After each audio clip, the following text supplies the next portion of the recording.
The Family Lie by Jake Cross and read by Louise Williams for Saga Egmont. Prologue. 3:03 a.m. She wakes from a dream of drowning into a nightmare far more terrifying. The dream ends abruptly, in the usual way, eyes snapping open, heart thudding, skin leaking sweat. The nightmare introduces itself, slowly, though, and it starts with white noise. It oozes from a baby monitor. The little lady in slumber in the other room is 5, not a baby, but she's got sleep apnea and paranoid parents. Often they've woken to terrifying sounds of choking, but now the monitor is emitting a crackly, pattering sound.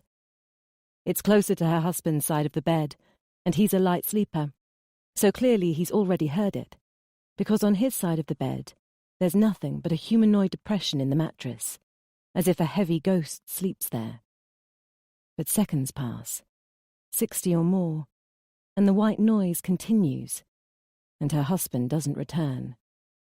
One elbow in the ghost's chest, she leans across to pick up the monitor, because this is obviously a fault with the machine, or a tuning issue, and that's when she becomes aware of another noise.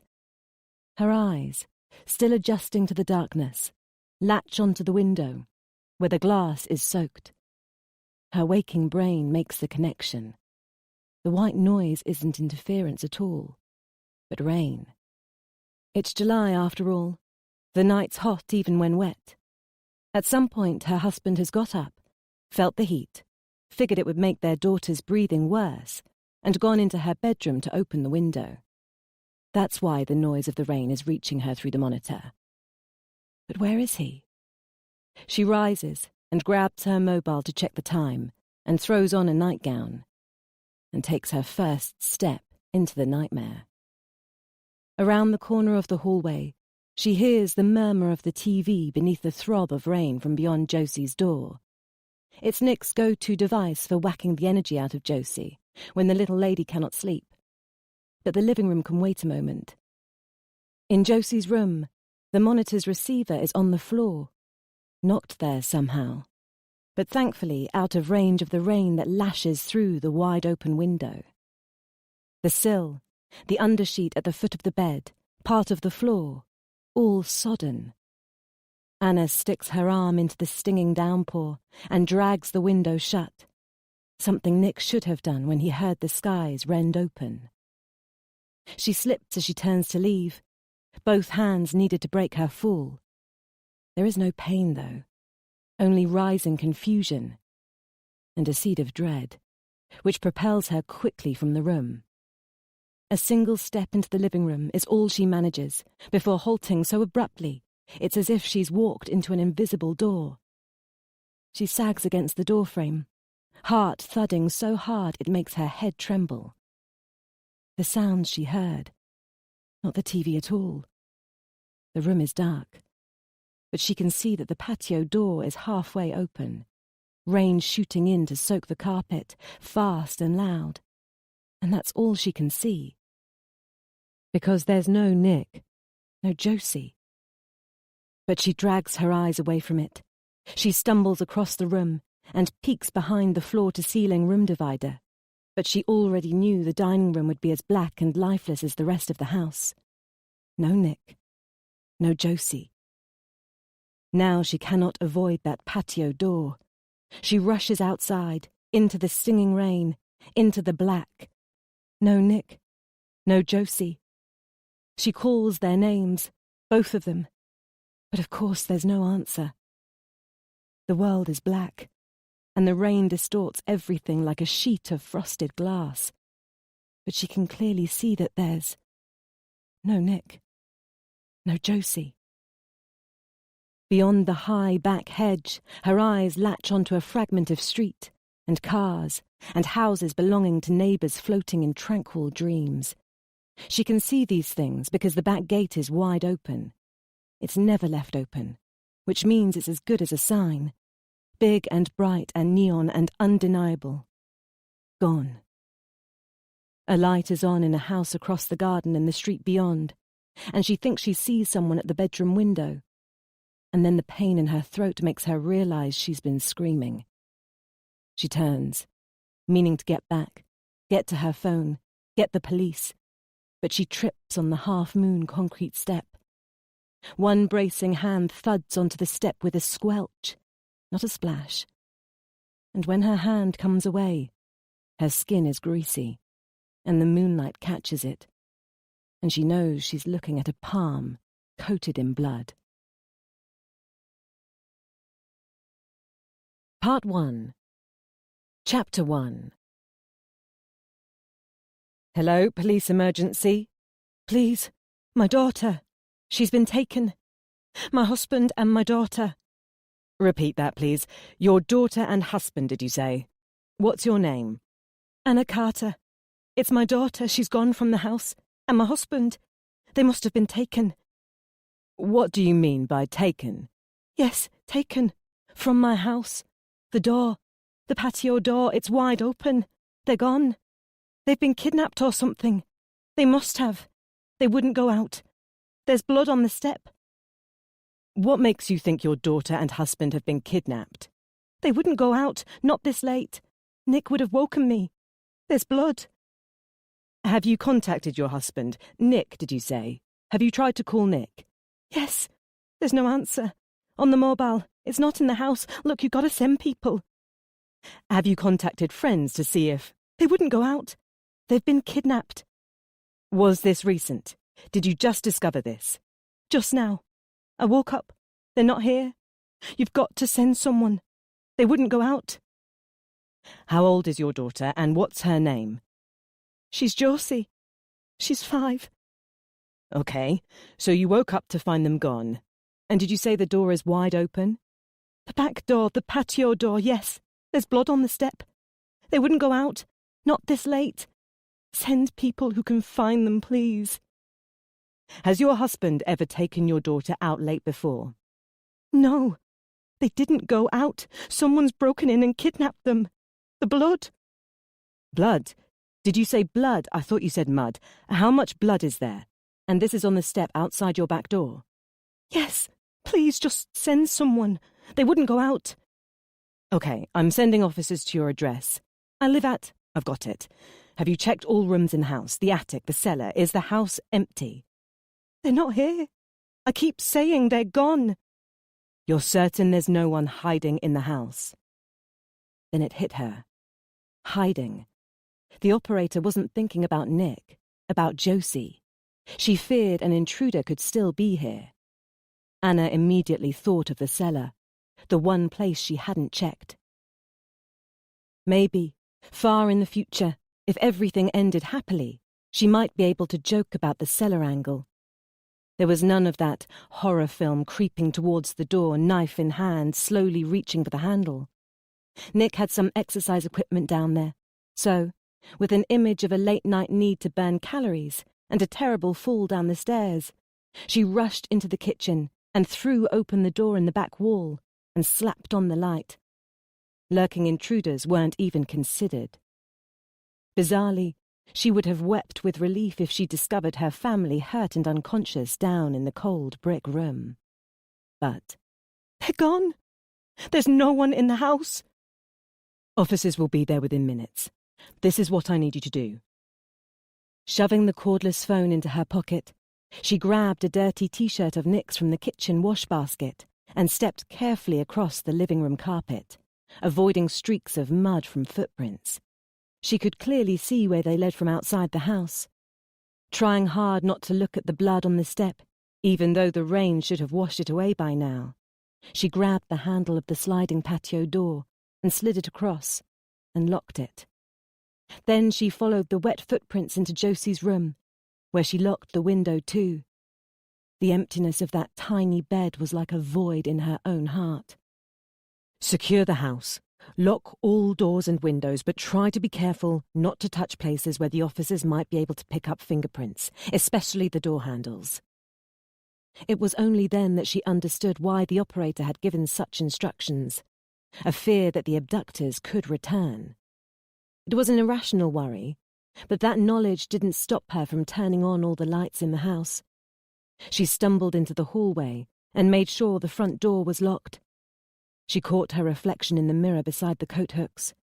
Her dressing gown was soaked down one side where she'd landed in the rain after falling. She didn't look at the hand that had slapped into blood, but as she had rubbed her face with her other muddied hand, her cheek was dirty.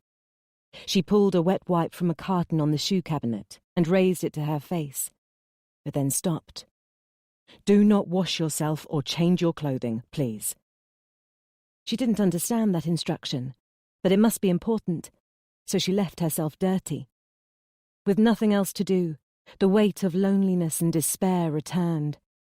She staggered into Josie's playroom, where toys were scattered all over the floor, usually a place of joy, of noise, but not tonight. Cold and empty like an abandoned place, and screaming that her daughter was missing. She wanted to tidy. "Don't move anything. Leave your home the way it is, please.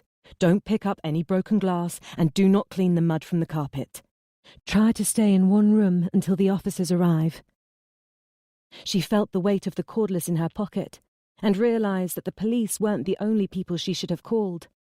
Her finger jabbed and held the 1 key, which speed-dialed a number. "Annie?" a croaky voice said a few moments later. "Is it Josie?" Attuned, her sister knew Anna wouldn't call at such an hour unless harm or danger had befallen that most precious of things. "They've gone. Both gone." "Gone?" Anna blurted her tale. It drew Jane's equivalent of a gasp of shock, just slow, heavy breathing, in part because she knew a show of distress would add to Anna's own. But it didn't help to calm Anna's fizzing nerves. "My God, what are the police doing to find them?" "They're coming round now. They say I have to stay here. I can't look for them." "Look, I'll get ready and come round. Father will drive us there immediately, but do as the police say, Anna. Stay there." "They didn't go out, Jane. They wouldn't. Why would Nick take Josie out? Why wouldn't he wake me up first?" "I'll be there in the next few minutes, Anna, okay? Just sit and wait for me and for the police. Don't go out to look for them. But phone people. Phone everyone you can think of." "Father will blame me, Jane. He'll think I left a door unlocked." No. No one is going to blame you. Nick will have taken Josie out somewhere, that's all. Just stay. I'm coming." Anna desperately clutched that notion. Maybe Josie had been hurt in the night, might have fallen when she went to the bathroom. Unwilling to panic Anna, Nick had taken Josie to hospital. She heard Jane trying to shout father awake. She wanted to stay on the phone, to remain anchored to her sister, because the alternative was to drift away across a cold and silent and dark ocean. But she didn't want to hear father's reaction, so she killed the call. The silence dropped upon her like heavy rain, but it didn't last long. There was a knock at the door. 2 officers, 1 female. She was short, pretty, young, which highlighted the rugged presence of her larger, older colleague, and together they looked like a snapshot of old and new police disposition. She would be college-educated, versed in people skills, designed as a romantic ideal of the community-based officer, while he seemed to hark back to the bygone image of hard cases getting things done by foot chases and booting in doors. And they played their roles. The male ignored her and cast his eyes beyond, reading the interior of the house. The female immediately introduced both, Constables Louth and Adams, and said, "You're Mrs. Carter. You reported your daughter and husband missing from the house, is that right?" "Yes. They wouldn't go out. They must have been taken away." The cordless was thrust back into her pocket, having failed again to get an answer from Nick's mobile. She looked past the officers and was dismayed to see a single police car on the dark road. "Is it just you 2? Have you got people out searching? My sister thinks we should check hospitals just in case Josie got hurt." Louth pointed at the pocket holding the cordless. "We'll do that, don't worry. Have you tried calling their mobiles?" The big man, Adams, stepped past her and peeked into the bathroom. Anna said, "Nick's got a mobile. It's just a dead line. But they wouldn't have gone out. We'll try to find them, Mrs. Carter. You should try to calm down. Are you certain your husband took his mobile with him? Anna watched Adam step up to the main bedroom and cast his appraising eyes inside. It's not in the house. I would have heard it ringing. I'll need the number, Louth said. Anna recited Nick's number, and the officer dialed on her mobile. So what did you say woke you? The baby monitor, in Josie's room. The window was open. The rain. OK, Louth said after a pause. And I've got to ask. Drugs? Alcohol? Have you had any this evening? Anna looked like she'd been physically struck. Do you think I imagined this or something? I didn't say that, Mrs. Carter. I asked because... No, she snapped. Nothing like that. I can't believe... Louth nodded. OK, please be calm. I had to ask. Have you called friends and family, just in case they wouldn't go out? But I did. I called a couple. Just a couple? Well, nobody is up at this time. They would have called me if they knew. But Nick wouldn't have taken Josie out. Not at this time of night. No connection on his mobile. Louth hung up her mobile. What about your mobile, Mrs. Carter? Where's that? Anna felt in her dressing gown pocket, but found only the cordless. Had she put the mobile in her pocket? I don't know. I thought I picked it up. Am I allowed to go out and search for them?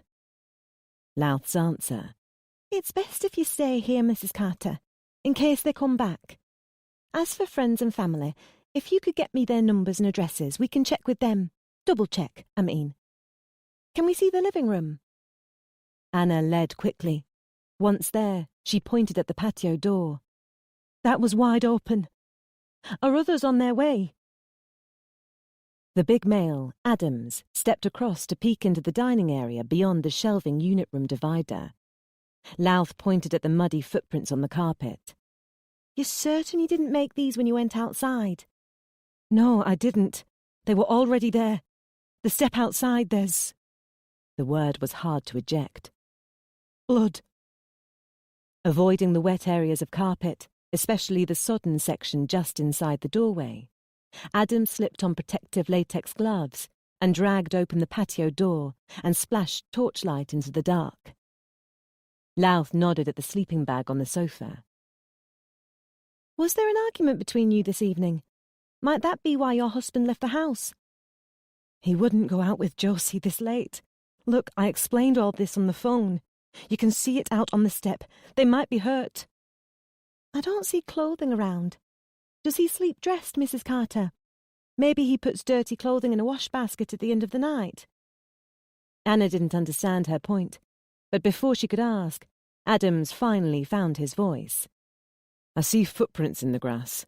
If there was blood on the step, the rain's taken it. Louth stepped up for a look. Adams shone his light at the lock and the handle, both sides of the door. No forced entry here. Lock looks fine. Only unlocks from the inside. What does that mean? Anna said. You think the door was left unlocked? Was this her fault after all? Louth turned to face her. You really can't assume anything just yet. Could you get me a recent photo of them both, please? Is that your address book? She moved past Anna and picked up a battered little booklet from the coffee table, where the base for the cordless sat. Yes, most of our friends will be in there. There's a photo album in Josie's room. Could we go to Josie's room, please? All three made the journey, following the wet tracks. In the hallway, Adam stopped and tilted his head back. Got a ladder for this? He was tall enough to reach overhead and try the sliding bolt on the attic door. It wouldn't budge. Why do you want to look up there? It's empty. We have a garage at my father's for our stuff. Louth ushered Anna onwards. Adams followed, attic forgotten. Beside the door to the kitchen was the cubbyhole at the end of the hall, a curtained alcove with a desk and desktop computer and a box where they kept all their bills and other paperwork. Adams pulled the curtain for a glance inside. I can get a photo of Nick. Anna said. She ducked into the cubbyhole and quickly returned with a passport, which Louth took with a curious look as they moved into the kitchen. Adam spotted the cellar door and opened it. He stabbed torchlight inside. As he shut the door, he glanced at the fridge and said, "That's a mean stare-down face. He's a big guy." On the fridge was a picture of Nick in just shorts, heavily bearded, shaved head, muscled and tanned and growling at the camera, his hands clenched into raised fists. He looked like an animal. It was a picture Nick had taken when he was cutting fat for a bodybuilding competition, and now used to put him off raiding the fridge for junk food. Anna ignored the remark. She walked through the other door in the kitchen. "This is Josie's room." As soon as Adams had had a look at the wet floor and shut window in there, he turned to head out of the room. Louth handed him the address book and got in front of the doorway, as if to prevent Anna from following him. She asked for the photo album. It was on a little shelf above the bed. Anna handed it to the police officer. She heard a loud click and knew that Adams had returned to the trap door. She realized why. "He's going into the attic. Oh, God. Do you think my husband and daughter are hiding? It locks from the outside. Why on earth?" "We have to check the whole house, Mrs. Carter. I'm sorry. We have to do that. We're not assuming anything." Her eyes cast around. "This is a very bare room." Despite the officer's claim, Anna sensed a direct assumption, but she understood why. This was a tiny place that Anna had planned for a washing machine and tumble dryer, since it was a kitchen annex, but Josie had wanted it as her bedroom. Hardly 5 feet wide, laminate wood floor, no hallway access, and bare but smooth plaster walls. Not a single toy or poster. The cheap 4-foot bed was the only indication that a child slept here. A cold room, but again, how Josie wanted it. Visitors had made the same remark, the same assumption the officer just had, and Anna gave the police officer the same answer as always. "Josie has trouble sleeping when her mind races. She can't sleep with toys and things around. She's got a playroom. What she wants here is just a sleepy place. It doesn't mean we don't care." Louth nodded with a reassuring smile. "My boy's the opposite. He needs a mountain of toys on his bed or he won't sleep. Why don't you show me the photos and talk me through the events of this evening, leading up to when you discovered your husband and daughter missing?" Anna wanted to sit on Josie's bed, but the officer told her she shouldn't. They stood side by side, and Anna allowed the other woman to flip the pages in the album. It immortalized Josie playing with toys and riding her bike on the driveway, and donning school uniform, and so much more. Despite the emotional assault of recounting events of the evening, the heavy emptiness of the room faded from Anna's heart as she watched Josie's 5 years from baby to little lady pass in 60 seconds. The officer paused over the most recent picture of her. Ginger hair, long and wavy, in a photo from a month ago. In that, and others, she wore a colourful beaded necklace, a gift from her grandmother that she wore constantly, even asleep, even in the bath. "I'm going to take 1,000 more when Josie comes home," Anna said, wiping away tears running down her cheeks. She slipped the photo out of its sleeve, but the officer took it from her. "Do you mind if I take this?" It killed the moment, which brought it all crashing back upon Anna. "Is your neck okay?" Anna realized she'd been scratching at her neck. She stopped. At that moment, Adams appeared in the doorway and said, "Mrs. Carter, Chief Inspector Miller would like a word, please." That was when she became aware of other voices in the house. More police, who she hadn't heard arrive, and a chief, which meant she'd been taken seriously. Detective Chief Inspector Lucy Miller, Homicide and Major Inquiry, was a trim 40-something with a creased beige skirt suit as functional as her short blonde hair and negligible makeup, and she was in Josie's playroom, standing amid the carpet of toys. She nodded a greeting and introduced herself and her colleague, Detective Sergeant Liam Bennett, an older man, very tall with an acne-scarred face, who was taking photos of the room on a tablet computer that seemed like a regular mobile in his big spade of a hand.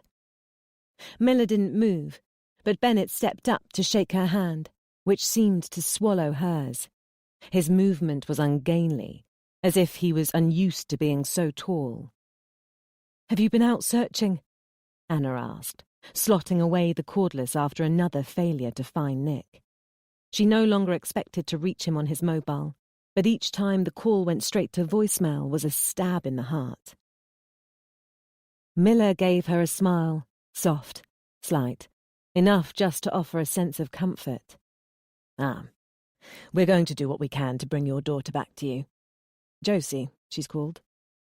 Her voice was scratchy, as if she had a cold or a dry throat, and the accent mild, but certainly not Yorkshire.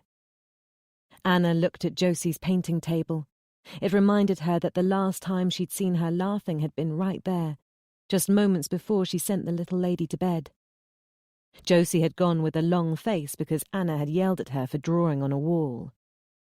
Anna couldn't get that sorrowful look out of her mind. Dabbing at what seemed like an endless flow of fluid from her eyes, she said, "Yes, my husband is Nick. Have you got people out looking?" "Well, we have to take this slowly and gather more information, but we're taking your claim very seriously. Local policing teams across Yorkshire have been informed of a possible abduction, but we need more information before we do anything like issue public alerts. And I am trained in hostage crisis negotiation, so please, accept we're not downplaying anything here. I know you've told this before, dear, but I need you to run through for me exactly why you think they've been kidnapped." She didn't like the sense of doubt she got from the woman's body language. The uniformed police officers had expressed the same emotion once they'd been in the house a minute or so. She knew kidnapping was a rare offence, but surely it wasn't alien to these people, even in urban Sheffield. "Don't you believe me?" Miller didn't directly answer that. "I can list Josie as missing on the police national computer and the missing persons unit. They can build a profile based on data from previous cases. Those are important first steps." "Can? You mean you haven't done that yet? Why not?" "Apologies, this is very confusing for you. I completely understand. I'll explain. I will. A couple of things first, though." She waved Nick's passport, which Adams must have handed to her. "Your man. Does he have friends or family abroad?" "No. Why?" "Just a moment, dear. Let me ask a few things first. Number 2, and I apologise in advance for this, but I do have to ask it. Does he ever hurt Josie?" "What? Of course not. What makes you think that?" "I'm sorry, I don't think that at all, dear, but it's a question that's got to be asked. Lastly, he drives a Vauxhall combo van, doesn't he? Usually parked out the back, I hear.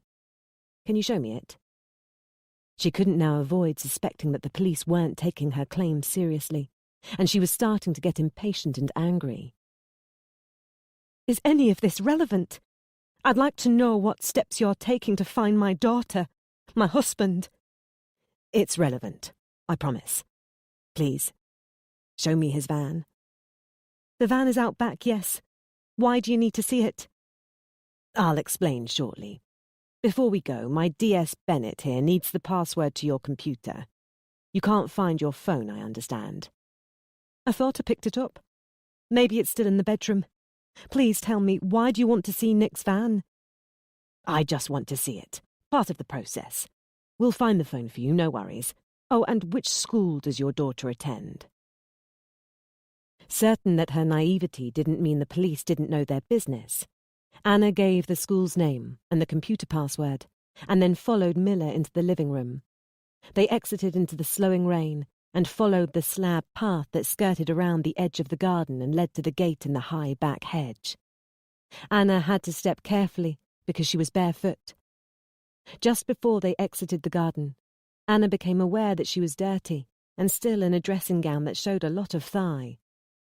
"Can I ask why I wasn't allowed to change?" Miller said, I'm sorry about that. It's a forensic thing. But we don't need your clothing now, although do you mind waiting to change until we head back inside? Just be careful of your feet out here. Forensic? What do you mean? Miller waved a hand. Technical, dear. Explain later. Show me which van belongs to your husband, please. They were on a cul-de-sac between the rear gardens of Anna's Street and those of the neighbouring one. Hedges and bungalows this side, panel fencing and two-storey semis across the way. All the semis were dark except for the light she had seen flick on, seemingly so long ago now. Anna wanted the darkness of the street to be playing a trick, but she knew that wasn't the case. I don't get it. I know he drove home. I always ask if his journey was okay. He would have said if he didn't have the van. In the turning circle at the end, 30 metres away, she could clearly see an empty space where Nick always left his van overnight. Miller didn't seem half as confused. Well, we think he drove off in the van.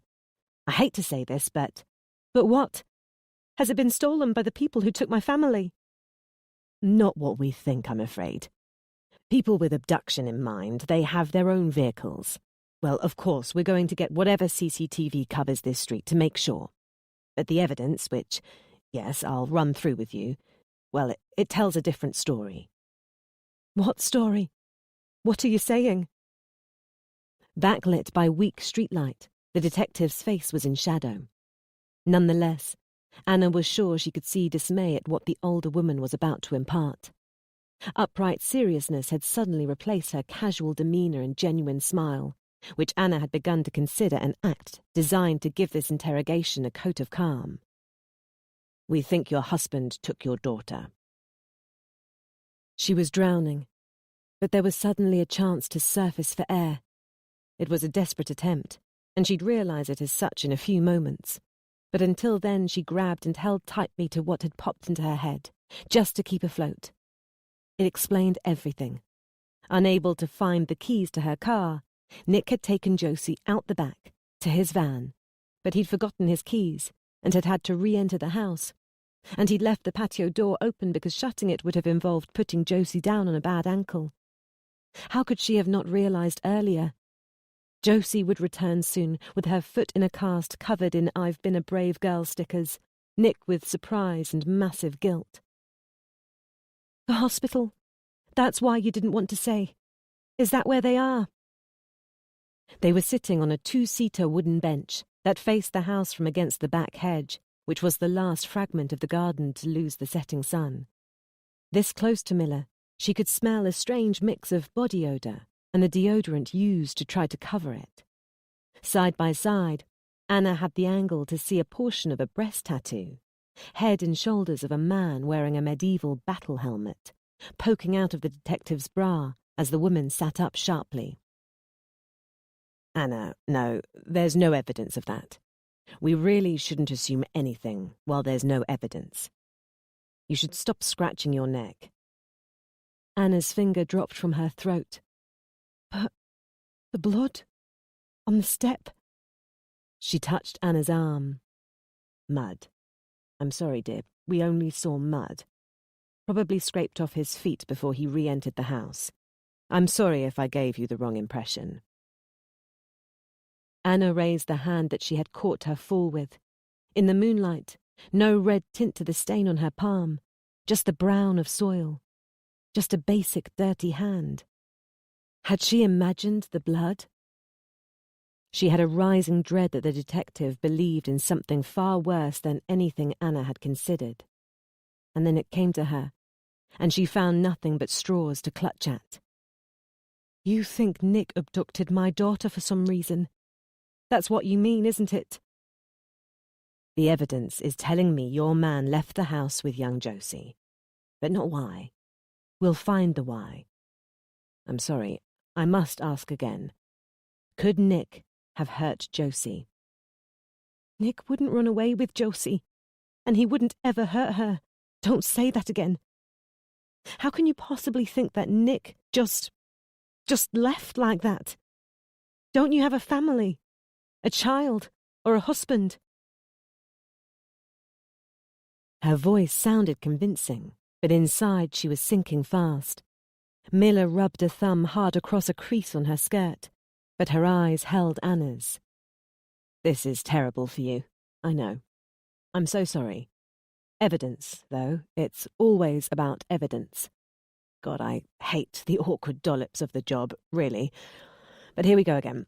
Is it true that your relationship with your husband is failing?" "What? What makes you say that?"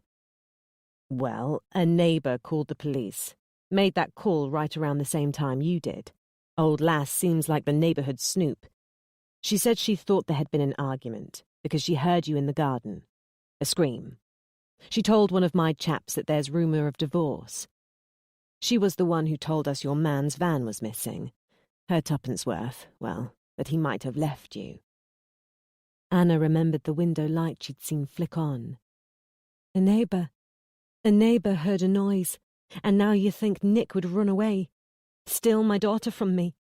That's stupid." "Apologies, dear, but I've worked a number of father-child snatches and—" Anna was shaking her head vigorously, mumbling no, no, no. "Sometimes, with a relationship breakdown, people blame each other for everything, which can mean one thinking the other is a bad influence on the child. It can be about forcing a child to feel more dependent on the abducting parent. Visitation fears, forced reconciliation, revenge. I've come across them all, I hate to say." "No, no, no. This is because of the sleeping bag, isn't it? Because you think we're splitting up. I admit we're still in a bad patch. It's a slow process. You're wrong. For the last week, he's been climbing back into bed while I'm asleep. I don't mind. We both want to work things out, for Josie's sake, and we've been trying hard to. So no way would Nick just run off with her. Please stop talking like that. You should be out looking for them instead of this." "I apologise. I so really do, but it's what the evidence is saying. No forced entry, Anna. The missing van. It seems Nick might have been dressed. And the sound of rain woke you up. So I'd say there was no fight or commotion in the house." The detective outlined it all, and it sounded compelling. Sure. As an outsider, she would have made the same assumption. And part of her prayed it was the truth, because a scenario in which Nick absconded with Josie beat the alternative horror of strangers kidnapping both. It just wouldn't set, though. But the why and how didn't matter in the end. "My daughter and my husband are missing. Does all this why and how really matter? I want you to get them back for me." Miller gave a long pause that Anna didn't like. "I'm sorry, dear, but here we have a snag, and I hate this part of the job most of all. The police don't really get involved in family law. Your Nick would only actually be breaking the law if he took Josie out of the country.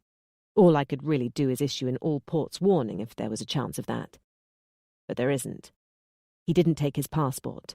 He's got no contacts overseas. The APW wouldn't be sanctioned. I'm sorry." It hit her like a blast of Arctic air. "Sorry? What are you saying? You're not going to do anything?" Miller looked genuinely sorry. "I can put you in touch with a friend I have, a solicitor. He can help you apply to the courts. They can force your man to tell you where Josie is. A prohibited steps order can stop him trying to leave the country with Josie at some point in the future, but it might be easier to ask the passport office to refuse to reissue a new passport. Look, I'm sorry. I know these aren't things you want to hear." Anna's head was starting to throb with a sense of helplessness and abandonment. "This isn't right. I wish I could prove that Nick wouldn't ever run away. Not with my daughter. You have to search. Search for them." She grabbed the woman's hands in both of hers. "Please. You can't do this. You can't just say my husband ran away with my daughter and then leave. You can't." The older woman looked at their clasped flesh and then met Anna's eyes again. I must ask you one last time. Has Nick ever hurt Josie? Anna let go of Miller's hands as if they were white-hot, fatigue now rolling over her, making her next words barely a whisper, and 5 parts exasperation to 1 part honest question. Why do you keep saying that? The police have a duty of care, dear. Anna took ragged breaths as understanding set in. Duty of care. She was being thrown a lifeline. She couldn't meet the other woman's eyes as she said, "Yes, Nick might hurt Josie." She felt a stroking hand upon her shoulder. "Then I can't ignore this.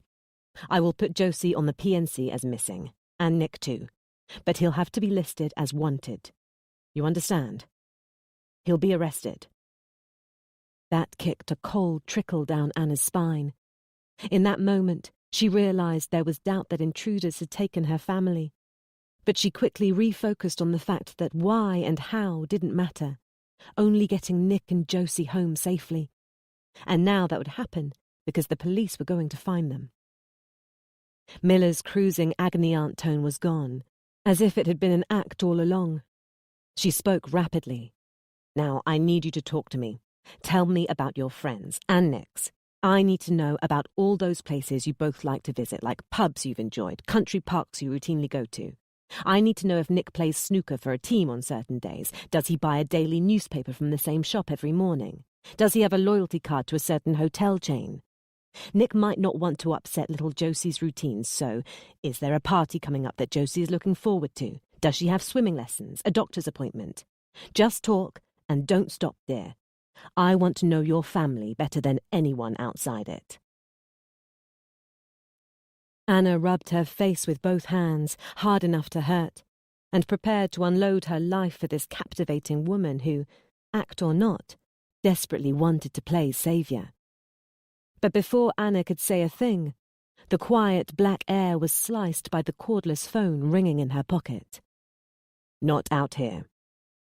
Her arm was grabbed, Miller's grip surprisingly strong. As Anna was virtually marched towards the house, she pictured Miller as a young uniform, escorting hardened criminals with the same vice-like clamp, if only to avoid thinking about what she might learn from the phone call. Once inside, the behemoth D.S. Bennett, who was waiting for them as if he'd heard the phone, dragged the curtains across to bar the night. Anna caught this peripherally because her eyes were locked on the phone in her hands, which displayed the words, "No caller ID." "If it's your man, ask to speak to Josie," Miller said. "We need to know the little one is okay, and let Nick speak first." Anna slammed the phone to her ear hard enough to hurt. She hadn't registered Miller's order, but she found that words wouldn't come. "Anna? Nicholas, it's June. Are you—" She killed the call and dropped the phone. Realizing a false alarm, Miller picked up the device and said, "I'm sorry, dear. I'll get D.S. Bennett onto screening calls to make sure no more neighbours get through. But we'll have to expect return calls from friends and family you called. We'll try to keep this quiet. Nosiness. Hard to combat. Sorry." Anna's shoulders slumped. She knew that Miller had wanted her to let the caller speak first so that Anna didn't give the game away to the wrong person. But how did she? "I've got an abrasive young piece of testosterone with the lady who called the police. She must have slipped away from him and got to a phone. Busybodies. I'm sorry about that, truly. I'll have him hunting stolen cats by tomorrow." Just then there was a loud rapping at the front door. D.S. Bennett nearly broke his own neck turning his head so fast, and even the unflappable DCI jumped at the noise. But Anna didn't even look up from the phone in the policewoman's hands. "It's not Josie and Nick," she said. It was barely past 4 a.m., but as was his way, her father had taken time to dress for the occasion in a suit under a long black coat. There was haste in his expression, though, and anger. But she didn't need emotion on his face to know he wouldn't be overflowing with sympathy for her, lost daughter or not. Jane Middleton was tall and slim, similar enough to her sister that cast-off clothing from one often went to the other. Nobody had ever remarked that they looked the same, but the sisters assumed enough of a resemblance that they maintained different coloured hair. A long-ago agreement meant that when Anna decided she wanted to go blonde, Jane would have to darken.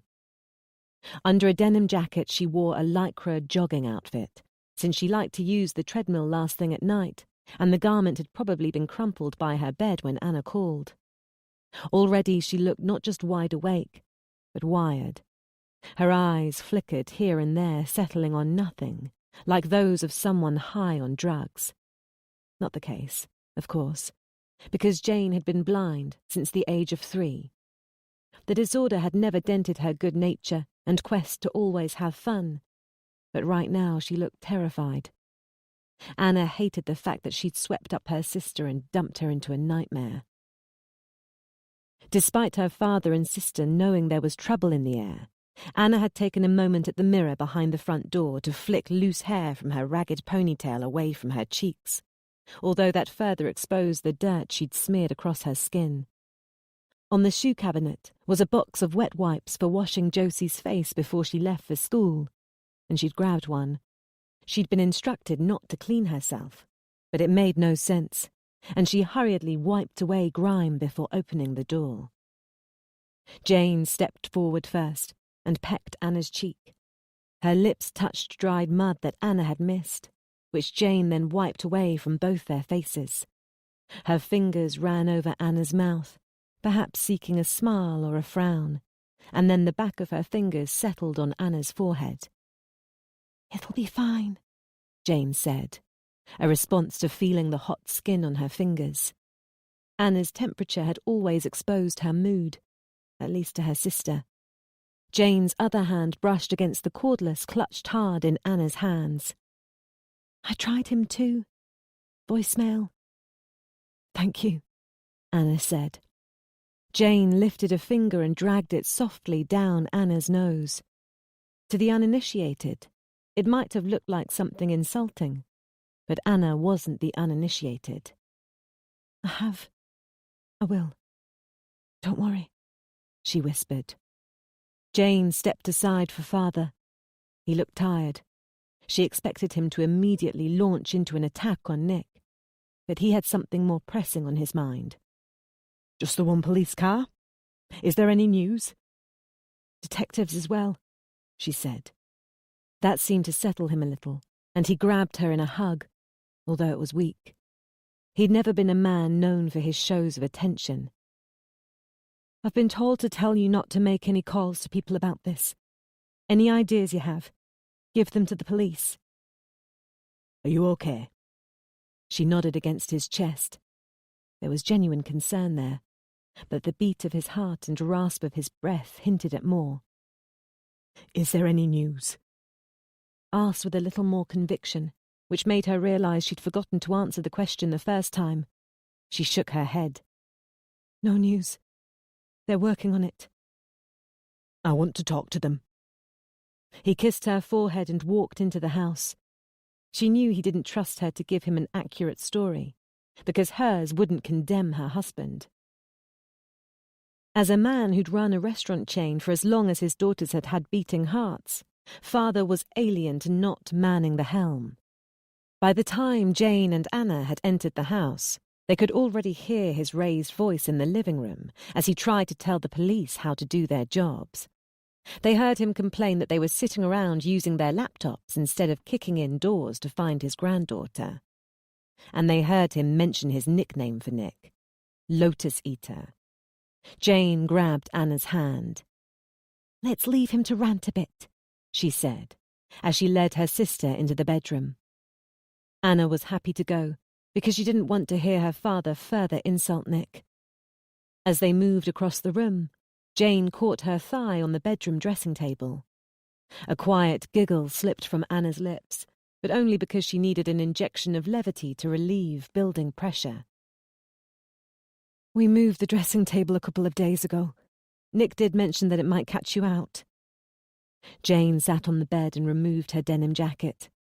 The lycra top was sleeveless and exposed arms thin and muscled because of her exercise obsession, and bruised because of her eyes. "That reminds me of the time Nick said there were a couple of spiders dangling from the ceiling. Remember that? I felt trapped. Any other booby traps I should know about? Did I mention the sinkhole in the kitchen?" Both women laughed. It seemed like becoming a mellow moment, as Jane intended, but Anna quickly crested the peak and descended again, fast as a runaway train. In the 5 seconds it took her to move to the dressing table and sit, she blurted everything Miller had told her. There was a thoughtful pause before Jane responded. "Have they told you what they're doing to find them?" Anna stared into the mirror and lifted a cotton pad to scrape away the remaining dirt from her arms and face. But before the pad even touched her face, she dropped it to pull out the cordless and call Nick again. When she hung up, she saw Jane's reflection behind hers. Turning stones. That was the term they used. I guess it means they're doing their thing, whatever they do. But they're searching my house for clues. In the mirror, Jane's left hand spun the large ring on the thumb of her right. She was hardwired for movement and couldn't remain motionless. It was part of the reason exercise was an obsession. But here, instead, Anna read a nervous tick, and she didn't like it. She knew something fresh was worrying her sister. "What's wrong?" Anna asked, staring at her sister's reflection. Impossible to read the dead eyes, but Anna had studied her sister's body language all their lives. She didn't like what she felt from the one person she expected to be wholeheartedly on her side. Doubt. "Jane?" "There was that missing girl in Bradford a couple of days ago," Jane said. "She was 13. Mother kicked up a stink when she didn't return from school, and friends and family went out searching. The police searched the house, though, and they found a drawing of Nemesis, you know, that ride at Alton Towers." Jane stepped forward and grabbed Anna's hand. "Stop that, I can hear it." She felt Anna's neck.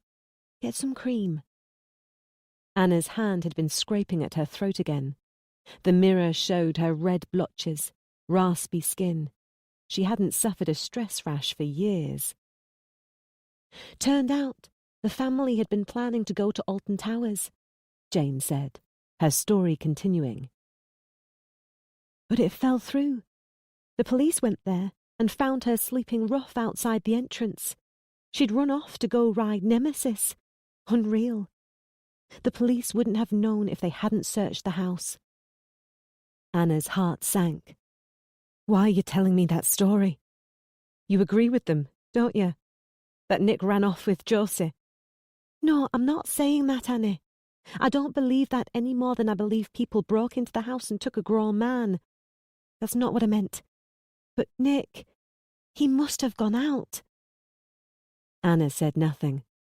She got up to grab jeans and one of Nick's T-shirts from the wardrobe. "He must have, Annie. Think about it." "Oh, are you about to quote evidence at me, like they did?" As Anna tossed her muddy nightgown aside, Jane turned her head away, even though blind. Anna started to dress. "If I have to, Annie, think about it. You said the back door wasn't forced open. There was no noise. And his van. It must be something Nick had to do, and he took Josie with him." "Like what, Jane? At 3 a.m, without telling me, and leaving the door wide open? Like what?" "I don't know. But let's say the police are right. Nick abducted Josie. That's horrible, but isn't it also the best answer?" "I would love it if that was the answer, Jane. If Josie is with her dad, then they're both fine, aren't they? Even if they decide never to come back, I know they're not in danger. Nick would never allow Josie to get hurt. They'll live a long and happy life. I would love that to be the case rather than what I'm thinking, but I just know it's not true." "Can you really believe that someone broke in and—" "What is it?" Anna had frozen, and Jane had sensed this change in her sister's demeanour. Annie? "His side of the wardrobe is full," Anna said, a little breathless.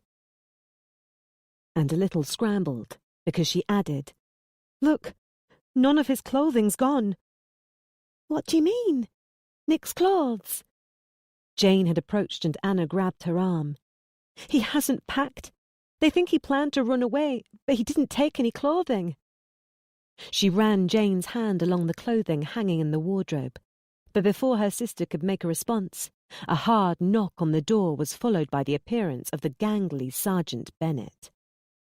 "Nick didn't take any clothes," Anna blurted at him. "We need to find your mobile, Mrs. Carter. Immediately." His was a manner thus far mild and professional, so the urgency in his tone knocked all thoughts of clothing from Anna's mind.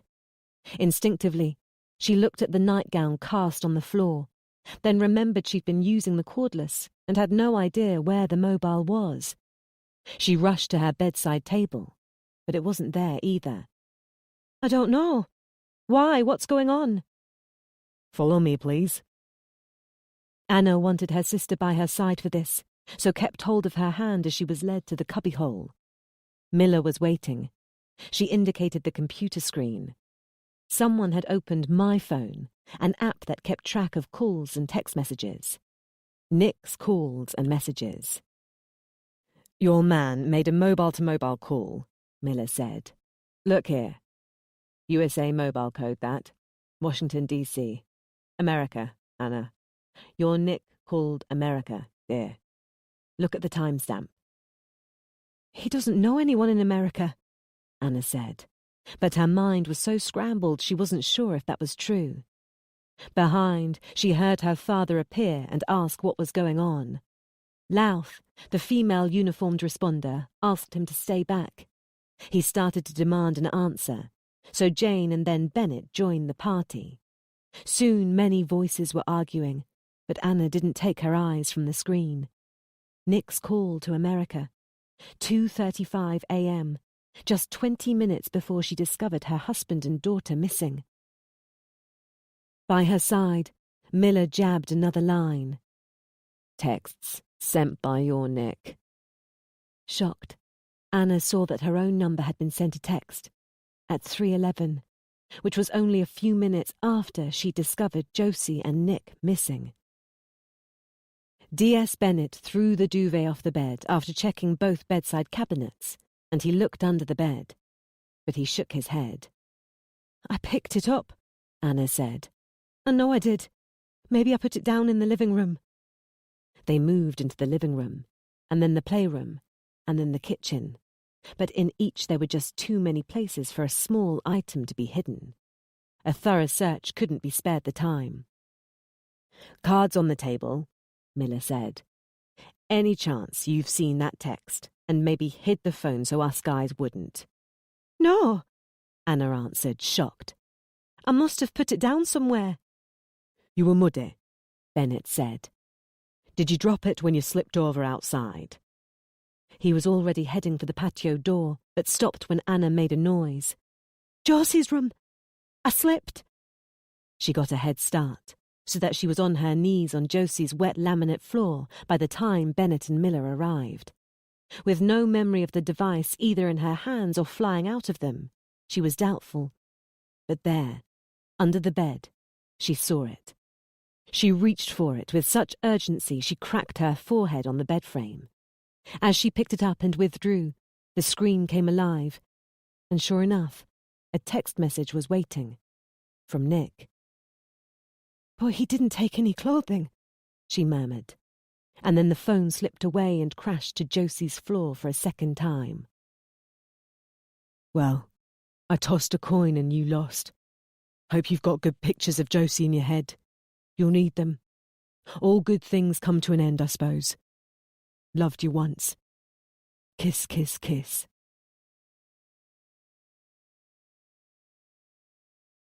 Chapter 2. I said I needed a minute. "We both know that's not the reason, dear," Miller said as she got into the passenger seat. I used to hide from my dad when he got my school results. Same reason. What's he saying? I imagine exactly what you feared, seeing as you came out here to get away. Unable to face the oncoming explosion, Anna had left the house. She'd sat in her car on the driveway, in silence, watching the dark street and trying not to imagine how her father would be reacting to the threat sent from Nick's mobile. He really thinks Nick sent it, doesn't he? You all do. That would be bias. I don't do such a thing. The scales are always balanced until evidence knocks them one way or the other. What about Father's promise? I suspect he'll have told you all about that. Miller lowered the sun visor to check a little scar above her chin. Immediately. If you married Nick, he would cut you out of all financial help. Harsh. How's that been working out? He stuck to it. I mean, he helped with the wedding and bought our bungalow. But I don't know how much of that was Mother's influence on him, because she wanted me back home. Nick suspects Father only bought us a house because he didn't trust me to survive without him, after I quit my London job. But since then he's seen us fall into debt that he could wipe out at the stroke of a pen. But no. So maybe Nick decided he needed another way of getting Father to part with some money. That's what you're all thinking. I know it. Not my cup of tea, this bias thing. And that's a pretty wild theory. Your Nick didn't ask for any money in that text. So what do you think is going on? I know you believe it was Nick. But why do you think he would send a text like that? My only concern is finding him, dear. The rest, it'll all fall into place afterwards. It's best not to assume this or that until we know better. I've got a couple of people coming that I need you to speak with. There will also be others from my team coming and going. Now, so you know, I'll be your contact here. Okay? I'll need to bring the crime scene people in, with their little brushes and sprays and such, you know, but I'll insulate you from all these new faces. You won't see a crowd, and you'll just deal with me. That'll make it easier. And I'll make sure my people use the back door and move quietly so none of the busybody neighbours see. Okay? Apologies, though, but I also need to run through some things with you in terms of negotiating with the kidnapper. The kidnapper? But you all think my husband is behind this. Why would I need to be told how to talk to him? Miller tried to scrape the tiny chin scab away with a short fingernail. Thing is, dear, your man might not be the next person to contact you. And you must know that because you don't believe he sent that text. It's also a protocol thing, as is bringing in a family liaison officer. I don't know about this. I don't need someone's pity. I'd rather this liaison person talk to my sister. It must be hard for Jane. She loves Josie, and she never likes to see me in trouble, or Nick. She's worrying for 3. I should get back inside to her. Truth be, there's a chance this thing could take a while. My people might soon have to fly the nest so we can do our jobs properly. The FLO will be your bridge between us, and she can take care of any arrangements you need. My boss has already picked a lady called Gwen. She'll be in the house if you want her for anything. A tech chap will be popping by too. Anna glared at her. Arrangements? You mean Josie's funeral? Miller forgot her scar and touched Anna's arm. Not what I meant, and not going to happen. We'll both be bones by that day. Don't make promises. I don't do this to lock up the bad guy, Anna. That would make this just a job. I do this to give a family member good news. Painkillers. I need to see that happy look on your face when you hug your daughter again. I need it, dear. Some scumbag is going to leave me high and dry? Not going to happen. Anna shook her head and repeated, "Don't make promises." Miller didn't respond to that. There was a moment of silence, and Anna said, "You didn't answer earlier when I asked you about a husband and children. You don't have a family, do you? This job is your life, isn't it?" The scar needed attention again, this time without the mirror. No, dear. No. No marriage partner, and no little ones. Complicated. I guess I'm a career woman. But it doesn't mean I don't understand what you're going through, sweetie. Exactly what she'd been thinking. She didn't want promises from this woman because a broken one would plummet her like a stone, and she believed the detective didn't realize that. But she gave herself a mental reprimand because she'd been like the detective once, long ago, back in London, striving for a career, no thought to a family. And then everything changed. Something maternal broke anchor and surfaced. Maybe this woman's dedication was about more than just doing a good job. Maybe there was a maternal instinct that, shy of a child all its own, strove to look after everyone else. As if reading her thoughts, Miller said, "I do promise, Anna. I do promise to get your little one back to you." Before Anna could rebuke her, Miller's mobile rang. She apologized and answered it, but only listened for a few seconds and then hung up. "I'm sorry, dear. Another awkward moment coming. You mentioned Nick was at work yesterday afternoon, right? He called you from Sheffield city centre at lunchtime, is that right?" What? Yes. He was on a job. They're building a wall at a nursing home. He called me about 1 o'clock, on his break. He mentioned coming to my darts night on Friday. That's not someone planning to run away, is it? We put his van's reg number in the automatic number plate recognition system. We got a hit. His van was logged at 1:21 yesterday afternoon, so 20 minutes after he called you from, he said, Sheffield city centre. Puzzled, Anna said nothing. Miller looked at her. "I really do apologise. The van was in Sunderland." Sunderland? They were saying that Nick was in Sunderland when he claimed to be lunching in Sheffield. That must be wrong. Must be. Miller reached down to unclasp Anna's seatbelt. She hadn't realised she'd put it on. "If you don't mind, now we're alone and getting used to the awkward dollops, I need to do another. I need proof that you're Josie's mother." Her head snapped round.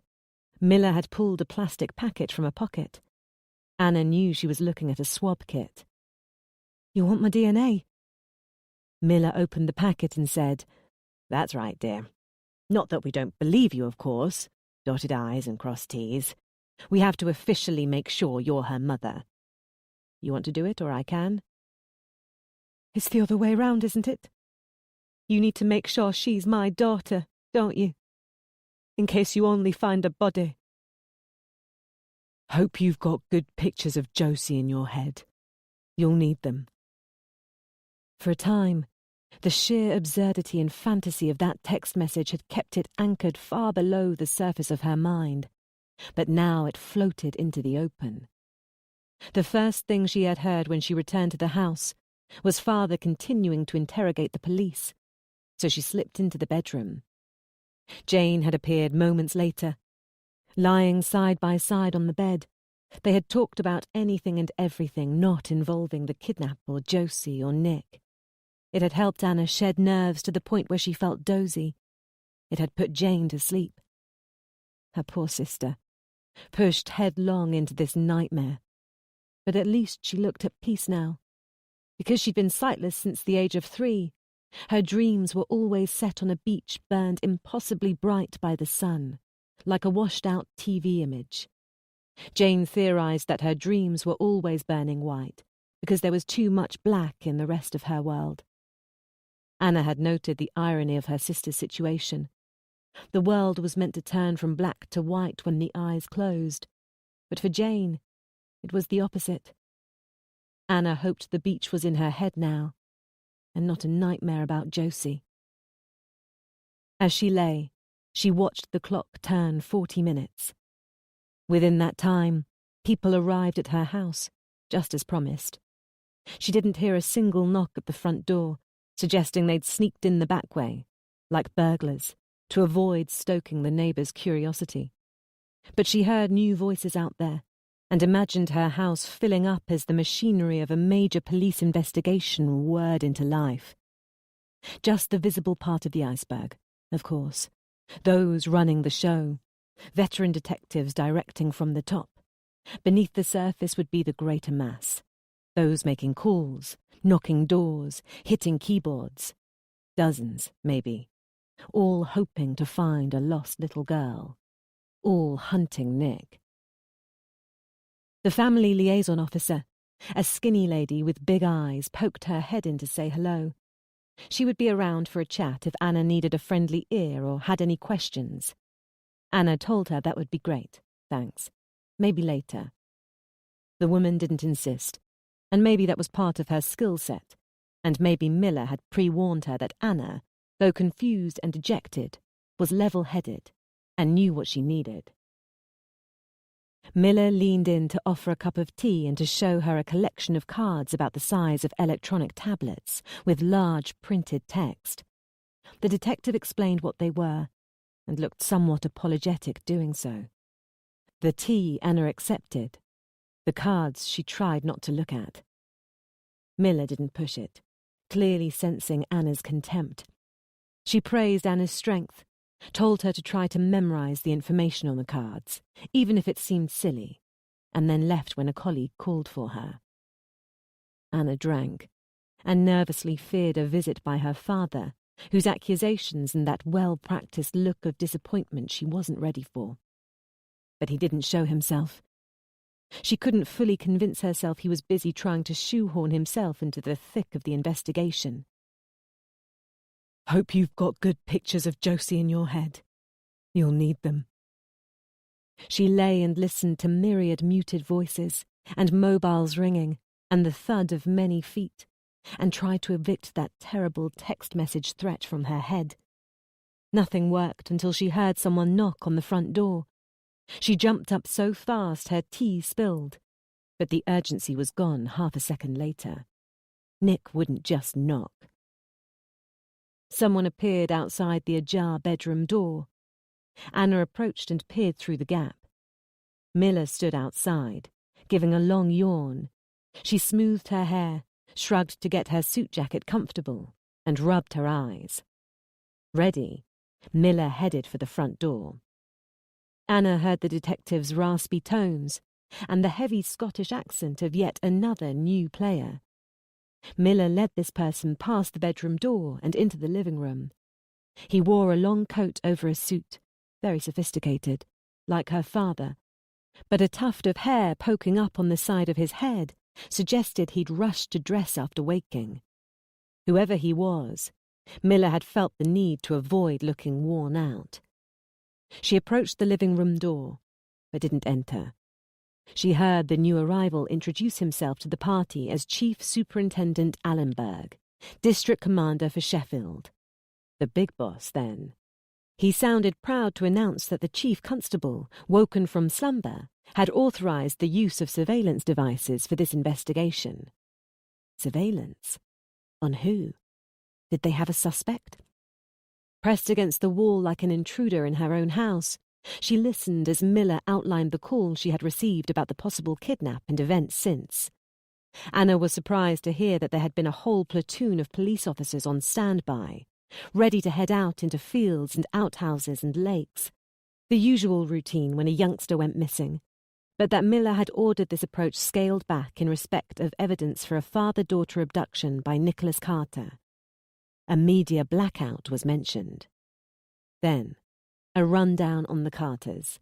Nick, 37, landscape gardener, menial labour worker his whole life, no known mental illness, only brush with law, a fine, and a 1-year driving ban for drink driving when he was 20. Anna, 35, once upon a time employee of Conservative Party member Mark Eastman. Yes, that chap who just got made Secretary of State for Education. And now a stay-at-home mother. No psychological ailments, and no dealings with the law bar one occasion in September of 2011, when her car was analysed amongst hundreds of others as part of a hit-and-run fatality inquiry in London. Here, Anna decided she'd heard enough, and was about to return to the bedroom when she heard voices ahead. Yet more new voices. Someone was in the cubbyhole at the end of the hall. Now she could hear shuffling paperwork. The little alcove was where Anna sat to stare out of the small porthole window at the neighbours' trees and work on her poetry. She hated the idea of detectives reading her work, and yanked the curtain. 2 detectives she'd never seen before were sitting at the small table inside and dragging their fingers through her box of personal paperwork. Only one acknowledged her, a pregnant young woman who she'd later learn was Detective Constable Ella Hicks, turned in guilty surprise. The male, a young Pakistani DC called Zesh Nabi, didn't even look up from what he was doing. She was annoyed to see her stack of poetry jotters had been knocked over, one having slid to the floor. "What are you looking for?" Hicks got to her feet. "I'm sorry about the intrusion. We're just looking for anything that can help us." "You're behind with a lot of payments, aren't you?" That from Nabi, who continued to sit and spoken without even a look around. His abrupt tone, so alien to what she'd encountered thus far, stayed her tongue for a few seconds and made her nervous. "A holiday we had," she finally managed. "We'll get back on track. It's nothing." Still giving her the back of his head, Nabi held up a sheet of paper. She recognized it as an old printout of a house for sale in Baltimore, USA. "There's another connection to America here. We planning a move out there?" Again she had the urge to quickly explain. "No, that's from years ago. Nick had this silly idea about buying one of those stupidly cheap houses the government had, to sell on. I talked him out of it." "But this shows an interest in making quick money, right?" His tone was unmistakable. Suspicion. Did they suspect her of hiding something? But what, possibly? Something about money? Strangely, the notion didn't further unsettle her. It angered her. "Are you accusing me of something?" Hicks told her colleague to give Anna room to think. He apologized, although he still gave her his back, and that offered a chance to slow her breathing. But then Hicks, too, held up a sheet of paper. Anna recognized this also. Hicks read from it. "Notice is hereby given that by a deed poll dated 17th of October 2011 and enrolled in the Supreme Court of England and Wales on 20th of December 2011, Anna Senior abandoned the forename of Janice and the surname of Middleton and assumed the forename of Anna and the surname of Senior. I just wondered why you changed your name. I thought you became a Carter after Middleton through marriage." Now Nabi turned his head, so they were both watching her, for a reaction. "I wasn't married at that point. Do you know who I used to work for when I lived in London? Mark Eastman, the MP.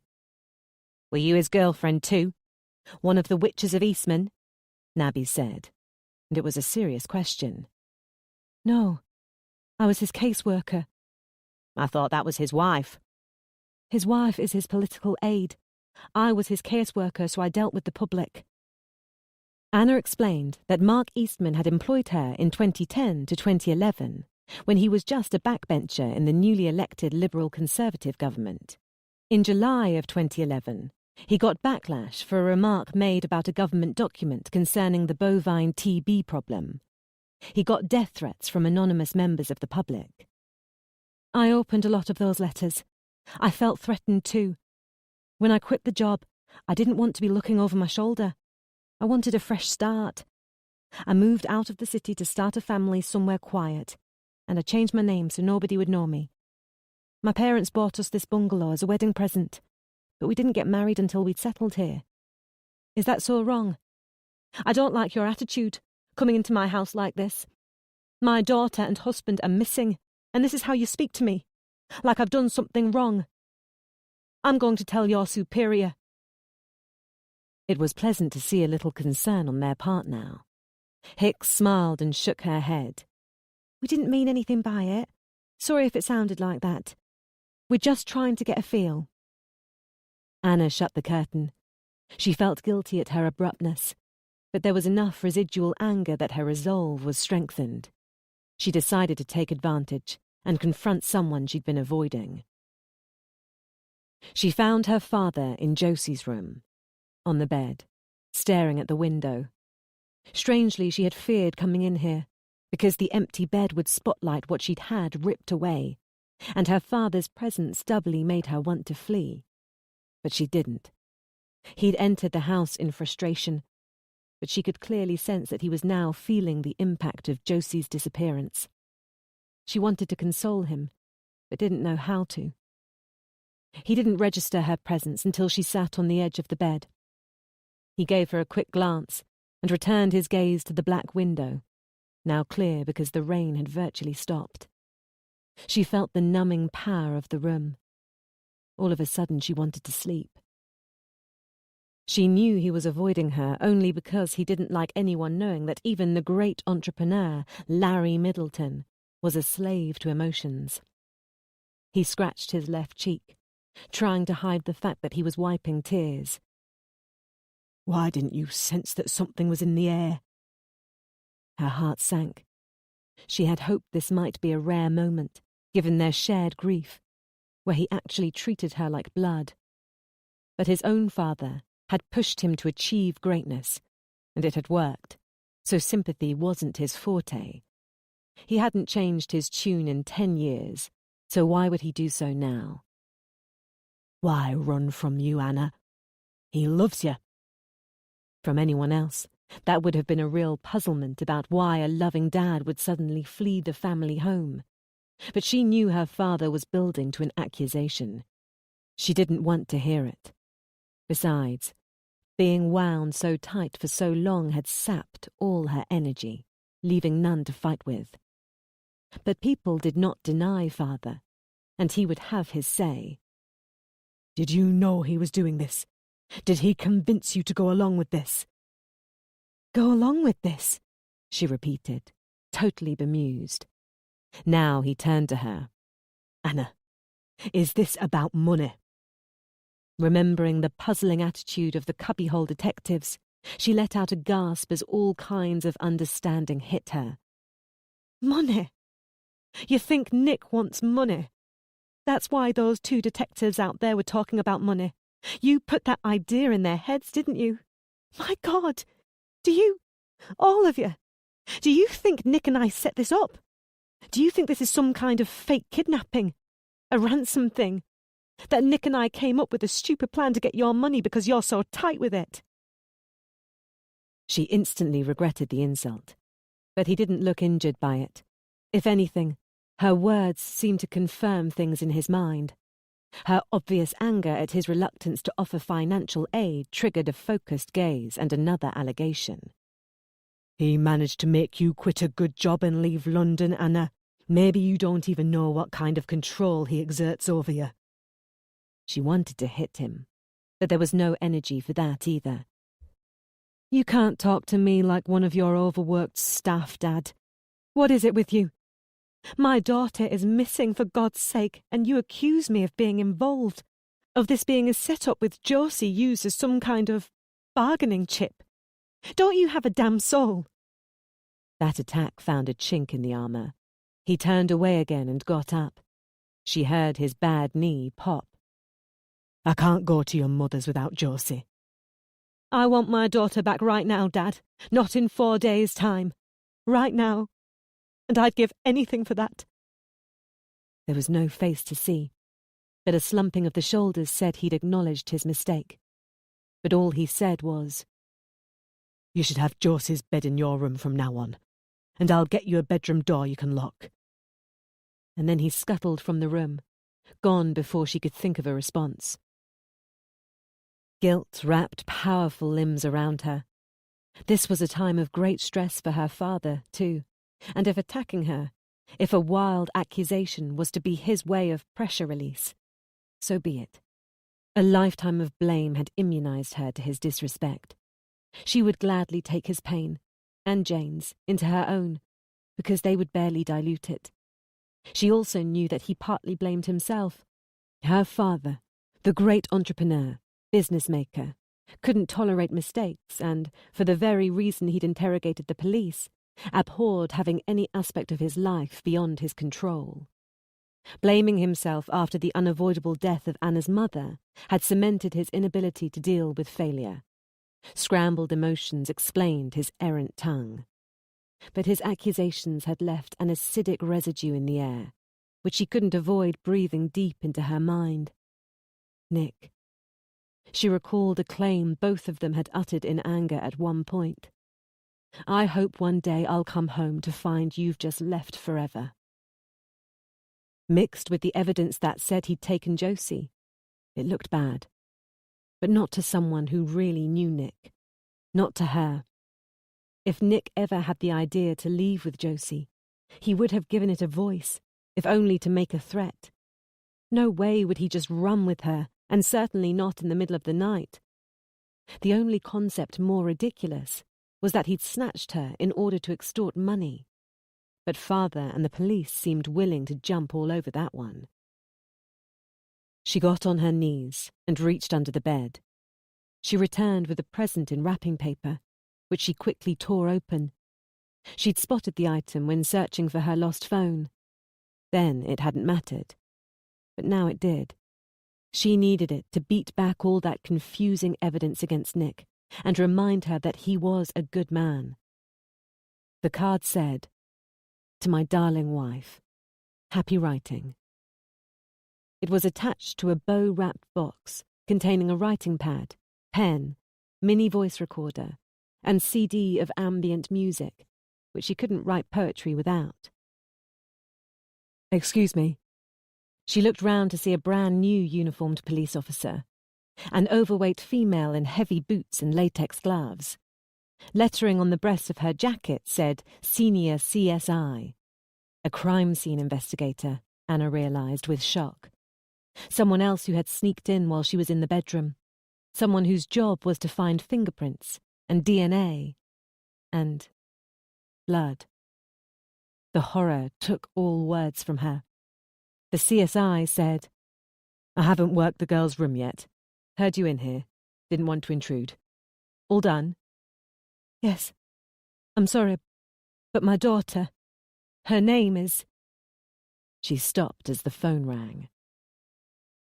Express concern for the individual in crisis and ask for proof of life, phrased in such a way that only the kidnapper can answer.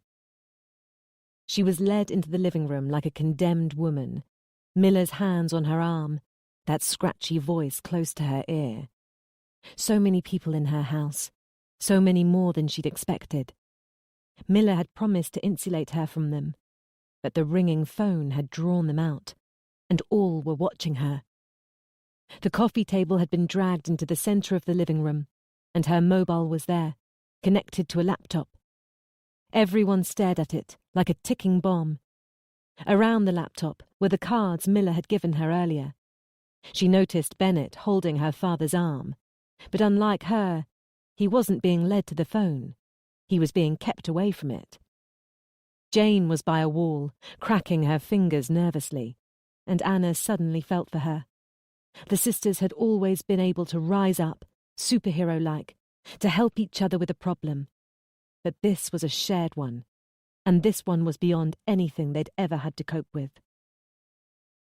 "It'll be fine, Jane," she said, as she was virtually shoved towards the phone. "Unknown number," Miller said. "Compose yourself for a moment, then answer. Everybody else, please move back." Not Nick's mobile number. She stood over the phone, staring down at it. Such a simple item, tiny and immobile, yet it terrified her. Retain a helpful attitude while making no firm yes or no to demands or monetary figures asked for. "How long?" "To stay on," Anna said. She clutched Miller's arm like a saviour. She tried to tell herself this was silly behaviour, because Nick was going to be on the other end of that phone. It didn't work. Leave silent gaps, including before answering the call, so that the police can determine background noises. "The trace takes moments," Miller said. She started to tap each of the cards. "Keep staring right at these as you talk, dear. Cycle through them, please. Stay calm." Her mind was caught in a whirlwind, and nothing made much sense or seemed real. It felt like a film scene, and the words on the cards wouldn't click. But she remembered it all. Start with hello, just in case the unknown number belongs to an inquisitive neighbour. It didn't seem like much help from people with experience in these matters, but it wouldn't have mattered if she'd had a week's worth of training. This was her daughter, and her husband, and the rulebook could take a flying leap. She snatched up the phone and said, "Nick, is that you? What's going on? Where are you? Is our little lady okay? I'm so scared." That all-important silent gap was provided by the caller. She had expected those surrounding her to panic at her instant decapitation of the rules, but they just watched, silent, unmoving, just another day at the office. Suddenly, she couldn't hear the laptop's fan whirring, or the little carriage clock on the fireplace ticking.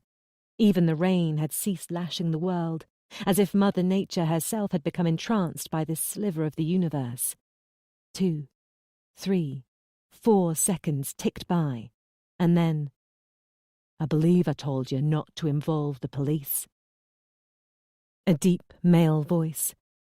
And suddenly, the horror was undeniably real. No longer a simple misunderstanding, but a true, waking nightmare. Not Nick. So another. Someone who didn't care about Josie. Her throat closed up. Miller shook her head, which Anna understood. Don't admit it. They didn't look shocked that the caller wasn't Nick, after all their suspicions. "I didn't," she said. Her fear spiked. A lie, and it could kill Josie and Nick. "Involving the police was betrayal. I should take a finger off your girl for that." She was about to scream an apology when Miller stepped forward, silent as a ghost, and grabbed her shoulder. Their eyes met, and right there Anna realized the other woman also knew the caller wasn't Nick. She mouthed, "Don't admit." "I didn't," Anna repeated, and it felt like pulling the trigger of a gun aimed at Josie's head. "If any police know the next time I call, you're no longer a parent. I'll call soon to let you know how your man's dues can be paid." She was supposed to talk about Josie, what she liked to play with, cartoons she enjoyed, and her milk allergy. She was supposed to mention that. But the fear wobbled logic. "Please, let me talk to her. I need to know." Click. Chapter 3. Like a zombie, she staggered for the door. People in her way got elbowed aside, even her father, as he attempted a rare moment of concern during this whole ordeal.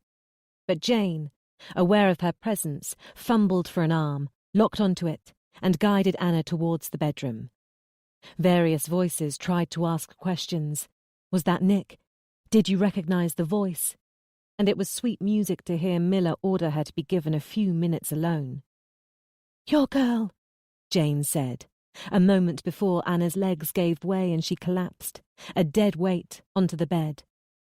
Jane was almost dragged over with her, such was her sister's grip on Anna's flesh. "He said, 'Your girl.' That wasn't Nick." Jane had a slight smile, as if she thought this was good news, but Anna just stared at her and shook her head. "And he said, 'If the police know next time, if they know, not if they're still there.' I don't think he knew you'd called the police, Annie. Don't you think?" "You're right, but don't you see?" Anna said. Jane didn't, given her puzzled look. Anna could hardly bring herself to pop the bubble. "It's not Nick.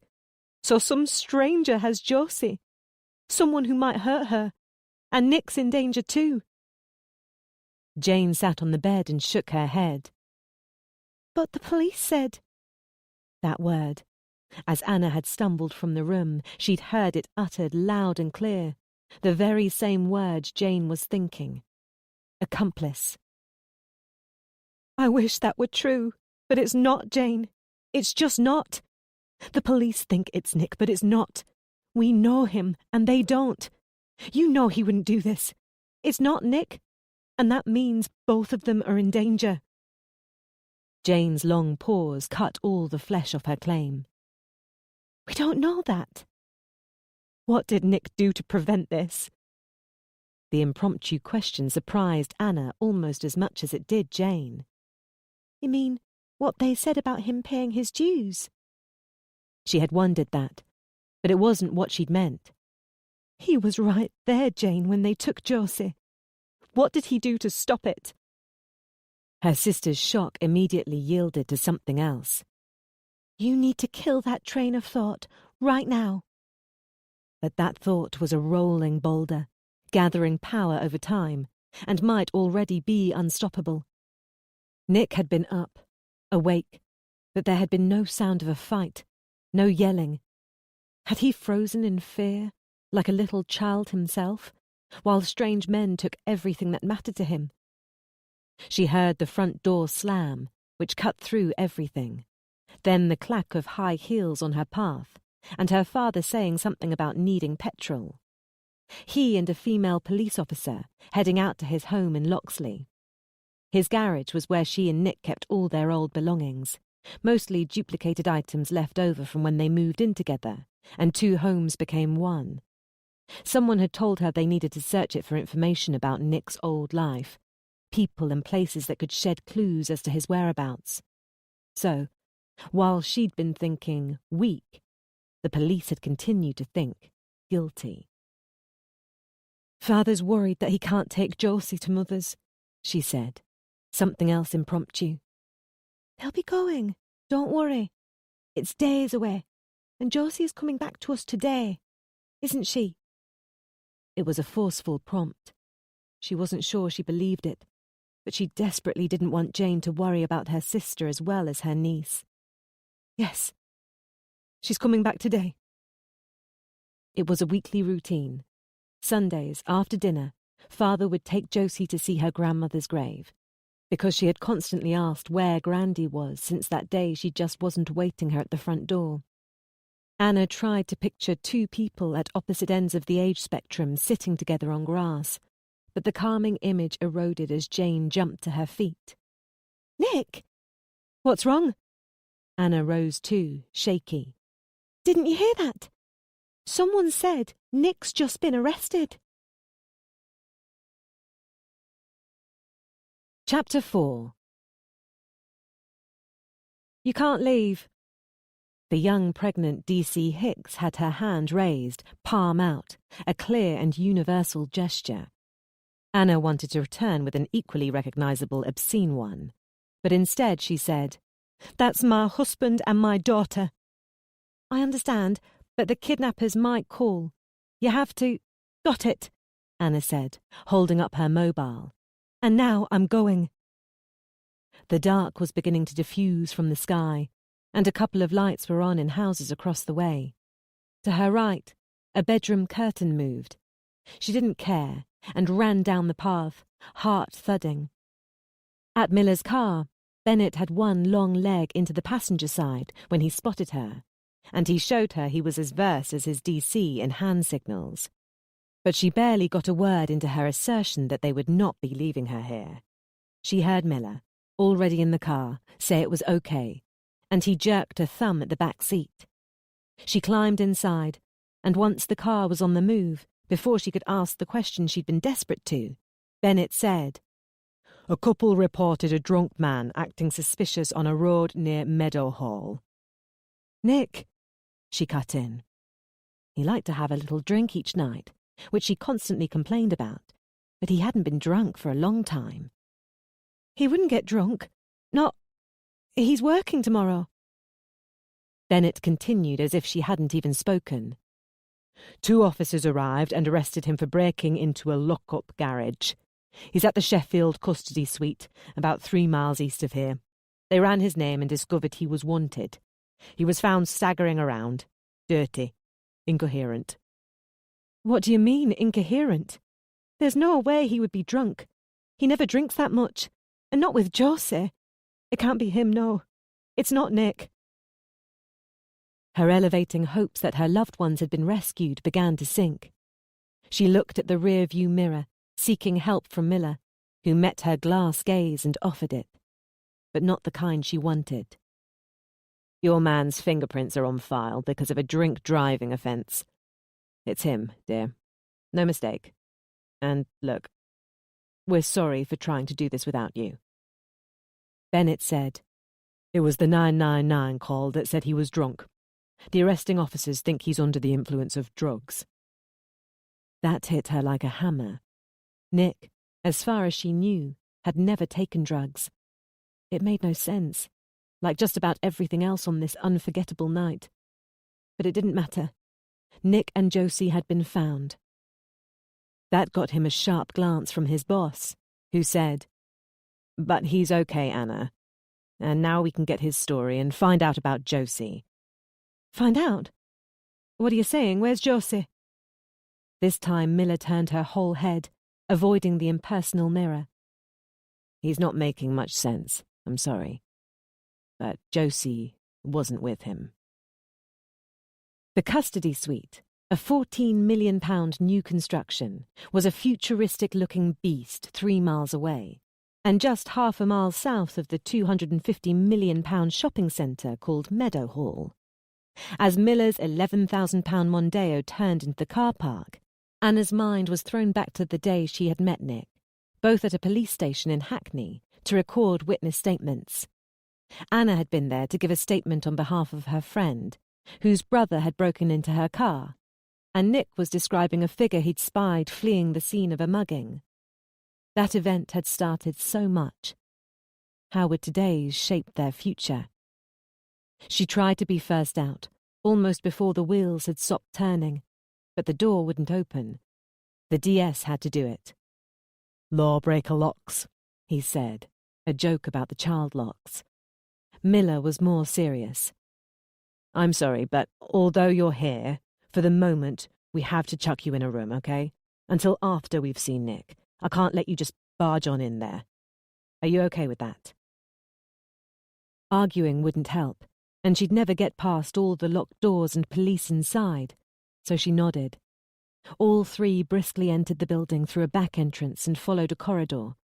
She had expected the zoo-like thud and roar of caged beasts, but the place was unnervingly quiet. They cut into a second corridor, and then Bennett strode ahead towards double doors at the end, but Miller turned to stop her. Anna noticed a small kitchen to her left. Suddenly, she didn't want to be chucked in a room. She shook her head. I want to see him. I'd be a muppet not to know that, dear, but it's not a good idea until after. You'll have him in a cell. He's here, and I want to see him. He's innocent. He might not tell you where Josie is, but he'll tell me. I want my little lady. I know. A massively delicate moment here, though, and you can't turn it upside down. I'll have you carried away if you insist. I'm sorry. Really. Anna believed that last statement, but it meant nothing. No. I have to see him. I have to know he's okay. And I don't know yet if he is. That was the reason? Anna grabbed Miller's arms in both of hers. I expected to see him dead. Do you understand? Anything is better than that. I don't care how messed up he is. He's alive. You need to see my happy face, don't you? As a child, I bet you got your way all the time. Miller turned and walked away. Anna took it as permission and followed. They passed through the double doors, into a reception area, where 4 or 5 officers hung about behind a counter, and a thug in a shell suit was being asked officially if he was likely to harm himself while here. Bennett must have already explained why they were here, because one of the officers led them onwards without a word. A door later, they entered what looked a little like a corridor of lockers, although a sign above the entrance had said cells 1 to 14. They stopped at a door with another officer outside, and Anna pushed ahead of Miller to peek through the big square vision panel. The bed Nick sat on was nothing but a blue mat, like something from a school gym, on a low shelf along one wall. He wore plain blue tracksuit bottoms and a white T-shirt bearing a picture of Peppa Pig, under a speech balloon that said, "Greatest Daddy." His feet were bare. His hair, much shorter than in the picture on the fridge, was matted with blood that also stained the left side of his hairless face, and one arm of the t-shirt and his arms were grimy with dirt. He was swaying side to side, eyes closed. Under the influence of drugs, they'd said. She thought he looked like the survivor of a natural disaster. But he was moving and breathing, and because of it he looked beautiful, perfect. She put her head against the door and closed her eyes. He didn't take any clothing. They're his pajamas. But the happy moment was gone the next instant, because Josie was still missing. She tried to open the heavy door, but all 4 police officers grabbed her. 3 had forceful words, but Miller's soothing tone cut through it all. Before Nick was ripped from her view, she saw his face turn to the door. One eye opened and seemed to stare at her. The other was welded shut by dried blood. "Who the hell are you?" he shouted. The effort seemed to drain him, and he fell back against the wall. "Let me in there!" Anna screamed, fighting against 6 hands holding her. Adrenaline strength got her close enough to the viewing panel to see him again. "Nick, where's Josie? What happened?" In the second she managed to remain at the door, he stared right at her and again shouted, "Use a towel for that, I told you! Who the hell are you?" There was a bench against the wall, and she shrugged free of the hands clamped to her flesh and sat down hard. More like a collapse. Everyone was breathing hard, bar the unflappable DCI, who sat next to her. But the older woman didn't get chance to say a word. The officer watching through the viewing panel gave a shout. As Anna jerked her head round, the officer rushed to open the door. Both women leaped up at the same time. Anna got to the door just in time to see all 3 police officers bending over Nick, pinning his arms and legs. "Nick!" He was on his front, thrashing like an epileptic, and there was vomit under his head, his face rubbing back and forth in the mess. Screaming his name again, she tried to move forward, but Miller grabbed her arms. "Don't go in. Anna, stop. Look at him. Do something." She pushed Anna aside and rushed to Nick. Anna tried to copy, but the behemoth Bennett stepped up to block her way and snatched an elbow in his bear-trap hand as she tried to slip by. Stranded, Anna watched as Miller lifted Nick's head by his hair and jammed her fingers into his mouth, seeking a swallowed tongue. "What's happening? Is he having a fit?" Miller twisted Nick's head, leaned hers close, and pinched a portion of neck flesh between 2 fingers covered in his saliva. Anna saw a red welt, and even at this distance, a small hole. "Get a damn ambulance, you muppets!" Miller yelled. It was that moment, a rare burst of anger from the ever-calm detective, that made Anna's thighs lose power. "He's just drunk," one of the PCs mumbled, shaking his head as if Miller had requested something stupid. Still on her knees, she actually kicked out at his ankle to get him moving, and then she looked straight at Anna, who was being kept upright by Bennett. "He's been drugged." Middleton's home was 3 miles northwest of the Carters, just past Loxley. It was on the edge of a road overlooking fields, but the 3-story stone house was denied the view by a high hedge atop a grey stone wall running the length of the road. You had to enter the grounds to determine where his land gave way to the neighbours', which was achieved through a stone archway barely wide enough for his car. Detective Constable Ella Hicks was instantly jealous, because she lived in an end terrace with walls so thin she could hear her neighbour's microwave oven beep. And those fools swore by ready meals. The old stone garage had a single sliding door, made of serious metal, that curved around the inside wall when open, but when this modern safety feature was installed, an old wooden door in the side got overlooked. The floor was linoleum, the walls tiled, ceiling painted, as if it had once been a kitchen. Now it was just a room for junk. Big boxes lined one side wall and the back, and a long bookcase of smaller boxes filled the other side wall. In the centre were two long-standing racks of clothing in polythene to create aisles. It was all pretty neat and clean. Ella walked between the racks, skimming a hand across clothing that rustled. Middleton sat on an ornate stool she hadn't noticed in one corner. "Don't pull things out, please. Point and ask and I'll clarify." She didn't point, though. She opened each of the big boxes and peered in. To reach the bottom, items had to be removed and stacked on the floor. There was more clothing, and there were items she imagined were useless because they were doubled up. When two households became one, nobody needed a second teapot or an extra toilet brush, and there was such a thing as too much cutlery. Most of it was stuff that should have been thrown away, but on the drive over, Middleton had already pointed out that Anna's mother, swept from the world by bowel cancer 3 years ago, had been a bit of a hoarder, loath to discard anything, because you never knew when something might have a use once again. None of it gave a clue as to Nick Carter's character, or where he might run if he snatched his kid. Another big box had 3 trophies lying atop a mass of items, each depicting what looked like 2 people wrestling. She didn't pull them out.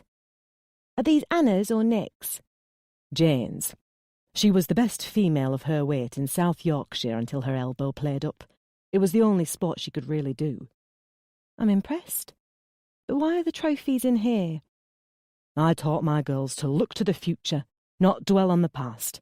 Hell, try to anyway. Look, there's nothing in that box belonging to Nick." Planning to check it if the remainder yielded nothing, she moved on.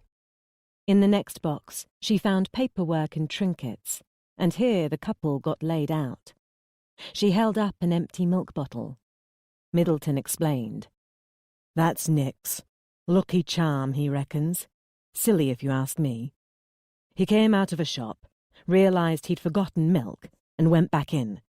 While he was in there, a car skidded and hit his motorbike. He reckoned he would have been just sitting on it at that time.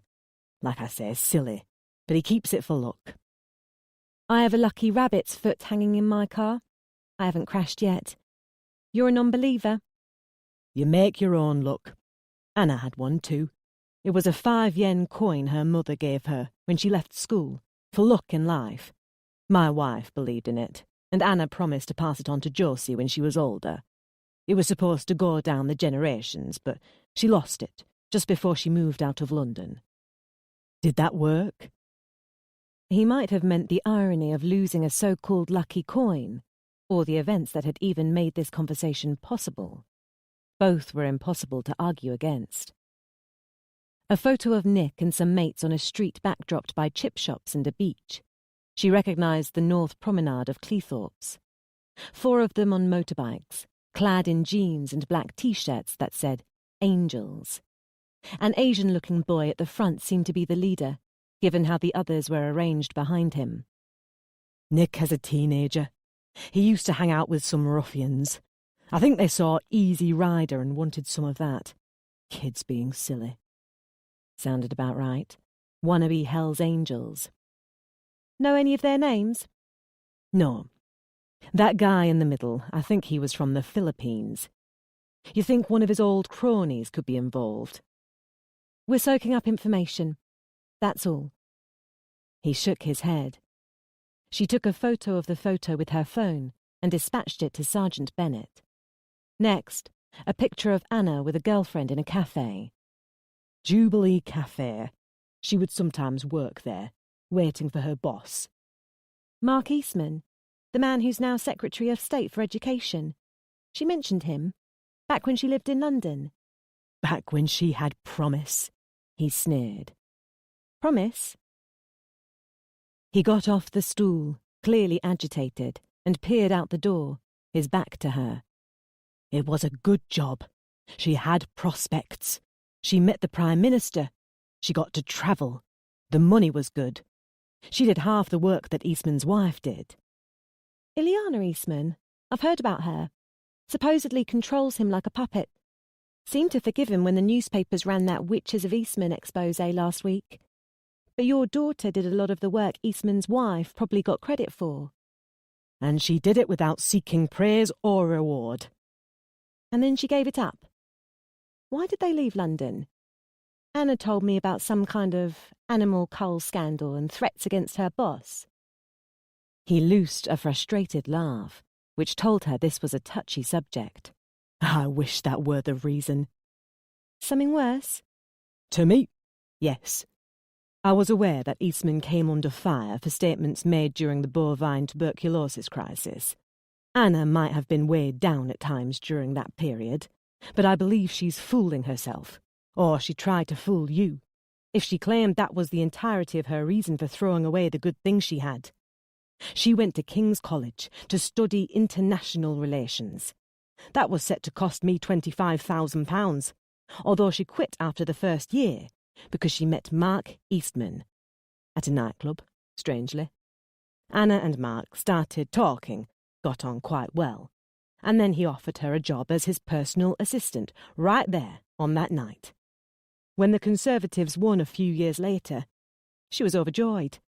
Anna was smart, and Eastman often asked her advice about matters. He even appeared in public a few times with her, in part because his wife kept to the shadows. In effect, Anna was making a difference. She was working for the country, working to better it, being important. He seemed to want her to ask for more about this important work, but she was more intrigued by another aspect of his tale. Offered a job at a nightclub? Were they sexually connected?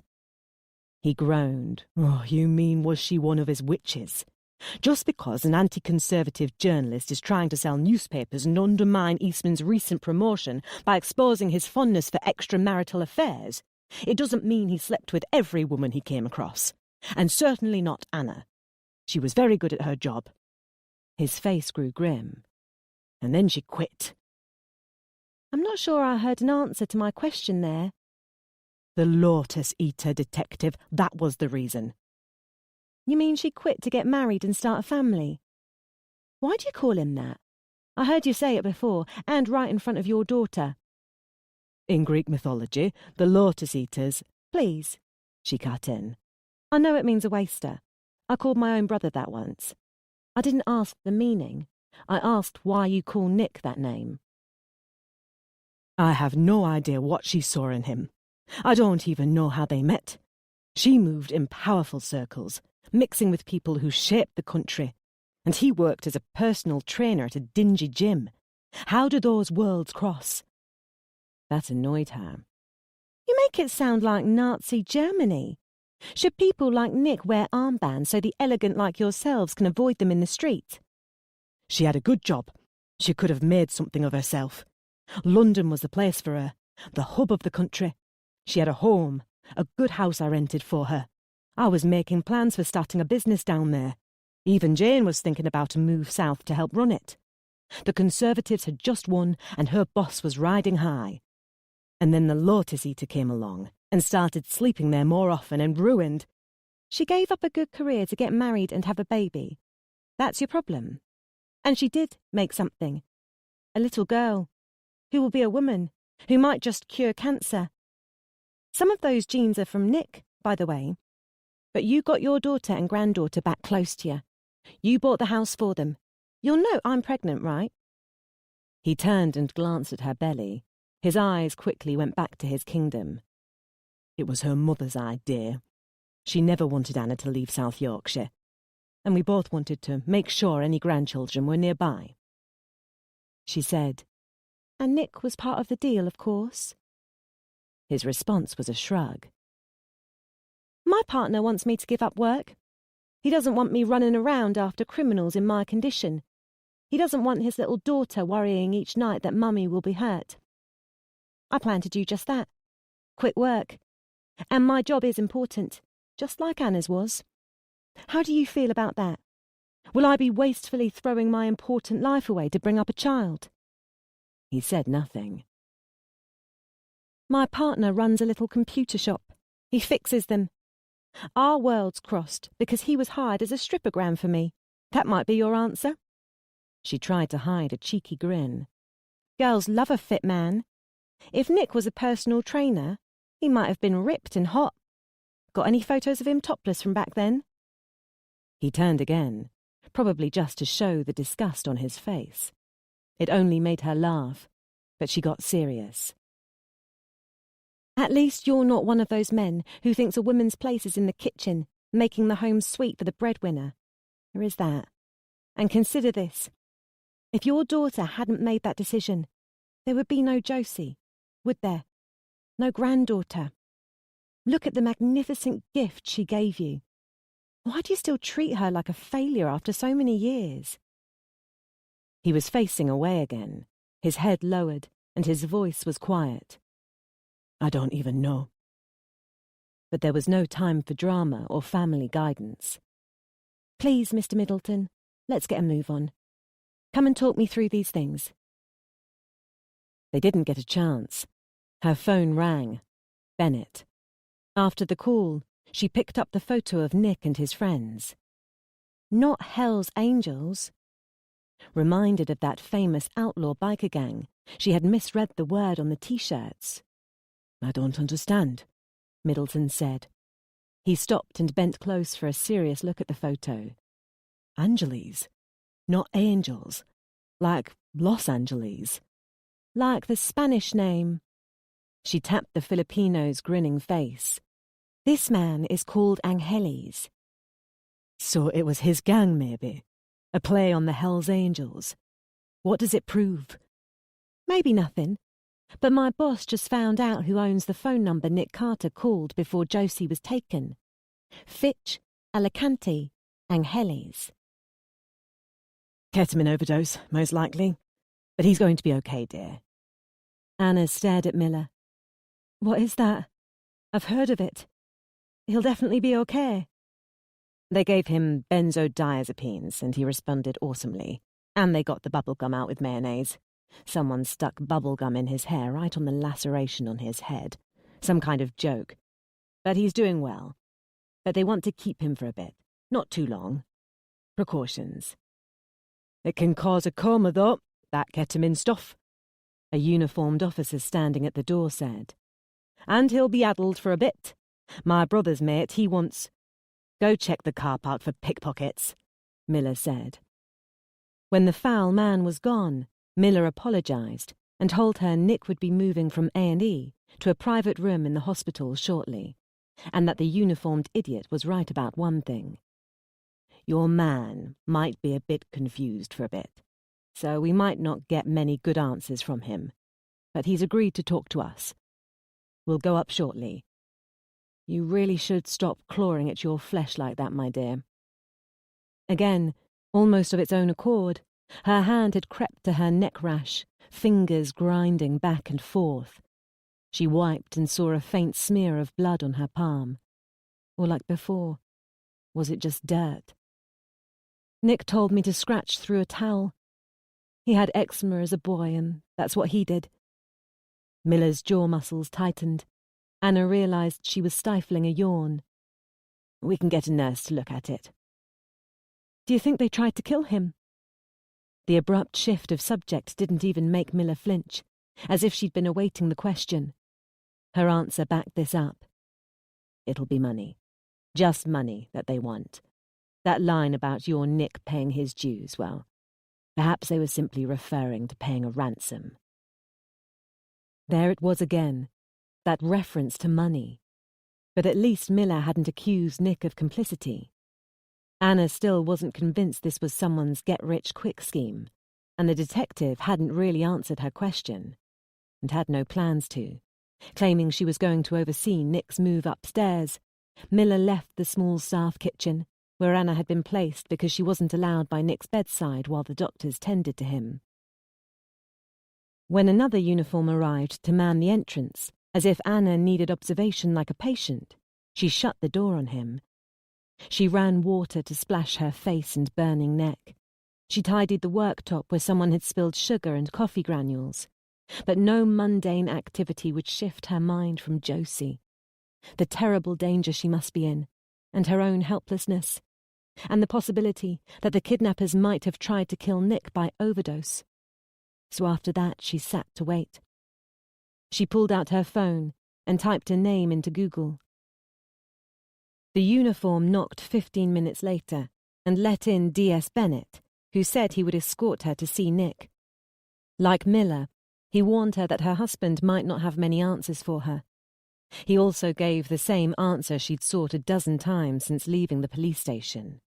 No news about Josie, but we're following leads.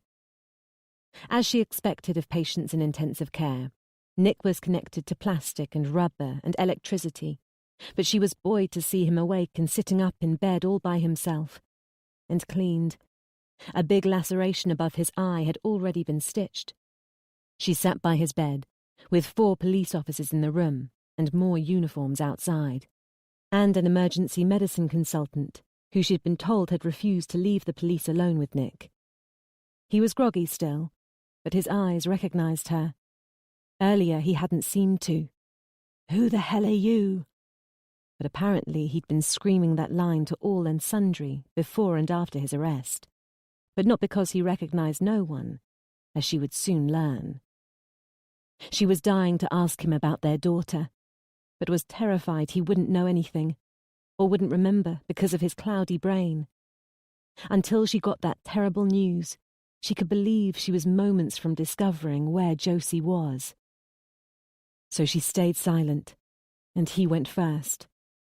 As soon as he saw her, he moaned, "Oh, Josie, where?" But his head seemed to spin, and he looked ready to throw up. That word pinned her soul. Where? He didn't know where Josie was. She slammed the lid on a wail and put her hand on his hot forehead. Strangely, everything else got swept aside for a second, as she realized it was their first intentional flesh-on-flesh touch in over a week. But only a second. "Do you know where she is?" she pleaded. "What happened, Nick? Where is Josie? Please." He looked at the police officers standing nearby and shook his head. She knew then that she'd only been allowed access to Nick because their own efforts to get him to talk had failed. She was their next hope. Now gone. His eyes closed and he lay back, but they snapped open a moment later when the door flew open. It was Bennett, who must have slipped out while she was distracted. "Mrs. Carter, with me. Quick." He mouthed something at Miller. Anna turned back to Nick, whose eyes looked clear, but scared. Anna, what's going on?" Before she could react, Miller had her arm. "Quickly." Anna was marched out of the room and down a corridor on legs that wanted to fail. She knew something bad was afoot, but couldn't find the voice to ask what. But when she saw a uniformed officer standing in a doorway ahead, clearly awaiting her, she knew. Just knew. "It's him, isn't it?" She was jerked into the room, hands on her back, and pushed into a seat before a desk loaded with paperwork and 2 computers, and a phone that was ringing. Her mind was spinning. "We've asked for the call to be lobbed up here from reception," Miller said, her grip on Anna's arm now soft, like a friend's. A call for her. Her fears had been correct. "It's him, isn't it?" Miller slapped her hand onto the ringing phone, but didn't pick it up. "The call will be on speakerphone. You can do this, dear. You're strong. Ask to speak to Josie this time. Use silences so we can determine background noises." There was more. The usual stuff she'd been told before. Now it was undeniable. Somehow, the kidnapper knew she was here and had called the hospital, not the mobile in her pocket, to speak to her. "Right now, in rooms close to you, are people with renal failure. It's £17,000 for a kidney transplant and £5,000 a year for immunosuppression treatment." The faces in the room mirrored her own puzzlement. "Where is my daughter? Please. Her name is—" Transplant survival is about 10 years. That's £67,000 for 10 years of life. You can buy your kid a much longer and happier life for just £50,000. That's what we want. Good old-fashioned cash. all in £20 notes. And you'll get it by 10 this morning, won't you? So it was about money after all, just as everyone had claimed. I'll try my best, she said, just as coached, a line that avoided rejection but promised nothing. Her teeth were gritted. I want to speak with my little lady. The clenched jaw wasn't a symptom of fear. There was no fear, surprisingly. Worry for Josie's safety had momentarily been subdued by anger. This man had taken her everything, and just for money. How she wanted to burn him alive. Been watching too many films, have we? That's not how this is going to happen. I want to talk to my daughter. I want proof she's alive and unhurt. Alive and unhurt. You could have just said unhurt, since that would also mean she's alive. We're going to call your house at 10 and tell you where to take the cash. Have it sealed in a freezer bag and inside a typical shoebox, not Nike. I hate Nike. You better get your ass right out the door when the call comes, okay? On the dot. With the cash, freezer bag and shoebox. I know you got the cops listening. Tell them to try nothing. I want proof of life, you... She stopped herself just in time, but it didn't matter. Ass-licking, tosspot freak bastard. Is that what you were about to call me? No. The fear hurtled back, exploding inside her like a bomb blast. One of Miller's cards had covered barbs, aggravating points of discussion. Boiled down, never refer to the hostage-taker's moral makeup. Never say that his actions were cowardly or insane or unfair. Never insult him. Look, please, I'm sorry. I don't want my daughter to be hurt. She's only 5. She has breathing problems. Please don't hurt. But he interrupted her with laughter. It was a sound that cut, but it was also good to hear. Laughter meant he wasn't offended. You mess this up, and I'll send you proof of death instead. How about that? Your kid's head wrapped in a copy of today's newspaper. You want that? No. Please. I just want her unhurt. You can have what you want. I just want her back. She'll be hungry, but she needs soy milk because she can't. Again, laughter. You know, this humanising your kid bit only works against people who aren't raving psychopaths. So stop it. Get my money. Mess this up. I'll charge you 25p for the newspaper I buy. Click. Angry, but unsure why, she ran out of the room, ordering those who wanted to restrain her to give her a minute.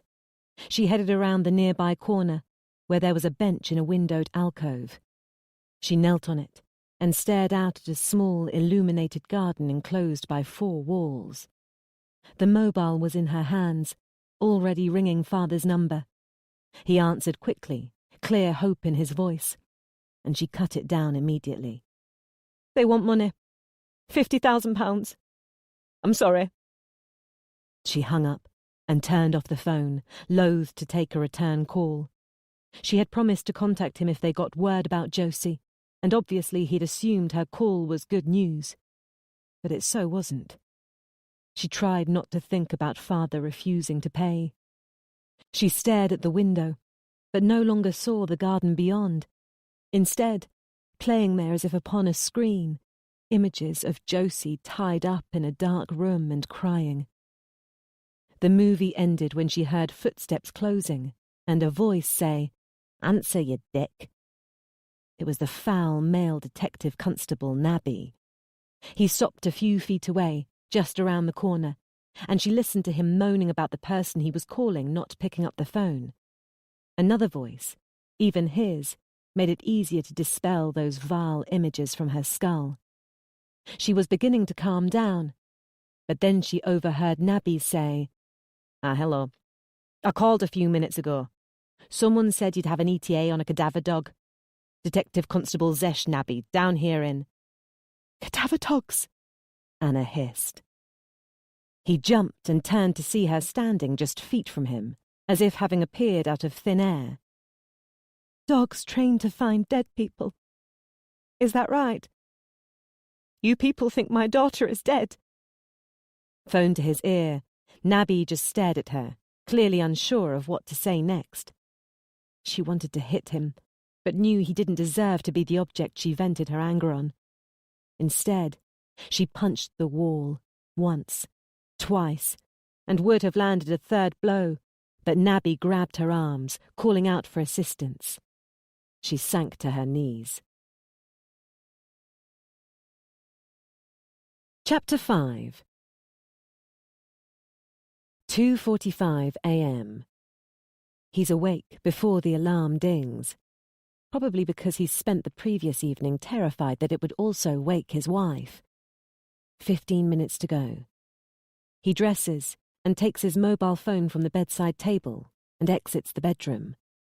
He's nervous as hell about the phone call. He will do it in the living room, because this is not a call his wife can overhear. If she wakes and wonders why he's up, he'll jokingly blame the devil's hour, the infiltration of something paranormal into his mind. She might doubt his sanity, but that's better than her knowing the truth. "And who did you call?" Upon waking, the panic had instantly closed around him like a fog. A small woman had tried to hold him down, but he'd fought like any caged animal fearing pain, desperate to rip away the tubes filling his blood with poison, and it had taken the additional input of a large man to finally subdue him. He had been aware of his voice, somewhat disconnected from his brain, screaming, "Who the hell are you?" "A friend called Fitch Angeles. For a job." "A job? Explain, please." The woman called Detective Chief Inspector Lucy Miller said. The small woman had been trying to soothe him with soft words, long sentences, but nothing had worked until the large man had yelled one little word right into his ear from an inch away. "Hospital!" "I lost my job a couple of weeks ago." He indicated Anna.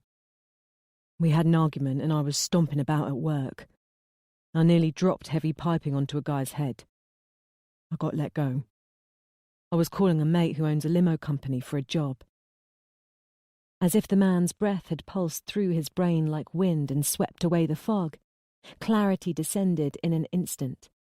Not some madman's laboratory, and not tubing pumping poison. A hospital. His jigsaw memory pieces knit together fast, and as the whole solidified, his body relaxed.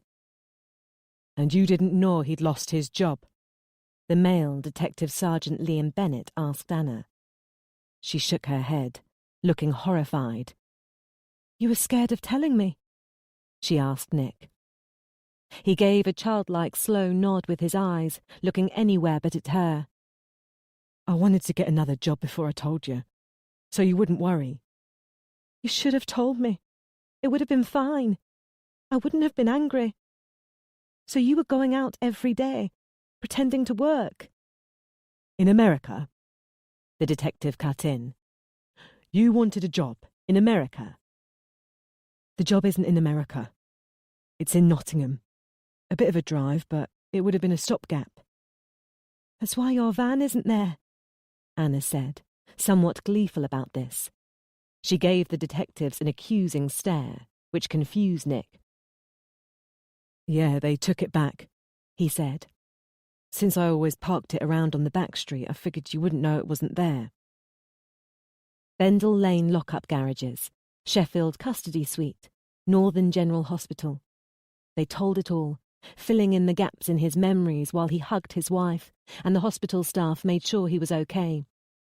The fog of confusion had been replaced by a storm of anger and depression and regret, but also embarrassment. He wanted to sleep, and he wanted to talk alone with his wife. He wanted to be back home, and he wanted to be out there hunting for Josie.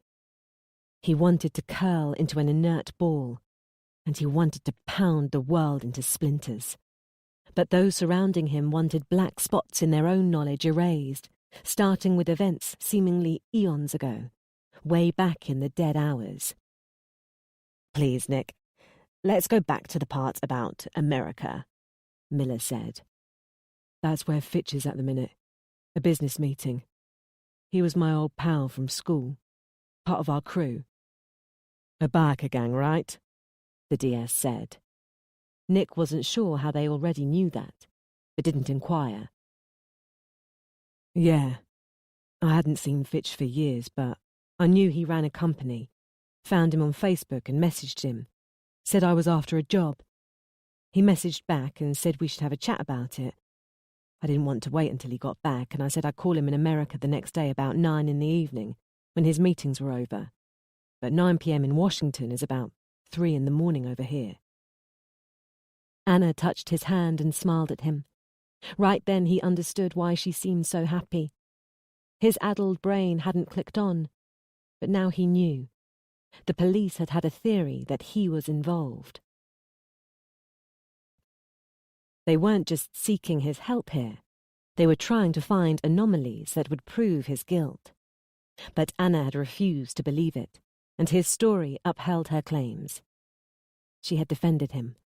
Despite their rocky times over the last half year, he squeezed her hand right back and returned her smile.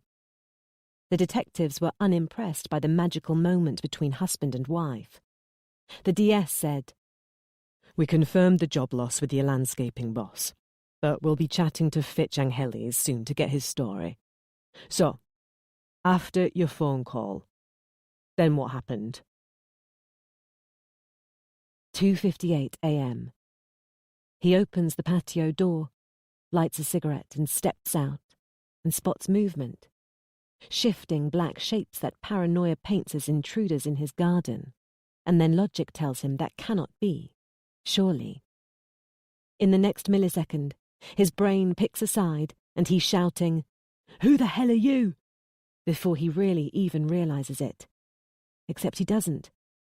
No words come, locked in by shock, but he manages to toss the cigarette at a figure as it rushes towards him. It bounces off the attacker in a mini firework display. He sees the clear shapes of 3 men in black, one holding what he thinks is a crowbar, the one standing by Josie's bedroom window. Nick's phone is still in his hand, fresh from his good news call to a pal, and he lifts it, ready to call the police, but the approaching shape hasn't ceased moving. He doesn't remember the blow, but a strike certainly occurred, because in the next moment he's on the wet ground and his head is throbbing. He's staring up at the patio door, at rain pelting towards him, at a black figure standing over him, towering high, seemingly deep into the black sky. Josie. The figure bends, something in its hand aiming at his face. He turns his head away, wanting to save his eyes, and feels the sharp jab in his neck. A knife for sure.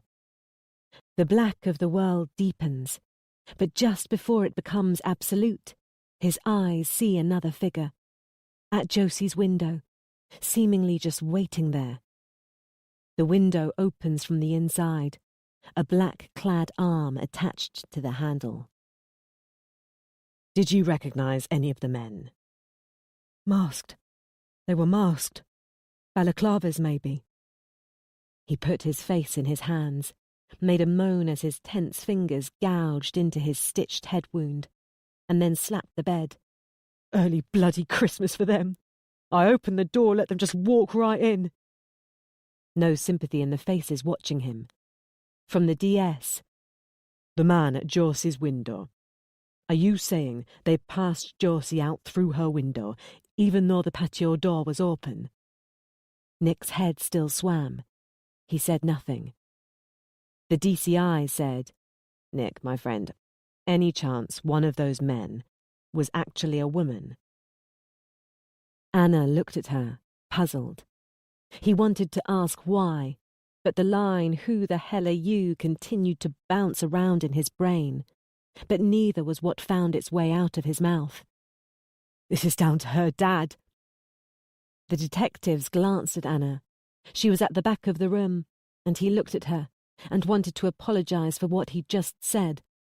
But that didn't come out of his mouth either. I checked up my arse earlier and I don't have a stash of money up there. He grabbed and squeezed his chin, as if punishing his errant mouth. The drug he'd been injected with, that was the cause. And they'd know that, right? Anna would know that. Despite the way she hung her head, clearly hurt by seeing him this way, or by the accusation he'd just laid down about her father, she'd know he wasn't in control of what his brain wanted to say. Right? "What do you mean?" the DS said. "How did you know this was about money? And why do you think this is about Anna's father?" He saw that everyone was giving him a suspicious look, as if he'd done something wrong, but he couldn't work out what. "What else would it be about? I'm not the Prime Minister. I can't be blackmailed into starting a war." That got puzzled looks. The consultant stepped in here, announcing that he didn't think this interview should continue just yet. His patient was still suffering the effects of... "Of course it's about him," Nick snapped, one hand raised to warn the doctor to keep away. And this time he wasn't appalled by the words that slipped out unbidden. This time what he'd said made sense. "He's always promoting his businesses on Facebook. He put his page from a company's index website on there, didn't he? With his account finances, just to show off how much he's got, trying to make people jealous. All he did was make people want some. Now they're going to get it, aren't they? And he'll pay. He won't buy us a new dryer, will he? But he'll pay this for Josie, I tell you now. I tell you now." He saw Anna scuttle towards the door, and he called her name, loaded with a pleading tone. She stopped, but she didn't look at him. And then she was eclipsed by the tall Detective Sergeant Bennett, who stepped into Nick's line of sight. "You're right, Nick. These people do want money. Your wife called her dad to tell him. He's just called me because her phone was off. He's already agreed to pay the money. They've asked for 50,000. My question to you is, do you think Josie was taken in order to force Mr. Middleton to pay up?" "Who the hell are you?" That got him disappointed looks, and another plea by the consultant. But this time, the DCI held up a hand to stop the guy. "Just a moment, please. Nick, what made you say that about Anna's father? Has he received any threats in recent days? Have you?" "Anna, can I see you? Can you come here?" "Just a moment, dear," she said to Anna. "Nick, please. Do you know of anyone who's shown interest in your father-in-law's finances?" "Anna!" But he saw the door open, and beyond the big detective saw her slip out. The DS turned to watch, then put his attention right back on Nick. "Give her a moment. She's got a lot to process tonight. So, from your garden to a lock-up garage in the city centre." Black with them closed, and black when he opened his eyes again. The pain in his head told him he wasn't dreaming. Cold all along his left side, which ceased when he rolled over. Now he saw light in a thin strip and crawled towards it. A metal door, which rumbled when he hit it head first. His head was still swimming, and he failed to stand. But there was nothing wrong with the power in his muscles. His fingers scraped along the floor, dug into a gap between it and the sharp bottom of the door, and lifted. A roller shutter, which ground its way up slowly. Light crawled in, and he crawled out. He found himself on gravel beside a road, a lock-up garage. Similar garages ran away left and right, and ahead, far side of the road, was a tall hedge before a wide and tall brick building. High up on that building was a sign that said, "Next." Clothing store, he realized, but he had no idea where he was. "Who the hell are you?" he said. His eyes flicked left and right, as if seeking the source of his brain's cry, as if part of him had registered a danger the rest wasn't aware of. No one around, though. 3 men flickered into existence, and the concrete beneath him changed to grass. But a moment later, men and grass were gone. He got to his feet, and it happened again. Like a subliminal image in a film reel, grass instantly sprouted under his feet, and black-clad men materialized, just for a flash of a second. He remembered them, he realised. "Who the hell are you?" he shouted. But the men had gone. He started to stagger. The open street once again turned into his back garden, and 3 men in black appeared to block his way. They rushed him, but this time they winked out of existence just as one was swinging something at his head. Still he jerked back, one arm up to defend himself. Then he remembered Josie.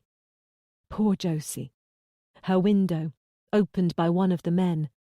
Poor Josie. Gone. They had taken her. He dropped to his knees on the gravel, and stinging pain knocked the cobwebs away. A scraping noise turned his head. Other side of the road, by the hedge, a man and a woman were quickly walking by. They seemed not to have noticed him. He opened his mouth to yell for help. "Who the hell are you?" he shouted instead. Their pace quickened, and they didn't look at him. He tried to approach, but his legs gave way and he tumbled. "Who the hell are you?" The man and woman scuttled past and away. Before he went out again, he heard one of them, probably on a phone, asking for the police. "And that's the last thing you remember," a voice said. He turned, seeking the source, but saw nothing. "Until the police found you stumbling along." It took him a moment to realise his mind had mixed some kind of present-past cocktail. The tall detective sergeant was standing close, looking very much like a guy awaiting an answer. Nick just nodded. "Nothing in between. All black, from the moment you were knocked unconscious and drugged, until the point where you woke up in the garage." Nick knew his pause aroused suspicion. When he shook his head, eyes averted, he expected someone to challenge his memory. But nobody got the chance because the door bashed open. Anna was in the doorway, red-faced from tears. He felt awful, knowing that she'd been crying out there somewhere, doubtless about his attack on her father, while he recounted his hazy tale. He wanted to apologise, but kept his mouth clamped shut, because it couldn't be trusted, while remnants of that damn horse drug still rampaged through his veins. "I want a moment alone with my husband," she said. Nick expected refusal, but the DCI ordered her people out of the room. The doctor wasn't her employee, and Anna had to ask him. Twice. When they were alone, she sat close by him, and the distress on her face made him realise something that had eluded his cloudy head. He hadn't considered what had happened to her. They told him the basic facts of the night, but not what she'd been through, how she'd learned he and Josie were missing, or what turmoil she felt. Her night had probably been just as bad as his, and they'd both suffered alone.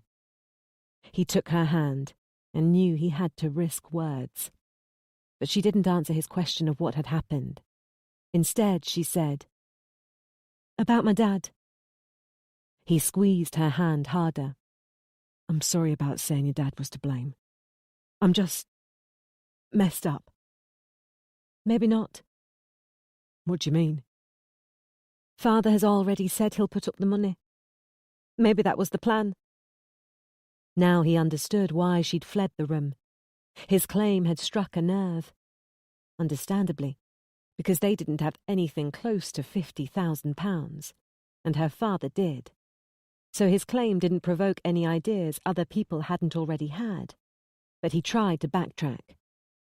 "Maybe it was our house. It's a nice bungalow. Maybe someone came along and saw Josie playing in the garden and figured we had money. They wouldn't know the house was a gift. Josie might not have been taken because of your dad. Just a random thing." Because she saw the empty conviction in his eyes? Whatever, she was shaking her head.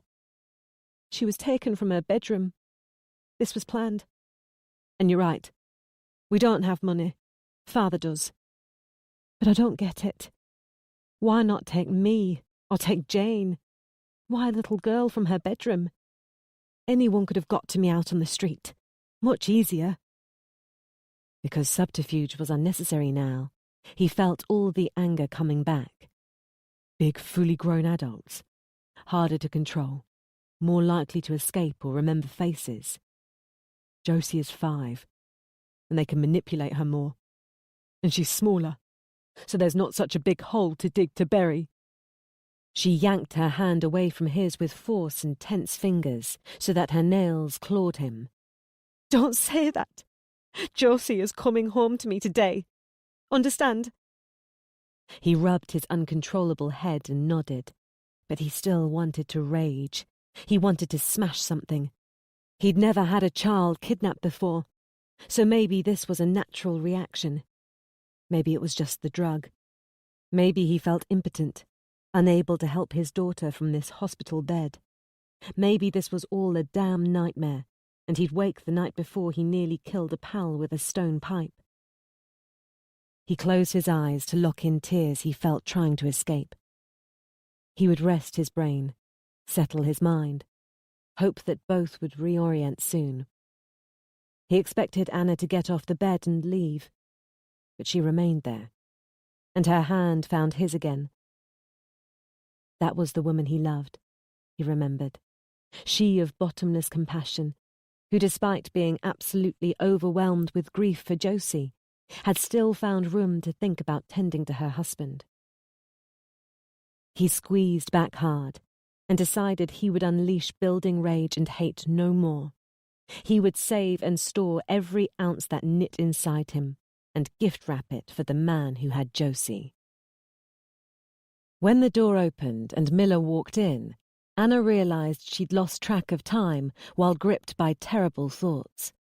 A glance at the clock showed only 7 or 8 minutes had passed. Nick was asleep. Anna, dear, it's time to leave. The consultant, though, he wants your man to agree to see an addiction psychiatrist before we leave. Addiction psychiatrist? Anna realized Miller must have spun a lie to the A&E staff, or just refused to explain how Nick had overdosed and why he had such a big and official entourage. She wasn't sure how she felt about that. He's okay to leave. They said that. She looked at him. He seemed at peace, and she hoped the sleep would clear his head. He won't have a relapse or whatever. They said he can leave, was the ambiguous response. The psychiatrist will have a quick word. Then we're heading out the back way. Police presence here, big gossip. Nobody knows about the kidnap, and we kept stum about what actually happened to your man. The consultant is sworn to secrecy. I need you to do the same if you're asked. We can't have word leaking out. We don't know if any of the kidnappers might be in the building. His overdose of ketamine was accidental. Okay? They might be here, Anna said, shocked. Have you looked at cars outside? She stood up, suddenly buoyed by the notion that Josie could be nearby. Nick had a death grip that Anna needed her other hand to break. It woke him up. Oh dear, don't think like that. Just a precaution, that's all. I've got people out there, just in case, but please don't think it's likely. We should get you back to your home. Okay?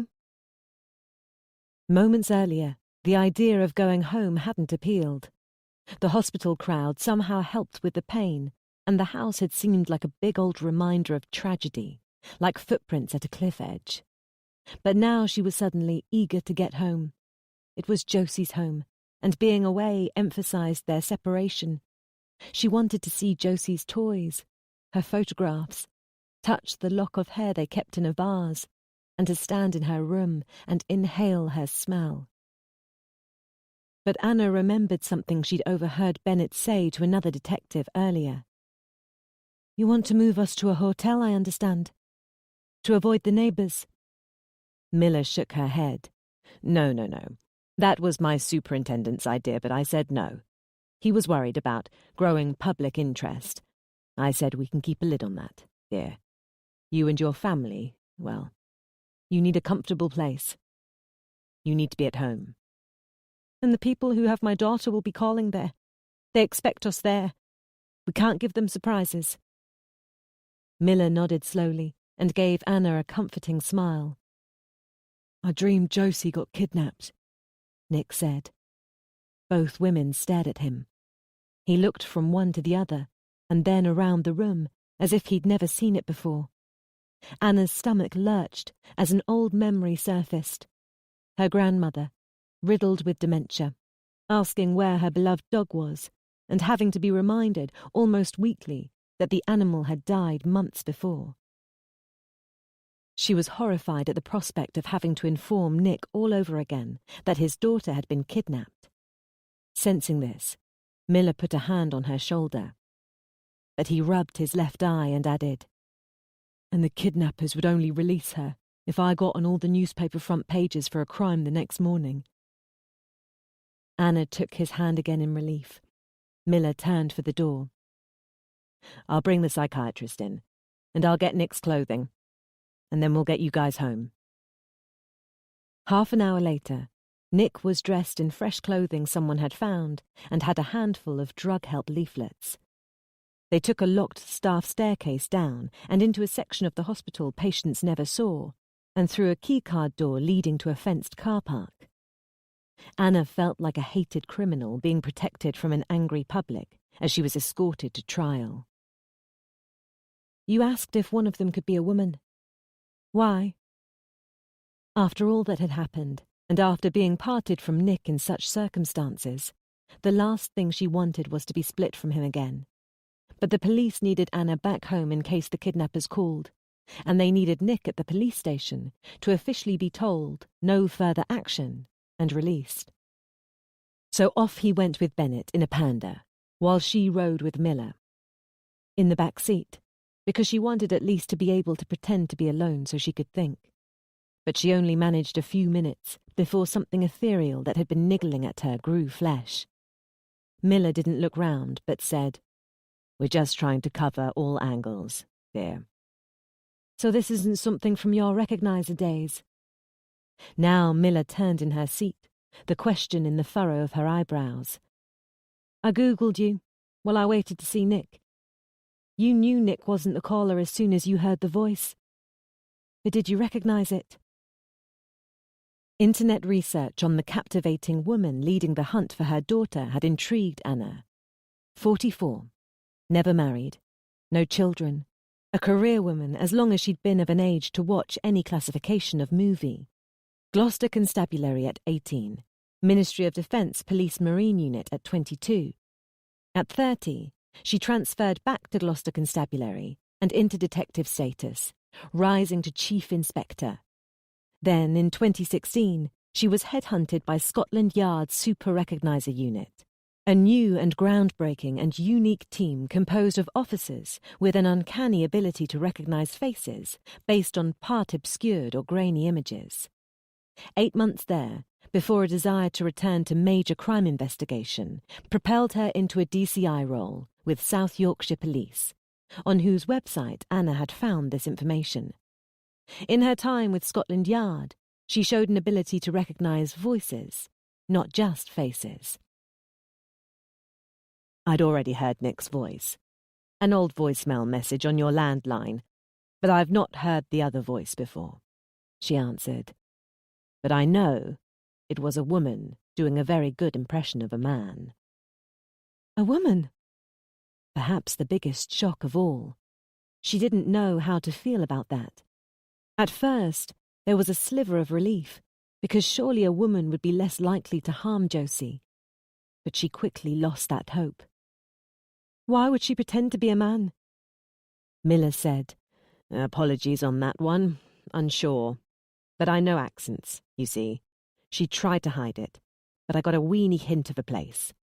She paused before adding, "Sunderland."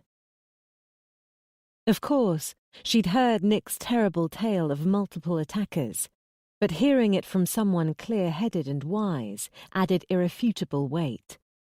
Somehow, things had just taken a turn for the worse. "I don't know anyone from Sunderland. I don't think Nick does. What does it mean? I can't."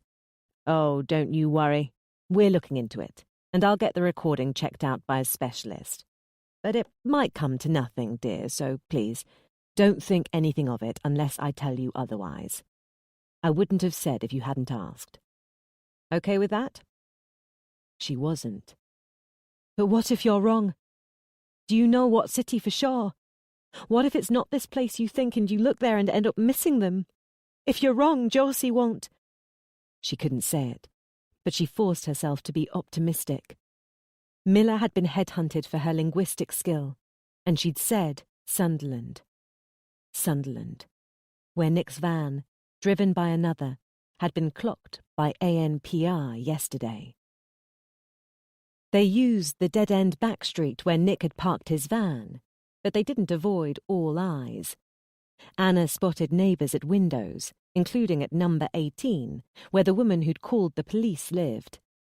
Just before they'd left the hospital, Miller had told her that the home phone had received 3 calls from the 6 friends Anna had called. Jane had spun these people a story based on her own initial theory. Josie had hurt her leg, falling out of bed, and Nick had taken her to the hospital, but both were okay and on their way home. They'd tried Anna's phone first, but she'd been instructed not to answer because she would fail to keep stress out of her voice. Miller had had to post a plainclothes man on their street with the sole task of having a quiet word with any neighbours who tried to approach the house. So far, so good. But even this tactic had to remain shadowy. And alas, Anna might need to answer the door with a lie of her own if word continued to diffuse. But she wasn't thinking that far ahead. Miller shut off the engine and stretched. "You should sleep," Anna said. "I heard Mr. Bennett say your team was working all night on a case. Delegate tasks or something, and use my bed." Miller gave her a smile in the rear view, below groggy eyes. "True, but we're on call this week and we sleep when we can, like cats. The team got to go home and Kip in the afternoon." Anna got out.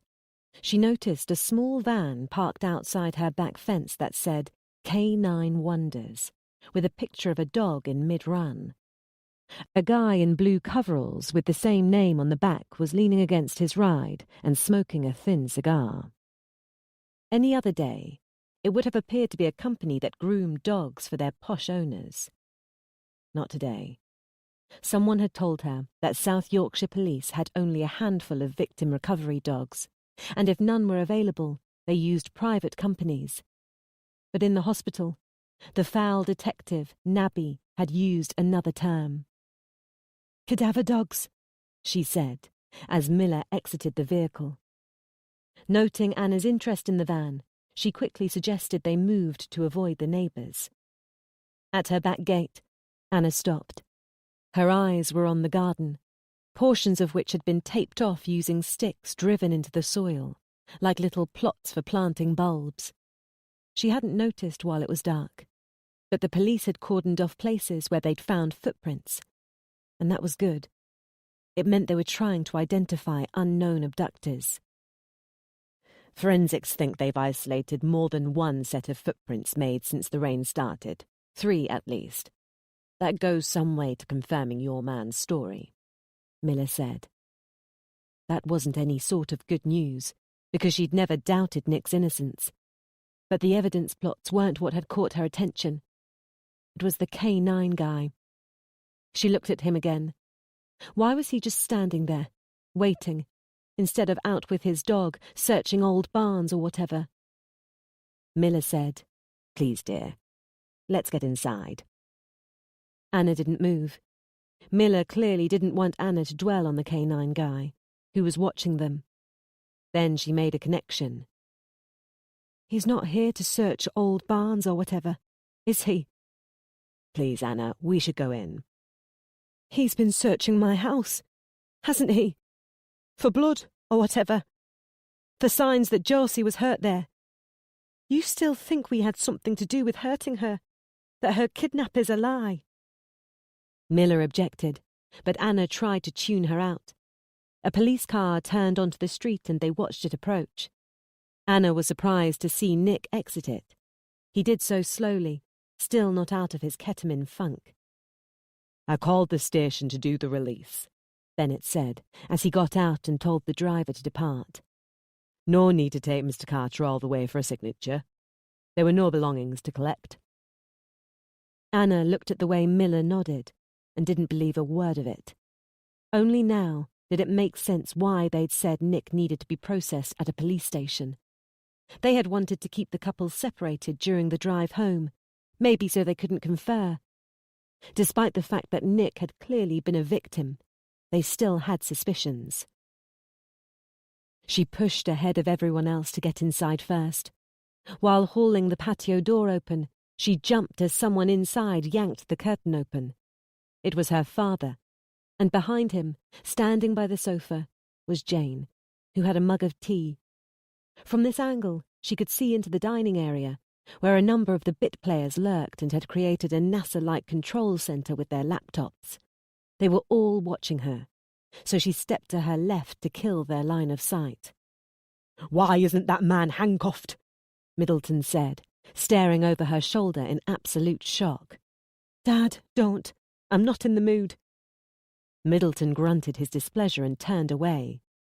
"These detectives have been questioning me about my past now. Who I know who could have done this. What's that all about, Anna?" "Father, please," Jane said from somewhere behind him. "Until we know. We don't know anything, do we? They've asked me to. Whoever it is, and whatever their connection to us, that's hardly our fault, is it?" Middleton moved to a wall, probably to make sure there was space between him and Nick. Anna stepped inside and was immediately grabbed in a tight hug by Jane. Nick entered, with Miller and Bennett close behind, and Jane somehow knew it was him. He got the same squashing hug. Middleton glared at everyone but kept silent. Jane traced a shape on Nick's cheek and over his chin with her finger. "It means everything will be okay." He couldn't read Braille, and he didn't know the secret language of the sisters either. So he gave her a thumbs up and pressed it against her arm so she could feel the shape. She understood, because she gave her own thumbs up. "Except that the police still doubt it's a kidnapping," Anna said. Everyone looked at her. "They want to bring in a dog to search the house for signs of Josie's blood, in case the kidnapping story is a lie and really we killed her." Middleton and Jane voiced their shock, but were washed out by Nick as he spun on the detectives and roared, "What?" Miller stepped forward. "Nick, no, that's not right. We don't—" "That dog van outside, is that it? You want to bring a damn dog in to search for blood? Okay, I'll help you." Miller started to object, but Nick ran over to the living room doorway and stamped on the carpet. Everyone else watched, shocked. "Here, the carpet gripper. Let it sniff there. Josie cut her knees crawling around 3 years ago." "Nick, calm down," Bennett said. "Because you've got this." Nick approached the fireplace. "Or did we bash her head in right here? I guess you'll soon know. And don't forget the cellar. Actually, maybe we cut her up in the bath." "Nick!" Anna yelled. "Don't you dare say such things." Nick jerked as if he'd been slapped. He took a step towards Anna, but stopped when she dropped onto the sofa, crying. Jane sat with her. "The superintendent sent the search dogs," Bennett said. He looked at both Carters, back and forth as he spoke. "But DCI Miller objected. It's protocol, but she said no. We trust you. Normally we'd have all of you out of here and down the station so a whole team could come in and search this place. But we didn't, and we won't. The dog handler isn't being allowed inside. We know you didn't hurt your daughter." Nick took another step towards his wife, but she didn't look at him. "Anna." Still she refused to look up. He rubbed his forehead, looked at every shocked face watching him, and then quickly strode from the room. Miller sat on Anna's free side but said nothing. That made it worse for Anna, who looked at her and mouthed, "I'm sorry." The DCI took her hand and shook her head. "Don't you apologise, okay? Not for anything, dear. Nothing you do while Josie is missing requires any kind of apology. I'm sorry, me, because the dog handler should have been gone. I don't know why he's still outside. You weren't supposed to see him. and you'll never see that face again." "Like Josie's, then," Anna moaned. Nick needed a drink. In the kitchen, he opened a high cupboard full of cereals, but he wasn't after cornflakes. From a bottle hidden behind the boxes, he poured a big dose of Jim Beam into a plastic beaker. "Drugs and alcohol?" Nick turned to see D.S. Bennett in the doorway, watching. "The alcohol is my choice, at least. Don't you need to be clear-headed for what's coming?" "And what's coming? Viewing my daughter's body at the morgue, watching your dog search for her body under the floorboards." He snatched up a large knife from the counter. "Put that down right now," the DS ordered. His stance changed slightly, as if readying for an attack. Nick tossed the knife into the sink, and the DS added, "Protocol. Remember, imagine if a week from now you admitted Josie was under the floorboards and that we didn't even search the house. Remember also that I said we're not using the dog. And what's coming are things you need to be clear-headed for. Step away from that sink, please." Nick spat the alcohol into the sink. "Gotcha. A and that police ABC mantra, eh? A. Accept nothing. Your wife must find life one long party." He almost upended the bottle's contents down the plug hole too, but stopped himself. He put the top back on and backed out of arm's reach of the whiskey-soaked weapon. "It's for celebrating good news, anyway," he said, meaning the whiskey, meaning he still might have the chance to celebrate. "Why was the bottle hidden? Do you have a drink problem you're hiding from your wife?" "What are you? A detective or something?" Bennett's phone beeped the arrival of a text message. He quickly read it and lost the device. "Then hopefully we can all have a good news nip very soon," he said. "Now, can we go into your daughter's room, and you can run me through your story again?" "Looking for holes in it?" Nick said, as he slapped the bottle down on the worktop and slid it away. "I'll understand the story better if you tell it here at the scene. Maybe it'll help your memory, too." "What's that supposed to mean? You think I gave you a line?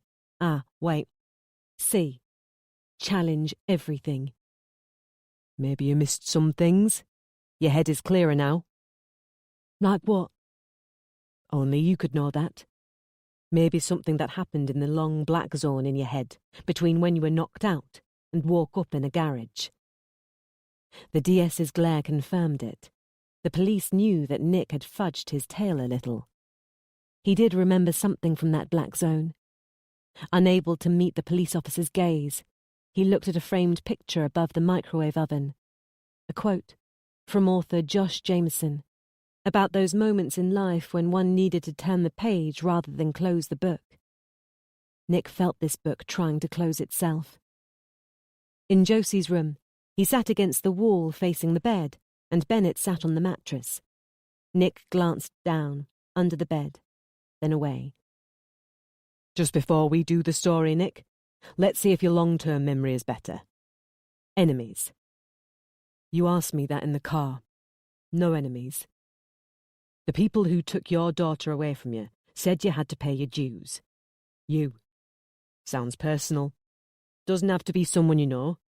Someone you annoyed. Cut anyone up on the road recently? You told me already. Look, anyone I pissed off recently, I didn't give them my name and address. Okay? How about your job? You do gardens? Easy to trace you through a business? Anyone unhappy with the finished product? Now and then. Bit extreme, don't you think? I could tell you my snowball story, which I use at times like this. Tell me about the latest unhappy garden fanatic. She was about 80 years old. Prisoners full of vicious young thugs with 80-year-old grandmothers they love dearly. Look, Detective Bennett, I keep to myself, and I'm nice and sweet on days when my daughter hasn't been kidnapped. No enemies. No one pissed off enough to do this. This is about money, and they know Anna's dad has enough to spare. Anyone at all you've had recent contact with, even if it didn't seem as if you got on their wrong side. Nick sighed. Couple of weeks back, a guy a street over had to brake coming out his garden because he didn't see my van. A corner shop owner in Mexborough accused me of buying alcohol for teenagers hanging around outside. Some girl the other day knocked on the door and tried to get me to buy organic pizzas. You want to chase these people?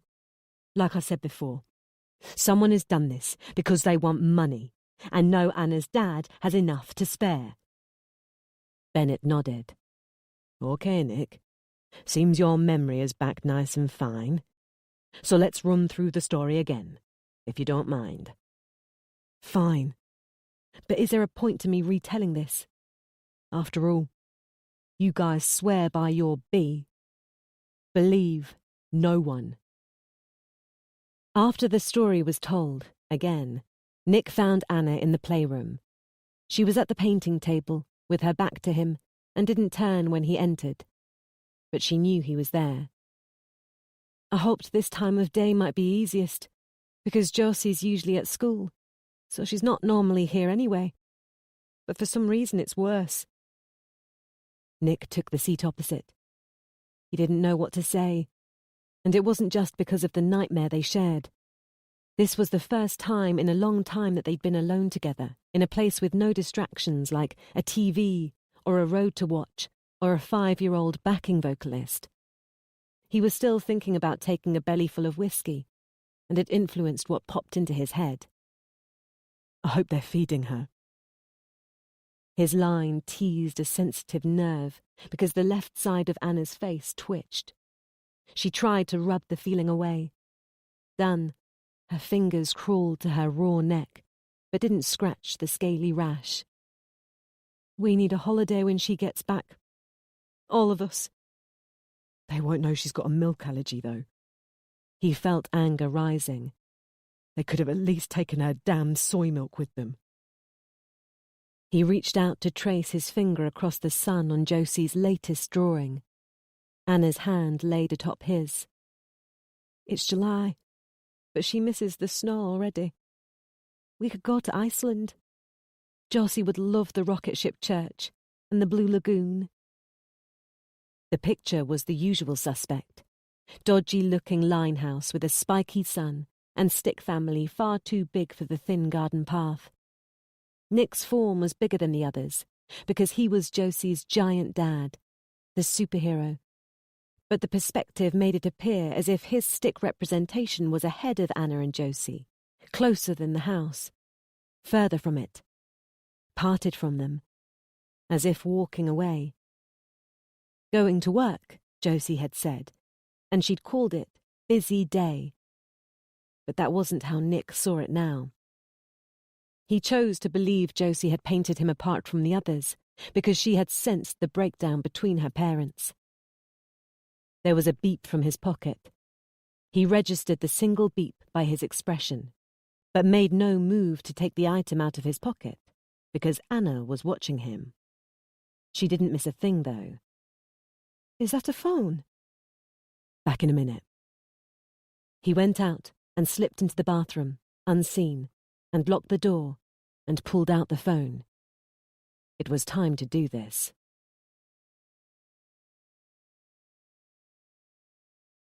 Chapter 6. She managed 3 minutes, but by then there was more worry than curiosity. Anna stepped out into the hallway, but didn't see Nick.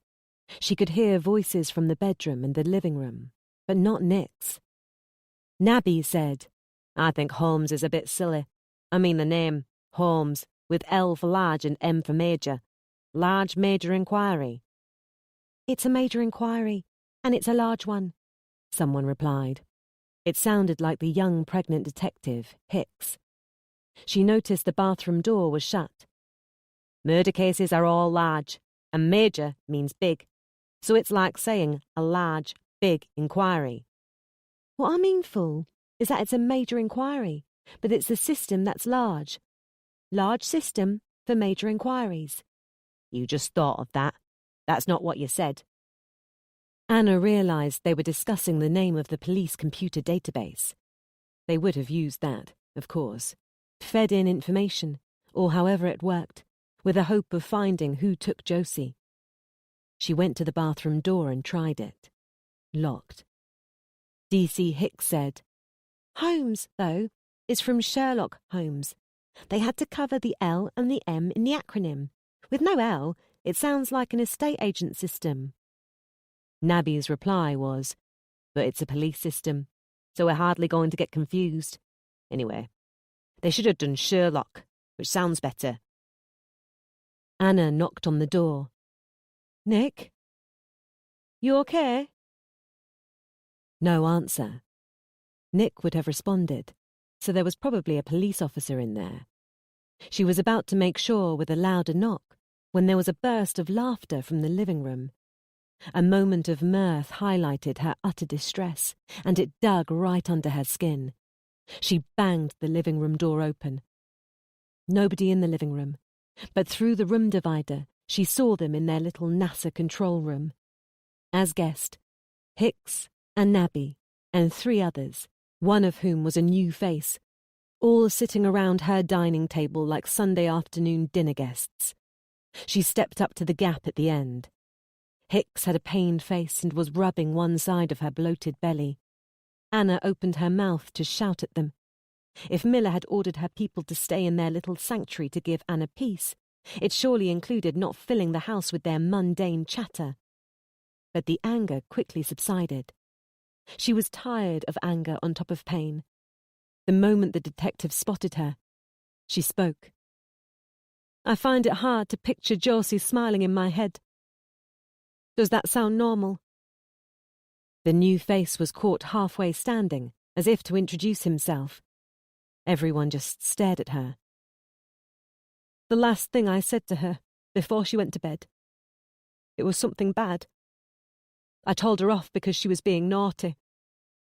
I last saw my little lady with a grumpy face, and now it's the only face I can picture when I think of her. She said to me, 'You don't love me.' But I just left the room without speaking. What if I never get another chance to tell her I love her?" Nabby didn't seem to care, but Hicks got up and approached. "Don't think like that," she said, standing close. "She's coming back to you, and very soon." When the detective took her into a hug, Anna couldn't stop a deluge of tears. She had sought a reaction, that was all. But hearing the words aloud drove their potency home. What if she never again got the chance to speak to her little lady? What if there was a dead spot in her mind, like a scratch on a vinyl record, and she was never again able to imagine Josie smiling? What if she thinks she's been taken from her mum and dad as punishment for being naughty? Before the detective could answer, they heard the front door close, and then a shout from another room by Miller. "Did someone just leave the house?" No one from the living room. As if an alarm had sounded, and with more haste than anyone had moved when her 5-year-old vanished, they jumped into action. By the time Anna got to the front door, 5 detectives were already in the garden, staring off to the right. Miller ordered them out of sight, quickly. As they retreated into the house, Anna saw her own car bolting down the road. Nick. She remembered thinking he'd had a phone. Had he got a message or a call while in the bathroom? But Nick had claimed his phone was taken by the kidnappers. She ran into Josie's room, and Bennett appeared just as she knelt by her daughter's bed and lifted the end of a cable that ran under the frame and into a wall socket. "Was there a phone plugged in there? Has Nick got a phone?" "Yes, Josie's. An old one we let her have, for Tetris when she can't sleep." And it had been there earlier, when she'd retrieved Nick's birthday present to her. "Does it have credit? Is it active? Was it here this morning?" "I don't know. Probably. Why? Yes, it had a couple of pounds left over from a top-up ages ago." He cursed and rushed from the room. She heard him bellow that Nick might have made a phone call. Then he was back, wanting Josie's number so they could trace the call. Then she heard her father's voice. I knew it. He's gone to meet his accomplices. How did you let him out? Didn't you hear the car start? 10 police officers in this tiny house and he got out. Someone urged him to calm down. She heard more footsteps, and then various voices, all urgent. So much noise adding to the pain. She ran to the door and shoved it shut with a bang. Accomplices. Couldn't be, could it? But the Sunderland connection. No, Nick must be out searching for Josie. Maybe he had a clue. Maybe he had remembered something about the kidnappers who attacked him. Perhaps one had worn an item of clothing with a badge or a logo identifying a place of work. Yes, that was it. Over the effects of the drug, Nick now had a clue and was pursuing it alone because the police didn't like vigilantes. He was doing something proactive to get back his daughter. She cursed herself for doubting him. Again. She pulled out her mobile and dialed Josie's number from memory. The call went to voicemail, and she heard a fumbled message from her daughter, reading from a script that Nick had written. Hearing her little lady's voice cut her deep, but she didn't hear Nick's voice, because he didn't answer. As she hung up, Jane crashed through the door. "Annie, you're here." Her head twitched in Anna's direction as she heard the beep of dialed numbers. "Where's Nick going, Annie?" This time, Annie wasn't trying to reach Nick. She just wanted to hear Josie's recorded voice again. Nabby was sent in pursuit, but Nick had gone east, and within 10 seconds of the house by car was an X junction. It took him 10 more to pull his phone and dial a number, so within a minute, all told, Miller knew that Nick had vanished. Then she got a radio call from base. Louth and Adams, the officers who'd responded to the 999 call that started everything, had just called in to say they'd seen the Carter's car leaving the area and were wondering if it had been authorized. No got bounced from base to patrol car, and soon Nick had a tail. But only a tail, Miller ordered. "Don't stop him. No arrest. Keep me updated on your location." Her father questioned this, and it was Jane who had the answer. They wanted to see if Nick led the police to Josie. Anna leaned against a wall in the living room, far from the mass crowding Miller and her radio, and dared to hope this nightmare could be winding down. "Junction off Meadow Street," the responders finally announced. "Courser's pulled onto the curb outside the Early Language Teaching Centre." "Who does he know at that place?" Miller asked. She looked at all 3 family members in turn, and 3 heads shook. "He's waiting outside." Numerous eyes bored into the radio in Miller's hand. "I see 1 male just exited. Both men in the car now. Heading northeast on Meadow again." Nick had just met someone he'd planned to meet, using Josie's phone. What did that mean? Bennett was on his phone and he reported to Miller. "You can order those responders away now. 2nd unit, plainclothes, got him in sight." Miller told the responders to back off. "Who's the new guy?" Bennett told the room that an off-duty constable had been giving a lift home to a female mugging victim after his shift when he heard the radio call to base. Nearby, he swung in for a nosy, clocked the Corsa, started following.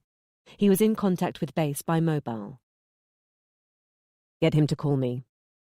Bennett relayed that order, and Miller's mobile rang a minute later. She introduced herself, asked the caller's name and location. She put her phone on speaker and laid it on the coffee table. "Just tailed the Corsa east off the roundabout, 400 metres along the A61. He's, just taken a left.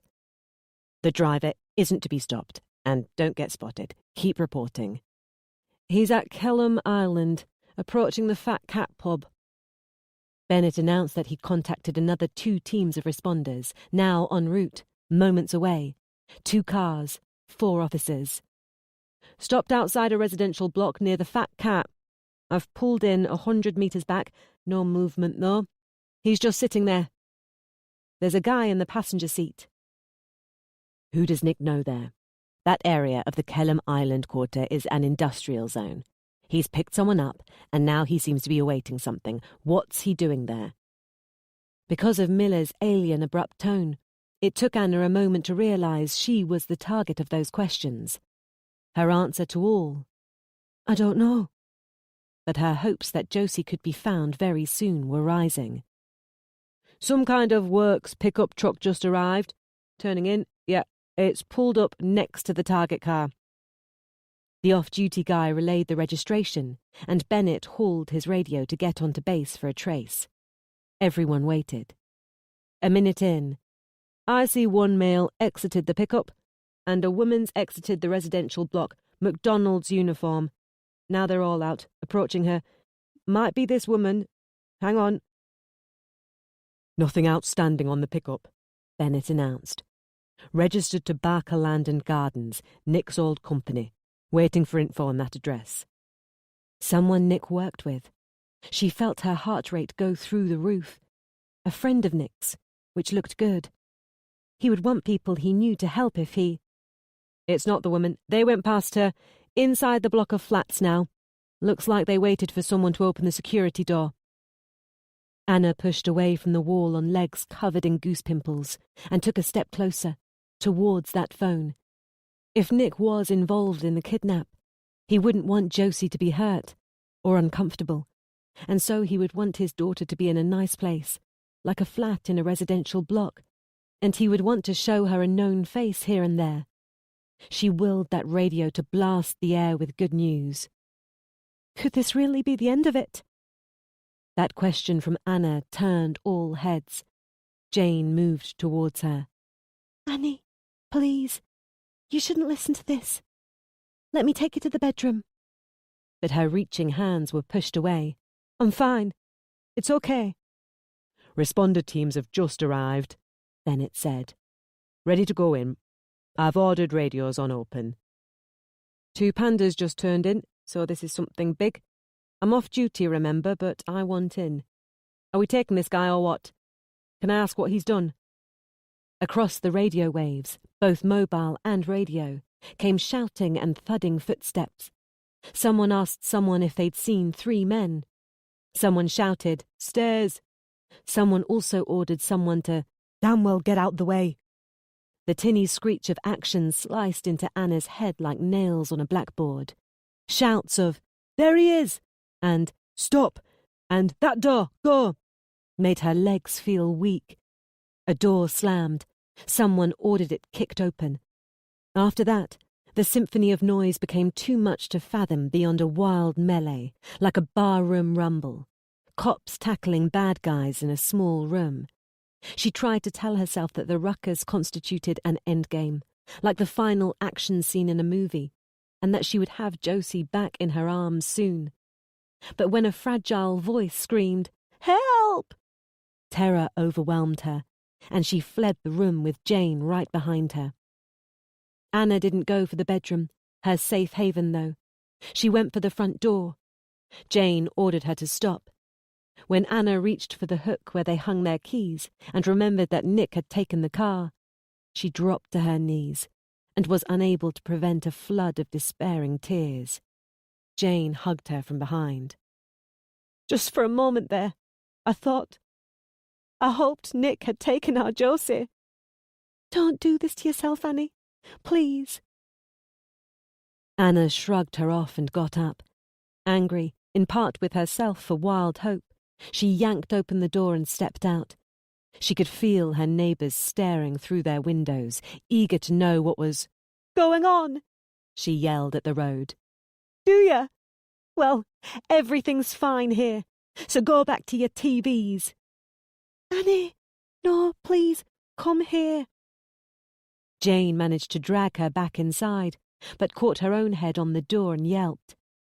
Anna immediately felt for her and forgot her own anguish.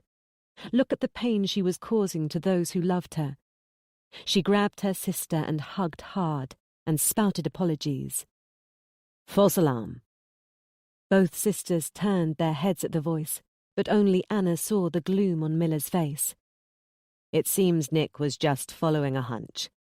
What you witnessed was Nick and a pair of friends breaking into the home of someone we've already questioned as a possible suspect. It's over, and he's not hurt. No one is."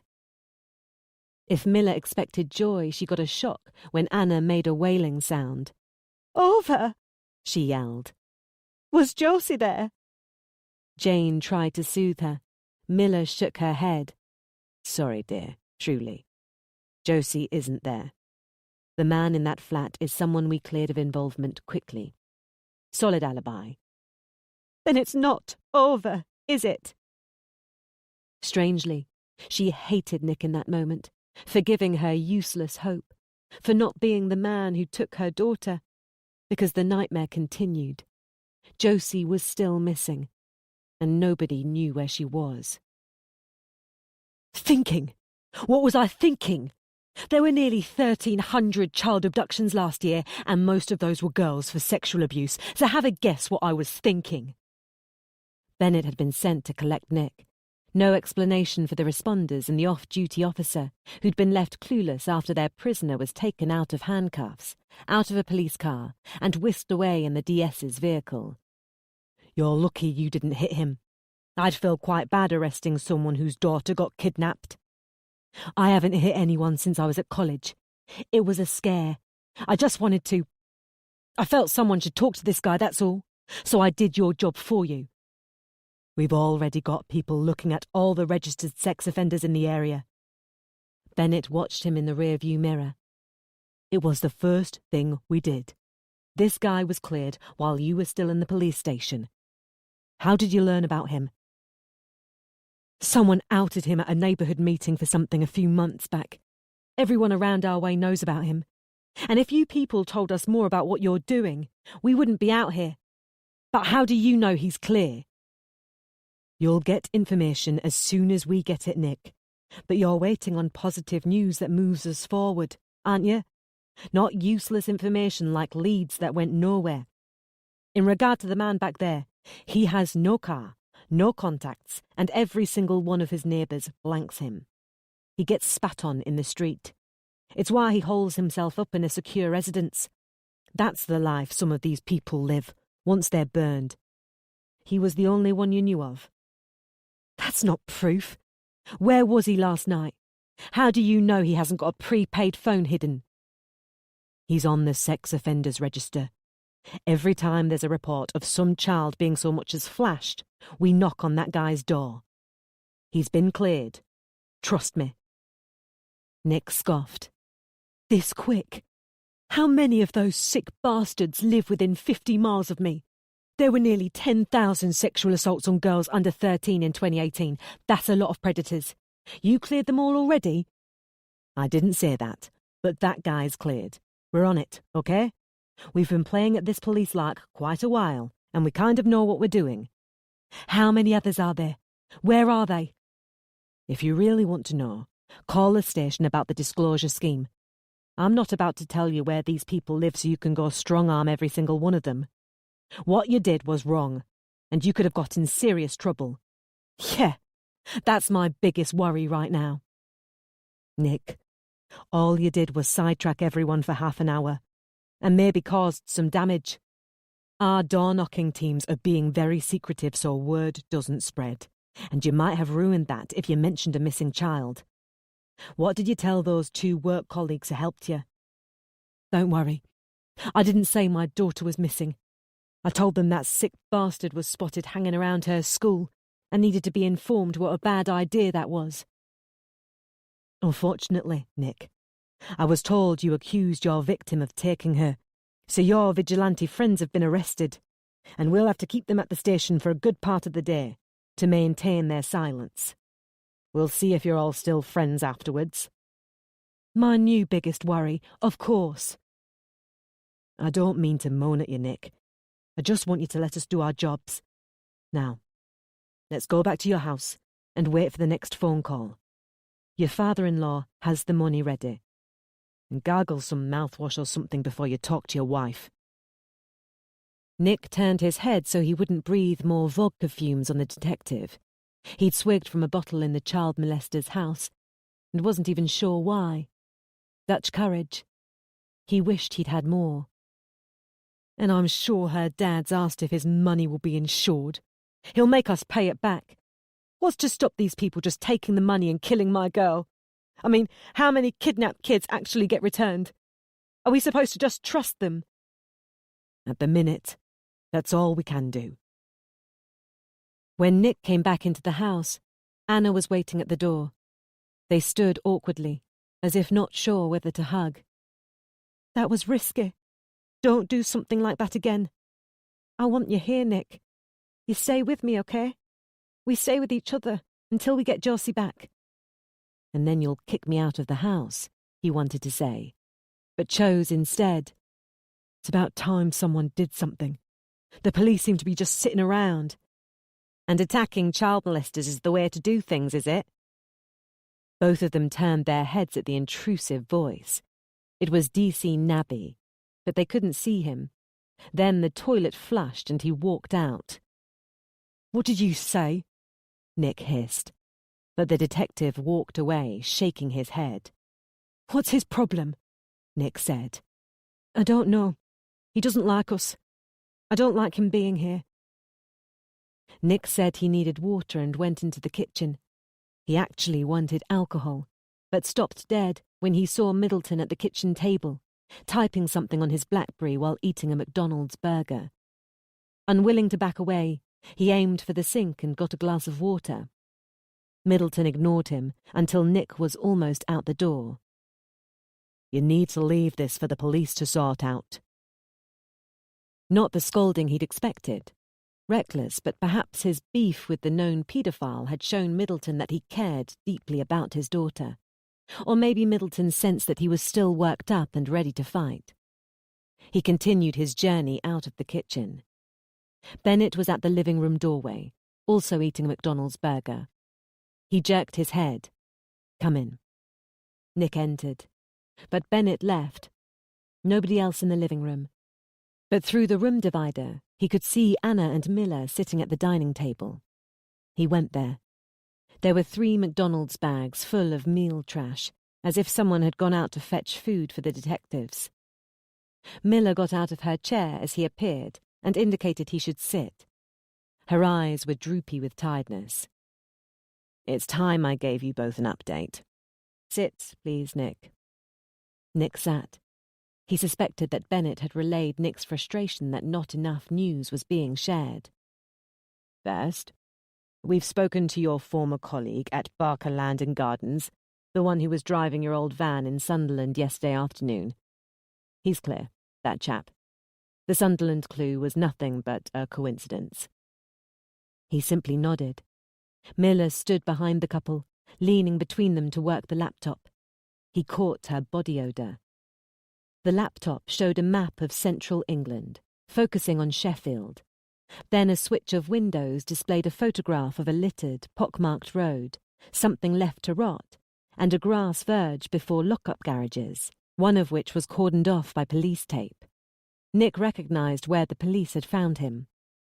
As Miller spoke, she cycled through various photographs of the area, some wide, to give perspective, others close, including of the bare interior, and then a close-up of the grass verge out front of it, and a close-up of one side of the metal door frame.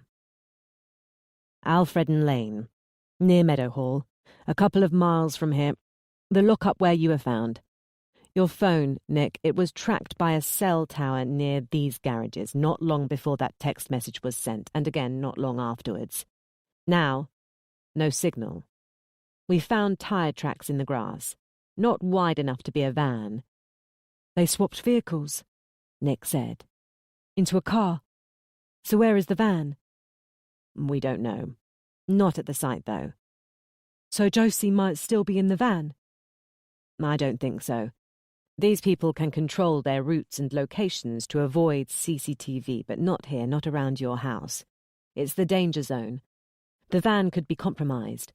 It's probably why they swapped it so quickly. I expect to find that van a smouldering wreck sometime soon. But here, look, we think the car scraped along the side of the garage door frame as it left. We found green paint. So, the contact and exchange principle, Nick said. So you can do a solvent test to match it when you find the car. A child doing applied mathematics wouldn't have got such a surprised look. How did you know that? You police like to let TV companies film your investigations. You give up all your tricks. Just tell us what you know, Anna said, visibly upset and clearly impatient. I'm sorry, dear, of course, yes. She hit the keyboard, pulling up a still from a high CCTV camera covering a garage forecourt.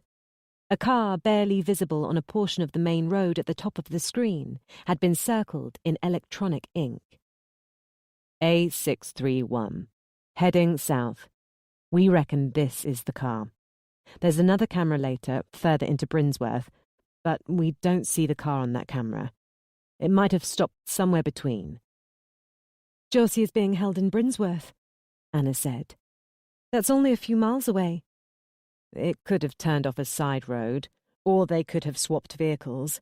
They swapped from a van to this green Volkswagen Passat, so maybe they swapped again. Please, let's not assume anything until we know. A Passat? So you know which kind of car? Are you tracing Passats? Of course, yes. Now, take a peek at these. Anna grabbed Miller's wrist, preventing her from working the keyboard. But have you searched Brinsworth for this car? There can't be many green Passats there.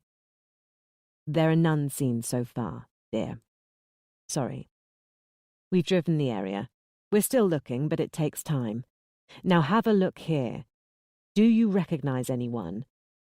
4 photographs, 4 police mugshots, 3 men and 1 woman, each of whom was registered as owning a Volkswagen Passat and a criminal record. You said the first caller was a woman pretending to be a man, for whatever reason, Anna said, jabbing the mugshot of the sole female. Is it her? Have you arrested her? They would have already said, wouldn't they? Nick said, a little too harshly. DCI Miller jumped in. The driver and vehicle licensing agency had provided details of current Passat owners, but these 4 were the only owners from South Yorkshire with criminal records. There was the whole country to check. Not all Passat owners would be in police files. Some cars might have been sold on or scrapped without paperwork being updated. These searches would take time, and although they had no such reports so far, it was likely that the target Passat was stolen, which would make all owner traces useless. No good news yet, in other words. Did they recognize any of the faces? No, Nick said, and Anna agreed. So you've got nothing, have you? For the first time, the unflappable DCI gave him an annoyed look. So tell us what you've got, he said by way of an apology. The run from the lock-up garage to here, where this photo was taken, is southeast, and if we continue that way, we hit the M1 at junction 32. So they went to the motorway, Anna said, visibly deflating in her seat. So Josie could be anywhere in Britain. You don't know that until you've searched Brinsworth more. No, you're wrong. Miller rubbed Anna's shoulder and sat beside her. Anna wiped wet eyes. I'm sorry. Please carry on. A pair of cell towers about 20 miles south alongside the M1 picked up the first phone call to the house at 5 a.m. from a new device, not Nick's now dead mobile. The call originated on the A38 heading east of Junction 28. The signal wasn't picked up leapfrogging towers, so the kidnappers probably stopped their vehicle to make the call. The A38 ran between Sutton-in-Ashfield and Kirkby-in-Ashfield, both market towns. They were being scrutinised for, amongst other things, abandoned buildings and recently rented properties, the kind of place kidnappers might hold someone, and the kind of people who might do the holding. The next call, to Anna at the hospital, was made from the village of Nuttall, west of Junction 26, about 8 miles south of the previous call. On a photo, someone had marked the route from the lock-up garages, across the M1, and into the 2 Ashfield towns, and then across the motorway again to Nuttall, creating a larger-than symbol, with the M1 running down its middle. Brinsworth. Then these other towns, they're not Hall, Anna moaned.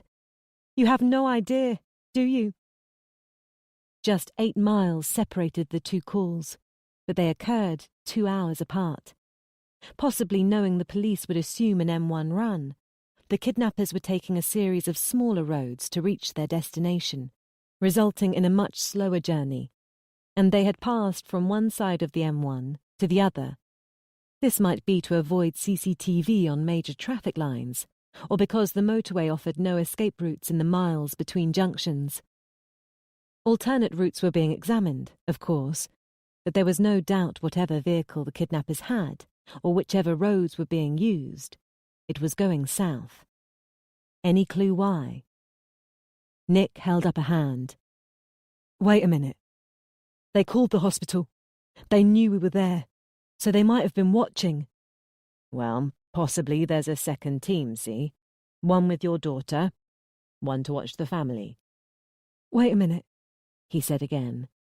If they want money for her, she must be nearby, close to us. Here, not in bloody Nuthall. Are you hunting the kidnappers instead of our daughter? Second team, Anna cut in. How many people do you think are involved in? She tapered off and shook her head.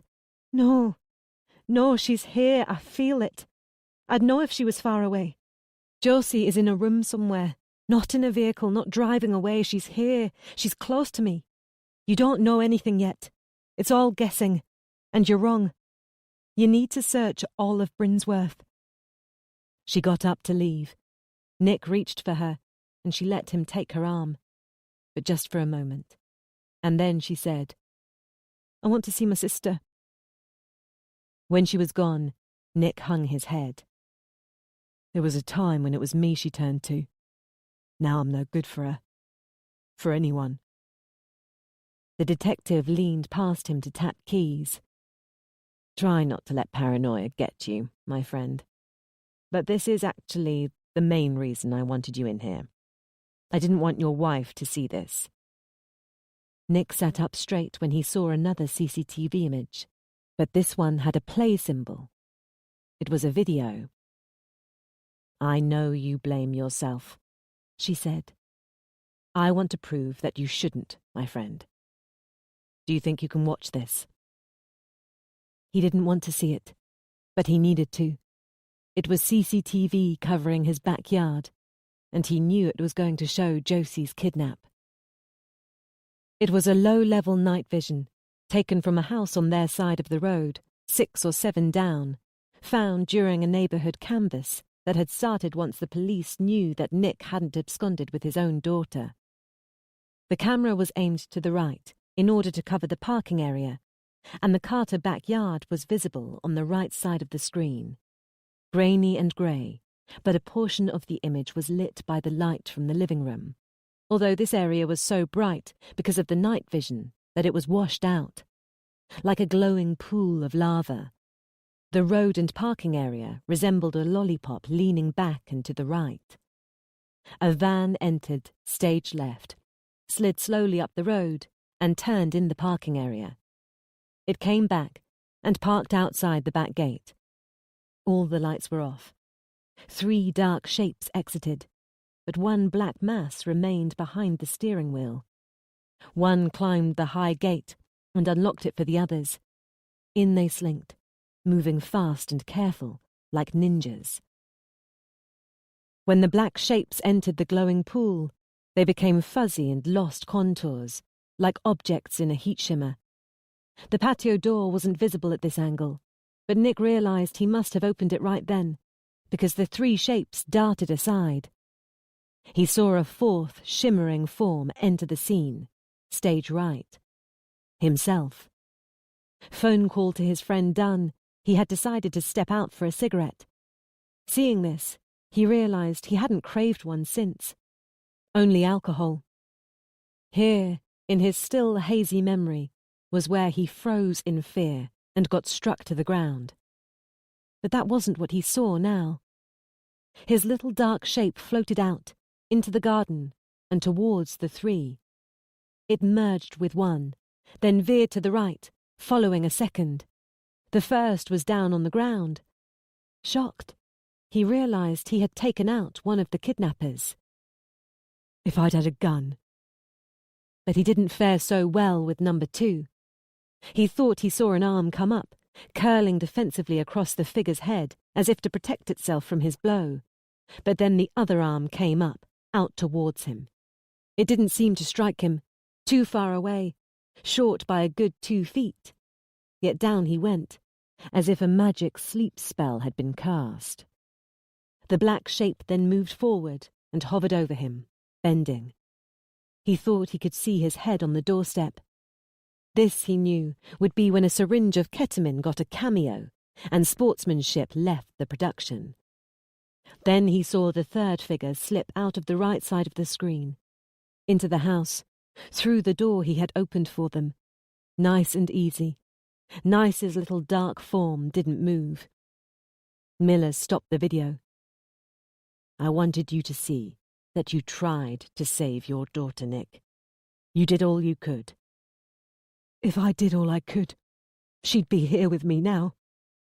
I don't want to see them take her. Nick grabbed the laptop, ready to slam it shut away that video. But I do, a voice said, startling them. Anna was behind, watching. Anna, Nick started. Don't. I need to see it. She sat next to Nick and lifted his hand from the laptop screen. I need to know what my daughter went through. Miller left them alone to digest what they'd seen and to talk, but they didn't get the chance. Into the detective's void stepped Anna's father, and immediately, which meant he'd probably been waiting for her to leave. Nick audibly groaned. Middleton took the nearest seat, which might have been for ease, or because it was the furthest from Nick. She hoped there wasn't going to be an argument. He put a glass of Coke on the table. I was told by D.S. Bennett the kidnappers are heading south. Maybe to Nottingham, right, Nick? Or London. You know people in both places. The hope vanished. Don't start, Nick said. I'm trying to have a moment with my wife. Keep out of it. What are you accusing him of, Dad?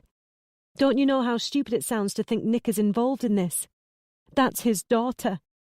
This video proves he's innocent, that he's a victim like Josie. Do you want to see it? In response, Nick slammed the laptop. Middleton said, That video doesn't prove he didn't tell people about my money. What are you saying? Nick said. Just come out with it. You should leave, Anna hissed. Go, please. You know exactly what, Nick. Come on, who did you tell? Maybe you told those dodgy biker friends of yours about how well off I am. You've been hurting ever since I cut you off. Bullshit, Nick cut in. You didn't cut me off from your precious money, and you know it. You cut Anna off. You think I can't see right through you. You dream that every time we're short of cash, she regrets the last 10 years. When the washing machine breaks and we can't afford to fix it, you pray Anna will regret not becoming a business tycoon. She'll look at that pile of dirty washing and think how the great Larry Middleton was right all along. That clearly got to Middleton, because he took a deep breath and a moment of careful consideration. I think you told your cronies there was a way to make me hand some of my so-called precious money over, and your share would be half for unlocking a patio door. Nick shoved the closed laptop across the table. It struck the glass of Coke and sent it spinning away. The glass smashed on the floor as Middleton jumped to his feet, splattered with Coke. I'll pay it to get my granddaughter back. You win, Nick. He started to leave, but paused to add something. But I'm going to pay double that to ruin you afterwards. Just watch. In the busy playroom, Nick once more traced his fingers over Josie's busy day drawing. Nick's stick form, standing apart from the others, leaving the house, leaving the family. Had Josie known about the trouble between her parents? Nick and Anna had discussed a possible split many times, over many hours. But all Josie knew was that Daddy might have to go away for a bit. Or so Nick had thought. He was going nowhere. He had felt the pain of losing Josie, of seeing a kidnapper pass Josie, drugged into sleep, through her bedroom window and into the arms of another man. And the image, ever replaying behind his eyes, was heart-wrenching. And he swore now he wouldn't feel that emotion again in any form. He wasn't moving out of the house. Hell, he was going to sleep in Josie's room every night when they had her back. He would soak Josie up like a camel taking on water, just to fill himself with emotion and memory, because he wasn't sure he'd otherwise cope the next time Josie was away from him, even if it was for school or a day trip or when she saw her grandfather. And he would never again do anything to disrupt the family. If Josie repeated her wish that Daddy and Grandpa made bestier friends, well, Nick might even attempt that. But the thought of Josie being helpless, begging for Daddy, heightened a sense of impotence born of his inability to stop those masked kidnappers from taking his girl. He'd put up a fight, but they'd taken Josie with ease, hadn't they? Because anyone could fight, if pushed, but not everyone had a strong fight in them. That night had proved that Nick wasn't strong enough to look after his girl, and Nick's stickman was thinner than the others, he noted, as if Josie believed her father was weak, insignificant. When Anna walked in with 2 cups of tea that Jane had made, she stopped dead. Nick realized his face was wet and quickly rubbed the tears away. I couldn't save her. You're not invincible. We'll get her back, said with conviction. She seemed to be the strong one. She was taking this better than he was. Overcome with grief and a sense of the end, he said, What if we don't? Her face was stony, sincere when she said, We will. I promise. She put down the teas and sat next to him. He put his head on her shoulder, and she put her hands on his back. We have to prepare ourselves for... No, she cut in. It will all be okay. Like a distraught child, he said, How can you know? He held up his phone, ready to show her some of his research into crimes against children, but thought better of it and put the device down. She said, It will. Everything will be okay. He knew her boldness was a mask designed to ease his distress. If possible, she would take aboard all his grief and let the mass eat her alive. That was Anna, always thinking of someone else first. She deserved a stronger man. Perhaps, when this was over and Josie was back, he should do the right thing and leave the family home. Thinking about that made him suddenly see something else in the drawing. Not just a weak dad. Far more than that. Josie hadn't drawn a future she predicted, but one she desired. Chapter 7. 9:01 a.m. He felt his voice cracking up at the first word. Hello, yeah. It's about Josie Carter, Year 2. She won't be in today. Thank you, Josie Carter, Year 2. I'll make sure to pass on the message. Is she ill? He had to pull the phone away because a tickle in his dry throat instigated a coughing fit. The school receptionist was from Sunderland, just like the owner of the voice on the ransom recording he'd just listened to, and it choked him up. When able, he told the most painful lie of his life. Yes, Josie was ill. She was in bed with fever. But after the lady asked if Josie would be back tomorrow, there was no need for a lie. I don't know. I hope so. That should have been it, but the receptionist told him the headmistress, Mrs. McKinley, had asked to speak to him. He was put through to an extension. By then he'd already told himself not to scream at the woman if this was about some trivial naughtiness Josie had been up to. Mr. Carter, thank you for waiting. It's nothing to worry about. I just wanted to speak to you about the event yesterday in the music room. Did Josie's mother tell you about it? She had, he said. Josie had gone to the toilet, then taken a curious detour into the music room, just for a look around. Fearful of getting in trouble, she'd hidden under the piano stool when a class entered. For the entire half-hour lesson, she'd remained hidden, while just about every teacher combed the school. Her teacher, Miss Hood, actually had the police on the phone when the first kid from the next class into the music room spotted Josie under the piano stool. "I must apologise again. I was off yesterday, and this is the first opportunity I've had to express my grave apologies. It's not like Josie to go missing." That speared like a harpoon. "No," was all he could muster in reply. "You can't turn your back for a second at that age, can you? I always—" He blurted that he had to go, sorry, and hung up. He didn't realise he'd been crying until a tear dripped off his chin and splashed onto the screen of his phone.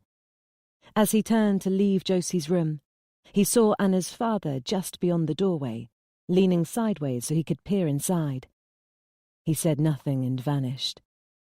When Nick left the room, Middleton was at the kitchen sink, filling the kettle, his back to Nick. Nick quietly got out of there. 9:03 a.m. Testing a theory, Jane collared D.S. Bennett alone at the dining table. She sat by him and put Anna's photo album and 2 mugs of tea on the table. "Retinal cancer, at 29 months, just in case you're dying to ask," she said. "I wasn't," Bennett said, after a careful, detective-like pause. "Oh, didn't give a hoot, eh?" "I didn't want to intrude," he said quickly. Jane laughed. "Just yanking your chain. I can't see these photos. Find me one of Josie about 3 years old." He took a sip of tea. She could sense his unease, but she heard him slide his laptop aside and pull the photo album closer. Heard pages turn. "Here." She traced her fingers over it. "I wish someone could make a Braille version. Yes, by the way, people do treat me like I'm inferior." Now he laughed. "But you make up for it with mind-reading abilities." "I get that sort of thing too. Do I have superhuman hearing? Do I dream with pictures? And on a Saturday night, do I correctly imagine what a man's penis looks like?" "And I bet you've got a bunch of one-liners prepared for all that." The other day, I was with my friend at a Greasy Spoon, and the fellow behind the counter asked my friend what I wanted to order. That annoyed me off so much, I put my hand on his chest and then told him he needed to get to a doctor quickly. It took a couple of seconds for Bennett to understand. "Oh, like he thought you had a special power to sense illness. Got ya." The man tried to give me burnt toast too. It's only the first bite that's with the eye. She tapped the photo album. "So, describe this picture for me." Well, Josie is about 2, I think. She's on one of those rides at a supermarket. A fire engine, the ones you put £1 in. "I remember it. I was shopping with Anna. Nick got left to watch Josie because she didn't want to go down the aisles. It cost a lot to put Josie on that ride for half an hour." "What's she wearing?" "Well, she's got—" Aware that Anna thought the police were treating this case as just another day at the office, Jane had had an idea to force one of the detectives to study Josie more closely. Now, she figured, the sergeant was infusing her niece deep into his soul, which turned Josie from an object to be investigated into a real little girl who'd miss her parents. It would hopefully put that little bit of extra urge into him, make him go that extra mile. And it would help her to feel like a part of this, like she was helping her family, like she wasn't a useless piece of furniture. 9:06 a.m. In a panic, Anna opened her wardrobe. On the top shelf they kept fresh sheets and rarely used clothing in vacuum bags, and the thing she was after. It was a small aluminium biscuit box along with other valuables, like the necklace her dead mother had given her at 6, which she'd worn every day until she was 8, and a new physical education teacher at her school forced her to take it off. It reminded her of the beaded necklace Josie wore, a gift from the same woman, and which the little girl tried to avoid taking off if possible, once even arguing with a PE teacher who tried to insist on its removal. Strangely, she hoped it hadn't got accidentally torn off when those foul ogres. The item she wanted was a 3D glass image of Josie. It was here for safekeeping, because her daughter had dropped it once and chipped a corner. The quality didn't beat a high-res photograph, of course, but photographs didn't have the same impact. This small cube was the only way she could see Josie in profile and behind the ears, even though it was a computer guess. If she was lost from her, a photo wouldn't do. This wouldn't do either, but at least she seemed to have flesh and blood, as if she'd posed for a mould. She wished she'd not been so cheap and bought the smallest version available. A giant Josie's head, almost full size, would have cost only £400. Nothing. That seemed like nothing now. But the box wasn't on the shelf. She saw it on the floor of the wardrobe, all but a corner hidden by the hem of her Red River Island dress. When she scooped the clothing aside, she saw that the lid was missing and the contents were scattered everywhere. The photo cube was damaged. Another giant piece had come free, and there was a big chip in the front, right on Josie's face. Her heart sank. The shelf was missing a bracket in a back corner, and the wrong kind of pressure could topple it. That was what had happened. But she and Nick, and even Jane, knew that. She found DC Nabby in the kitchen, talking on his phone. She showed him the cube. "You broke this." He held up a finger because he was in mid-call. She strode over and tried to snatch the phone, but he held it away. "Hey, what are you doing?" "You broke this. It's irreplaceable." "I didn't touch it." "You knocked my wardrobe shelf down and it broke, you idiot." "I'm on the phone here. You want your kid back or what?" "Don't you speak to me like that. Stay out of my things, okay? All you people." "Get out of my face, missus." He got out of hers, though, by walking from the kitchen, phone to ear, a finger in the other to drown her out. She followed, demanding an apology, but he ignored her. He aimed for the front door and was quickly outside. He slammed it shut. She turned to see Miller standing in the living room doorway. "I'm so nosy, dear. It's what this job does to you. What did I miss?" A polite way of asking what Anna and the DC had been arguing about. Anna was eager to tell her, because she wanted that horrible detective out of her house. After, Miller apologized. "Apologies. He's young and brash. Even worse, I'm afraid, DC Nabby is one of those." She even made floating speech marks with her fingers. Anna looked puzzled. "It's the university graduates, dear. All those years of study just to be slotted onto the bottom of the ladder. You should have seen the mess when young new blood started being given senior roles. Now it's about fast-track opportunities. But CVs and interviews don't highlight a person's ego, I'm afraid. It's when these gifted youngsters are firmly rooted in the job that you learn they think they know better than those with real policing experience. Believe me, Detective Constable Nabby is a bigger pain in my behind than yours." Miller vanished again, just as quickly, and Anna found that her anger had gone. Had that been Miller's plan? Make Anna the listener as someone else moaned in order to calm her? But she preferred the anger. She couldn't fabricate rage, but she could supplant fear with pain. She squeezed the photo cube hard, digging the broken top corner into her palm hard enough to pierce the skin. And she would have squeezed and wrung free every drop of blood, but a line of red trickle slid down the 3D image and made her gasp in shock. Blood, all over Josie's face. "Josie, no!" she moaned, frantically rubbing at the photo cube. When the blood smeared, becoming an image a billion times worse, she shut her eyes and used her sleeve and didn't look again until she was certain the glass glistened once more. Josie was back, and without blemish, all beautiful again. But with her anger gone, pain dissolved, The void deep inside rapidly filled once more with despair. 9:11 a.m. Nick walked into Josie's room, where the crime scene investigator was re-fingerprinting the windowsill. He'd heard DCI Miller order her people to give Anna some space, so the family liaison officer was here too. Since Anna had turned down her help and he'd refused to talk, the lady had just been hanging around like a ghost, barely seen, barely heard. He'd heard DCI Miller order her people to be seen and heard as little as possible. She asked him how he was doing, but he only nodded in response.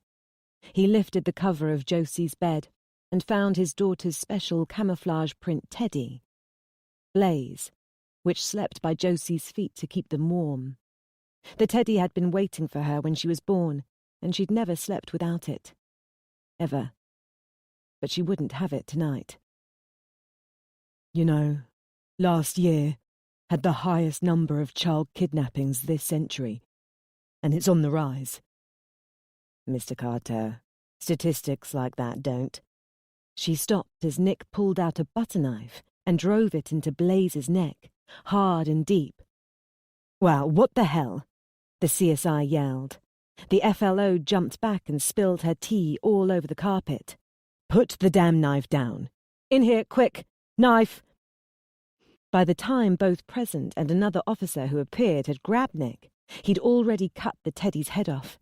He dropped both pieces as the knife was wrestled from his hands. Anna appeared in the doorway, alerted by the noise. "What's going on? Nick?" She gasped when she saw the headless toy. "Nick! What have you done?" "This can't end perfectly for me," he said. He shook the detectives off, and they let him go once the CSI had secured the knife. Nick picked up Blaze's head and body. Josie will hate me forever for doing this, and I'm already scared about it. I'll have to face her. That's why I know now she'll come back. Sod's law says sod the statistics.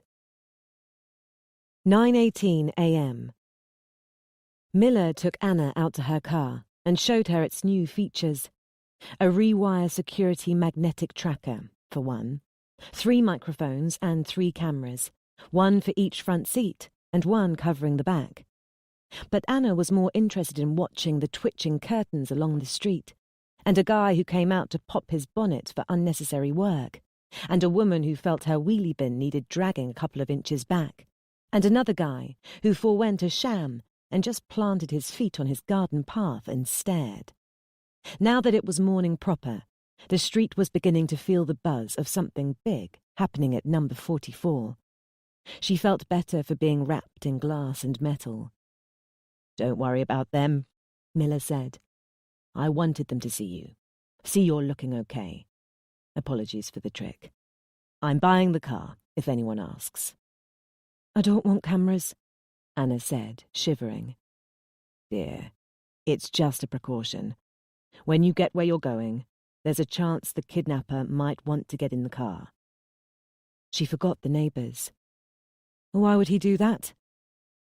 Miller touched Anna's hand, which lay limp on her thigh. "It's just in case.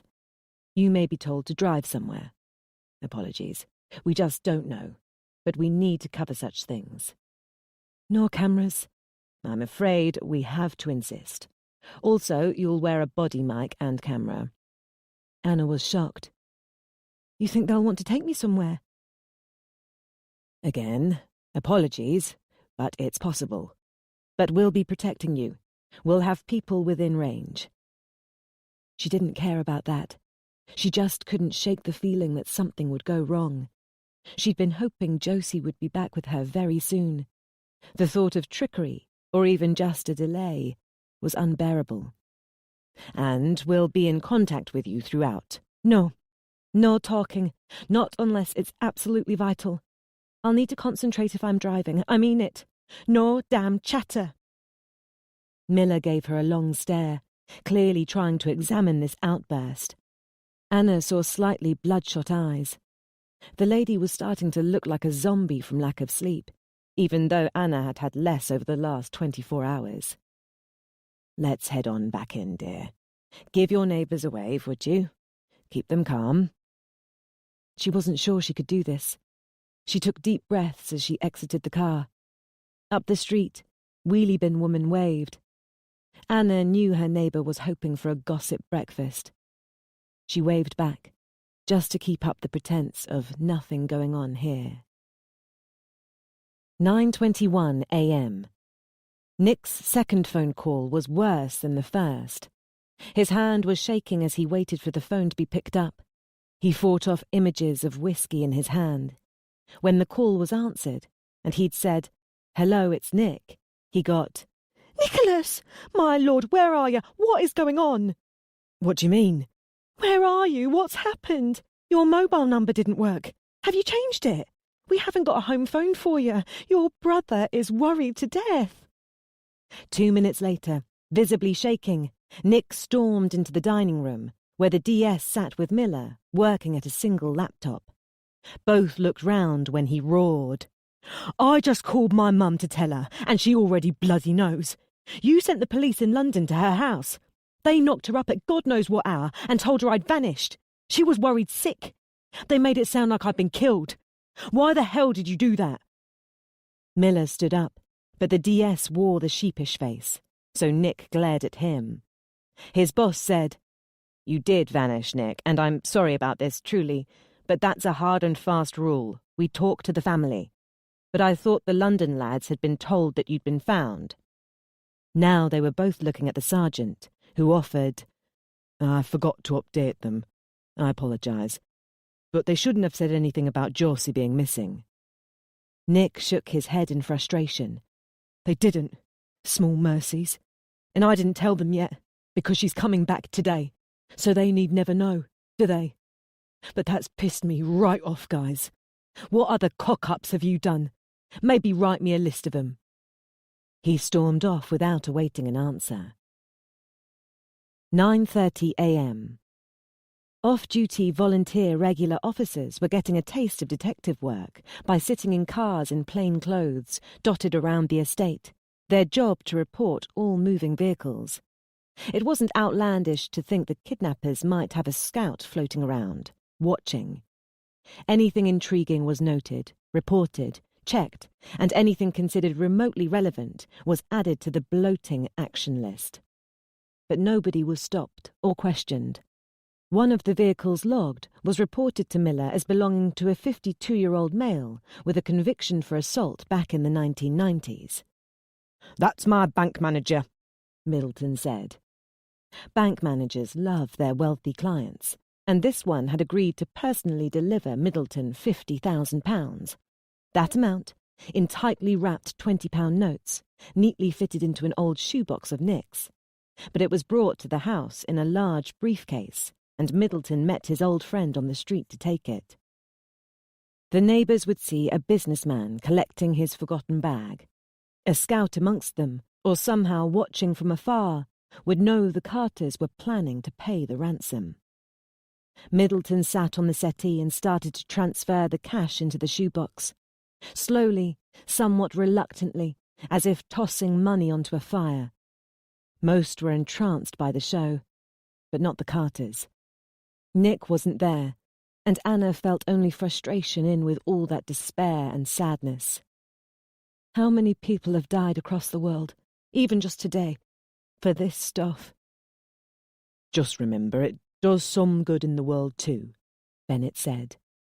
"If we'd had this earlier, they wouldn't have needed to take Josie," she said, and turned, and left the room. What she'd said made no sense, she knew, because the truth was, if they'd had money aplenty, Josie might have been taken earlier, and the threat of repeat would hang over them indelibly. Middleton watched his daughter leave, and while his eyes were still on the doorway, Nick appeared. "The magic potion, eh?" Someone actually stepped into both men's line of sight, perhaps aware of what was coming, but he couldn't block sound. 50,000 is a lot, Nick," Middleton said. "With that, you could rent a decent place of your own." "You're an idiot. I'll be around forever." "Calm it down, guys," the detective between them said. 50,000, Nick. If you could keep it and give up Josie, Which would it be? Middleton said. His tone was sweet, like that of a guy just curious, if a little out of line. Enough so that the detectives in the room missed the underlying message. But not Nick. He got Middleton's message loud and clear. His response was hawked over his shoulder as he turned to leave. "I'd burn that up, and you with it, if it would get my little girl back right now." Anna found him in the cellar, where there was a pull-up bar, and he was working himself hard, as he sometimes did when upset or stressed. The old hanging bulb was off, probably so he couldn't be distracted. In the light from the kitchen, he wasn't much more than a silhouette. She was still a little angry with him for the debacle with the child molester, because it had injected hope now eroded, and she wanted to make him promise not to take any sort of wild action again. He didn't notice her descend the steps. She was about to call his name when she spotted Josie's phone on the floor by a small stool. Focused on burning his muscles, he still hadn't fathomed her presence, so she picked up the mobile, now consumed by an urge to find out exactly why he had targeted the abuser. She got something far more shocking.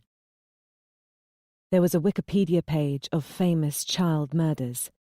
She found a page about police protocol in kidnapping cases, child murder statistics, reasons children were abducted, and then worse in a drop-down search history: UK child organ harvesting, UK buying a daughter on black market, UK child trafficking.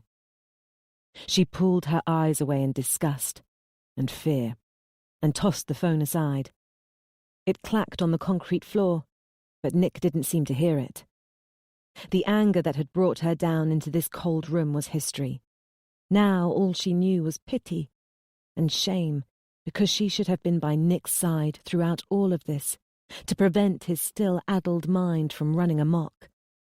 She reached out and put her hands around him from behind, and her head on his back, and felt ashamed that she'd been trying to cope with her own stress, while all along Nick had been most in need of help. "We'll get her back," she moaned against his slick skin. He hoisted himself up one more time, dragging his weight through her tight hug, and paused until his muscles began to tremble. Then he dropped to his feet, but he didn't turn. She still had that clamp on his torso. The muscles remained tight, still hard even though he'd let himself gain some body fat over the last few months that their relationship had faltered. "Maybe they should give her cow's milk," he said, barely audible. "What do you mean? She's allergic."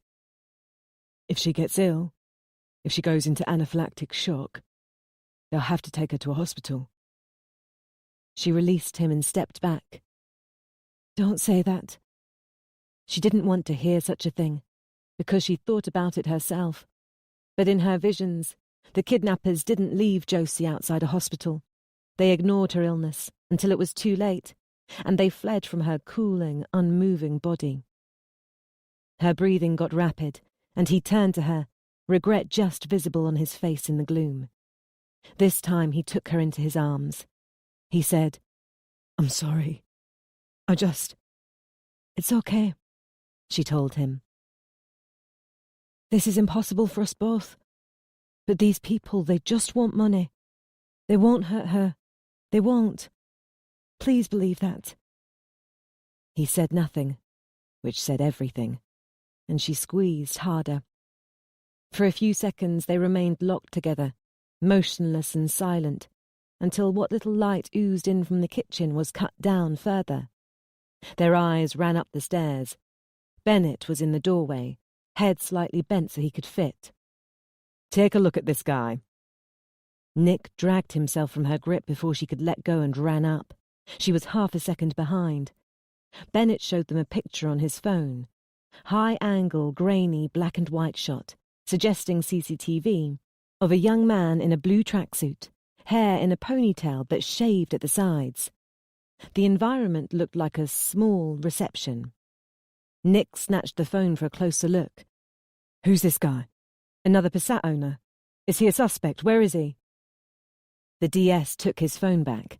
He reminded them about paint traces found on the doorframe of the lock-up garage where Nick had been found. When tracing a car through paint. Yes, infrared spectrometry or whatever it's called. Move on. Who's this guy? Infrared spectroscopy. And how do you know that? The cops came to look at Anna's car years back. They were tracing 05 plate blue Fiat Puntos in a hit and run. Paint transfer. Forget that. Tell me about this guy. Where was this photo taken? Do you think this guy has Josie? The DS stepped out into the kitchen and indicated the table. No one sat. Nick urged him. The DVLA checks gave up a name one of my DCs remembered. Beryl Jackson. He wasn't sure why he remembered that name until we ran it, and it popped up as grandmother of James Jackson. My DC arrested him for car theft a while back. He's got quite the history of it. A couple of officers went to speak to the grandmother. Her husband had an 03 plate Passat, and it's been sitting in her garage for 5 years, since he died, gathering dust, kept as a reminder of him. Nick threw his hands up, impatient.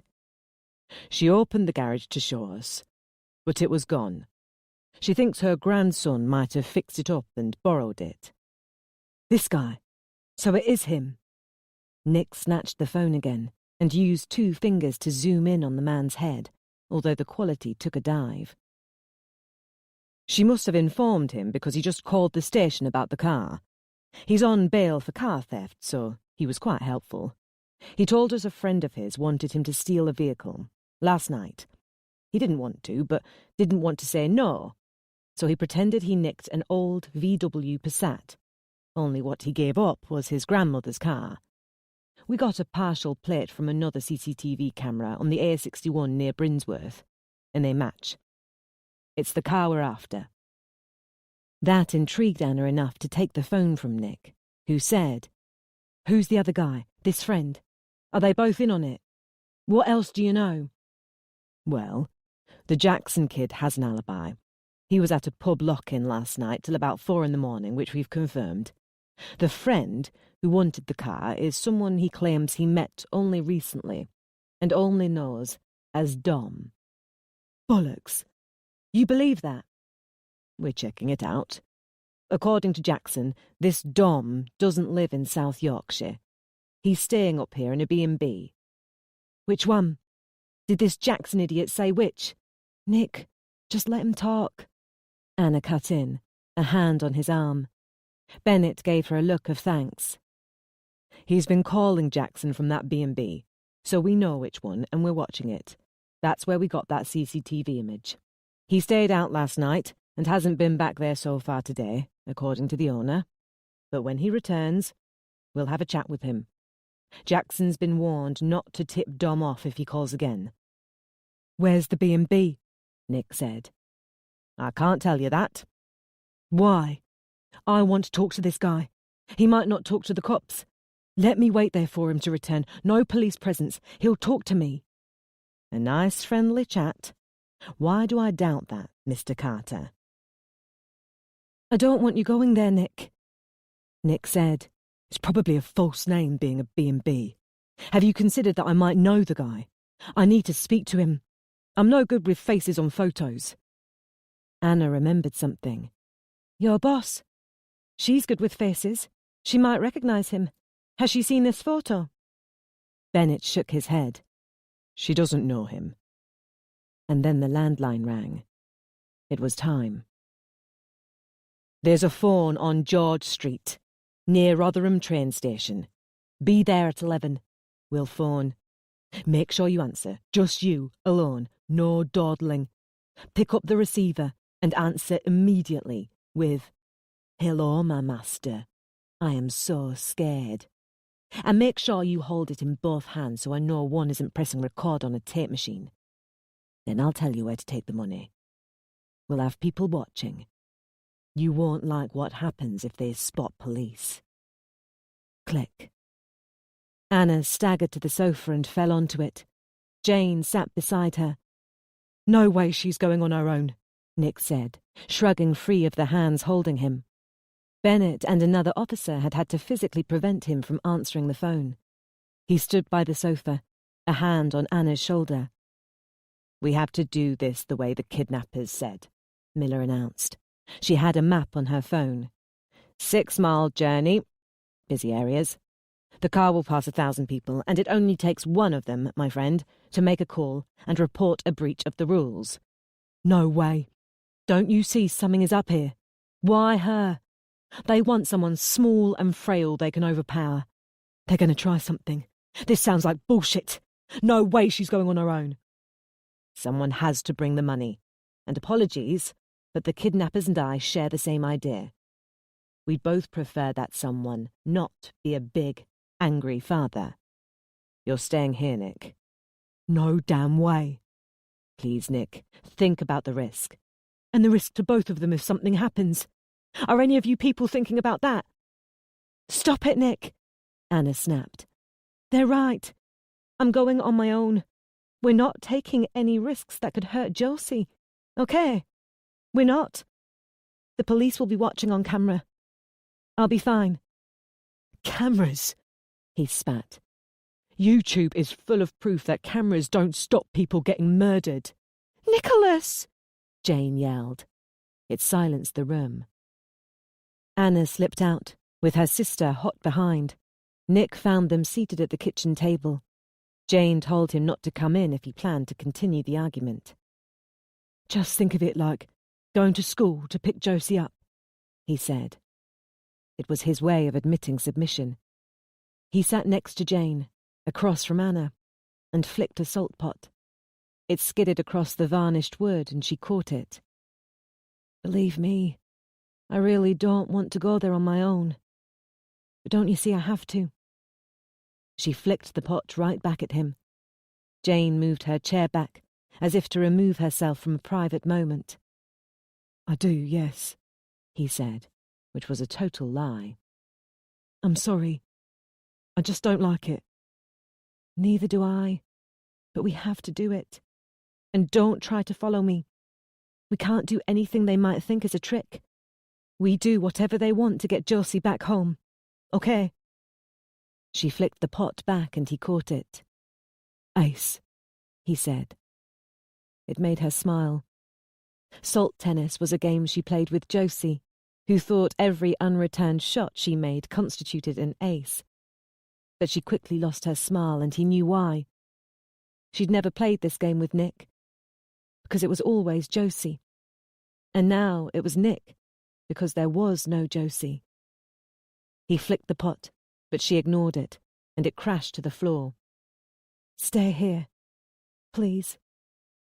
He nodded. It felt like condemning her. At that moment, Bennett appeared in the doorway, like an alarm call. She stood. Time to collect Josie from school. George Street was bookended by 2 small public car parks. The phone box was just a few feet down, virtually where the street met College Road, which led into the city centre. From the box you could see a supermarket, and the train station, and the busy A630, and the College Road roundabout.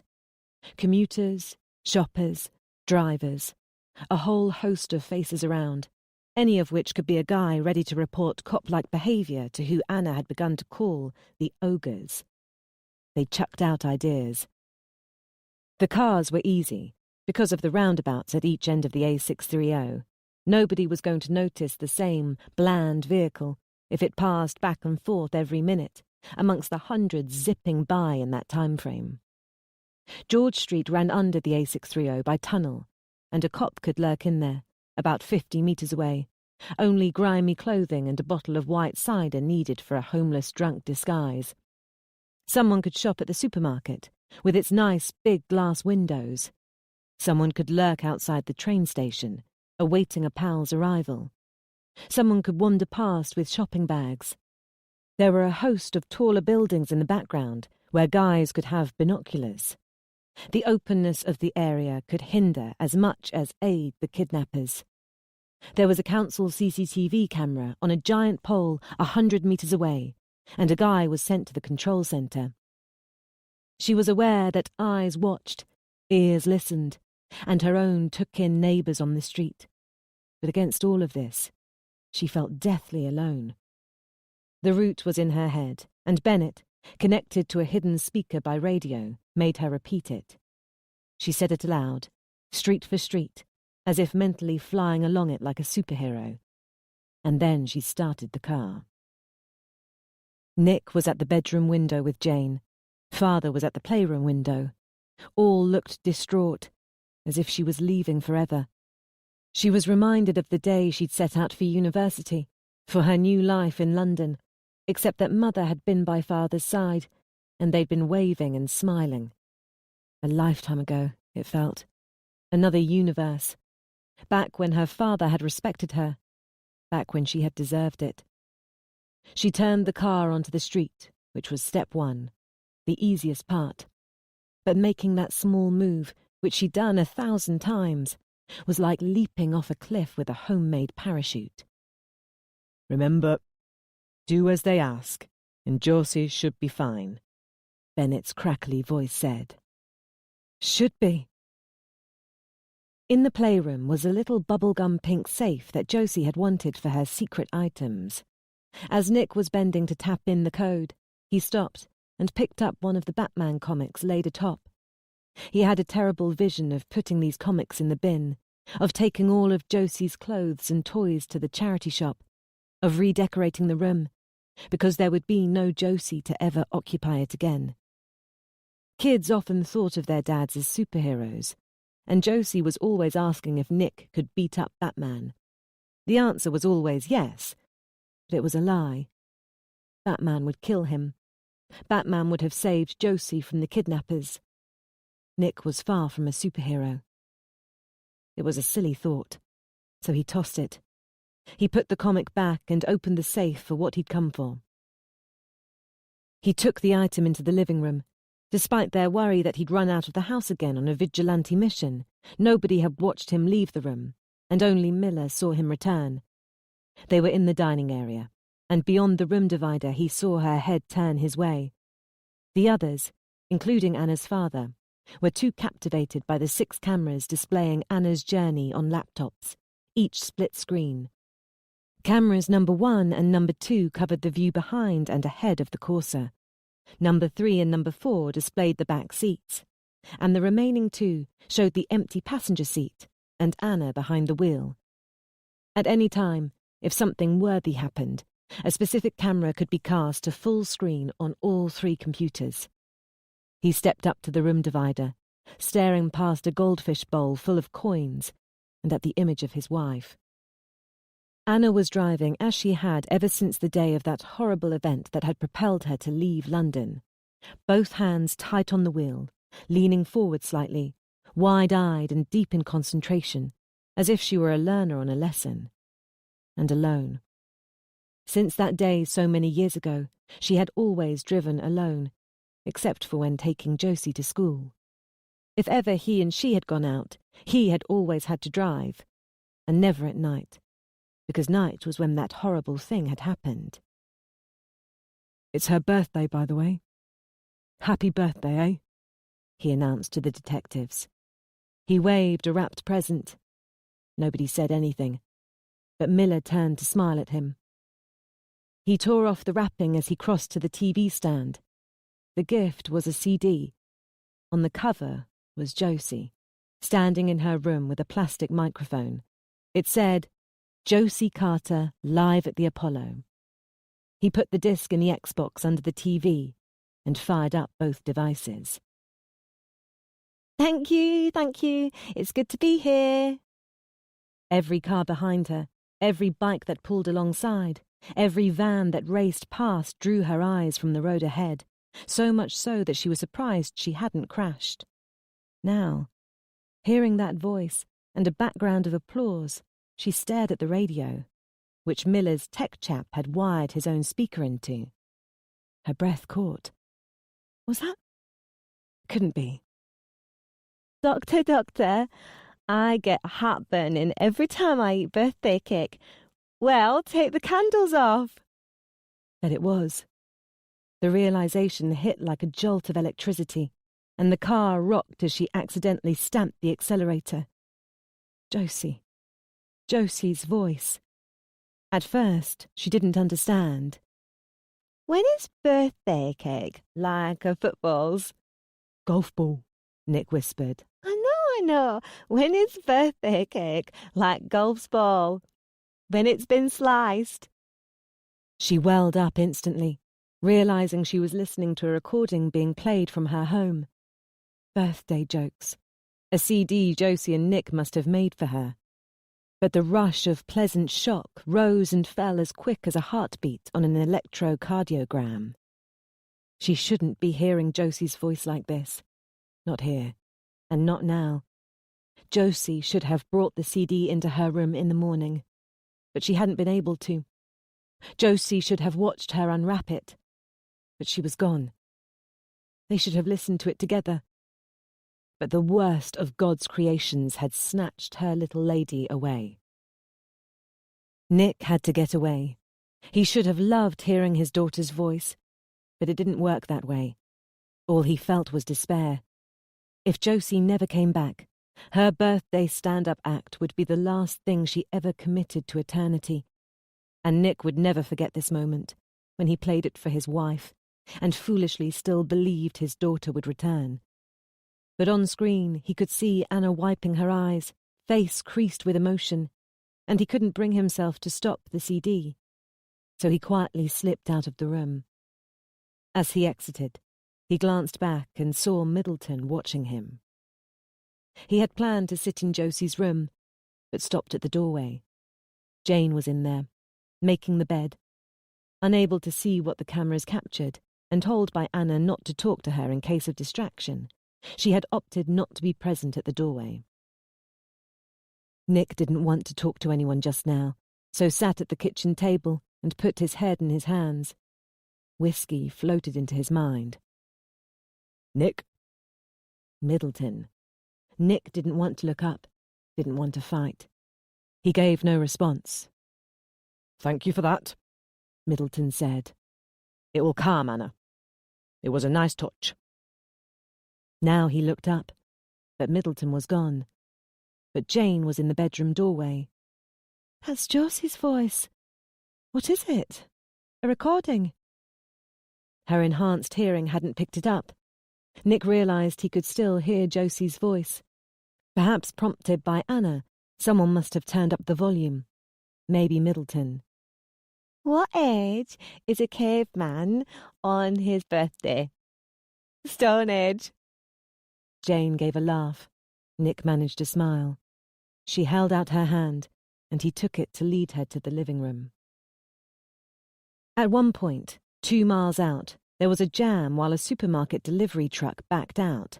A van in the next lane pulled alongside Anna, and the passenger window came down. A plainclothes policeman in a car 3 back saw it happen and told his base. Someone paused Josie's stand-up routine, and Bennett asked her what was going on. Just a guy coming on to me, Anna answered. Put Josie back on. A mile out from the destination, she saw a ginger girl Josie's age with her father. She was riding a toy scooter, weaving in and out of pedestrians. Anna's foot came off the accelerator. A van behind, with Phoenix knife and slicing blade specialists, and a mobile phone number on the bonnet, had to slow down. He blared his horn. Child and father started to traverse a zebra crossing ahead. Anna hit the brake and watched them. The girl was looking the other way, so Anna jabbed the horn to get her to turn. An uncanny resemblance to Josie, combined with her daughter's voice in the car, broke Anna out in goose pimples. The father was a few meters ahead of the girl, strangers between them, and she wanted to wind down her window and scream, "Keep an eye on her! There's animals out there!" Then they were across and the way was clear, but she didn't move. She watched girl and father walk past her, so much closer now. She even had Josie's blue eyes. She willed the girl to look at her again, but the child was too busy slaloming around Shopper's legs. The father was typing on his phone, ignoring his kid, which she found bizarre. All these people about, any one of whom could pick the girl up in a flash. If she ever took Josie out again somewhere busy, she was going to get one of those reins she'd seen on toddlers. No way was she going to go gallivanting off ahead. She jumped as someone rapped on her window. A man was standing there, a snarl on his face. "Some guy's shouting at her." That was the report from an officer in the car 4 spots behind Anna's. Bennett ordered the CD shut off. "Anna, what's going on? Who is that guy?" Camera number 6 showed her leaning away from the door and the unseen man beyond it in fear. But there was no fear in her voice when she said, "I don't know him. Be quiet and put Josie back on." "Looks like a road rage thing. He wants her to get moving." "It was that girl," Nick said. "The camera showed a girl about Josie's age go over the zebra crossing. Someone tell that dickhead to piss off." "Can't you help her?" Jane pleaded. "We can't. We don't know if she's being watched," Bennett said. Camera number 6 showed Anna's door jerk open. She tried to grab it. A pointing finger stabbed into the screen. Now that the door was open, external sounds found the microphone. "Are you bloody stupid, woman? Why are you just sitting there? Move your fat ass out the way." "Base, you want me to move in and stop this?" "Negative card 2, keep reporting," Bennett said. "No, you've got to do something," Jane moaned. "What if he hits her?" Miller nudged Nick's arm and tapped the feed from camera number 2. One of the detectives said, "Are we sure this guy's for real and is not part of some test to see if she's being followed?" "Get moving or I'll shift you, you silly bitch. What's your problem? Don't just sit there looking stupid." But on screen, Anna was still cowering away, unable or unwilling to answer him. Now she looked terrified. "Let's just think about this," Bennett said. "What are the chances this guy is part of it? Someone Google that firm." He pointed at camera number 2, rear view from a lens above the number plate, which clearly showed the van's bonnet with the company name and mobile number. Middleton couldn't hold his tongue. "Someone help my daughter, please." The guy's pulled out his phone. I think he just got a call.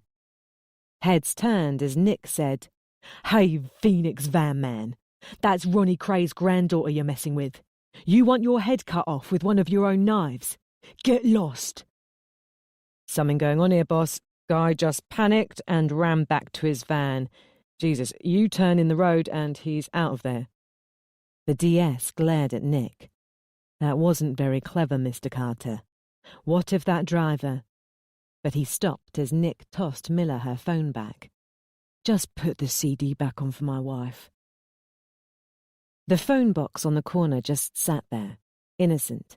Nothing but a piece of street furniture nobody out and about gave 2 hoots for. But she was terrified to go near it. She fingered the tiny lump under her top. "Try not to touch the transmitter," Bennett said, referring to the small microphone camera they'd ordered her to wear. 11 minutes to go. Are you okay?" "Put Nick on." "I'm here," he said. She looked at the rear-view mirror, where one of the tiny microphones was placed. She smiled at it, at Nick, who would be watching. "I'm okay. Don't worry about me. I'll be back with Josie very soon. Why don't you make her one of those egg salads for when we get back?" "I will. Are you sure you're okay? I wish I was there." "It has to be this way. I'll have a cheeseburger." I know it has to be this way. I'll make us both a bacon and cheeseburger and egg salad for Josie. Waiting on the table for you." He paused. "Try not to be scared. They have police scattered around, so nothing will happen to you." She said nothing. If this was some kind of trick to get at her, she didn't care. It would mean Josie was gone. Next to that, her own plight meant nothing. But she nodded for the camera, for Nick, for all of them, to keep them calm. 10 minutes, Bennett said. You should go now and wait in the phone box, just to make sure nobody else can use it. She scanned her surroundings. Nobody seemed to be paying attention to the courser in a paint warehouse's car park, but the ogres would surely manage that without being spotted themselves. Bennett said, We can hear you once you leave the car, but you won't hear us. We'll see what's ahead of you. If there's a problem, There won't be, she cut in. She didn't want to think that way. She picked up the shoebox of money and got out. She took a breath and started to walk across the car park, feeling the weight of eyes upon her. 10, 15, 20 or so people on George Street, walking this way and that. Dozens more passing by on the main road into the town centre. Hundreds of cars zipping by on the dual carriageway. She was boxed in by myriad eyes, and any of them could belong to a man who might already have put her girl's blood on his hands. Not knowing who was out there made her feel blind, so she ignored every piece of the whole world except the shoebox, which she carried in both hands like a tray bearing something fragile, and the phone box, which waited to pounce like a predator. The tall security camera 100 metres away seemed to stare right at her as she crossed George Street and approached the phone box. From this angle, she could see the busy roundabout and the train station, so close now, and the supermarket next door. 8 minutes until her world blossomed or wilted. Her legs barely carried her the final few feet to the phone box. She hugged the shoebox to her chest to free a hand for opening the door. She wasn't looking forward to a long wait alone inside the phone box, as minutes that seemed like hours crept by. She was scared that someone would come along and insist on making a call. She was worried that she'd snap mentally, like someone trapped for years on a desert island, and the phone box would become her coffin. But the phone rang even as the door was swinging shut behind her. The moment she picked up the receiver in her left hand, something seemed to click in her mind. She remembered the order to answer immediately. She had already told herself they were just words, and they would help get Josie back. So there was no shame when she said, "Hello, my master. I am so scared." She put her other hand on the receiver, as ordered. There was a pause. The fingers of her right hand traced along the inside of the receiver handle as the weight jangled her nerves. Pay careful attention to what you feel. It will help you to do the right thing. Remember that any trickery, and your kid doesn't see old age. Growing shock made her unable to speak. The same disguise to the voice. It was hard to picture a woman at the other end. So, you understand the message I'm giving you? Good. She got her mind back on track and remembered the rest of her instructions. I will do whatever you want. We don't want you to do this. We want your husband to bring the money. Go home, and we'll call again. Click. Anna dropped the receiver. It yanked against the end of the cable and cracked into her knee, but she barely felt it.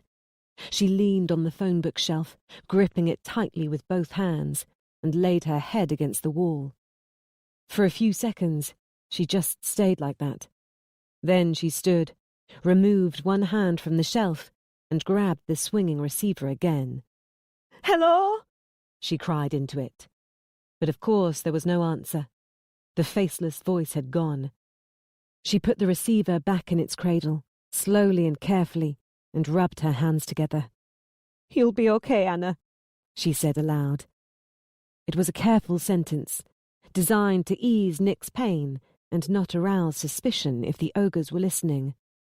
God knows what Nick was going through, and Jane and Father.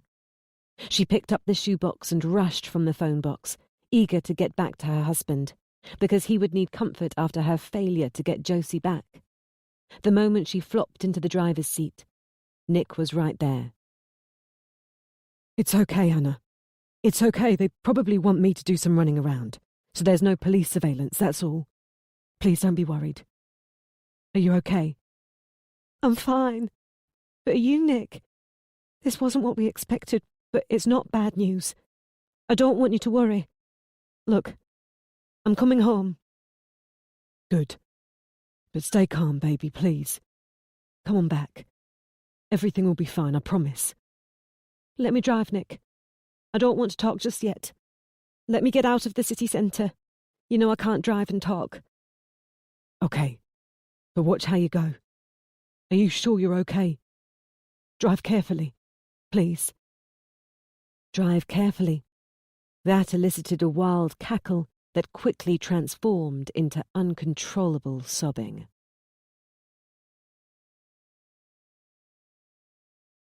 Part 2. Chapter 8. Nick grabbed the radio, shook his head in answer to a question from D.S. Bennett, and strode from the room in order to speak with his wife in private. In Josie's playroom, he sat at the table, where Busy Day caught his eye. He put the radio down and stared at it, and waited for her to speak. He could hear the car's engine, because the channel was wide open at Anna's end, and the sound of sobbing. But he held his tongue to give her time. Earlier this year, a woman threw a petrol bomb through a house window. Nick looked round to see Bennett in the doorway. It only killed the dog because the owners weren't in, but she admitted trying to kill the family. It was retaliation for a snowball the owner's kid threw at her 2 months before. So this is your snowball story. I get it. People can hold grudges for the slightest thing. Okay. 10 years ago I spilled a guy's pint in a pub in London. Go get him. The kidnappers mentioned you paying dues, Nick, and this is about her father's money, Nick cut in. He flaunts it. Someone wants it. Sounds to me like this dues thing simply meant I should be the one delivering it. And lo and behold, that's what they've now asked for. Seems straightforward, and I don't know why everyone's worrying. Now, can you please leave me alone to speak to my wife? Bennett came closer so he could watch Nick across the table. Start taking this seriously, Nick. They mentioned dues, and now they want you to take the money.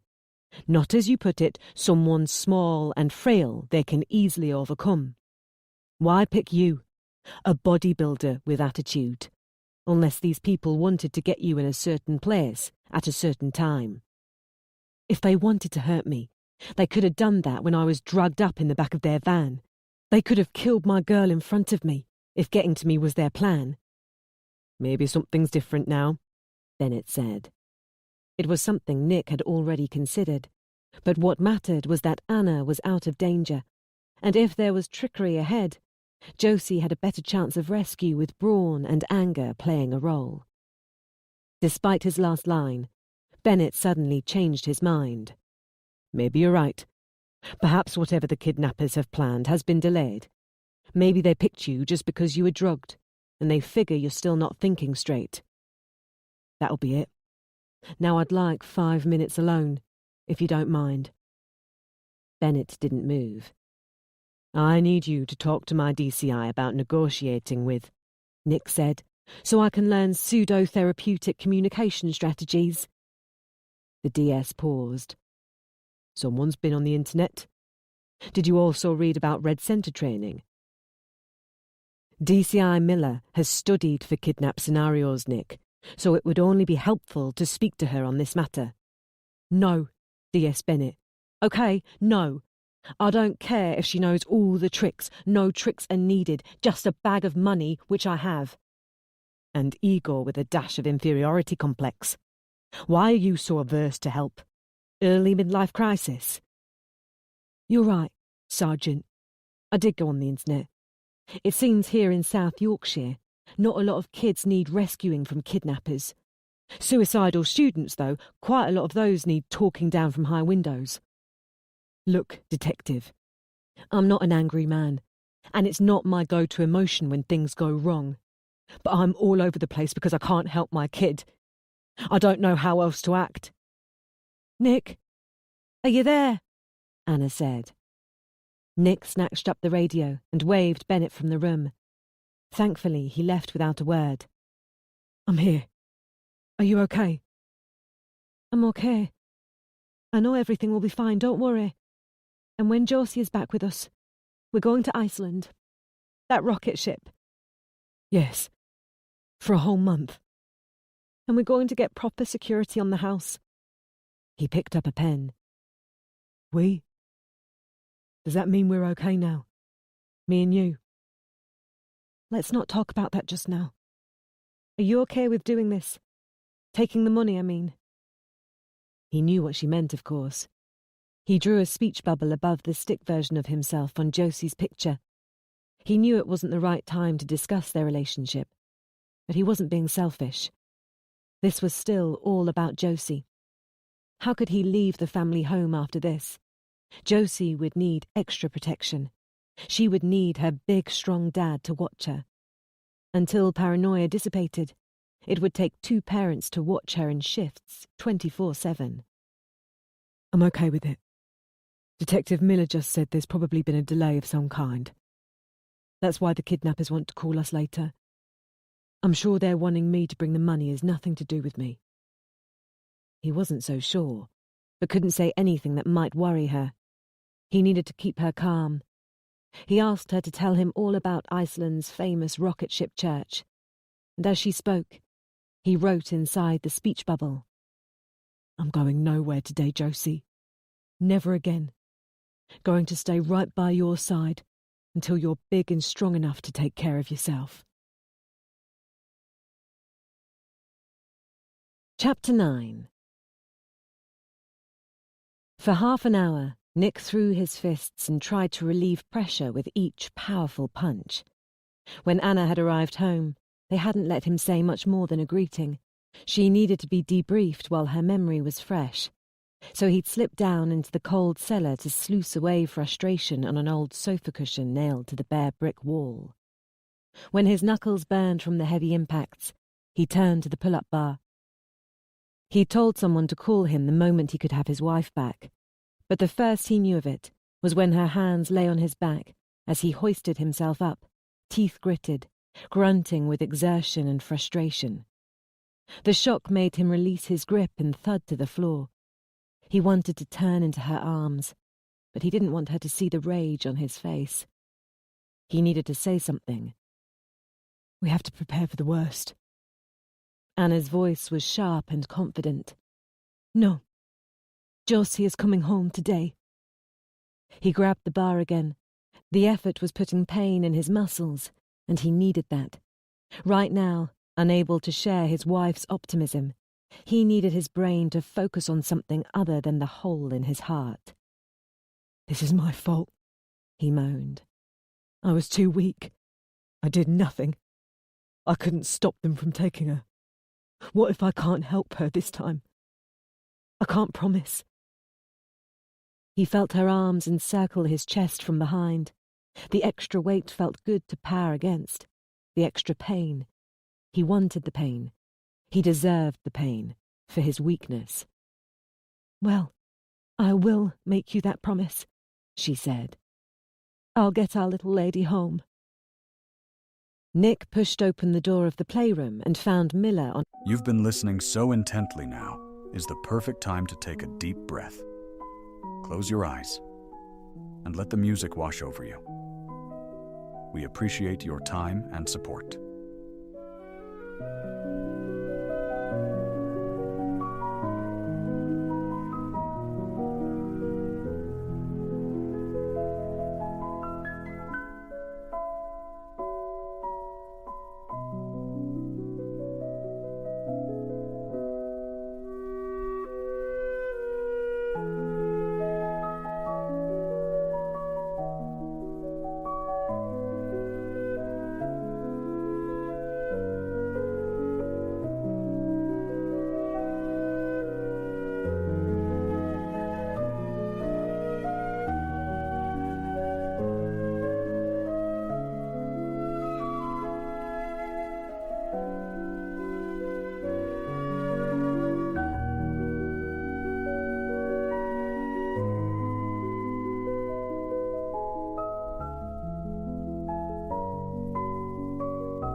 her phone, her back to him.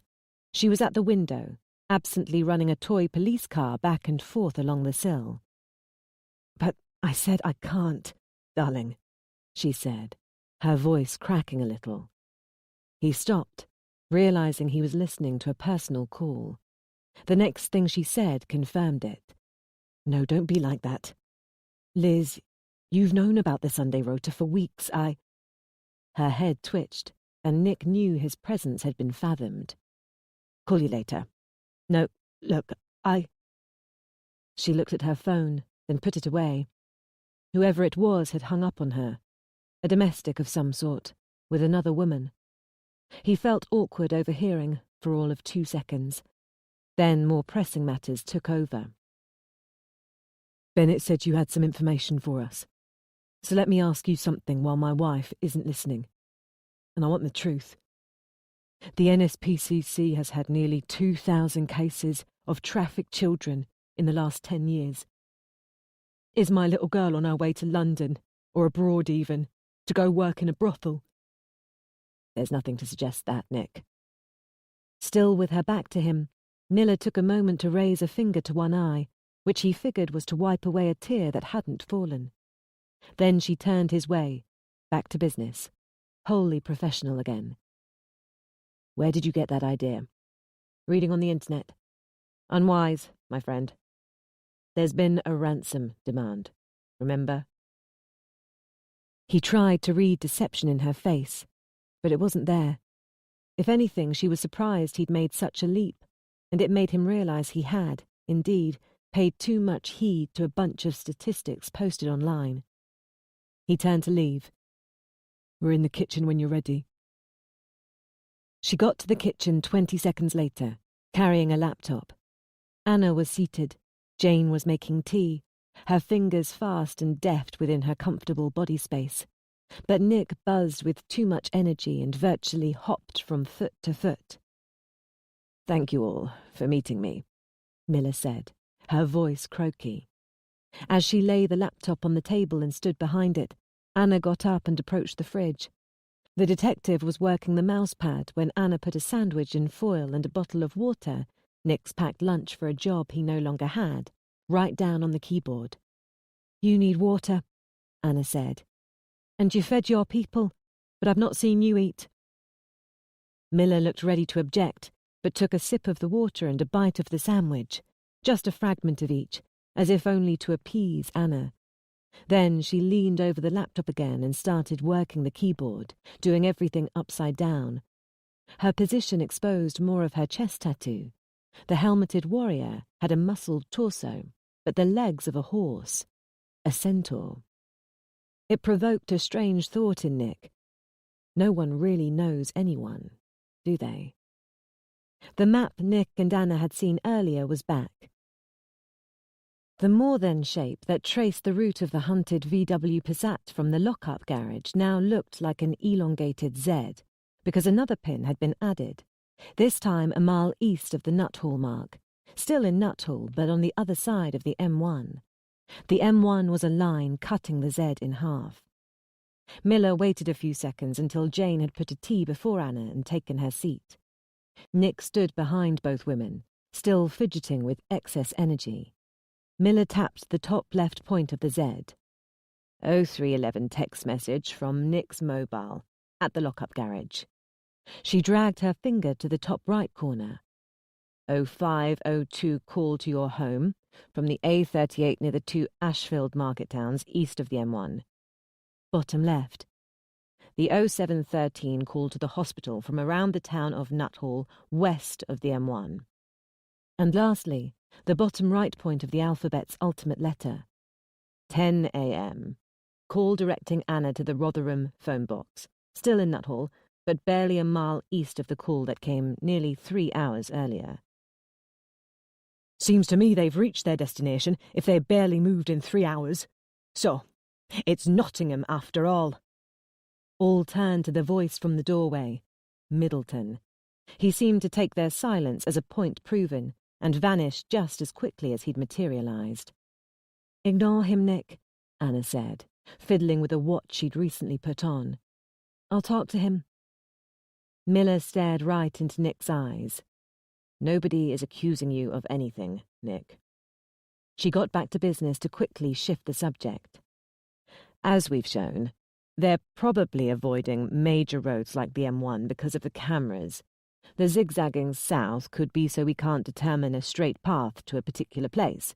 But the movement west between the 0713 and 10 o'clock calls is tiny, given the 3-hour gap. As Mr. Middleton said, they might have reached their destination, Nuthall, possibly the portion west of the M1, location of the 0713 call." She jabbed the bottom left corner of the Z. "They might have made a little journey east for the 10 o'clock just to make sure their phones weren't captured in the same spot. It's possible they're hanging around in Nuthall awaiting something and will move on. Of course, it's possible they had a delay, like a puncture or such." Nick said, "Maybe they made a little journey, as you say, but not for the 10 call." He leaned between his wife and sister-in-law and jabbed the screen hard enough to rock the laptop. Bottom right corner of the Z. "This big housing estate here. Maybe they already got where they were going but drove a mile west for the 7 a.m. call. This B600 here, it goes right under the M1 and just about connects the 2 pins. Maybe with the last call at 10 they just couldn't be bothered to move and made it from where they've been holed up." Miller raised her eyebrows, clearly impressed with Nick's theory. But Anna surprised everyone by saying, "Does it matter? They're going to give Josie back. We just have to wait for the call." "If there's a chance to find her, Anna," Nick said. "We don't know if they will give Josie back. Not for sure. But the police can't just storm into a housing estate and search all the places. What if they are there and they panic and run and hurt her? I don't like that idea. But if we can get her back for sure, why not? No, I don't like it." She pushed back her chair and stood. "I don't want that risk. They just want the money. They're going to give her back." Nick couldn't believe what he was hearing. Miller put her hands up. "Hey, guys, just calm it down. Nobody is invading anywhere just yet. I'll have this area looked at, but apologies, we don't know anything yet for sure." "They just want the money, and they'll give her back," Anna said, and hurried from the kitchen. Annoyed to see her upset and needing someone to blame, Nick glared at the detective. "That's all we've heard from you people so far. You don't know anything." "Nick, taxi alone. Join the bongos." This time the contact came to Anna's mobile, by text, 20 minutes before midday. She jumped off the toilet and rushed out, calling for everyone. Google faced an inquisition. Bongos. Nickname for members of Bongo Bingo, a bingo club on Corporation Street, again in Rotherham, just a few hundred metres from the George Street phone box. Twice made for no coincidence, and the detectives decided that the kidnappers had a big tie to that town. Databases got hit to cross-reference Bongo Bingo with Nuthall, then Nottingham, then Nottinghamshire. Someone offered to try to find someone with a criminal record as well as Bongo status. Someone else said they should check out the club's staff. Another said becoming a member of a gambling establishment meant filling in a form and handing it to reception, under the glare of CCTV. But they couldn't contact the club yet, because that might alert the kidnappers if they had a contact or a scout therein. And because there was no time. The text hadn't said when, but nobody doubted the kidnappers had meant right now. A taxi was called. Nick kissed Anna's cheek and told her everything would be fine. "Don't worry about me. Good luck." Happy that she seemed confident, no longer a shivering wreck, he grabbed the shoebox and went out. Middleton even wished him luck. Corporation Street was lined with commercial establishments on both sides, but partly open to the east with access to Minster Gardens and All Saints' Church. It was also one way. The taxi found a spot right outside the bingo club. Nick paid and got out. The shoebox was tucked under his arm with bear-hug strength. He had a horrible fear of being mugged. Bongo Bingo's ground-floor glass frontage allowed him to see inside reception. One old lady sitting behind the desk in a pink shirt with a cartoon bingo balls motif. a couple of women, and a young man in a tracksuit and baseball cap playing fruit machines against one wall. If he'd seen a unicorn inside, this day wouldn't have felt more surreal. "You're but on the fruit machine," he said, trying not to move his lips. He felt silly doing it. There was no reply. The transmission was one way, because an earpiece couldn't be risked. Nick watched the young man as he entered and approached the desk. He pretended to take in the reception, turning in a circle. It was so he could sweep his tiny collar camera over the young man. In the Carters' living room, Nick's crackly voice was heard asking to join the club. The female receptionist told him to fill in a blue form. He thanked her, and then there was silence, presumably as she got back to work and Nick jotted down his details. Anna listened from her place by the patio door. She opened the blinds with 2 fingers and peered out, her face grim. Nick's camera had given the detectives a description of the receptionist, which was passed by Bennett down the phone to the bingo club's general manager, who'd been contacted at home on his week off. "Negative on the receptionist," he said a few seconds later. 60 years old, wheelchair, only friend is her dog.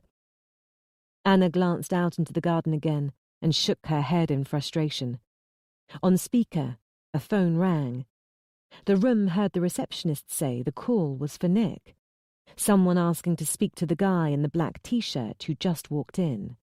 Whispers flowed around the room as everyone realized the kidnappers had called him at the club. Nick's camera shuffled forward, and his arm lifted the phone out of shot. The picture vibrated, but not because of a technical fault. Nick's whole body was shaking. "Hello?" Nick said, but there was no response. "His mic can't pick it up," Miller said. "Everyone, get ready to move. This is it." The room got tense, but Anna was looking out the window again. Unable to bear listening to the showdown, Jane had opted to sit out in the garden, in the sun, and the family liaison officer, probably bored because her social skills had been sidelined, had joined her. They were out there now, chatting away, and Anna stared, and then checked her watch, and wished Jane would damn well get away from her. "How are you, Nick?" His stomach lurched. This was the man who'd taken Josie, and a man it definitely was, even though a woman had called Anna using a voice disguised as male. He'd been warned of the danger of antagonizing this person, who could react excessively and destroy his world. But stress and fear had short-circuited the part of his brain in control of logic. "What kind of a man takes a young girl? You break into my house and do this. You're not human. You're a damn animal. And if you hurt her, it'll be the last damn thing you ever regret. Where is she?" In the living room, Nick's words hit like a concussion wave. Anna turned from the window and felt lightheaded. Jane gasped. Middleton yelled, "What the hell is that idiot doing?" Bennett called for quiet and they waited. On screen, even the fruit machine players captured by Nick's body cam had turned at his outburst and were captivated. "Under the crazy ninjas," the voice said. Someone in the room asked what that meant, but the answer came moments later. Nick's camera bounced towards the young man in a tracksuit, who darted aside as if out of the path of an avalanche. Nick's arms grabbed the fruit machine. "Mobile phone," Bennett said, as everyone watched Nick bend to pick up something from the carpet where the crazy ninja's fruit machine had stood. On a separate radio feed, the tech guy, who was near Bongo Bingo, announced he'd need time to grab the signal. The moment Nick picked the phone up, it rang. As before, they heard him say hello. As before, it was all they heard. They waited. And then he ran. "Well, Nick, I suddenly believe you about killing me, which means I'm now scared.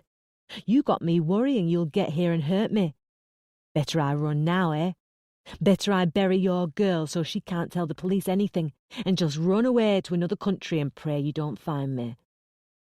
Nick breathed hard while his heart raced. Outside Bongo Bingo, he turned left and jogged down the street. His clear distress and wild eyes cleared the crowded pavement before him. "I'm sorry," he said, the words like acid in his throat. "You got kids? Did the negotiator teach you to go for hooks so we can have something mutual to chat about and do the bonding thing? We could talk about your kid, so that soon I like her and can't bring myself to hurt her, and then all that guilt makes me let her go and go throw myself under a bus. I've got one kid. Yours. Remember that. And one knife. And I really can't think of much more I need to ruin the rest of your life.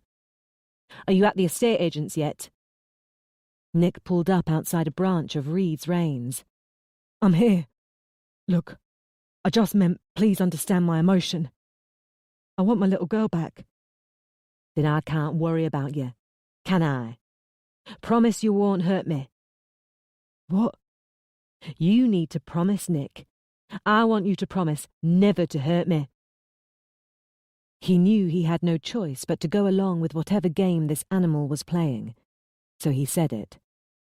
"I promise I won't hurt you for taking my daughter." "You didn't say never. You might plan to come after me in 10 years' time. Do I have to cut and run?" "I promise I will never hurt you." The guy gave a giggle. "Good. Right. Now, memorize the price and location of the house 2 across and 1 up on the latest properties. Then go inside and talk to the youngest one. She's got your next instructions. Here's the code for her." Nick had had the foresight to activate the mobile phone speaker so the police could now hear the kidnapper. And he aimed his camera to perfectly capture the advertisement for a 200,000 detached house in Doncaster. A detective offered to track it and got on his phone to do so. Someone was already trying to learn all about the Reed's Rains staff. Miller and Bennett were in radio contact with various players dotted around Rotherham city centre, who would mobilise depending on where Nick went. Others were on the internet or their phones, or conferring with each other. So many people, so much activity, like a military operation. Unwilling to listen, and unable to get near Jane, Anna went for the playroom. As she passed the toilet, Detective Constable Ella Hicks came out. Anna tried to get past without acknowledging her, but noted the young woman looked pained and was rubbing her swollen belly. So she stopped and asked if everything was okay. Ella nodded. "The boss ordered us all burgers. She doesn't have kids, obviously. Now my baby's telling me, 'Heck no, Mum.'" Her eyes narrowed as she felt a twinge. Anna took her arm. "You should go sit down. Don't overdo things." The detective nodded and shuffled away, and Anna put her out of her mind and entered the playroom. She stopped right in the middle and stared at Josie's toys. Some people created shrines for their lost children, left their rooms intact over the years, like time capsules. But that seemed wrong.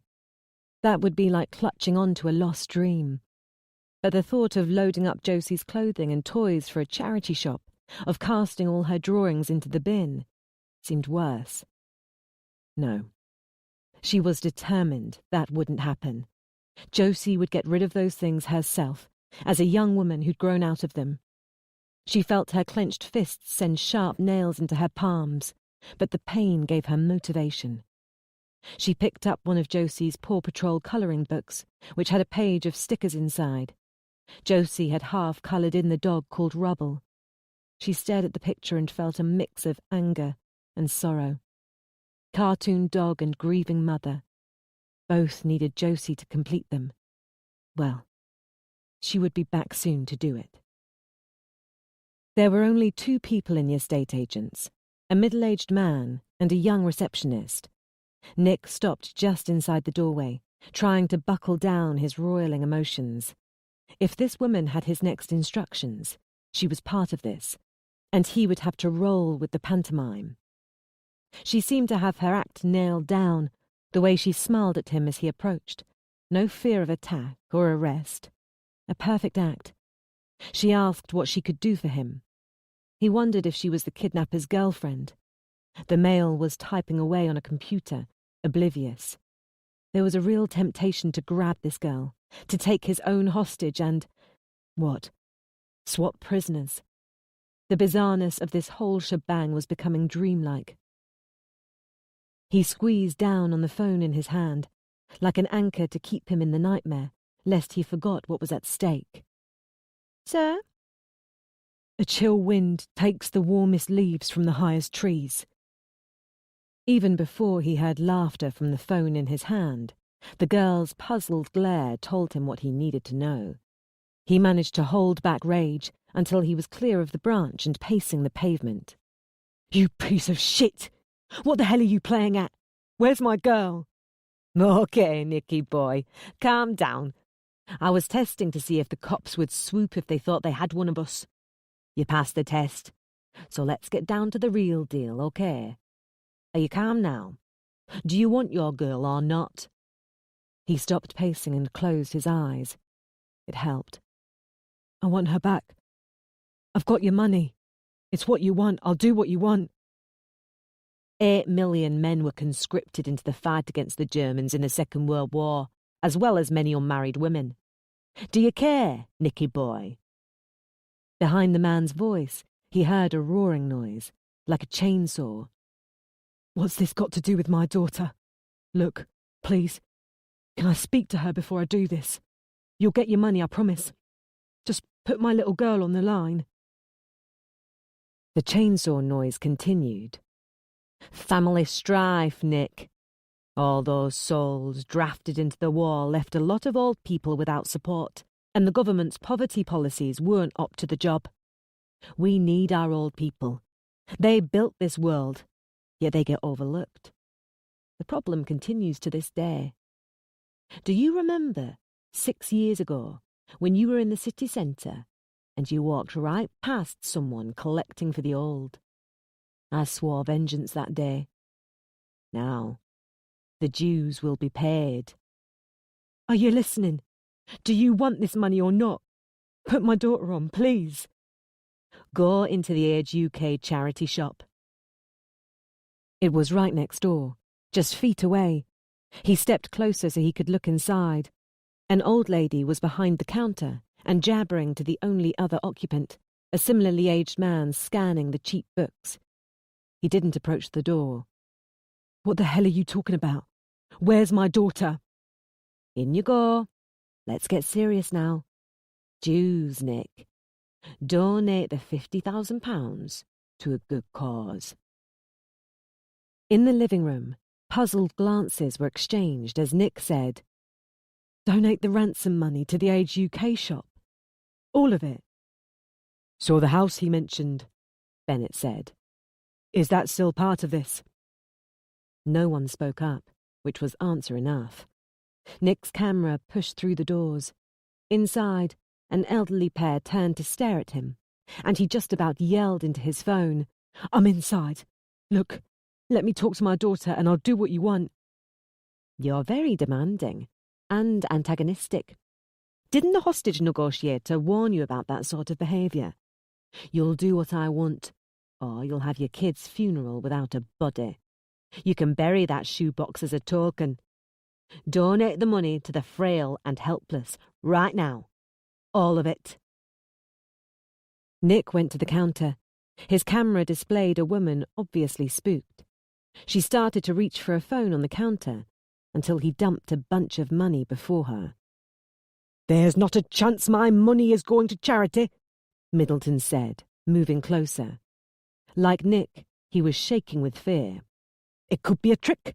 That story about swearing vengeance because Nick didn't donate money 6 years ago, that's surely a lie. Preposterous. No one would be that. You need to look at the people who work there.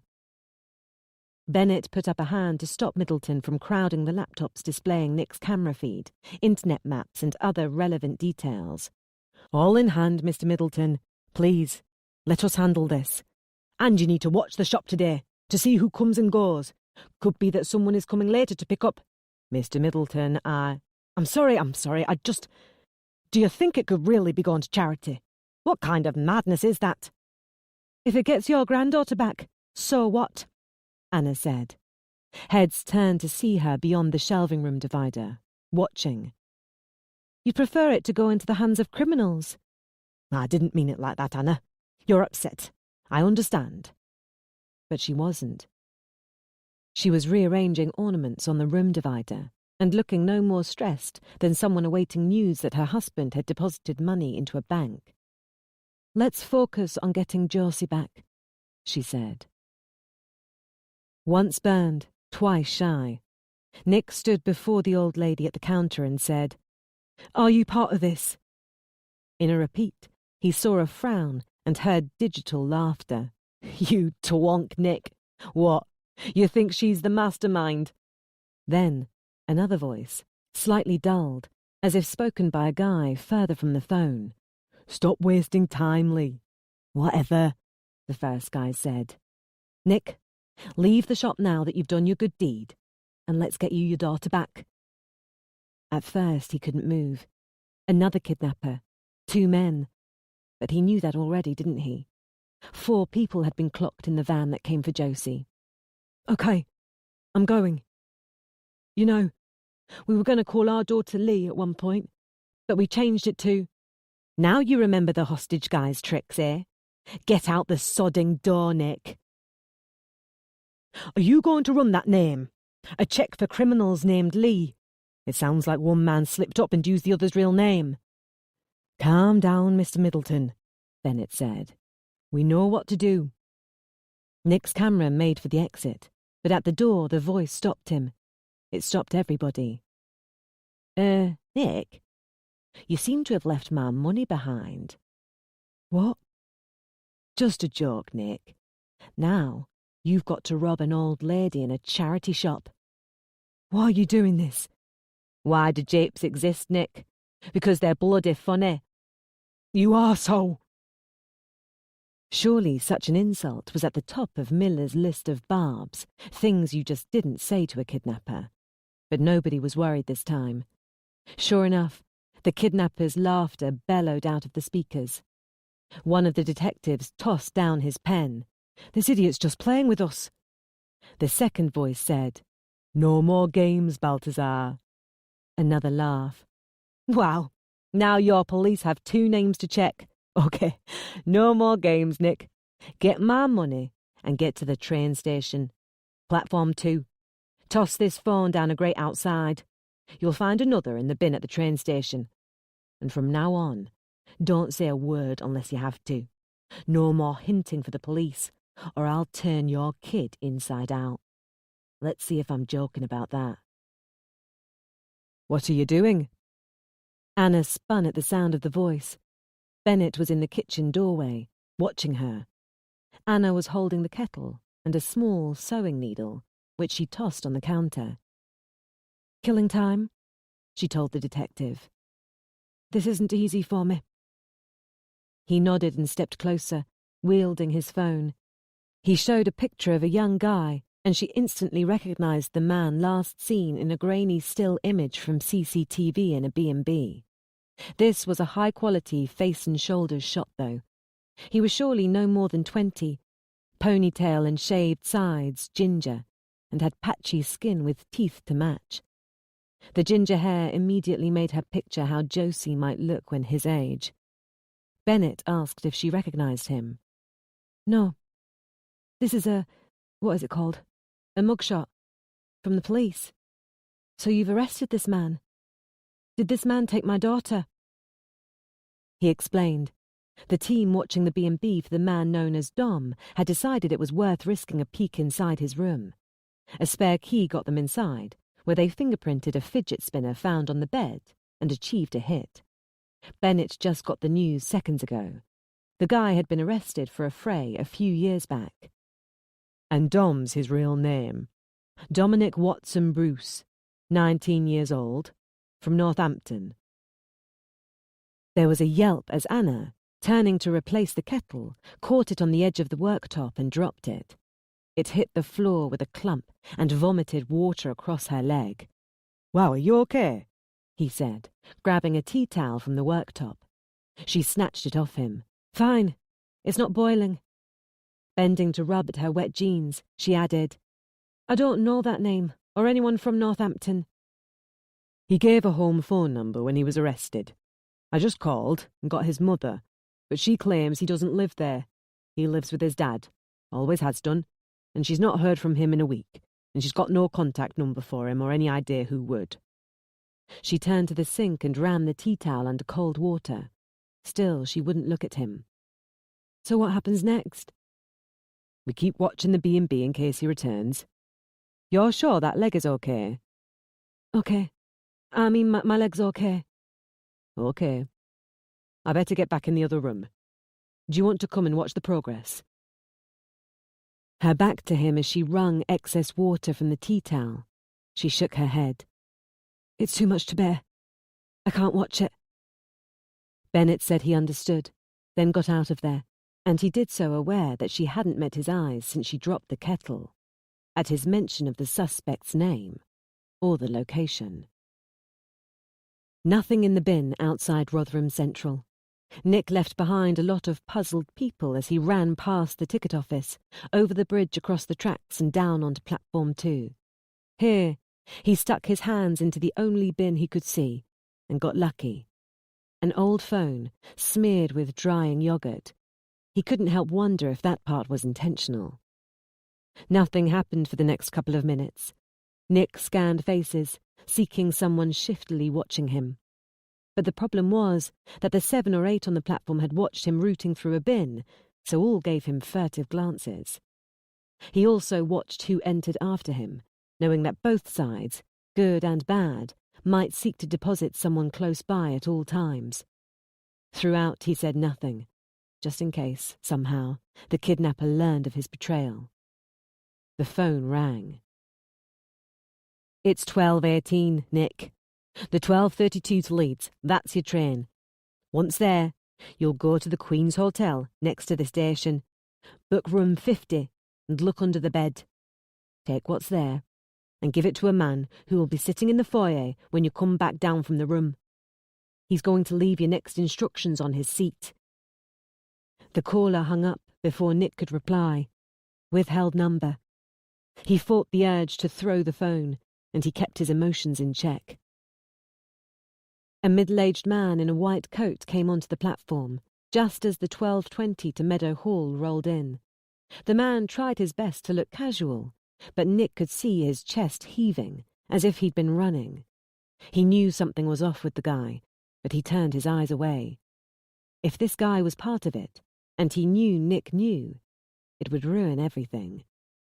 Soon, everyone who had business in Rotherham or outside it had passed through a pair of sliding doors, and the Meadow Hall train was ready to depart. Nick looked at the phone and pretended to be reading something, but his peripheral vision caught Whitecoat taking a bench seat and watching him. The phone rang. Anna entered the living room, her eyes on movement beyond the room divider as detectives crowded their technology in their little control centre. She heard Miller give instructions regarding a hotel, something about Leeds, the number 50. From the speaker, she could hear Nick's heavy breathing and the public address system announcing a train about to depart. She paused while her mind raced. Leeds and hotels and train stations. What were those bastards making him do? She didn't want to hear it. She certainly couldn't watch it. It was a struggle, though, to detach herself. She peered through the blinds to see Jane and the FLO still on the garden bench, chatting away and enjoying the sun. Her poor sister, unable to listen to developments and shutting herself away. Jane was spinning her teacup around one finger, empty. On speaker, a phone rang. Nick answered. "On the train, now," that horrible voice said. A bustle of activity suddenly, as detectives jumped into new action. They sounded worried. Fearful, Anna backed out of the room and checked her watch. 12:21 p.m. Nick leaped onto the train just before the doors locked shut. He fell against the doors, phone clamped to his ear. "What are you playing at now? Is this another trick? Don't you want this damn money?" "New plan, Nicholas." Nick froze. Similar accent, but a new voice. Why? "This train stops at Meadow Hall and then terminates at Sheffield. 6 minutes to Meadow Hall, another 10 to the terminus. Sit on the left side. Window seat. Enjoy the view. At Meadow Hall Interchange, there's a row of lockers. Code 6437. Put the money inside number 15 and take out the new mobile inside. And then you're done. I'll call you again to tell you where your child is after we get the money and get away nice and safe. Who are you? Are you the one who's got my daughter? The caller hung up. Nick got to a seat on wobbly legs. Now he didn't care who heard. He said, I hope you got that. Locker 15 at Meadow Hall Station. Combination number 6437. And this voice was someone new. That's 2 men who've called, not a woman. Get working on it. How's my wife? Then he remembered he couldn't receive, only transmit. The tiny camera sewn into the inside of his T-shirt, his connection to so many protectors, no longer felt like a lifeline. As the train left the station, it became a raft, sending him far out to sea. He thumped his chest to try to restore rhythmic breathing. He'd never felt so alienated, or lost, or helplessly weak. Anna, he croaked into air. If you're listening, I love you. I love this family, and I'm going to put it back together. I'm going to get her back, if it's the last thing I do. I promise. I have to get some air. I can't listen to this. You can't go out, Mrs. Carter. Not yet. I need air. Anna grabbed her jacket from the peg. I'm not under arrest. I'm going to see a friend across the road. I can't be here, listening to that. That was the commotion in the living room as detectives scrambled to make sense of what had just happened. DC Ella Hicks, standing in the hallway, said, Nobody should go out. Not yet. Not until we know what's happened. Let me tell you what's happened, Anna said, as she threw her jacket on. You people failed. My little lady is gone, and I'm not about to sit and listen to you people run around like headless chickens. But what about your husband? He'll need you here when he gets back. Both women heard the living room patio door open and then raised voices as Jane learned the bad news. She started calling for Anna. Anna quickly opened the front door and darted through. Moving faster than she should have and holding her belly to stop it wobbling, Hicks got past her on the path and put up her hand. That clear and universal gesture again. This time, it got the recognizable obscene one Anna had avoided offering earlier. The friend across the road was Mr. Parker, a middle-aged man in a wheelchair, courtesy of a fall from his roof while tiling. Just before he opened the door to her knock, Anna glanced back to see the young DC in her garden, looking like she couldn't decide what to do. Anna? You okay? Hicks went back inside. Anna turned to Mr. Parker, who asked if Nick was okay, if there was trouble, what the police were doing here, and if there was anything he could do to help. Thankful that the street didn't know about the kidnap yet, she quickly invented a story. Oh, we're fine. Nick's workplace got broken into late last night, so he's been in and out of the house all night sorting that. Josie is with friends while we give statements to the police. Everything is fine. She smiled, gave a sly glance at her watch, stepped inside, and closed the door. The police are being so nice, and I wanted to make them some of that char-grilled mackerel and sour beetroot you did for us last week. Do you mind if I pick some of your beetroot? Of course he didn't. He spun his chair and led, and she had to contain her eagerness to get into his back garden. 90 seconds later, Nick was still talking to Anna, who wasn't there to hear any of it, when the train rumbled past the New York Stadium and took a small iron bridge across the River Don. That was where it happened. The phone rang. Nick jammed it to his ear and opened his mouth to speak, but didn't get the chance. Don't say a word. Wait. Take the money out of the box, but leave it in the freezer bag. I want you to read out a couple of the serial numbers for me. Nick did as instructed. He dropped the box on the floor and held the wrapped cash in one hand, thoroughly disjointed. Serial numbers. He could feel blood pulsing in his neck. Ahead, 6 rows away, he saw Whitecoat peeking at him from behind a guy in a beanie. But Nick had only just made it onto the train. Whitecoat must have bombed through the doors in a serious hurry, and that could mean only one thing. Suddenly, it hit him. Whitecoat would be taking the money. Minus the box, the cash bundle was small enough to secretly slip to the guy as he walked past. It was all another trick. There was no locker awaiting him at "Toss the money and the phone out the window right now!" The vehemence in the scream allowed no pause, no deliberation. Nick leaped to his feet and rammed open a sliding portion of the window at the top and tossed out the package. The phone was right behind, before he'd had chance to realise he was killing his only link to the kidnappers. In the half-second he got to imprint the lay of the land in his memory, he saw a river and thick shrubbery along both banks, but he also saw a path running parallel to the water, and on that path was what looked like a quad bike.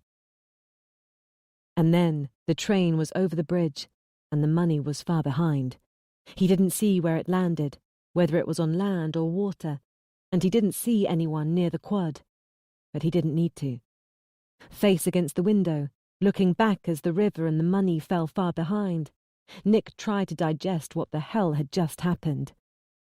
"Base, it's gone," he heard someone yell.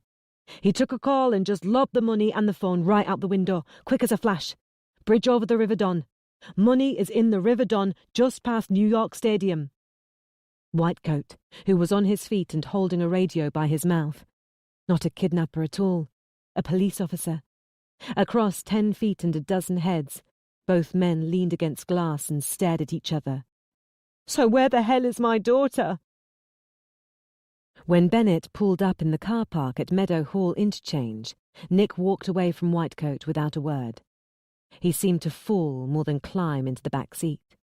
Bennett climbed in and said, "Why did you refuse to answer the tactical team's questions?" "Is my girl dead?" Bennett turned to face Nick. "Don't think like that.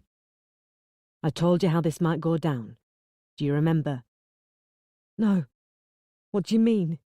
You knew this was going to happen." "No. Nobody knew what would happen. I apologise for being blunt, but we couldn't expect these people to carry your daughter about with them. We believe that once the kidnappers are clear, someone will either call us with details of where to find her, or she'll be let go in a street somewhere. Someone will find her, take her to a police station, and you'll get her back." Nick really wanted to believe that, because it made sense, but paranoia created major doubt. "That's the way it goes, is it? Every single time? No third option?" Bennett gave a careful, analytical look. "Stay off the internet, Nick. Trust me." "You mean you promise?" Bennett started to drive.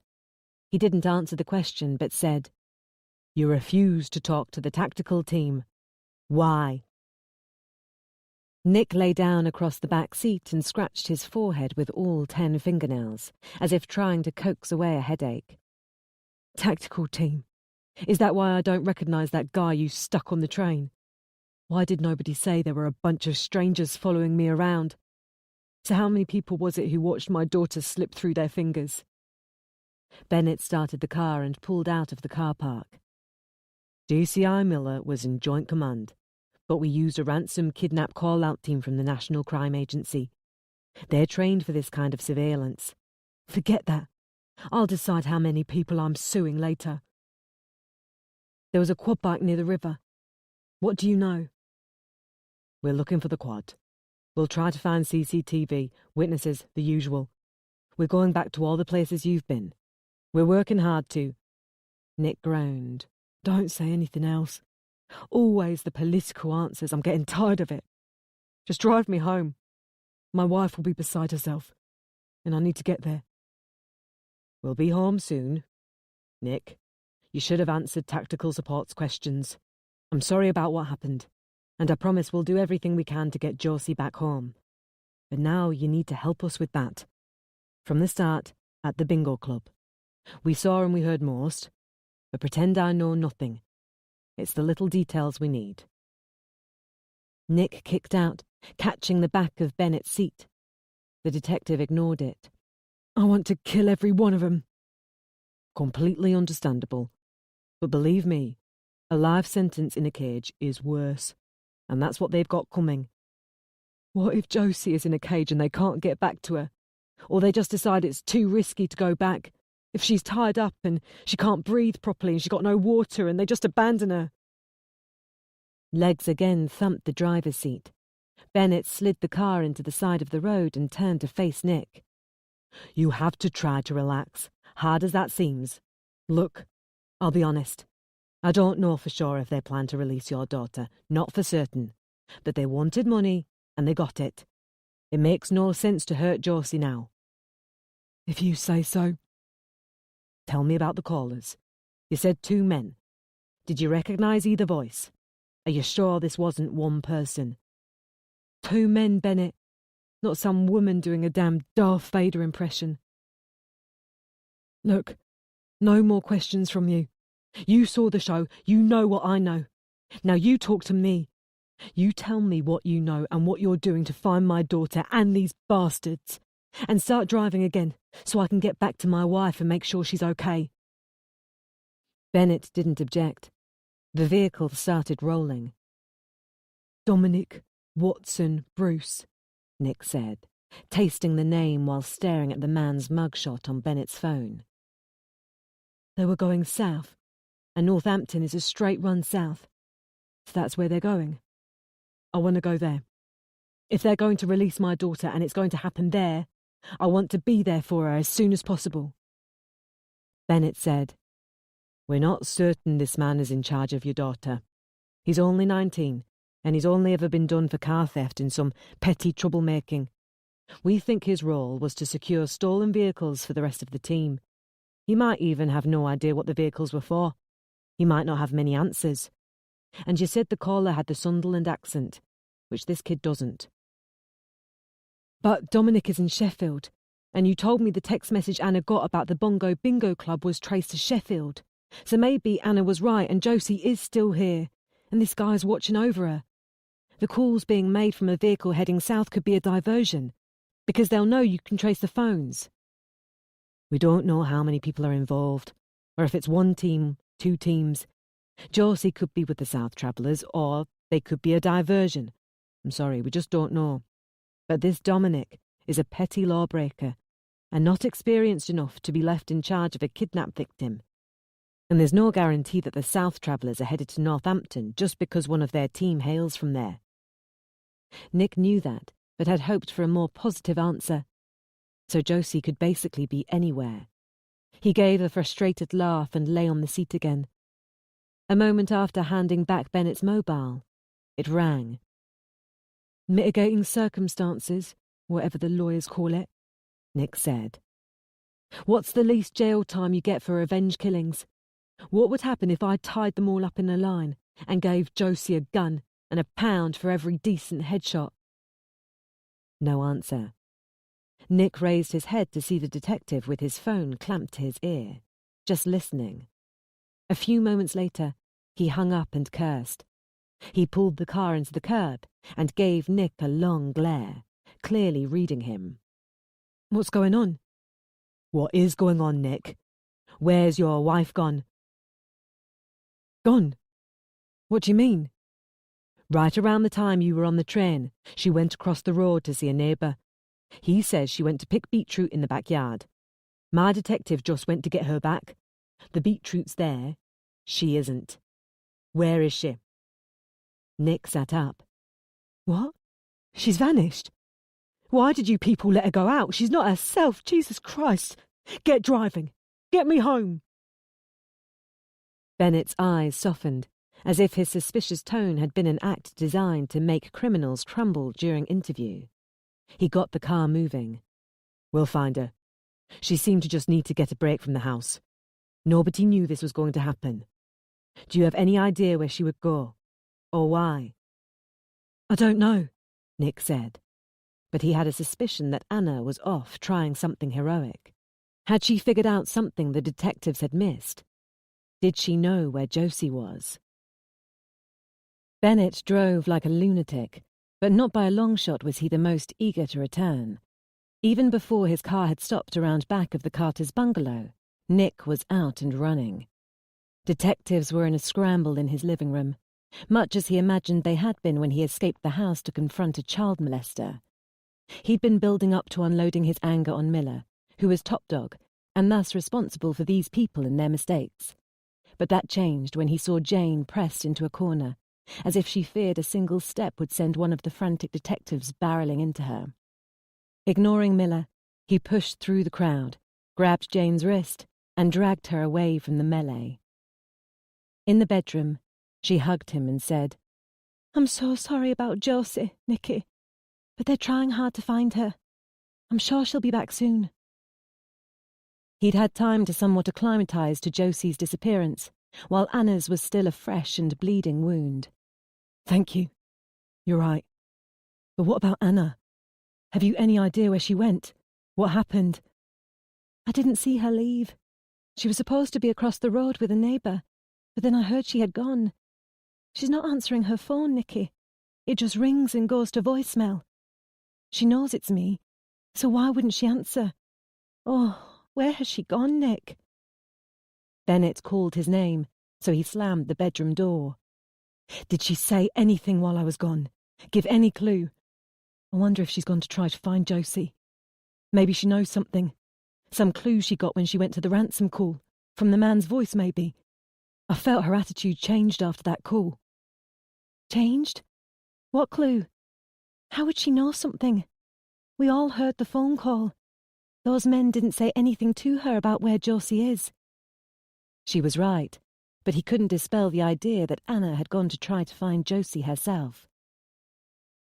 "Where's your dad?" "In the kitchen. He's calling people. The police have gone looking, but they wouldn't let us out. But should we go look?" "I can't." He really wanted to, but Bennett had already convinced him of what he now told Jane. "I have to stay here, in case those people call about where I can find Josie." Yes, that DCI, Miller. She said that's what will probably happen. They might want to get far away before they say where we can find Josie. Do you think maybe they somehow told Anna where Josie is and that's where she's gone? Possible. Bennett had suggested the kidnappers might just release Josie onto the street. But what if their plan had instead been to secretly give a location to Anna? Maybe they'd feared a 5-year-old dumped on the street might get snatched again. It was only a theory, but the timeline gave it weight. Anna had run right around the time the money had been delivered. It would be a dream come true if Anna returned with Josie in her arms. But what if she stumbled into the kidnappers? It didn't bear thinking about, so he pulled the power cable on that train of thought. You start calling friends. I'm going to find out if the police know more than they're telling us. He got to the living room door when a voice said, "You two are up to something strange indeed." Nabby, the foul detective that Anna had had a problem with. The guy was in her cubbyhole, nice and comfortable, tapping away at the computer, and not even having the decency to accuse Nick with his eyes. What the hell did you say? Nabby didn't even turn. "I'll get to the bottom of this trickery." That's not what I said, of course, but I'm saying this now. Where's your wife gone? Nick started to walk towards him. Aware of this, or suspecting it, Nabby got up and turned. Get out of my damn house before I throw you out. Got an anger problem, have we? Nick grabbed the guy's arm, or tried to. Nabby slapped away the hand that reached for him, so Nick snaked out his other, but Nabby caught that one by the wrist. And in that position, as if about to dance, both men froze as a voice said, "You're not giving a good impression here." Middleton. He appeared at the kitchen doorway, just inches from both men, who stepped apart like kids giving up a rumble at a teacher's approach. Nick was ready to explode if Middleton said the wrong thing, but surprisingly, it was Nabby who got his attention. "Your career rises or falls with your boss, Detective Constable. I heard her tell you to watch your attitude around the victims. I'm a boss. I know the score with insubordinates. Go against her, Your superintendent will believe you'll have the same attitude with him if you reach DCI status. Then the chief constable will think you'll be the same as a super. So you'll stop dead right here, as a constable, with a brick wall ahead and a cliff behind." Nabby gave a little laugh and turned to walk away. Middleton did the same, not a word to Nick, and Nick watched him return to the kitchen table and sit. He could hardly believe what had just happened. He wanted to say thank you, but didn't get the chance, because the landline rang. Miller yelled for Nick, who turned so fast into the living room that he bounced painfully off the doorframe. She was standing by the phone, waving him over. She looked haggard, as if stress or lack of sleep was catching up to her. Everyone was watching him. "Be careful how you answer," she said as he approached, eyes glued to the phone plugged into a laptop. "In case it's a neighbour or a reporter, and don't—" He barely heard. He snatched up the phone and said, "Anna?" On speakerphone, they all heard a mechanical voice. "You have received a text message from 07... Anna's number. A message from Anna, delivered by a computer that had no idea of the impact it was about to land. "Hi, babe. It's Anna. You're not her real dad. Sorry about the trick to get our going away money. Hope you have got good pictures of her in your head. Kiss, kiss, kiss."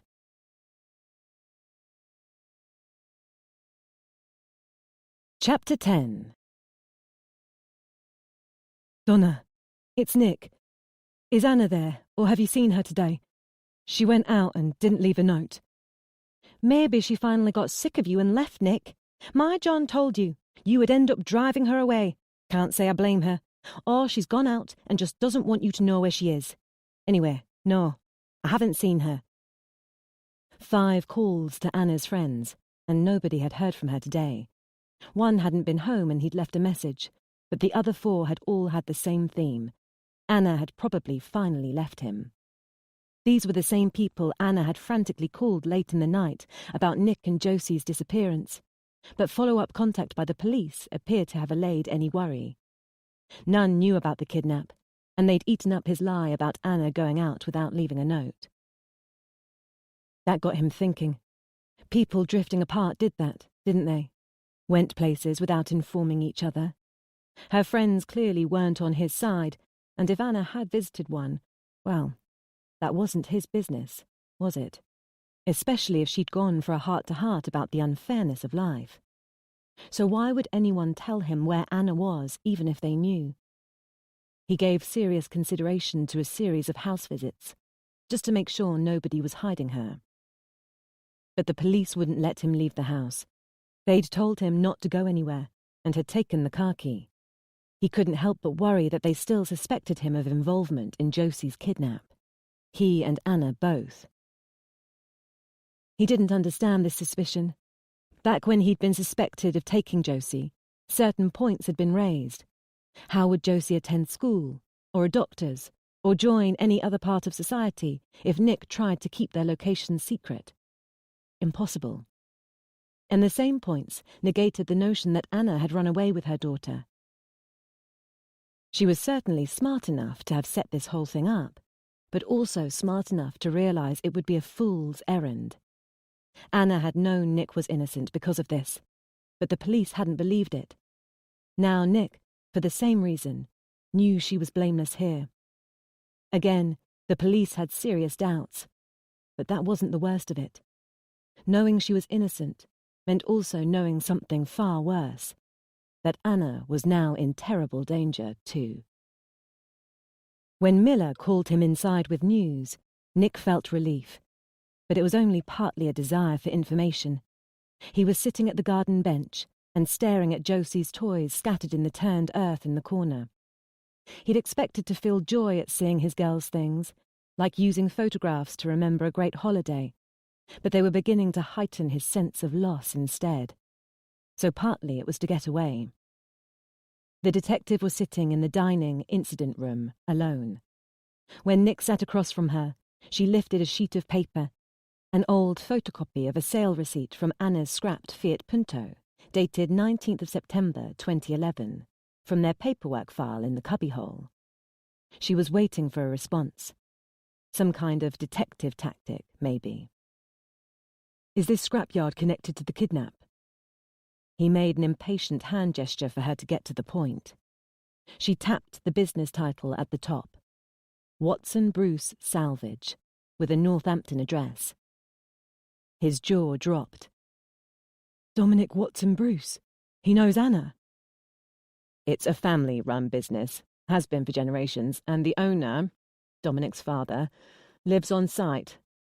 He's divorced, but Dominic, according to his mother, lives there, which means he was probably there in September 2011.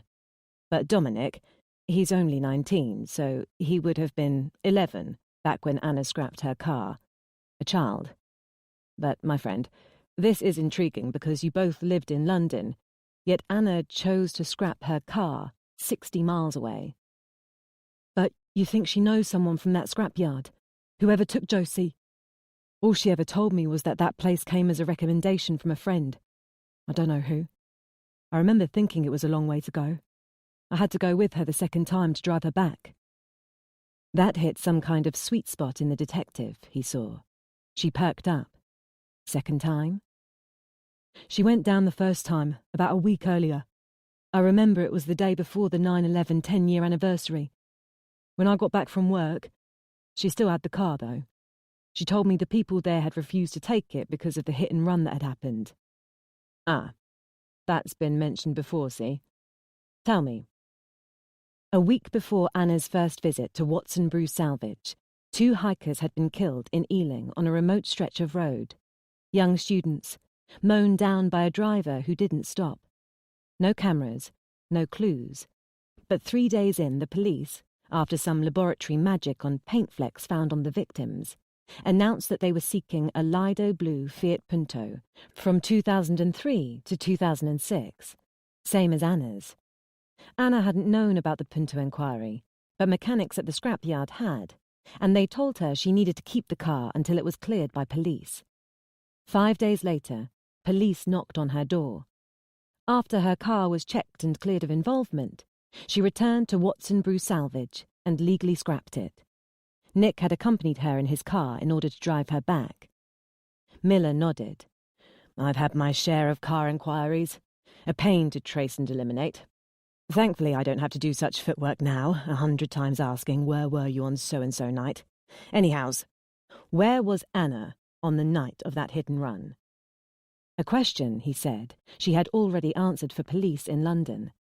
Her boss, Mark Eastman, had been driving to a function, some 40 miles from the scene of the accident, and he'd called her to pick him up, although by the time she got there, he'd already decided to go by taxi.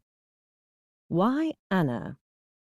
She sometimes drove him in her car, so he could remain inconspicuous. So what's the connection here, Detective? You think when Anna scrapped the car, she might have mentioned how rich her dad was? The scrapyard has to be connected, that's what you're getting at. Maybe this Dominic overheard her talk about her dad, then grew up and decided he wanted some of that money. So he got her details from the files. Then he set this whole thing up. Maybe it's a scam the scrapyard has going. Find out who's rich and go rob them, or... He stopped, already knowing it was a big reach. Miller shrugged. Connected, yes. Your theory, possible. But I should mention that my sergeant told me that Anna reacted to the name Watson Bruce with shock. He believes she knew the name. He couldn't miss the hidden accusation. So? I remembered the name. I also reacted with shock, as you just saw. The name is memorable because of the story about the hit and run. What are you saying it means? Again, please. Why did Anna scrap the car? He didn't know where this was going, but he gave an answer. She got disillusioned with London after she almost got carjacked in the street. She was driving home, and someone cut in front and tried to steal her car. He threatened her with a knife, but she managed to drive off. So she wanted to scrap it. Bad memories, maybe. Your point? Long way to go to scrap the car. Way out of London. I told you, she got a recommendation. Your point? why did you leave London? He snorted with impatience. We were thinking about kids, about a family, and London's too expensive and too hectic. I'm sure Anna told your people this. What's the relevance of any of this? Well, Nick, I apologise if it sounds like I'm interrogating you. Kids, family. The same story Anna's father told one of my detectives. But Anna herself told my people a different story. She said her boss, Mark Eastman, the MP, kicked up a stink with some comment he made about bovine TB. I looked online for it. It seems farmers get no compensation for killing their affected sheep, pigs and goats, and he wanted that to change. He was accused of trying to increase the animal kill rate. Anna told my detective she left her job because of this backlash, which wasn't restricted to a bashing in the media. Threats. Personal threats. Some of those animal welfare groups can be quite vindictive, see? Did she ever mention that to you? He was puzzled. Well, yeah, I knew about that, but she didn't often talk about her job, and never really made it out to be a big deal. But I know once she'd left that job, she didn't want to be associated with it. So, is this important? Are you saying this could be about all that animal culling stuff? Some animal rights idiot took my daughter. But it's been 8 years. She rocked back slightly, as if his words had physical weight. It's one thing, Nick, to not talk shop about new policies on unemployment or whatever. Quite something else to not tell your family you were reading death threat letters. It seems this was the reason she changed her name. It affected her that much. Did she tell you why she changed her name? Puzzlement was giving over to worry. Why is that your biggest concern? That she downplayed this animal rights stuff? She probably downplayed it so as not to worry me or her family. She told me she wanted to change her name because her dad was angry she tossed the job. So if it was because of threats from silly activists, it was to avoid worrying me or her parents. Look, leaving London was because of a combination of things, that included. DCI Miller, I don't like where this is going. You're not looking for some freaked-out activist with an 8-year grudge, because you don't think this is about all that, do you? I don't know what to think, my friend. I disagree. You believe that text from her phone, even though one of the kidnappers also sent a stupid text from my phone. You believe it, and you think she went AWOL, so the police don't find out about a dodgy connection to Dominic. So give it to me straight. You think she got this Dominic to help her set this kidnap up? In her eyes was a subtle intensity that unnerved him. He could imagine criminals wilting before her in interrogation rooms. She ran away from us all, Nick. Right when you were dumping the money, when everybody was looking elsewhere. Worry and suspicion were firing up anger, but he dampened it. She ran when she heard that name, but not for the reason you think. Not because she's involved in this. She ran because she thinks she knows who took Josie. How can you not see that? How the hell did you become a detective? In her eyes, there seemed to be sorrow, for him, as if she felt he was naive or just stupid. But he suddenly didn't care. Right then, as he was saying it, he knew the truth. That's it. Jesus Christ, that's where she's gone. That scrapyard. He stood up. She copied. You're staying here, Nick. He realised the detective had already made plans to visit Watson Bruce Salvage in search of Anna and Josie. You think she's hiding out there, with my daughter and 50 grand preparing for a new life. I think hearing the name Watson Bruce told Anna exactly who's got our daughter, and she's gone to that scrapyard to save her. Doesn't matter which, because Josie's there either way. So you're going to take me with you, or I go on my own. Also doesn't matter which, because I'm going either way. Jane was in the playroom, trying to kill time by working out a jigsaw by feel alone, when Nick entered to say goodbye to her, and, I promise I'll get Josie back. She held out her hand for his. Don't blame yourself, Nicky. Someone needs to. I should have stopped them taking her. It wasn't like I was asleep and they sneaked in. I confronted them. I had a chance to stop this. And you were lucky you didn't get killed. At least Josie will have a father to come back to. They hugged. As he turned, he found Middleton watching from a doorway for a second time that day. This time Anna's father didn't vanish, though. He waved his mobile. I've just had a call, Jane. A break-in at my garage. I need to go to talk to the security company. Will you be okay here? She nodded. There are still people to call. I need to be here when Josie comes back. And Anna. He nodded and left without a word. His car was pulling away as Nick exited the house.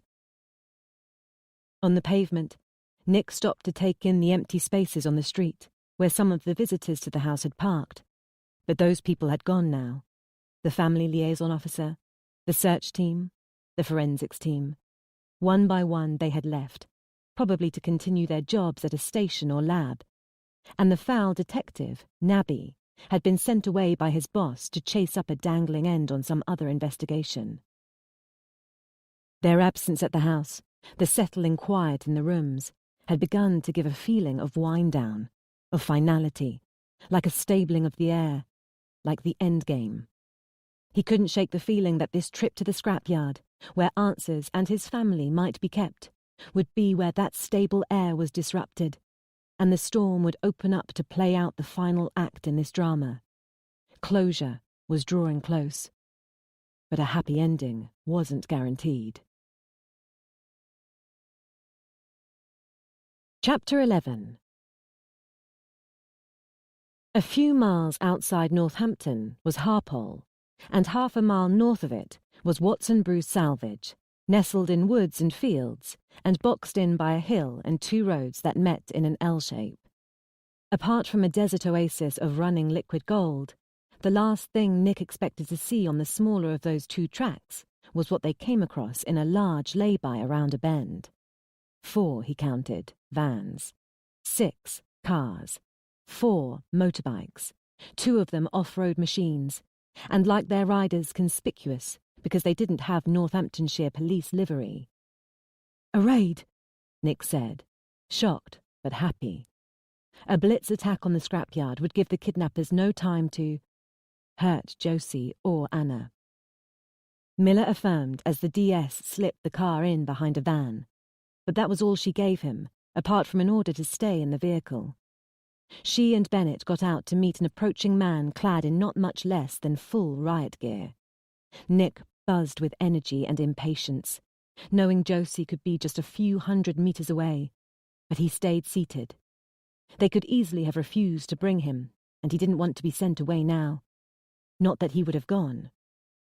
Miller was back a couple of minutes later, with some rules. Okay, I'm not the boss here today.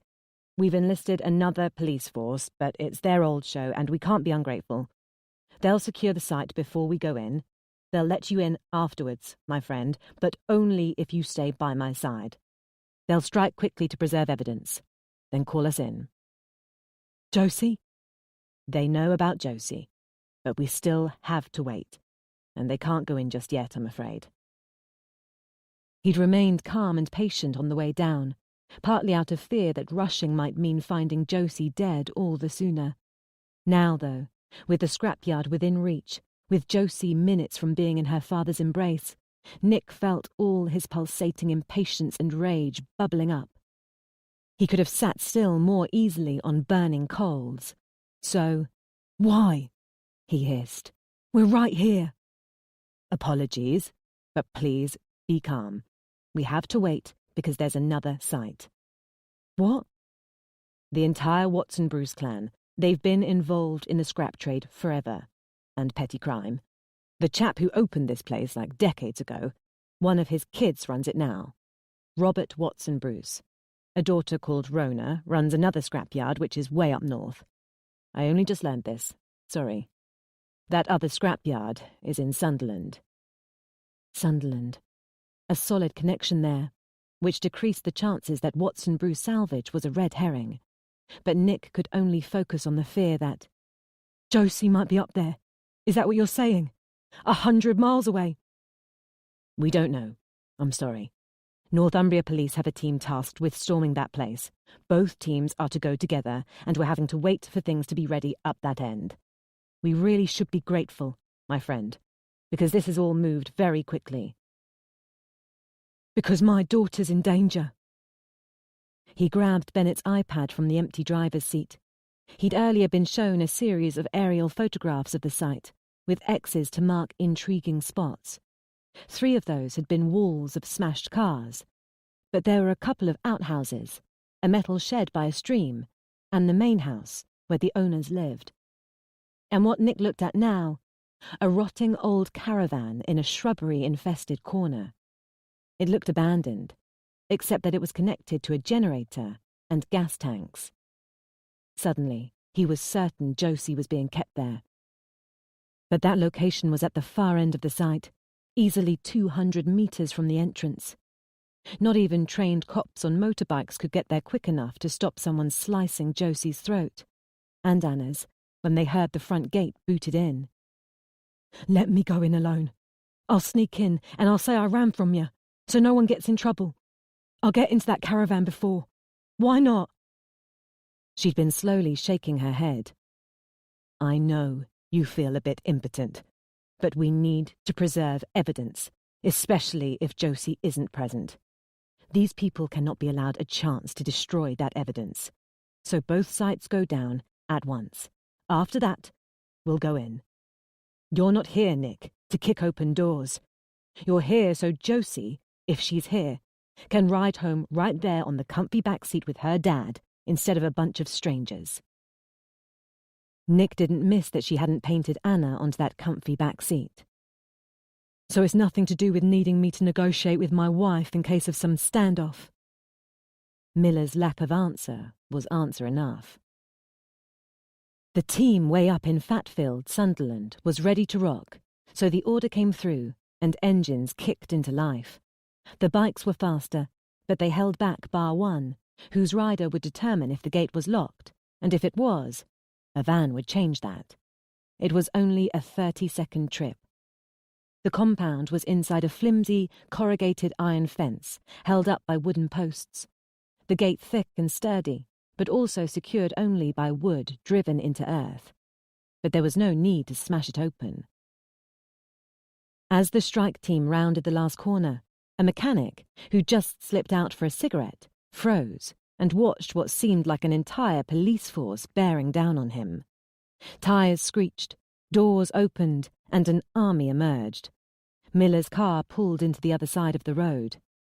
The shocked employee was a bearded young man, big, muscles upon muscles, as if he'd personally hoisted every wreck into the yard from the corners of Britain. He stood before the open gate like Hercules, guarding the entrance to heaven, arms folded, as if his untold 13th labour was to stop anyone from entering. But he stepped aside as officers got close, and he said nothing as they pushed through the gate and ran inside, followed by cars and vans and bikes. He was approached by an officer with paperwork. Miller exited the car and accompanied someone inside the scrapyard. Nick felt like a guy sidelined at a party. He watched the gateway and prayed a police officer would emerge with Anna, with Josie in her arms. Nabby didn't turn up at the station, Bennett said, which made Nick look up. But the DS was on his phone, probably to his boss, who was still inside the scrapyard. I don't know. I'll have someone call him. Why are you talking about him? Nick snapped. Forget him. What's going on inside there? Bennett held up a hand for silence. Nick returned his eyes to the carpet and tried not to let the weight burn him up. Bennett signed off and said Nick's name. Nick didn't look up. My boss just got news. The phone you tossed in the River Don has been analysed. The first male caller was somewhere close to Bongo Bingo, but moving away, towards Sheffield. It was tracked by a number of cell towers. The final tower was only a mile from your home. We think he was the man Anna must have met when she ran. Don't say it like that, like it was all part of her plan. The second caller, who contacted you at the train station, must have been the quad rider. You were transferred to him because he needed pinpoint timing to get you to toss the money from the train at the right moment. So, what? 3 teams now? I don't think so. Just 2. I would guess that the female caller is being directed by ringleaders here at Ground Zero because she can make calls on the move. That way, we're looking further south while the main players operate up here. A distraction. Both males were in Rotherham city centre originally. One stayed behind. Just the quad rider. CCTV covering your garden showed 4 perpetrators, and there's no reason to believe we're dealing with a larger number. Have you found that damn quad? They don't exactly blend in. It must have transferred to a larger vehicle. We're on the CCTV and seeking witnesses. But it all takes time, Nick. Time. Time was something he could feel eroding his mind from the inside out, like acidic cerebrospinal fluid. Bennett said, "These traces are going... Well, Nick, what are you doing? Stay in the car." "I need a piss," Nick said, as he kicked open the door and got out. A lot of woodland had been erased for the salvage yard. Just inside was a shipping container turned into an office, and there was a dirt tennis court behind it. A wide dirt track led to a large open area split into a grid by short rows of cars stacked high, like walls. The rows might have denoted an orderliness upheld at the start of trading, but deeper in it was obvious to spot where laziness and space-saving became the order of the day. The ground was littered with fragments of cars, the aisles were no longer ruler straight, and here and there loose cars lurked like the homeless. In places, walls of cars had toppled and vehicles had been left overturned and smashed. At the back were crushed vehicles and mountainous metal hills. The high-definition aerial map Nick had studied had also shown him that the line of trees running up to the compound along the side of the road was thin. Behind, a stream that ran parallel right up to the compound wall, then veered left to follow it.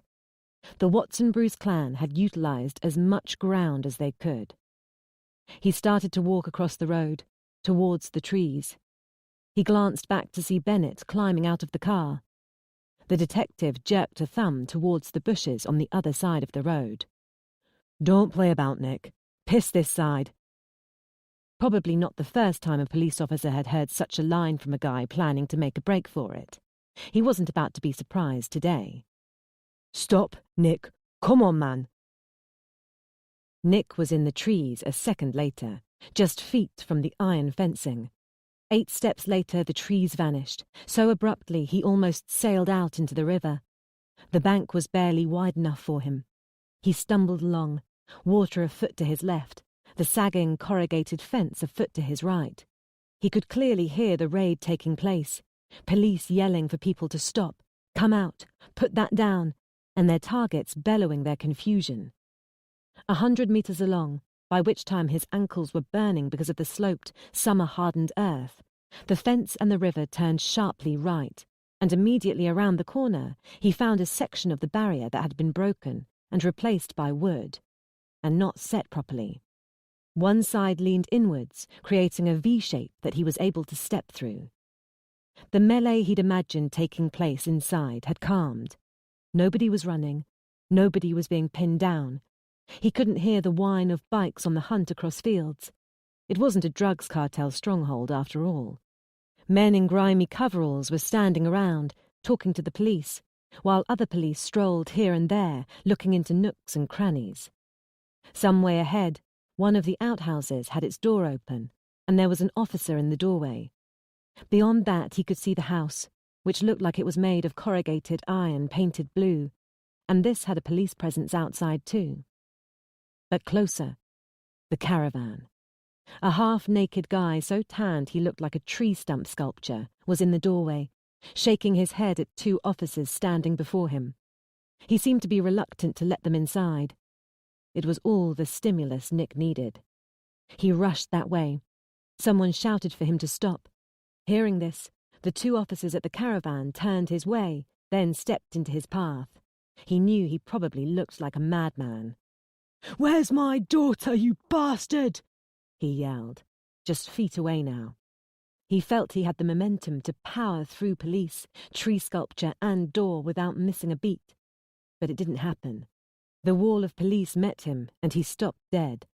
His feet skidded on the dry earth, like a cartoon character building up to a sprint off the line. No! Get off me! My daughter might be in there! But they didn't get off. He was lifted by powerful arms. He of the scaly brown skin looked on with puzzlement, but not a shred of fear. One of Nick's flailing arms got free and accidentally hit flesh. The next instant, he found himself face down in the dirt, hands behind his back, and someone's knee in his spine. Over all the noise he was making, and the orders to calm down, and the vocal confusion of Mr. Wooden, Nick actually heard the click of handcuffs snapping onto his wrists. But, worse than all of that, he noticed movement through one of the caravan's windows.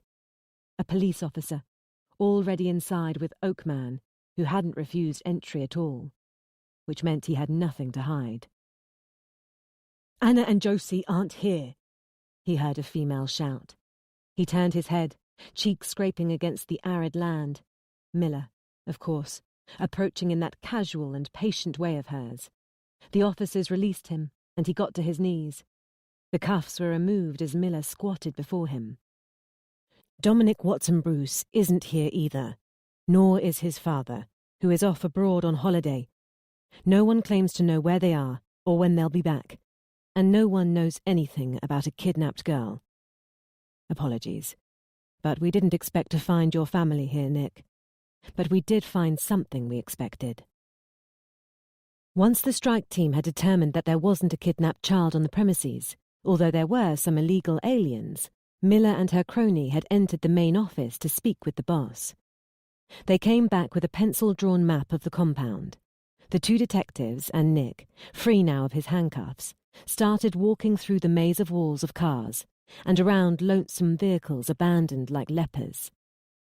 Near the eastern fence, top end, was Zone M12, a stack of smashed cars 8 wide and 3 high, all missing tyres, windows and doors. No plates either, but up close he could see registration marks painted in small script onto flanks or bonnets. The pile of wreckage, the scrabbly earth and the burning sun gave an apocalyptic feel to the scene, like something from a Mad Max movie. Bennett approached the middle of the wall and pointed at a blue car in the middle row. Dented to hell, roof half crushed under the weight of the vehicle above, and Nick stared for a few seconds without realizing what he was seeing, until he noted the registration scrawled on the askew bonnet. It didn't make sense. You came here for this? Why? What's going on? Bennett didn't answer. He slipped alongside the Venga beneath the blue car. Nick turned to Miller, demanding an answer with his eyes. Yes, Nick, I'm sorry, but we came here for the car. We need to confirm that this is your wife's old Fiat Punto. Nick squeezed into the small gap between the Venga and its neighbour and looked inside the Punto.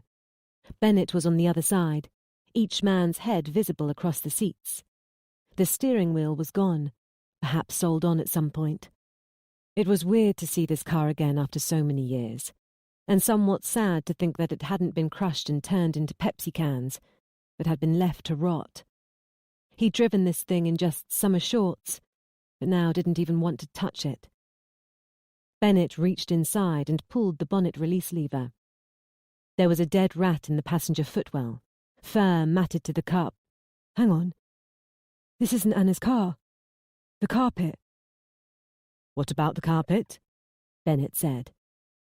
A couple of days before we scrapped it, we had some painting gear in a bag. My foot broke the lid of a bottle of Terps. It bleached a big piece of the carpet on this passenger side. There's no mark here. Bennett was tall enough to see this over the centre console. He shrugged. It actually makes sense. But not to Nick. So why are we here? Someone start explaining. Bennett looked at Miller, who was by the front of the car. Nick looked too, but she said nothing, and a moment later she disappeared behind the bonnet as she raised it. Tell me! Now he was almost dizzy with confusion. I want to know what's going on, right now. Bennett reached across to slap a sheet of paper onto the passenger seat. We got this from the DVLA. It was a certificate of destruction. He pointed at the vehicle identification number. Nick looked down at a little metal plate near where the passenger seat was fixed to the floor. The VIN, stamped into the metal, matched the one listed on the certificate. No two cars had the same 17-character code, and the customer's name was Anna Middleton, with her old London address. One Fiat Punto scrapped by the issuing establishment of Watson Bruce Salvage. There was also a small sale receipt stapled to the certificate, and the registration number there matched. Sale of 105 Fiat Punto from Anna Middleton to Watson Bruce Salvage. It was Anna's car. He was puzzled by the carpet. No bleach stain, just the rat. Bennett's finger touched the date printed on the destruction certificate. Same as the sale receipt, 19th of September, 2011. Nick said, "The date she scrapped it. So, look, I'm getting a headache." Bennett reached out to him, a car key on a card tag dangling from his fingers. Nick took it. He recognized it. In handwriting, the tag simply listed make and model, and a tiny printed number, 1051. Bennett said, "These key tags are from a book, sheets of them, serrated, and each tag is numbered, so you tear them off in order. This is the one after." Bennett held out another key, which Nick took. This tag listed make and model, but also registration and the date. A Renault Megane, 2003, tag number 1052. But the date was 12th of September, 2011. "You're saying Anna sold her car before the 12th? You're saying she sold it on that first occasion when she came down?" "No, she drove it back. She had it another week or so. The damn police came to look at it, remember?" "And you spilled a bottle of Terps in it," Bennett said.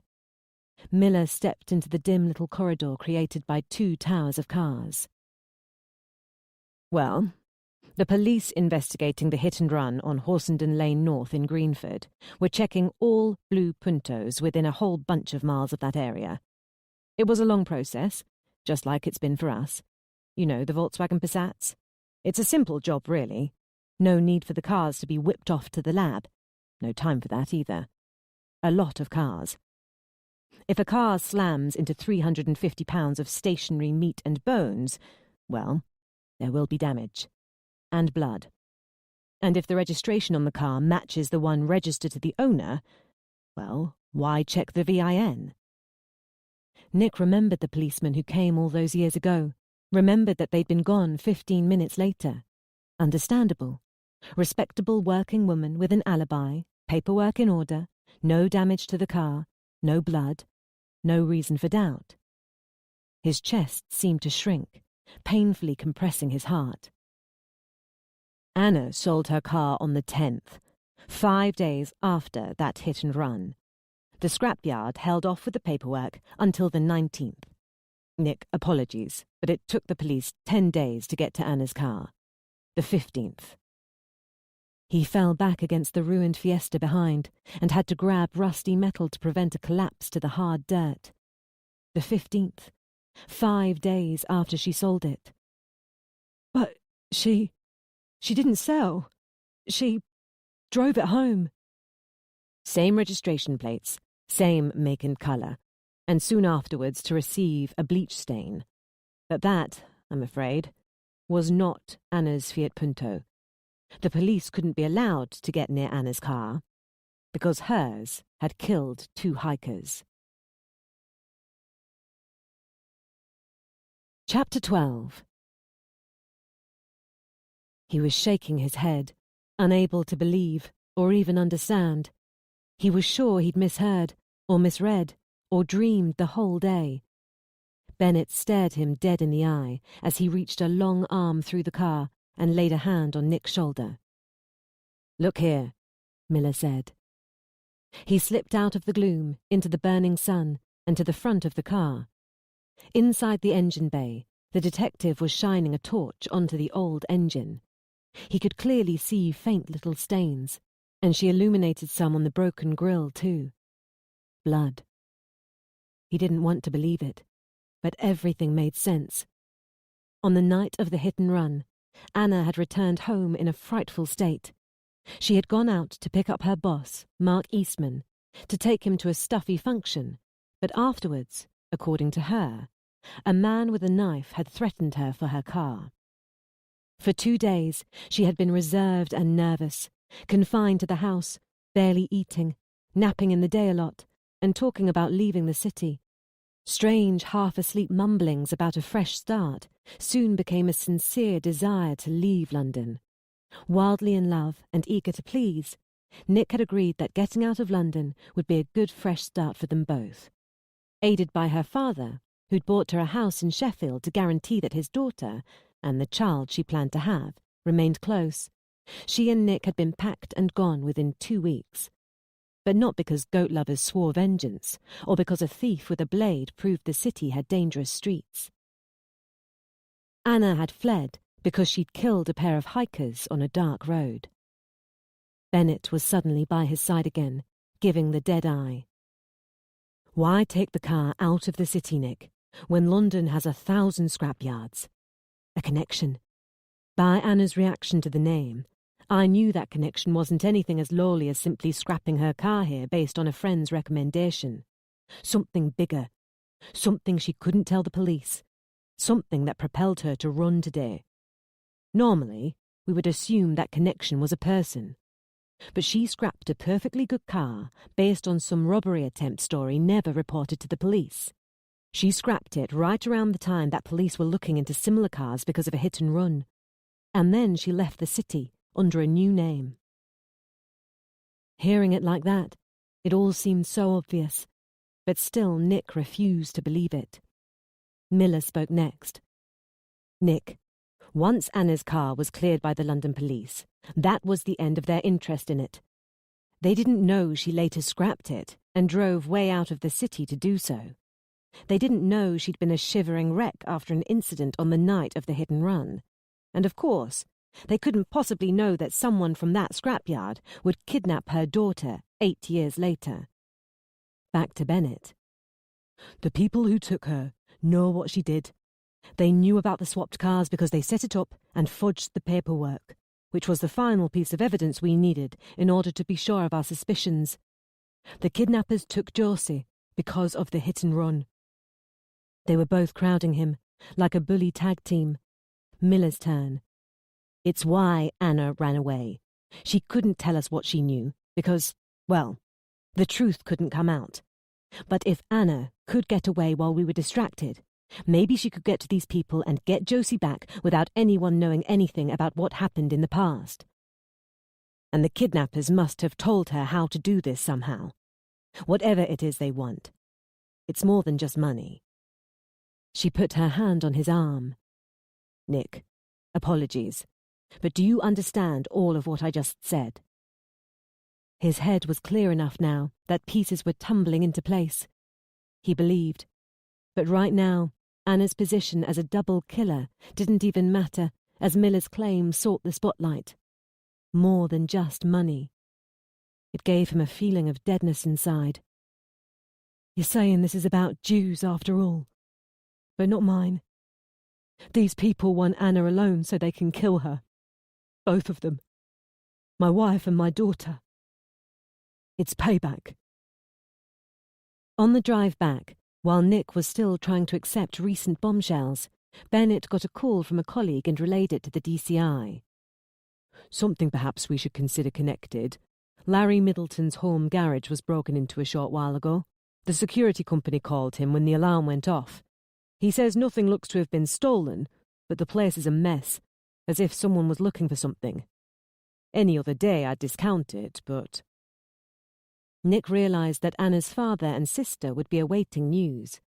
He didn't have a number for either of them in his head, but Middleton's mobile was listed on the website for his casual dining restaurant in Sheffield, because he liked all customer feedback to go through him. He asked Bennett for use of his phone. DS Bennett, where are you? Middleton answered. He must have stored the DS's number. Anna left a secret message for Jane. What's happened down there? What? What, miss? Explain that. Nick, What's happened down there? Nick blurted a flash version, minus the part about dead hikers and cloned cars, so he could quickly return to Middleton's shocking revelation. For the second time, he was careful not to say something that would alert the listening detectives. The message said, "Trust me, don't tell police. I know what they want. I'm going to get Josie back." Do you know what she's doing, Nick? This looks planned. Did anyone forget there's a little girl's life at stake? Trust me, don't tell the police. It gave weight to the theory that Anna had escaped the house in order to fix this problem alone and preserve her terrible secret.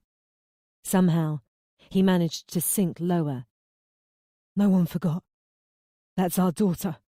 My daughter, Nick said. Anna's just trying to find her. Where was it? It was Braille. She punched little holes in some stickers and put them on the handle of the kettle. Jane knew as soon as she picked it up. It was quite creative. No one but Jane would have had a clue. She wanted us not to worry, I think, though Lord knows why she didn't just tell us. You just answered the phone by trying to tell the police. That's why. That line, although disclosing nothing, made the detectives cock their ears. Nick, do you know where she is? If you do, you must tell the police. I don't know. He could hear a car engine in the background. Where are you? Just arriving back there. Jane called me about the message. My garage was burgled and I had to go check. Tell me about how Jane hurt her foot again. There was nothing wrong with Jane's foot, of course, and Nick hung up before Middleton could voice his puzzlement at a line meant mainly for the detectives to hear. Then, with the phone still clamped to his ear to make the detectives think he was listening to a story, he sent Anna's father a text by feel alone. Meet me at Sir Jack, Aston. Once sent, he deleted it, said goodbye to a dead line, and handed the phone back. He prayed Middleton wouldn't call back or send a return text. A little later, Miller signalled to leave the M1 and take the A630 east. Nick sat up. When the traffic slowed at the end of the slip road to join the Catcliffe roundabout, he threw his door open. No line about needing to urinate this time. He simply powered his legs and vanished into the trees. He heard his name shouted, and then honking horns that suggested the detectives had blocked the road by exiting their car. But Miller was in heels, Bennett was too big and unstable, and their desire to catch him fell far short of his determination to find his wife. Hiking couple killed in hit and run. Joanne Padley, 21, and her boyfriend John Adams, 23, were killed when struck by a car that failed to stop while they hiked the Capitol Ring in Greenford on the 5th of September. The hikers had been partway through a week-long trek of the Capitol Ring, a series of walking trails surrounding central London. That night, walk number 9, Greenford to South Kenton, but in reverse. They drank at the Ballot Box, an old pub on Horsenden Lane North, and walked south along the lane, somewhat parallel to the Capitol Ring, planning to regain the trail at the Canal Bridge. But about 400 metres from the pub, they were hit by a car that failed to stop. CCTV in the local area has so far proved unable to help, but forensic scientists have analysed paint flecks found on the bodies, and the police have released information that they wish to trace Lido blue Fiat Puntos registered between September 2004, 54 plate, and March 2006, 06 plate. Anyone with information should call either. You think Anna was driving? Preposterous, Middleton said. Can't be, Jane wheezed. Thankfully, Middleton hadn't brought the police to the meeting at Sir Jack's restaurant. During the wait, Nick had thought hard about how best to tell his tale, and in the end, he decided to get the worst of it out early. He'd rushed to the car and jumped in the back before it had fully stopped and immediately unloaded. The police think Anna was involved in a hit-and-run killing. Jane had uttered her shock, her puzzlement, and her absolute disbelief. Middleton, though, had said nothing until he was parked up, And then he'd told Nick that he'd had 2 calls from Detective Bennett, which he'd ignored until after he spoke to Nick. He'd got Jane calmed down, then ordered Nick to explain. Nick had snatched up Middleton's mobile from the centre console, already planning to use the internet to prove his case. Middleton had read the newspaper article aloud for Jane, twice. Then came a period of silence, as Anna's family sought reasons to disbelieve the old news story. Jane had been first to submit to acceptance. She had started to cry. This seemed to tip the scales for Middleton, whose head had slumped forward. Now he said, "The carjacking story was a lie." Nick took the mobile out of Middleton's limp hand and said, "I think it was to explain how shaky she was that night, how scared. She came home, utterly distraught. I couldn't really get much out of her at first, just the basics. Some guys cut in front of her and tried to steal her car. She kept saying she didn't want to talk about it. She made me promise not to bring it up again. Even today, we don't mention it." "It explains why she didn't want the police involved," Middleton said. "I hate to say it, but I remember thinking how weak I considered her because of it. A man tries to rob her, and she's distraught for days, and then decides she needs to get out of London and throw away her job." But Jane was silent. Nick put his hand on her shoulder. It made her jump and prompted, "She told me that she wanted to have children and bring them up in a quieter city. But I thought—" He didn't know what to say. Middleton broke the silence again. "So this is why Anna ran, because she thinks the police will arrest her. Do you think she hopes to solve this herself, that she can get Josie back and the police will never know what she did?" "Yes," Nick said. "This hit and run, so many years ago, why now? How is this connected to my granddaughter being taken?" "The police think Dominic Watson Bruce knows what Anna did. Somehow he found out, and he contacted a family member or friend of one of the hikers." He was careful not to use the word dead. Never again. "And these people, they heard his wild tale and decided, rather than expose her, they would threaten Anna for money to get some kind of revenge." He was shaking his head, totally unconvinced. It was indeed a bizarre story, but his next words were delivered quietly, his face grim, and Nick knew Middleton had suddenly reversed his denial. "Was this why they kidnapped my granddaughter? Was this so that I would be forced to pay? They knew I had money, and they chose that instead. So I caused this after all." "It's not just about money." This was the part he had been least looking forward to, even over telling Jane and Middleton that their family member was a killer. "The money might have been Dominic's pay for information, for help, but they got the money. And still they got Anna to run." Both were intent on him, even though Jane's eyes saw nothing. He took a deep breath. "I think they want her to do something. I think taking Josie was to make sure she did it. I think the police turned up and ruined their plan, so they got a secret message to her somehow, somewhere. She ran right around the time I delivered the money. She didn't wait. Her message to Jane said she knew what they wanted. She waited until everyone was distracted by following the money, and that's when she ran, because she had to do this alone. And they wanted her alone."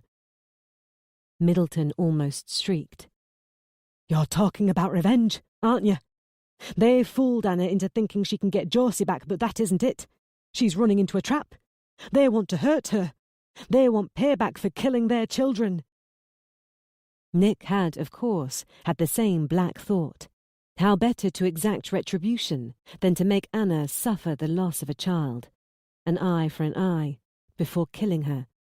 But Miller and Bennett had quickly shut down that theory, and he now tried to calm Middleton and Jane with the detective's reasoning. "I don't think so.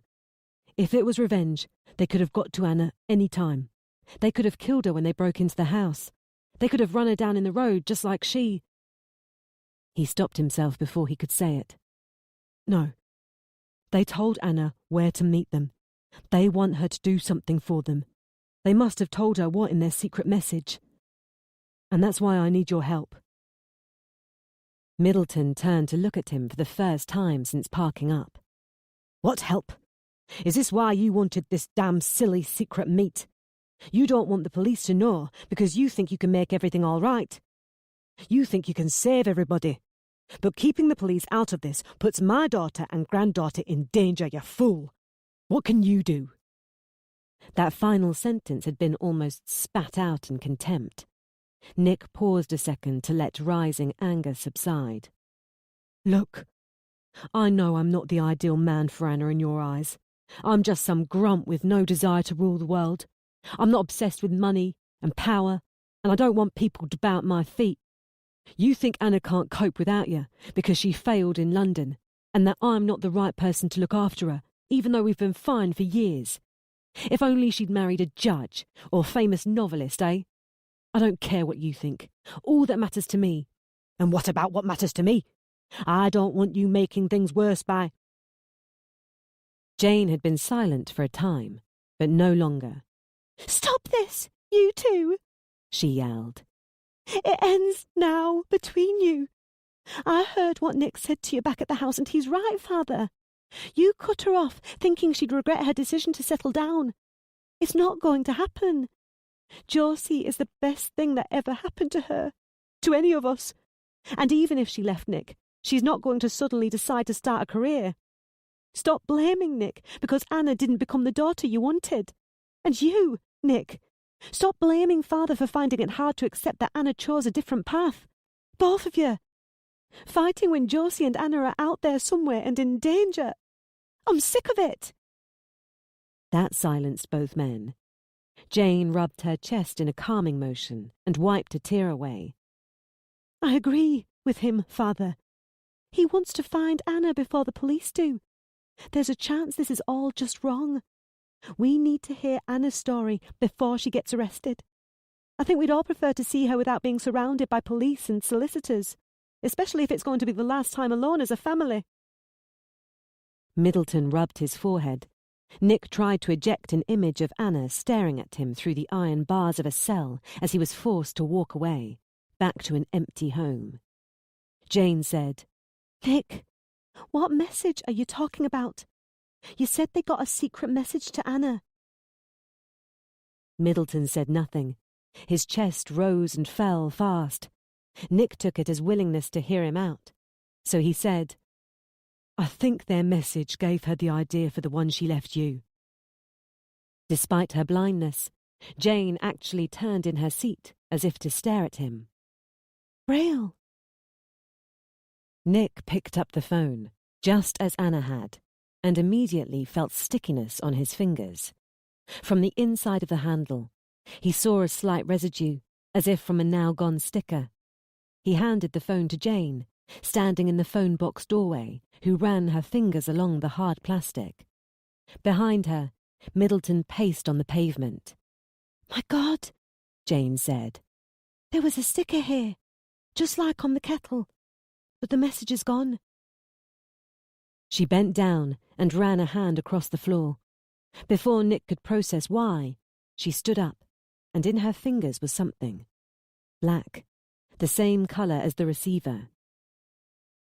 Jane started to unfold it, a little scrap of black tape, scrunched up and discarded. He saw lumps and bumps, and he just knew. Her fingers ran over its surface.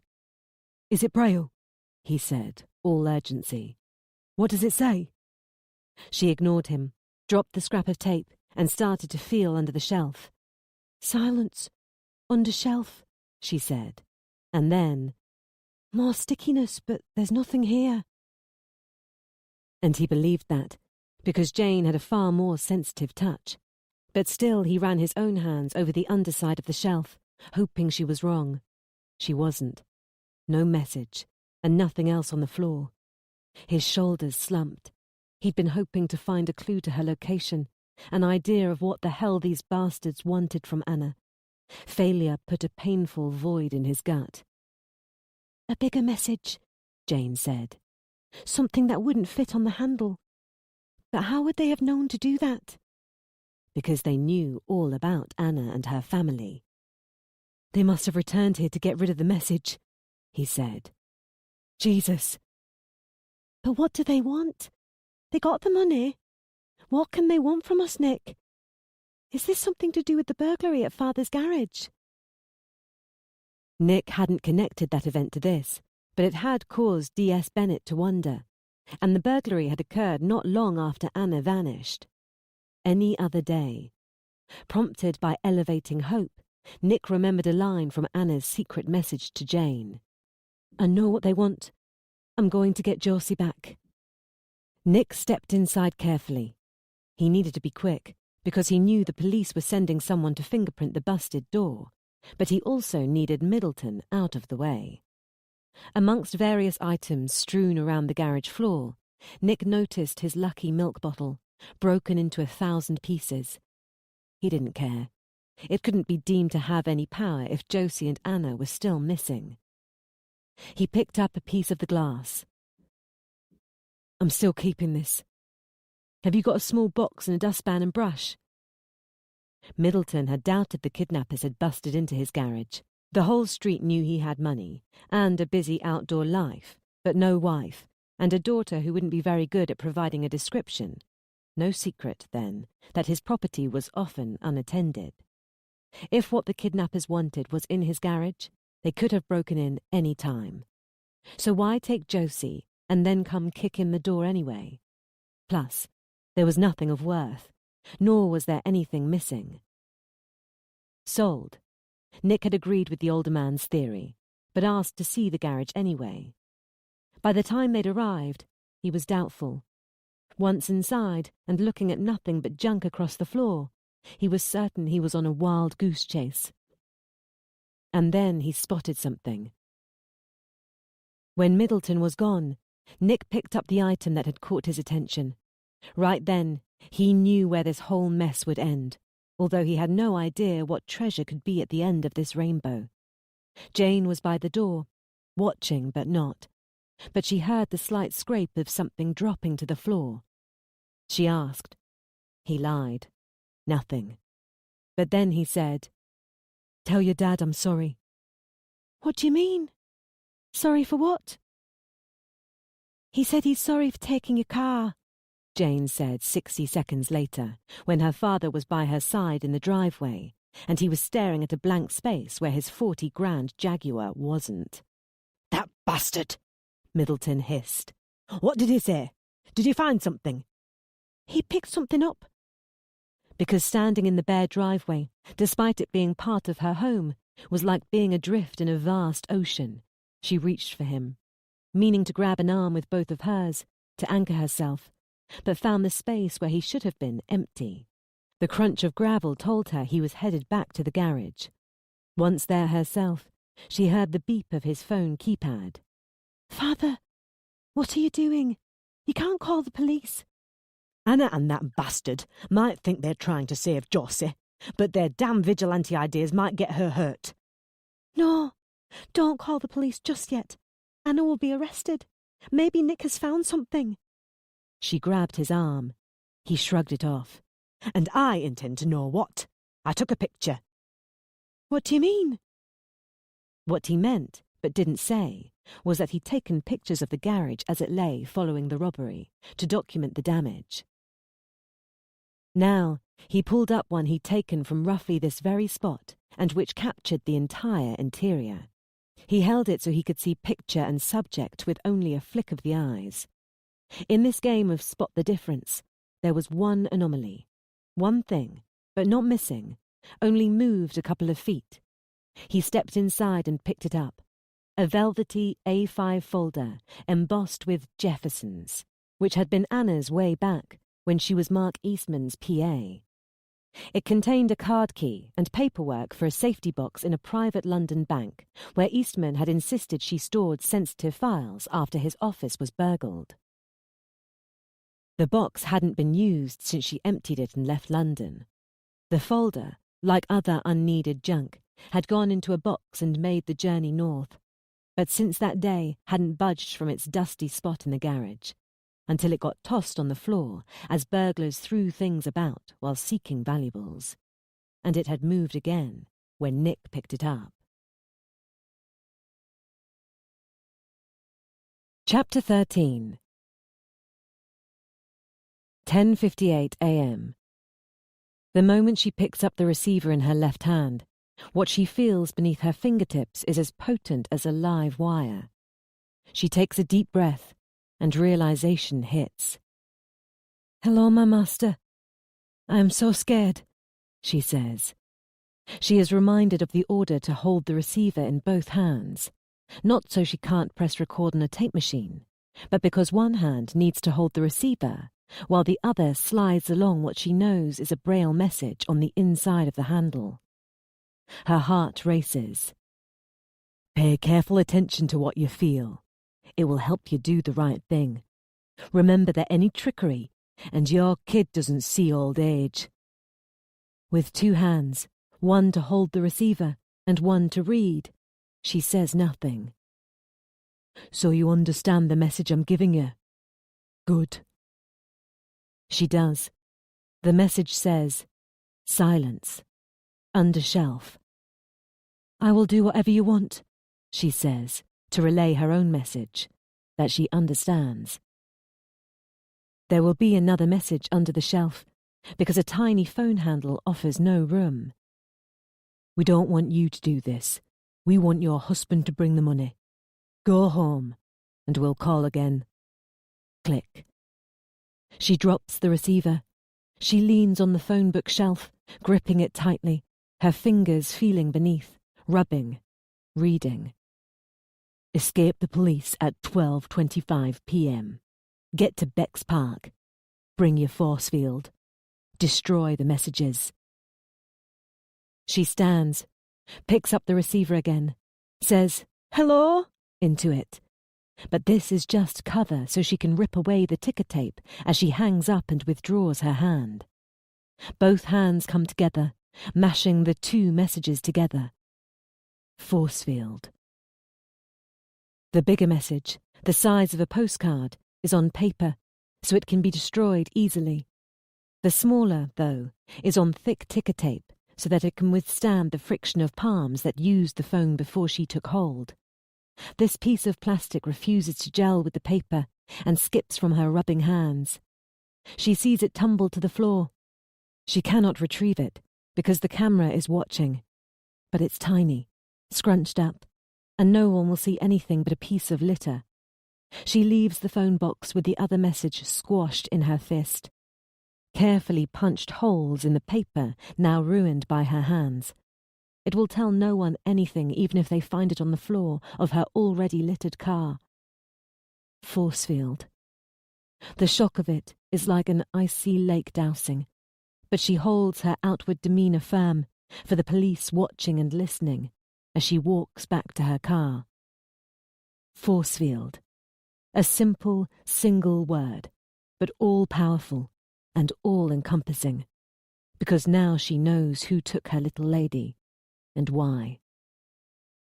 Across the road at the end of the alleyway, behind her neighbour's home, is Bexland Park, and a pedestrian side entrance via a lich gate just a short way to her left.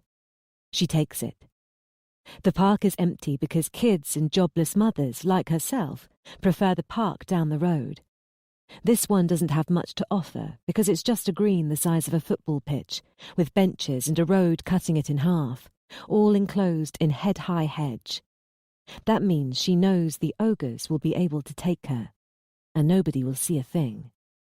But there is someone here, a council worker with a hedge trimmer. At least he's far away, his back to her as he pretties up the hedge, and the noise of his hedge trimmer means he doesn't hear a car zip quickly inside as she approaches the road slicing the park in two. Some drivers use the road through as a shortcut, and the vehicle certainly has the speed to suggest it isn't going to stop, until it does with a screech of tyres right before her. No chance to back out now, but she wouldn't anyway. High trees around the edge of the park seem to lock her in with the car, casting gloomy shadows and creating just the sort of scene a novelist might imagine for a kidnap. But she knows she would let this happen, even if it were one of Jane's burning beaches full of bathers. That car, no matter the dangers it might hold, is the portal to Josie. A back door opens, and a man in a baseball cap pulled low steps out. She can see only his mouth, which makes big horse-like chewing motions. With no face to look at, her eyes drop to his hands. Clothing, which he drops to the ground. She instantly recognizes Josie's Daffy Duck pajamas. A moan escapes as she stumbles forward and bends to grab Josie's clothing.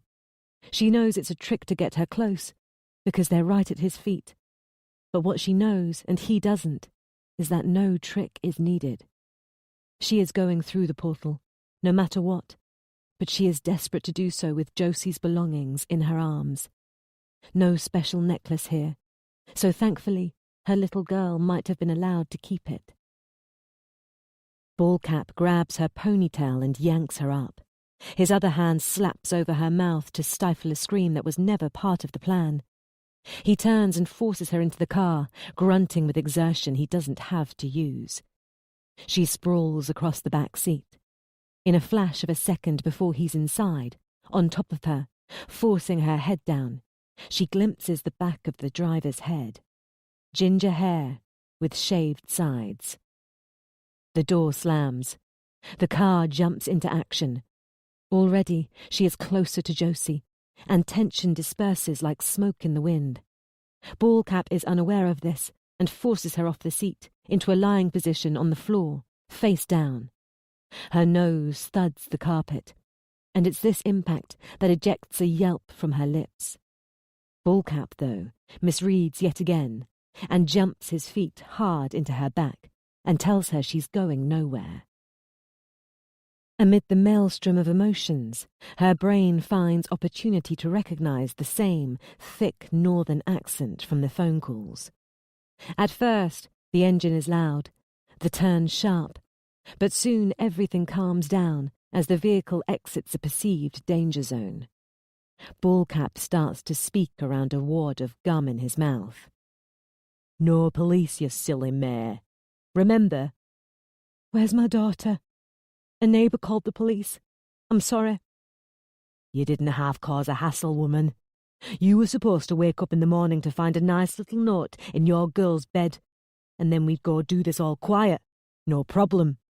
But your bloke, what the hell was he doing up? Who's awake at that time of the morning, eh?"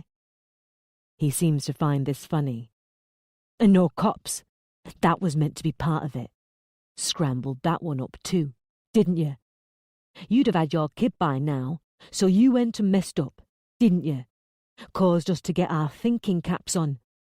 Are we going to have any more spanners in the works?" Josie's pajamas are still in her hands. She forces them into her face, inhaling her smell. The pain in her nose vanishes. "That's better," the other guy, the driver, says. Dominic Watson Bruce, she remembers.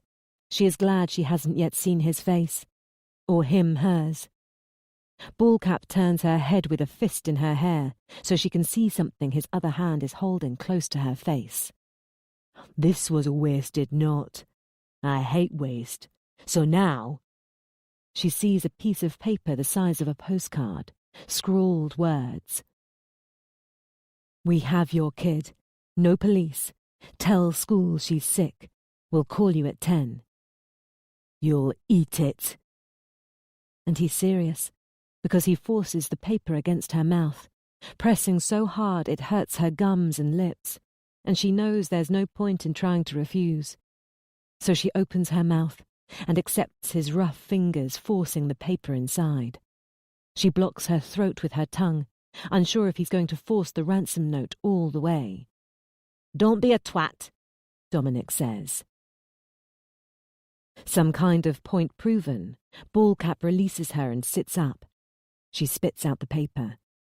The man seems to drum a beat on her back with his feet, as if to a song in his head. She knows that this journey through the portal will go more easily if she doesn't speak, simply does as she's told. But she needs to know Josie is okay.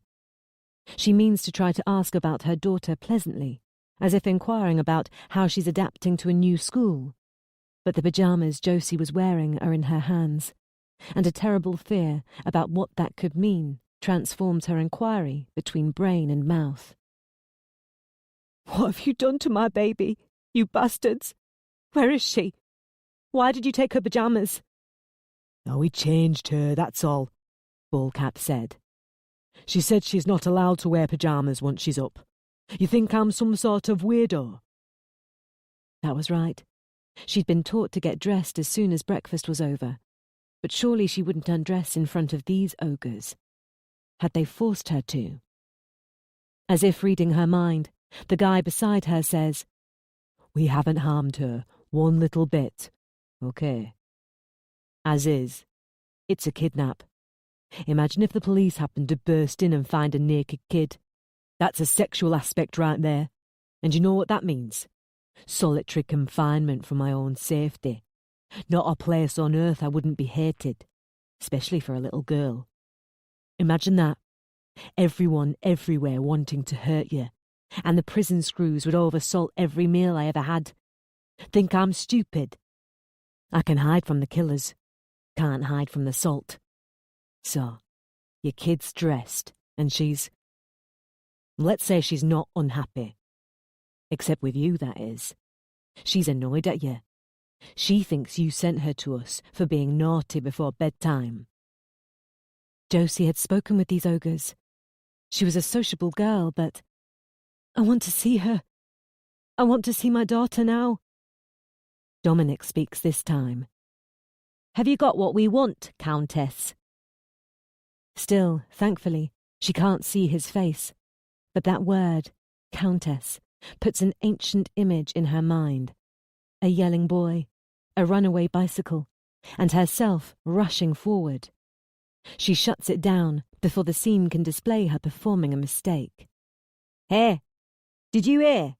He says. A spike pierces her heart, worse than any pain she could have imagined. Here, she will be forced to say no. She can get it, she will say. She will promise to get it. But if they are expecting to take hold of the force field right now, and they can't, Josie could suffer the consequences. The kidnapper stamps her back hard enough to hurt. Hey, answer! It's the cop shop where you have the right to remain silent, not here. Here, you have the right to watch your kid's eyes get flushed down the bog. I keep it stored away at my father's, she yells. Please, I will get it. All I want is my daughter. You can have it, I promise. There won't be any tricks, please. My little lady. She's everything to me. Silence for a second. She imagines the ogres looking at each other, trying to decide what to do. They will believe her, or they won't, and Josie will suffer. Think this is bullshit? Dominic's question. So Ballcap is the man in control of her very world. If he says yes, Josie will... Doubt it. She knows we'd send her a bone a day in the post for a year. People only have 200-odd bones, not 365. Babies and kids have more. What, 365 exactly? That don't make sense. Where do these bones go? Go? I don't know. Maybe they shed them. I read it. So where is this thing? Silence. Then another stamp on her back, and she realises the final question was for her. My father's garage. At his house, I can get it. I will get it, I promise. Again, she survived a terrible and dangerous moment, but something inside her decides to push. But not until I see my daughter. You have to take me to her. You can see a piece of her every day for a year, Ballcap says. She fights the urge to argue. Internet says here, Dominic says, that babies have 300, not 365. Good point. Give me your phone. This time she knows the words are for her. Before she can respond, though, his hands are on her. She buries her face in Josie's pyjamas and expects his fingers to go between her legs. And she doesn't even care, because it might mellow him. But they don't. They quickly find the phone and retreat. You should have got that straight away, Dominic says. What if she called the police? Open line. Could have been tracing it all this time. Nah, it's not on call. Anyway, you'll like this cool idea I just had. So, Mrs., we're gonna go get this damn force field thing. Tell me about the place. Everything a burglar needs to know to get in there. Me and you are going in. Miss out a vicious guard dog, and I'll feed your kid to my own dog. She hears a crackling sound she can't recognize. Then his fingers are back, but in her hair this time. He turns her head. Something before her eyes, which he wants her to look at. So she looks, to keep him mellow. A laminated sheet of paper, creased, rippled, old, like a keepsake. A newspaper article, the Sunderland Echo. The headline is, Arsonist Strikes Again. Before she can read more, it's gone. Preempting him, she turns her face. Back to the pyjamas. Back to Josie. That's me. 6 infernos in parked cars, and 6 dead kids left by shopping mothers. Snuffing out little kids gives me a buzz. So don't think I don't have it in me to kill your kid. Okay? You mess this up. Try any tricks. I'll go and snap her bones until she's got 500. Never mind 365. Chapter 14. The sneezing noise seemed to wake him up, but all was still black. His head was heavy and he couldn't lift it. He felt something on top of him, some kind of thick, coarse fabric, like the underside of a carpet. That sneezing noise again. Somewhere, here in the dark with him. Josie! He tried to shout, but it came out only as a croak. Daddy, I don't like this dark. Where is this place? He had no idea, was aware only of a rumbling noise, a vibration, and the heavy carpet, and the dark, and Josie. He could hear his girl crying. Josie, are you all right, Chuck? He said. Maximum effort into making the words sound no different to all the times he'd returned from work to high-five his daughter. I'm sorry for being naughty, Daddy. Can I go back to my bedroom? He couldn't stop a moan emerging from between his lips. He tried to get up, again, but couldn't. Mummy didn't mean to shout and send you to bed, Josie. Everything is okay. But it wasn't. He could remember high-fiving Josie after work, but he had no idea how he'd got to wherever this place was. A man carried me out of bed. He said to keep quiet. Is it all right to talk now? I don't like it here. I want my bedroom. Is this a bedsheet? It's too heavy. Get off. He remembered a portion. Shapes, men, darkness, Josie. They took Josie, and now they'd taken him too. That in mind, the rumbling and vibrating made sense, even if little else did. A vehicle, something big like a van, maybe a carpet van. He and Josie, taken in a van. I want to turn the light on. Turn it on, please, Daddy. We can't just yet, Josie, because... You remember the earthquake at Blackgate Prison? Yeah, from Batman. Did we have an earthquake? No more portions would come, but Batman was there. In his high-five voice, he said, Well, Josie, you went to bed without a story, so instead of reading a Batman comic to you, I thought we'd play a game like that. A Batman game? The distress was leaving Josie's tone, which was beautiful to hear. So, this is Blackie Prison? Are we prisoners? We are. Oh no, we're captured. Just a couple of visitors who got caught up in it. You remember?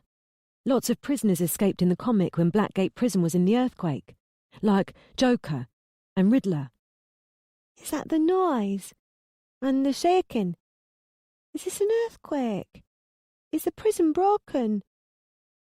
He felt his head swim, and for a second he forgot what he was in the middle of, but it came back quickly, like an old TV signal after a burst of thunder. Prison. Yeah, the prison. It's broken. We're trapped prisoners under rubble. But we'll get out soon. I want out now. I don't like this game. He heard sniffling. But it's a good game, Josie. Please play it with me.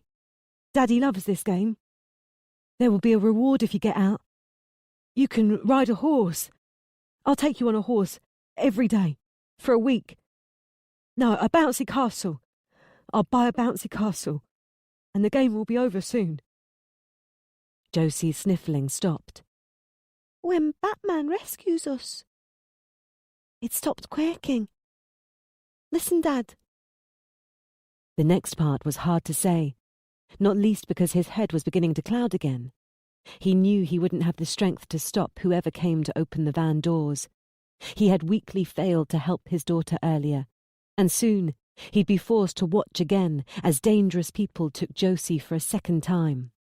And soon it would be, because the ceased noise and vibration meant the vehicle had stopped. Josie, listen quick. Batman can't get through all this rubble to rescue us just yet. So some men are going to take us out. They've been gassed with Scarecrow's fear gas, so they might be a bit rough and shouting. Just close your eyes and try not to let it worry you, and they'll take us to another place. No matter how bad they shout, or even if it hurts a little, just remember it's a game, and soon it will be all over. Soon we'll be rescued. Can you do that? And Batman will find us there. He'll put these baddies in Arkham Asylum. This Batman is going to kill them, he wanted to shout. A grinding metal noise and bright lights stung his eyes, which pulsed red and blue in the night, lighting up his rear view. Snapped awake from a nightmare memory by a single blare of the siren, Nick realised he was doing over 100 miles an hour, leaving behind everybody except the police. He veered left, crossed 2 lanes, and slipped into the hard shoulder. Upon stopping, he got out of the car. A police officer in a bright yellow jacket ordered him back inside, but wanted his arms sticking out the window. He did as instructed, and the officer finally decided it was safe to approach, but he stayed out of arm's reach. They went through the motions. License, registration? Not my car. Borrowed it.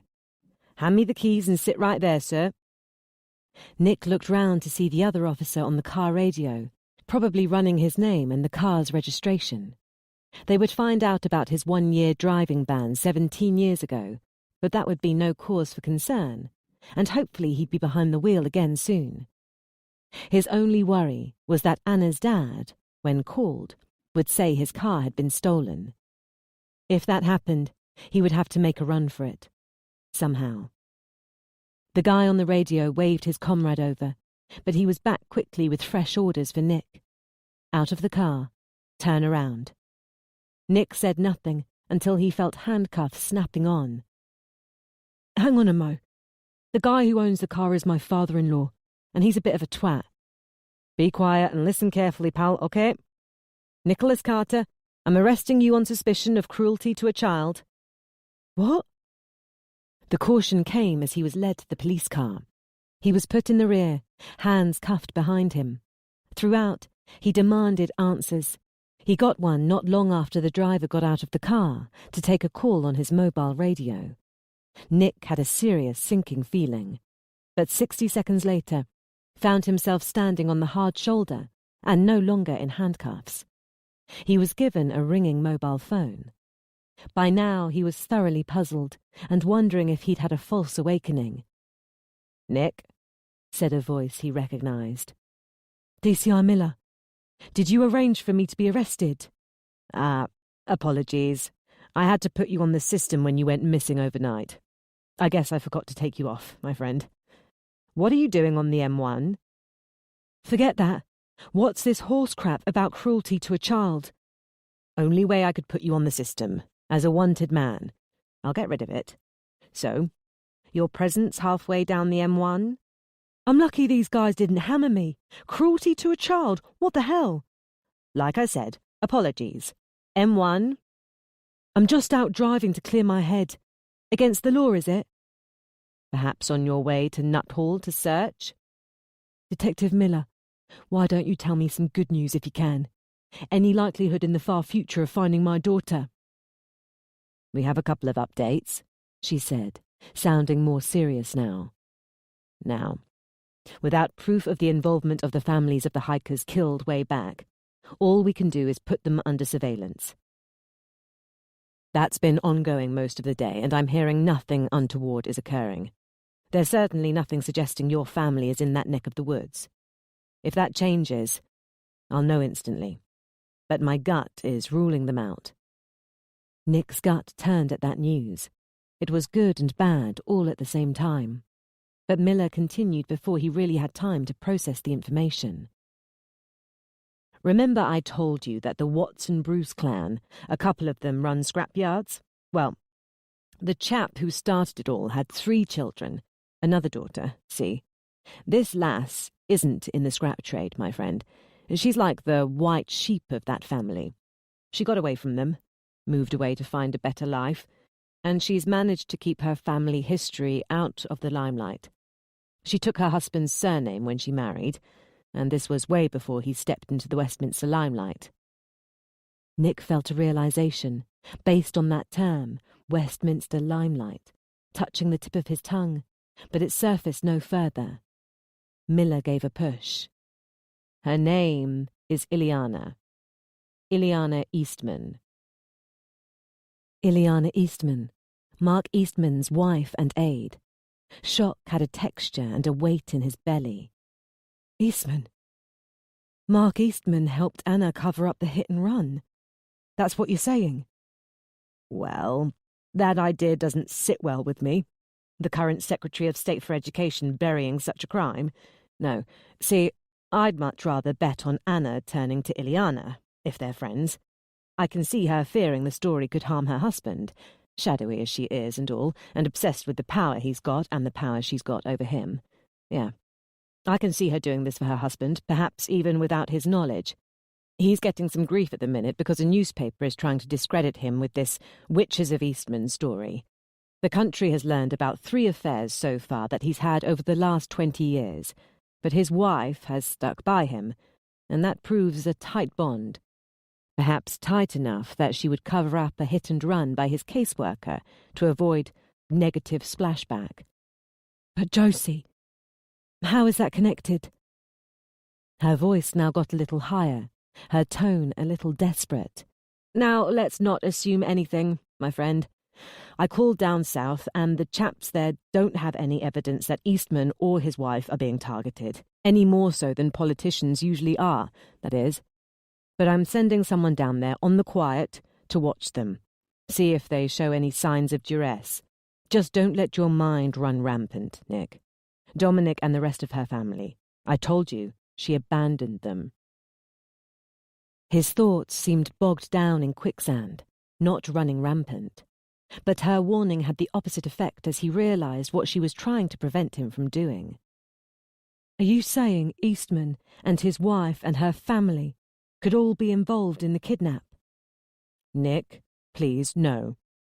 I just told you Eastman's wife has nothing to do with her family. I just told you not to jump to conclusions. There's no evidence. No evidence they're being targeted. That's what you said. And if they're not givers, they're takers. No obvious evidence, which is why I'm sending someone for a watch on the quiet. On the quiet? You need to arrest this guy, both of them. Get Eastman and his wife in a police station and get their stories. What good will just watching do?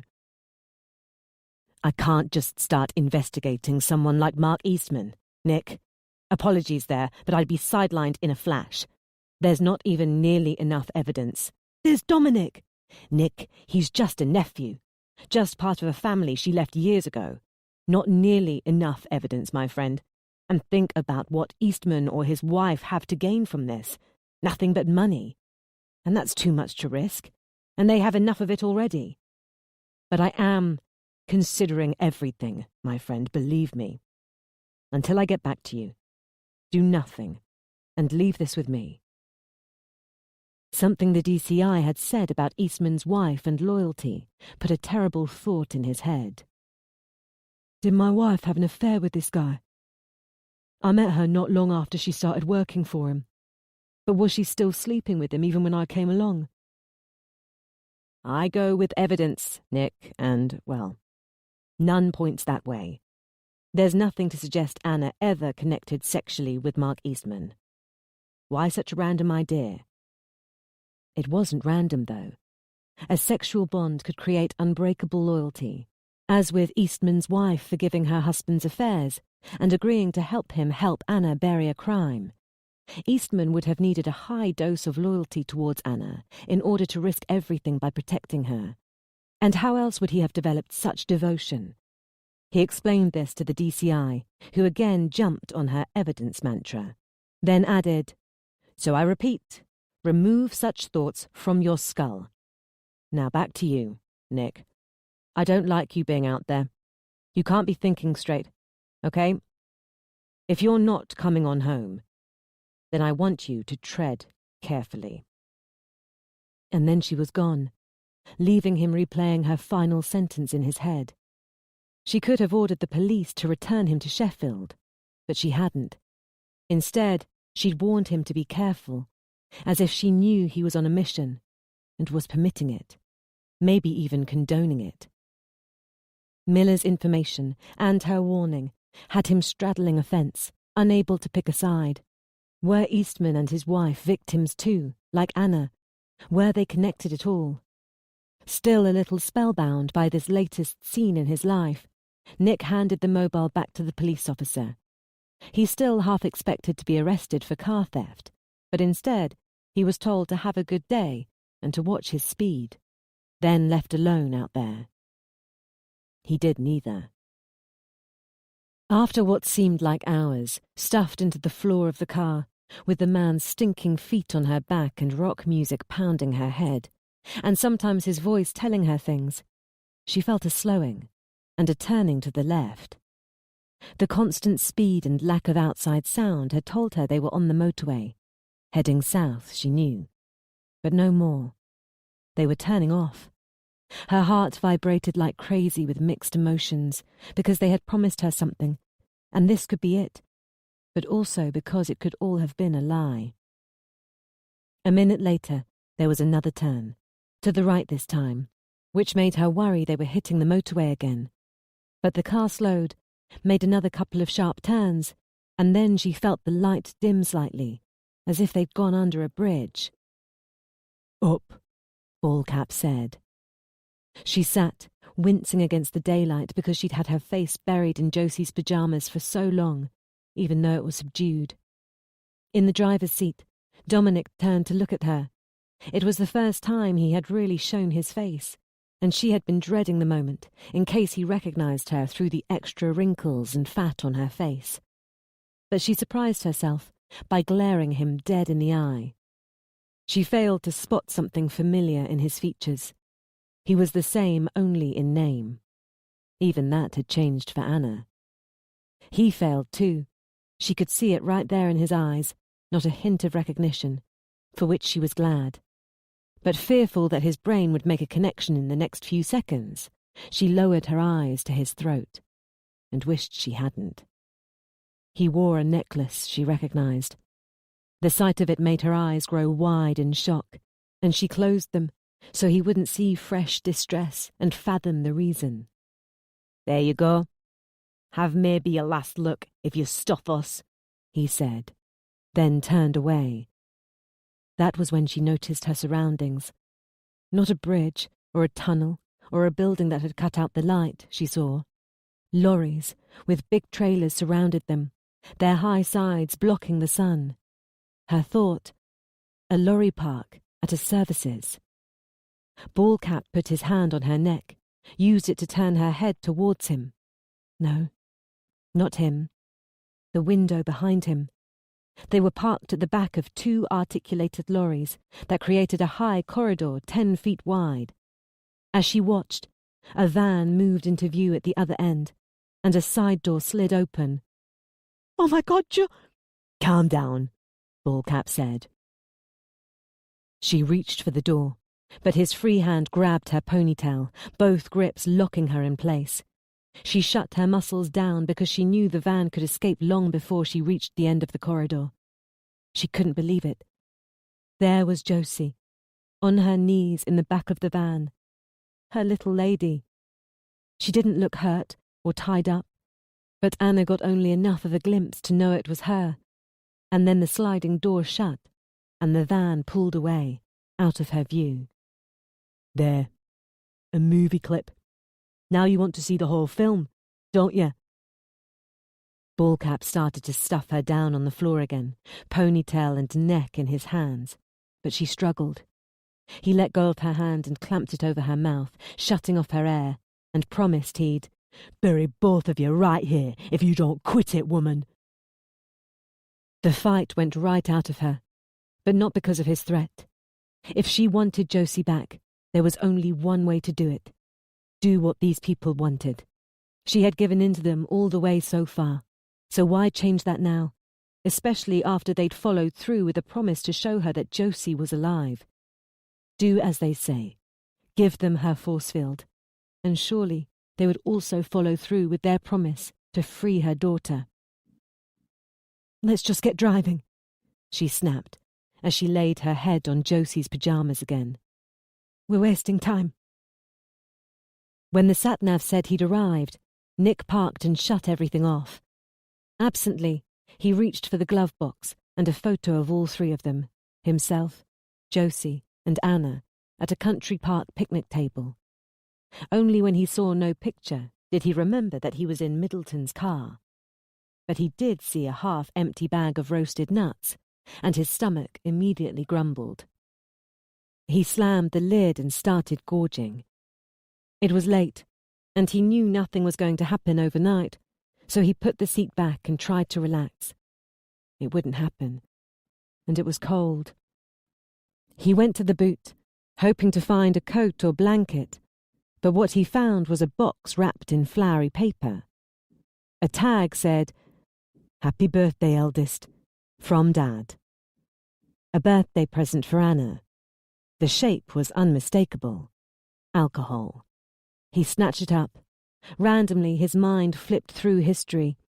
Had Eastman ever bought Anna a birthday present, with a secret love note, perhaps in Braille, so nobody else could read it? Back in the driver's seat, paranoia fading, Nick tore a strip of the paper away before he caught himself. Beneath he saw part of two words. EGACHA. It was as low as he'd felt for hours, sitting in a stolen car, about to drink wine bought for his wife's ruined birthday, and wondering still if she'd had an affair with her boss while he'd been dating her. His mind turned to his daydream on the motorway, when his brain had decided he could cope with the return of some memories from last night. Before, he had lied to D.S. Bennett when he'd said he didn't remember anything else about being taken by masked men. But that had been because he'd believed he'd lain in that van and let panic overcome him, let his daughter down with inaction. But now he knew he had talked to Josie. He had tried his hardest to comfort her, to dispel her fears. Tied up, drugged, words had been all he could offer. And now he felt he had done as much as he could. Not enough, of course, but the limit of his ability. So he hadn't been weak at all. He'd shown strength, and he needed to show it again tomorrow, and the day after, and for the rest of his life, including right now. He pressed the torn paper back into place and put the bottle on the floor. He was about to put it under the mat so it wouldn't call to him, but backtracked. No, let it stare at him, let it call, tempt, cajole, threaten. He was stronger. He remembered the framed quote in his kitchen, which he'd never before thought about. Author Josh Jameson's belief that sometimes it was wise to give up if the chips were stacked against you. But sometimes you needed to dip into reserves and push on. I will not close the book. The next leg was long, no stops. It gave her time to think. She tried to remember Miller's instructions on how to talk to captors. She replayed everything Ballcap had said to her, trying to get a read on his personality, so she could work out tactics for conversing with him later. But soon after, something happened that dissolved her belief that Ballcap was the leader of the pair. He tapped her head with his foot. What is it these guys are after? Why is it called the force field? Not us. These guys. And delivered in a whisper. Was he just some kind of helper, unaware of what was going on? She got her answer when Dominic said, Hey man, you were told not to ask about that. You're not supposed to know. That's why we call it the force field. I thought that was in case the cops were listening. She felt him shift close. This time his breath was right by her ear. Come on, tell me. What is it they want? What's this lark about? She didn't want to antagonize him, but also didn't want to tell the truth. Not if he didn't know already. So something cryptic, thus safe, slipped out. Immortality. Dude, Jesus, I told you not to ask her, Dominic said. That feeling of proximity was gone. The feet were on her back again. The car rolled on. The minutes trickled by. The next time the car stopped, it did so for a long time. She knew they had arrived, but nobody said anything. She felt the daylight losing control to darkness. Dominic shut off the radio. He announced he was going for food and got out. Now she knew Ballcap could do what he wanted. He could go between her legs, or he could insist on that answer he so wanted. But he did nothing, said nothing. Dominic returned with what smelled like fish and chips, and both men ate noisily and talked about nothing that mattered to her. She wanted food but didn't ask. Weirdly, though, upon the heels of this thought, Dominic said, Hey, don't scoff the lot. Some of that was for her. She's had paper. Just a joke, because chips pattered to the carpet by her face. She couldn't move her arms because they were jammed by her sides. Rather than eat like a dog, she didn't eat. Hey, don't waste it, Ballcap said. You don't want to try a daring escape and find you're out of energy. She let a few minutes go by so he wouldn't think she had an escape plan, then ate. Not long after that, Dominic said the words, "Boot time," and Ballcap tapped her head with his foot. It's late, missus, and we need sleep. I can either sleep on top of you, or you can go in the boot. Don't mess around, Dominic said. And I sleep naked. So, me on top, or the boot? She wanted neither. I won't run. I came to you. I want my daughter back. I know you won't run. You'll be in the boot, or under me. Boot, she croaked. She heard a thump. Ballcap grabbed her ponytail and lifted her up. She fought to get her arms under her and struggled to her knees. Ballcap had collapsed part of the seat to expose the boot. In the darkness of the car, it was a black mouth she didn't want any part of. What are you, a vampire? I invite you into my boot. He swept a hand like a concierge displaying the penthouse suite. She climbed over the back seat, into the black mouth. The carpet was rough and smelled of timber, and the fibres were studded with a billion splinters. He told her to lie with her back to him, hands behind her. She did, and he slipped a piece of fabric around her wrists. Then his weight was on her, and she feared he was going to kiss her goodnight. But he reached out to prop an electronic tablet against the rear of the car, right in front of her face. On the screen was a paused YouTube video called Hilarious Cats. Dead funny, that. Don't laugh too loud, okay? Oh, and if you scream for help, your kid will end up doing the same. He shut the mouth. Thankfully, the tablet prevented total blackness. Behind the wall, she heard Ballcap shifting about, getting comfortable. She heard the click of the driver's seat reclining as Dominic prepared for bed too.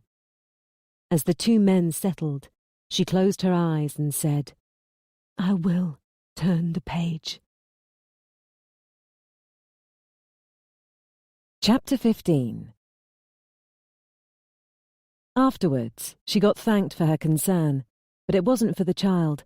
It was because she couldn't fathom the horror of letting someone else get hurt by her car. Before all that, though, the boy, still shaking after nearly racing his runaway pushbike into her Punto, holds out his hand and she shakes it. He thanks her for rushing forward and stopping his bike. She tells him to be careful in future. Running a hand through his floppy ginger hair, he remarks that kids are tough and he would have been fine. He's a good-looking boy, and she hopes to have one like him if she can't strike lucky with a daughter. Far from here, though, and when she gets her life back on track and these demons from her mind. Perhaps sensing that he's being rude, he says, "I'm lucky you was here, Countess. I was going to have a smash." Thankfully, he doesn't ask why she's here. "Maybe you should never leave and make sure nothing else happens to me." "I can't. I have to go soon. But I have something for you. A present." She was snapped out of the dream, the nightmare, by Bullcap shaking her. Daylight streamed into the mouth. Amazingly, she had slept until morning, deep enough to slip back into a dark period of her life. "Here, what's this?" he said, as he snatched up the electronic tablet. "No, don't you look at that." But he sat back and looked, and he showed Dominic, who was rubbing sweet sleep from his face. "Put it down. Don't you look at it." "Mess this up, and pictures are all you'll have left," he said, turning the tablet so she could see him tap the picture of Josie. In the night, strangely not in the mood to watch cats falling off walls, she had logged into Facebook, using her nose to cycle through pictures of Josie. But then she must have fallen asleep, with one still on screen. He tossed the tablet aside and ordered her out. He watched her struggle, laughing, until Dominic told him to untie her and stop messing about. Seated and trying to ignore the pain from arms locked behind her all night, she was ordered to wash and given a packet of baby wet wipes. Dominic was reading a newspaper, but Bullcap watched her scrape away tear residue and dirt from the boot. She realized she hadn't showered since the morning of the day before yesterday, just before taking Josie to school. This time, for the first time since the nightmare kick-started, picturing her little lady didn't come with a wave of dread. She knew what that meant. "Hey, I said you didn't try to run then." "I want my daughter," she said, with confidence born of the knowledge that she would have her Josie back soon. She looked into his eyes. "You could even send me for breakfast." He laughed. "Comb your hair. You look like a whore who had a killer night." He gave her a plastic chip shop fork with hardened grease on it. She dragged it through tangles and knots, while reminding herself that she had only to follow some simple rules and give these people what they wanted, and then soak up a magnificent, delicious reunion with her. "Here, snap out of it. I said, put this on." He was holding clothing pulled from a plastic supermarket bag, black trousers and a suit jacket. He was grinning. "That's right. This is your changing room." So, there in the cramped back seat, with the Bullcap bastard watching and making no attempt to pretend he wasn't, she stripped out of her dirty clothing. But before she could drag on the trousers to cover her underwear, he plucked out a final pair of items from the bag. She knew what was coming even before she saw knickers and a bra in his hands. She wanted to protest that hers were fine, but knew these people hadn't brought them because they wanted her fresh. So she didn't bother. She took hers off and put on the new stuff, knickers first. "Hang on, let me help with that," he said when she tried to put the bra on. She ignored him. Once done, she quickly got into the trousers and suit jacket, which thankfully buttoned up above her bra.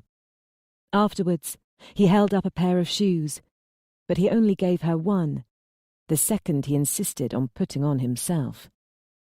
She put her eyes out the window as he slipped it onto her foot. He patted her instep when it was done. Next, he reached over the passenger seat and ripped the sun visor right off the roof, which made Dominic swear. He turned his head, angry, and she got another look at the necklace he wore. She wanted to tear his eyes, oh so in range of her nails, right out of his head. The sun visor, which had a mirror, got dumped in her lap along with a few makeup items. "I'll help with the lipstick," he said, and he did. "Now sit back and relax," he said afterwards.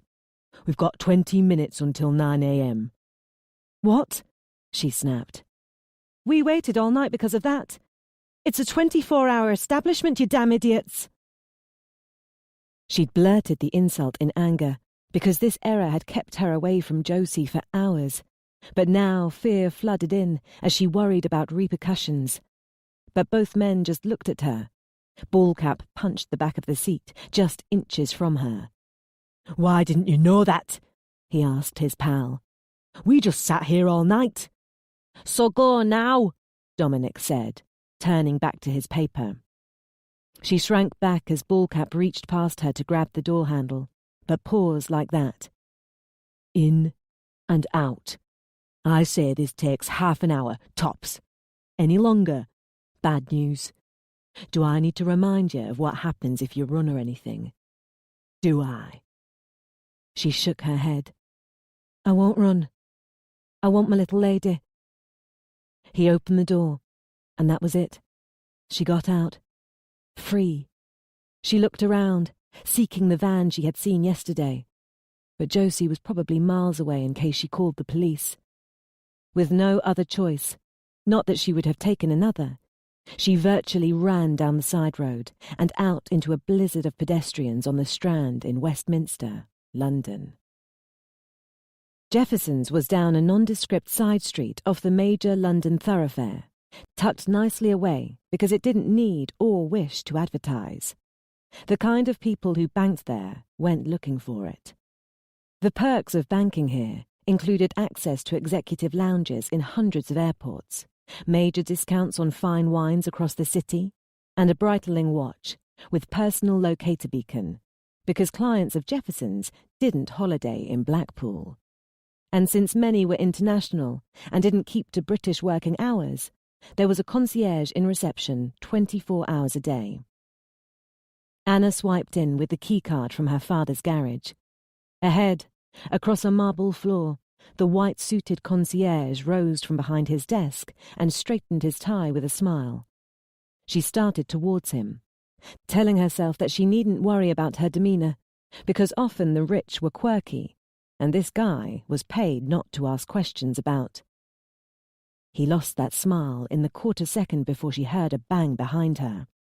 She whirled to see a man at the door, having just caught it before closing.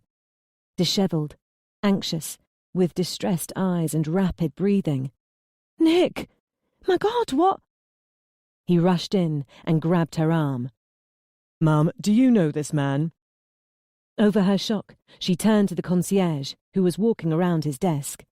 "Yes," she said. "It's fine. Thank you."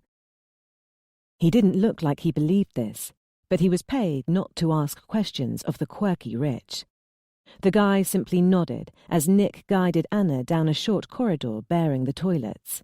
He pushed open the door of the gents and virtually dragged her inside. Still in shock, she didn't manage to form a question until they were in a cubicle and the door was locked. "How did you know?" He seemed calmer now they were alone. "It is revenge. You can't be here, Nick. This will ruin things. How did you know where I was?" The panic came back into his face. "Do you know where Josie is? Was she ever at the scrapyard?" Scrapyard? He'd been there too. She sat on the closed toilet lid, legs weak, goose pimples on the back of her shoulders. She knew he knew it all.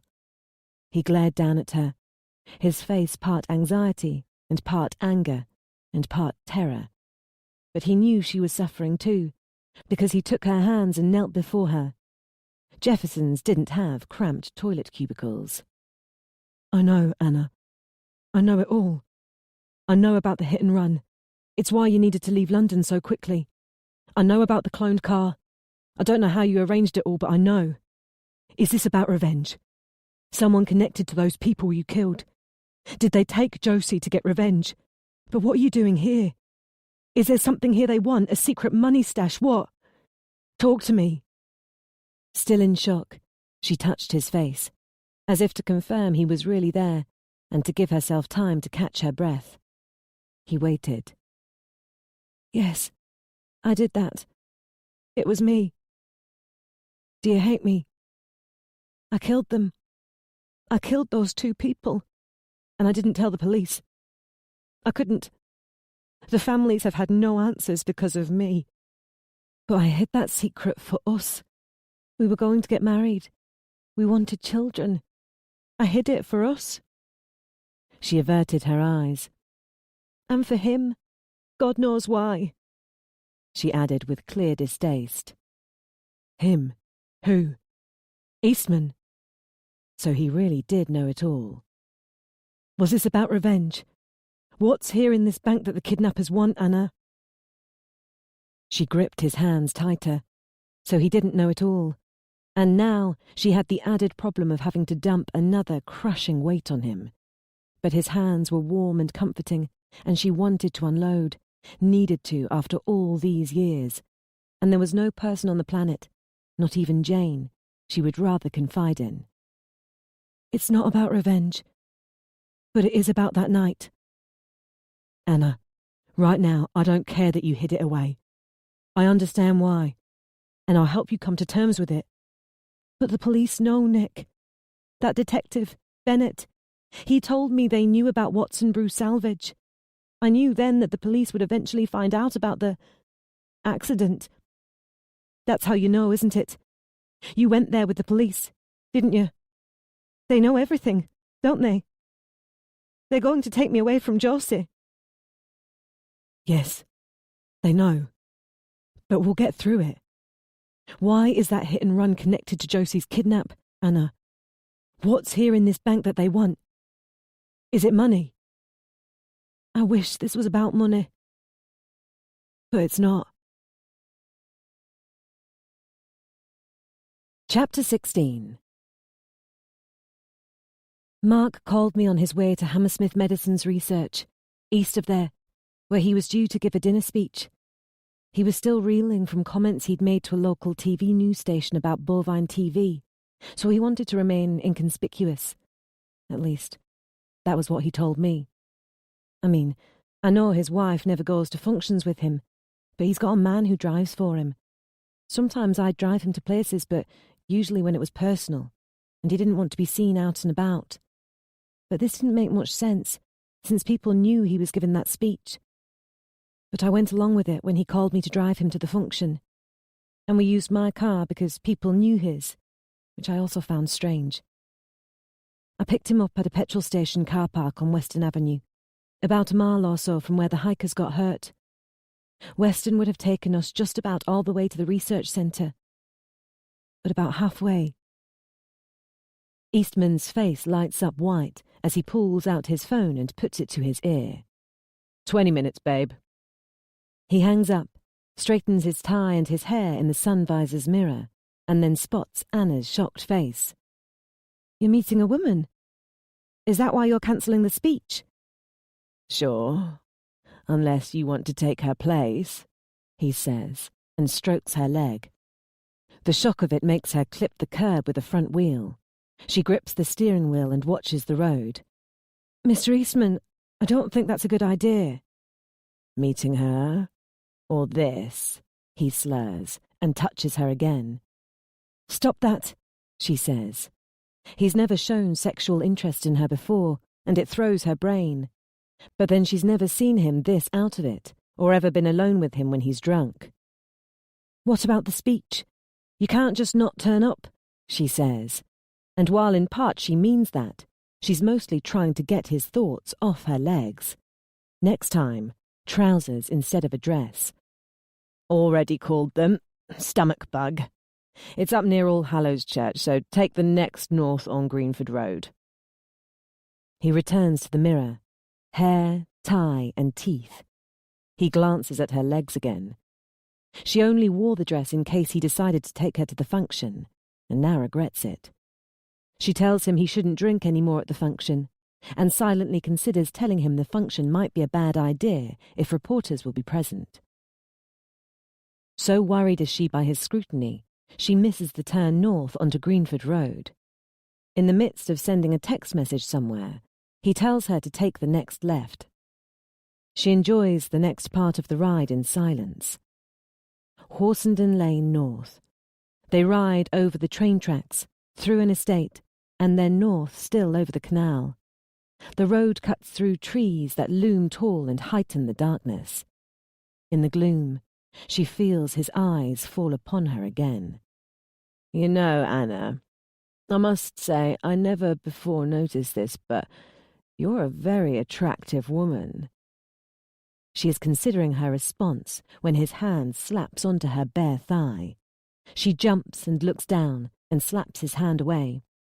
But the impact upon her leg is loud, too loud, and is accompanied by a mighty shudder throughout the whole car. Jesus Christ!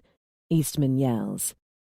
Suddenly she finds the car swerving, the wheel fighting her like something alive and angry.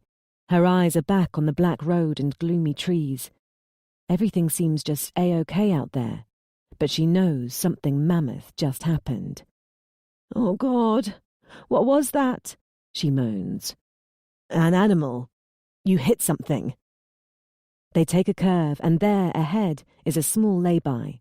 She pulls in with shaking hands. The car stalls, silence filling the world, but her fingers grip the steering wheel as if it's keeping her from floating away. Eastman roughly tosses aside his seatbelt and clambers from the car. The interior light stings her eyes. Staring back the way they came, he slurs, "Can't see anything. Maybe it was a dog. God. Maybe it limped off, might have been a stray." "Should we go back and check?" she says, not certain she actually wants to, not if the dog is alive but hurt. He checks his watch. "I'm not going back. No point.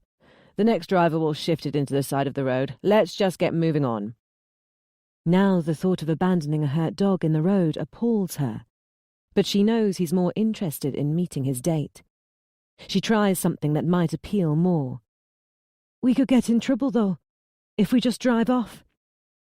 He thumps into his seat and looks at her. "We? I wasn't driving." "But you touched me." He gives her a long look that she doesn't like. "Just get out of the car. I'll go back and check."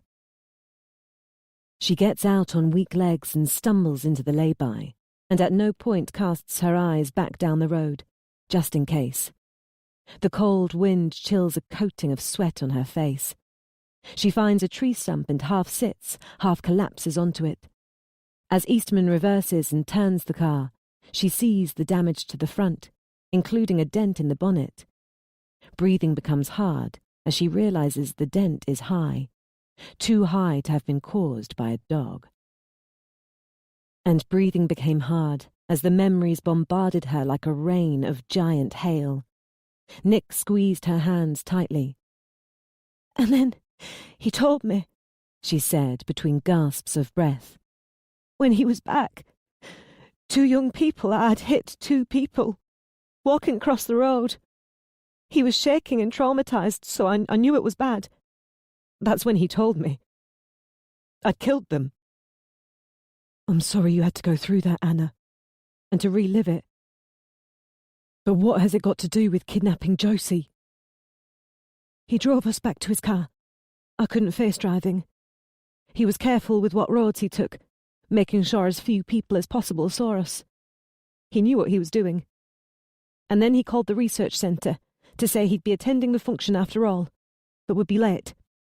And he called for a taxi. But he even made us walk into the garage to tell the cashier that he would be leaving his car overnight. And then I would drive home, back the way I'd come. That's what he said to do. If ever we had to answer questions about our movements, we would say he broke down at the petrol station and I came to help, and we were both there until his taxi came, and then he went to the function and I went home. And the cashier would back us up. I couldn't face going back in the car. But he left me. I was just left there, alone. So I had to. And I did. I was terrified. But I managed to do it. I drove. I was a wreck, but I did it. I went along with his plan, and I just drove home. There was blood in the engine bay. So you got home, and you cleaned the outside of the car. The hard breathing increased tempo, coming in short bursts. He told me to. And then you told me a lie about a carjacking attempt to cover your depression, and you virtually hid away from the world for a couple of days. I'm so sorry about that. I couldn't face anyone. My family was way up north, so I would have time to adjust. But you were staying in my house by then, and I knew I couldn't just pretend nothing was wrong. I had to have a reason why I was so messed up. Mark also made me come up with a story to explain my distress, because I couldn't hide it from you. Not you. I'm sorry. He touched her shoulder to calm her. And you needed a reason why you suddenly couldn't face being in a car, and still can't drive at night, even years later. You need silence too, to concentrate. She nodded. It was also Mark's idea to scrap the car. Nick felt the old fear bubbling up. So the police wouldn't find it, to protect you, because you were lovers. The final sentence wasn't a question, but a statement. It widened Anna's eyes. No, it wasn't like that. We never slept together. He always seemed dedicated to his wife. I read about those 3 affairs, those women the papers called the Witches of Eastman, but I never got an inkling that that sort of thing was going on. God, apart from that time in the car, I never saw him interested in other women. And that night was the only time he ever showed that he was attracted to me. Then why did he help you cover the crime? He did it all to protect himself, Nick. He said he had a lot to lose if people knew he was in the car when it hit those poor people. No worry for me. Just himself. Just his image. He said he was going to change this country, do great things, and if I didn't help him to hide what had happened, I would be getting in the way of that. I would be ruining this country. He said he couldn't allow me to do that. Ruin things. She dabbed her eyes. But he also mentioned you. You wouldn't wait for me to get out of prison, he said. I'd never have the family I wanted. I would have to wait 10 years or more to have a baby. That was what he said. I mean, I know that was just him trying to trick me. But he was right about going to prison. I would have lost you. We wouldn't have had Josie. I hid it for us. It's why I ran yesterday. To sort this out, and hope no one ever knew about that night. He understood, but still hadn't had the answer he wanted. Now he grabbed her face in his hands, but softly, just to force her to concentrate on him. But why kidnap Josie, Anna? What's in the safety box? Anna and Mark stand before the car, washed in its headlights like actors lit up on a stage. Her head is bowed, face in her hands. The head shakes. Mark steps out of frame. The sound of the rain materializes as the door is opened, and then the picture jerks slightly as Mark enters the vehicle. The frame moves backwards, turns, the headlights illuminating Anna sitting upon a tree stump. Then it moves forward, still turning, and Anna slips out of frame. The car heads back the way it came. Nothing to see but black road and hard rain striking the windscreen, and white lines passing beneath the vehicle, like laser fire from a craft in deep space. Nothing to hear but the engine and low murmurs of grief from Mark. And then, in the road, they appear. Not one, but two shapes. Unmoving, lying together in the centre of the road, smashed by rain, smashed in other ways. "Oh, Jesus, no," Mark hisses. But that was all she could bear to watch. Dashcam. It was recorded. I never watched the whole video. I couldn't. And you know I never went back to work. I went out to try, but I couldn't face it.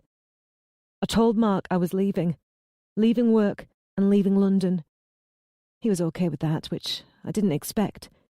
He said it would be a good new start for me, but I think he was glad that I wouldn't be around the people he knew, wouldn't let our secret out. But he had one final thing I had to do. A few days later, he contacted me. By then, he'd heard that the police were looking for a blue 05 Punto. They knew the type of car from paint flecks. The police were tracing it. They wanted to analyse all cars of that type in London. Mark's wife, Ileana, he said she'd arranged for the car to be scrapped. Her family runs scrapyards. He said they would give me another car, just the same. I didn't really understand until he explained. It was to fool the police. I was shocked that he told her, but he had. And she hadn't just stuck by his side. She'd actually thought up a plan to fool everyone. And I had to go through with it. Even if I'd sold the car, which I wanted to, the police would have found it. He said they'd know it was my car that hit those poor hikers. I know it was covering up a crime, but I had no choice. Mark would ruin me. I would lose you, and we wouldn't have Josie. And I just couldn't go to prison. Not for an accident. But Mark said he couldn't be tarnished by me, not driving drunk. But I hadn't been drinking. So I knew then, when he said that he wasn't going to take any blame. He was going to lie, if it came out. But he was the cause of it, Nick, because he tried to touch me. It distracted me. I knew if he told the police he knew nothing about it, but that I was drinking, I would go to prison for a long time. So I told him, if the police ever found out, I would tell them the truth. But he said there was no proof he was in the car. He went to a function and there were witnesses. And he said, even if the police worked out that the accident happened before he attended the function, he could claim he was with his car in the petrol station. He was parked in a blind corner behind the car wash, so no one would recognise him. And there was no camera there. My alibi was I was with him, helping him to try to fix the car. But he would say that I left early. It was my word against his, and his would carry more weight. He was the great Mark Eastman, MP. And if the police checked the cameras, watching the entrance, they would see his car didn't leave the garage, and mine did. And he would tell the police that when I came back, I was very upset and crying. So I told him. I told him about the dashcam. I'd thrown that thing in a drawer and tried to forget about it. I told him I had the video transferred to disk, and if ever he tried to lie, I would expose him. He'd got me the safety box, and I was the only one who could access it. I said the disk would stay in there, and no one would ever know about it, as long as he didn't lie if the police found out. It was my protection, my force field against him. And nothing came of it. The police checked the fake car, and then forgot about me. There must have been no CCTV in that area that captured my registration or gave them anything. I was amazed. So I made the most of it. I moved on. I know I told you I wanted to change my name to get out of my father's shadow, because he was angry that I'd quit my job. But the truth is, it was Eastman I didn't want to be associated with. I wanted to forget that period of my life. At first, I kept watching him in the news and by searching the internet. But before long, whole days would go past without doing this. Soon, I barely thought about him. I locked that whole terrible time away in my mind. And as the years passed, I forgot about the disc that still sat in the old safety box. And Eastman seemed to forget about me, because he never tried to make contact. Despite my name change and moving cities, a powerful man like him could have found me if he wanted. He probably locked it all away too, and concentrated on climbing the greasy Westminster pole. It was a horrible thing to do. Cover that crime, and leave those families without answers. And I'm so sorry. But I got what I wanted, Nick. I got you. I got Josie. Did he ask for the disc? Did you refuse? I wouldn't give it up back then, and now I have Josie in my life, so no way would I have handed it over. That disc is my proof that I wasn't drinking, that Mark was partly responsible because he distracted me. And he knew it. So no, he didn't ask me for it. He must have decided to force me to give it up. I don't know how he recruited all these ogres, but he did. I wish they'd taken me instead, but they couldn't. Nobody could accompany me into this bank, Nick, because a security guard has to take me up to the strong room. But they couldn't just let me walk in alone, in case I raised the alarm, and I wouldn't be able to enter the bank if I was reported missing. I had to walk into this bank as if everything was normal. So they kidnapped Josie to force me. One of them told me their plan, Nick. It could have gone so much easier. They were supposed to leave us a note in Josie's bed. We were supposed to pretend to everyone that Josie was fine and wait for a call. It was to test us. They couldn't risk telling me what they wanted until they knew I wouldn't cave in and tell the police everything. Then we were supposed to drive to London, get the disc, get Josie back, and pretend nothing bad had ever happened. No one would ever know she'd been taken. But I ruined that plan by being awake. You fought with them, and they panicked that the police were going to come because of the noise. So they kidnapped you to confuse things. They wanted the police looking at you, not me. So they made out that you owed them something.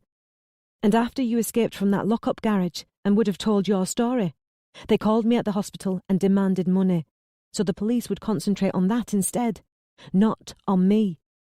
All of it was a smokescreen to stop the police looking for a connection to me and finding out about the hit and run, to make sure Mark's name never came up. So, with police everywhere, they needed a new plan. They needed to get a secret message to you, one nobody else would understand, that you could easily lie about just in case something went wrong.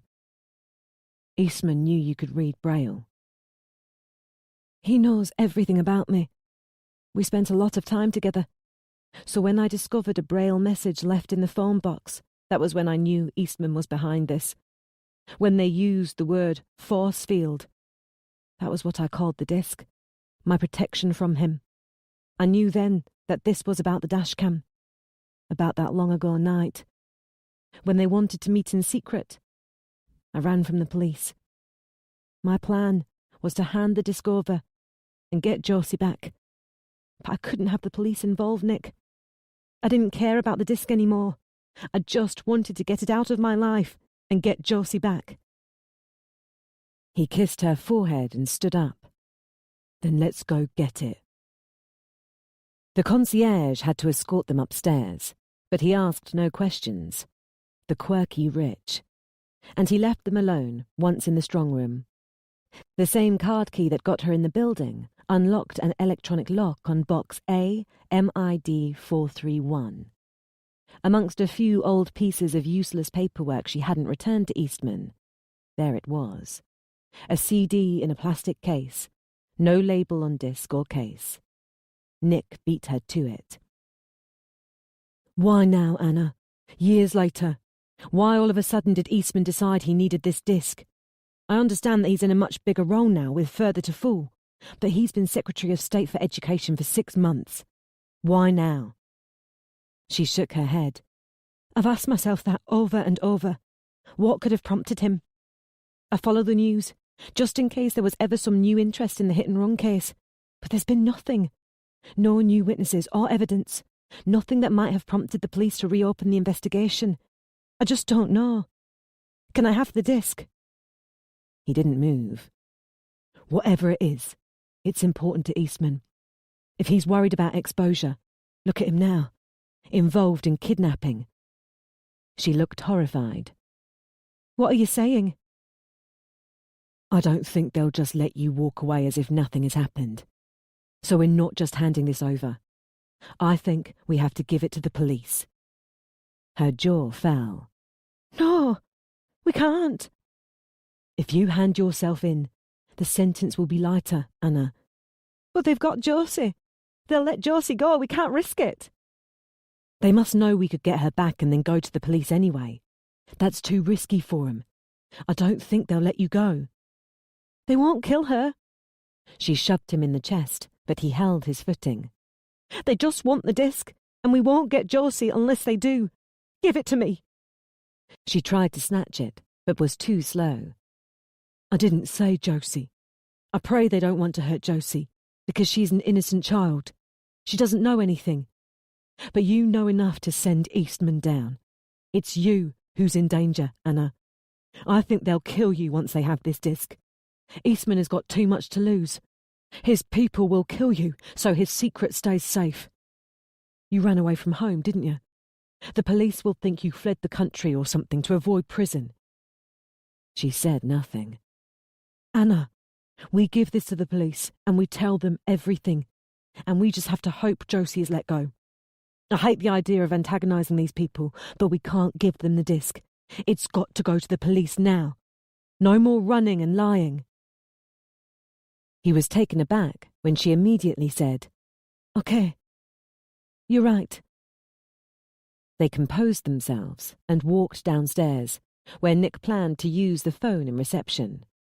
The concierge smiled as they appeared and asked no questions. And that was when it happened. She put her fingers in his eyes, and while he was distracted, the disc was snatched from his hand. "Help me!" she yelled. A trick, he realised. He grabbed her hand as she ran for the door, but someone then grabbed him. The big concierge, who clearly doubled as security given his bulk and strength and speed, twisted Nick's arm behind his back and swept out his legs. He hit the marble floor hard enough to lose his breath. "Anna! No! Stop!" But she didn't stop. She slapped the button to release the door and barged it open and vanished. Upon exiting, Anna stopped on the marble steps and took a breath to prepare herself for the next stage. She would walk the 40 metres along the Strand, and then she would stop level with the side street where the car was parked. But instead of heading down, she would call out over the heads of pedestrians with no knowledge of the terror in her heart. She would order the ogres to fetch her daughter, and they would have to do it. No choice. No way could they abduct her in plain sight of hundreds of people. And Josie would be brought. "A disc," Ballcap said, appearing out of nowhere like a spirit and clamping his hand around her arm. No one saw, or they saw and didn't care. He took the disc from her fingers. "Oh, I just have to know what's on this." "When I get my daughter, I want her right now." "Well, maybe we should stop standing around here waiting for Superman to rescue you, eh?" He started to lead her across the road, his grip hard but useless because she actually got to the other side before him. Every step was one closer to Josie. He reached out to open the back door of his car, but her hand got there first. If he was planning to force her down onto the floor, no need. She assumed the position. His feet lay on her back. The car was on the move 2 seconds later. "It's a disc," he said. Dominic told him to not worry about it. "But what's on it?" "That would be worrying about it, and I told you not to." "Must be the unreleased new Star Wars film for them to want it this bad." "Let's pretend it is. Just keep it safe." The car turned this way and that, deep in winding streets, probably reversing the route they had taken to get here. 30 seconds, maybe 40, closer and closer to Josie. She could smell her scent on the pyjamas still. "We didn't come this way," Ballcap said. "It's fine." "You look puzzled, pal. Want me to drive?" "It's fine. Just watch the Countess." After another turn, the car made a sharp stop. "Are we lost?" Ballcap said. "This'll do," Dominic said. "This'll do." "This is it, I meant." And right there, she realized something was badly wrong. She struggled upright, onto the seat. Ballcap was otherwise engaged and didn't resist when she got away from his feet. She saw that they were at the end of a narrow road, a row of white garages on the left and a blue townhouse on the right, all overshadowed by taller buildings. But she focused on what lay ahead, a chain-link fence at the end of the road, beyond which the land tumbled away. "So where's the kid?" Ballcap said. "Where's my daughter?" "Don't know, don't care," Dominic said. He turned in his seat and stared at her. One hand held a knife, but it was the other she couldn't get her eyes off. It fingered the necklace he had no business being within 1,000 miles of. "Sorry, but we can't let you go. You might tell the police after all." The shock numbed her. "My daughter," was all she could manage. "Your kid's seen our faces. 10 years from now, some police hypnotist will get a decent photo fit out of her, and we'll all be doomed. Sorry, but I've got to make sure she doesn't do that." "This wasn't the plan," Ballcap said. "We got what we needed. If the kid's not here, just kick her out and let's be on our way. She can't tell the cops anything about us." Dominic shook his head. "We'll steal another car. Get out, Alan. Shit, I used your real name. You want to risk it now, Mr. Anderson? Oops." "Jesus Christ, Dominic Watson Bruce." Dominic looked pained for a second, but quickly seemed to decide it didn't matter if his name was out there. He also started to get out, then changed his mind about that too. He grinned at her. "Since this is the end, I have to know. What's this all about, Countess? What's on the disc?" He didn't know. That threw her mind into a tumble. "Something else you don't know, then?" "What's that supposed to mean?" For a reason she didn't know and cared never to learn, his obliviousness to their connection suddenly spiked, deep and painfully. "You don't know who I am, do you?" His eyes leaped away from her, to behind, and for a fraction of a second she put it down to shame, that maybe something had dawned on him because of her question. But all she got was that fragment of time, because in the very next she felt a terrible impact in her back. The car was shunted forward, hard, to a score of rending metal. The chain-link fence lost resistance at one post and opened like a door to let the vehicle through.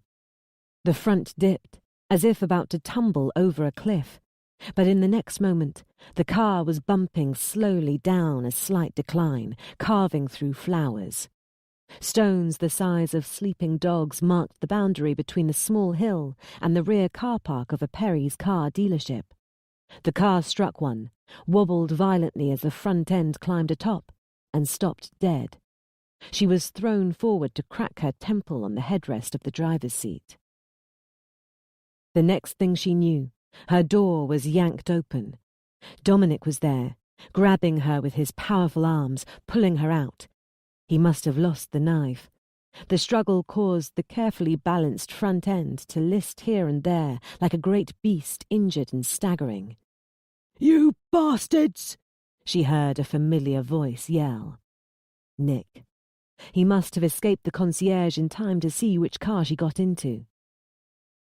Barely able to comprehend, she looked up the hill, which was a lawn decorated with red and blue and green and yellow flowers, a Britain in Bloom logo inside a ring of turned earth, a little graft of nature in the centre of the concrete jungle.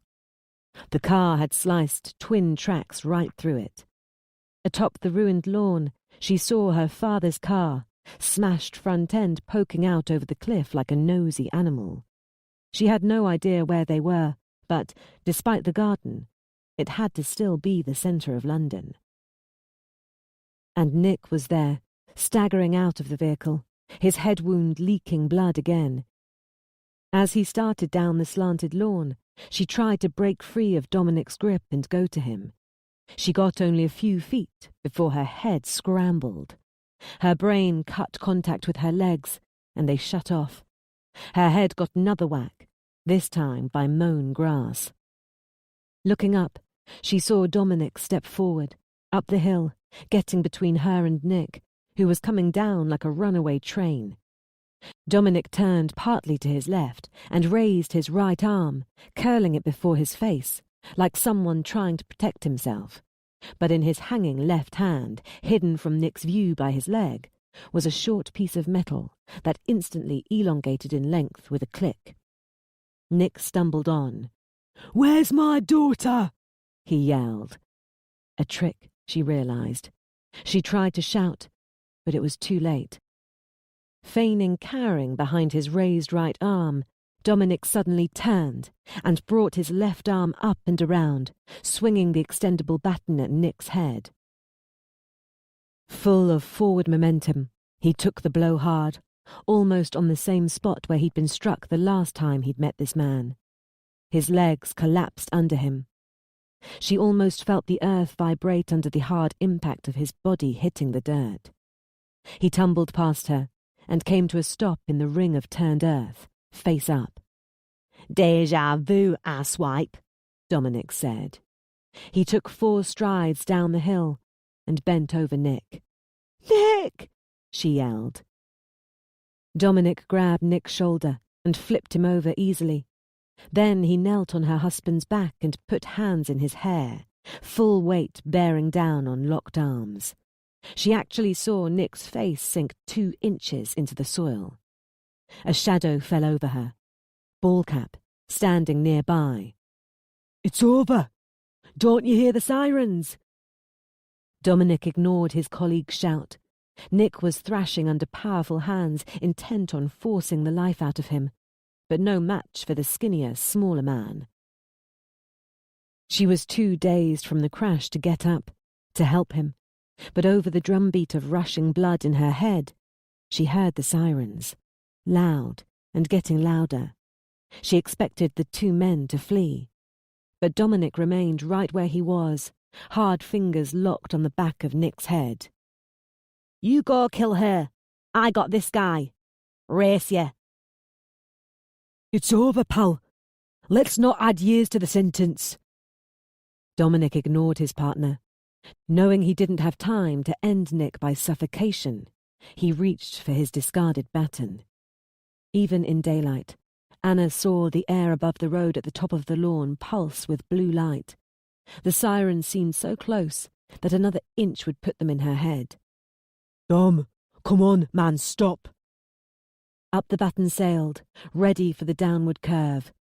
Anna turned away. At the top of the lawn, bodies appeared at the cliff edge.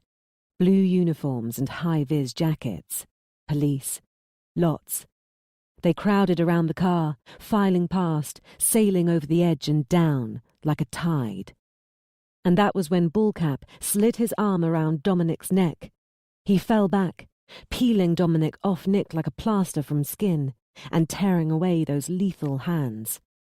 Nick seemed to use the last of his energy to heave himself over onto his back, and lay coughing as he tried to suck in air. "You'll thank me later, Dom," Bullcap said.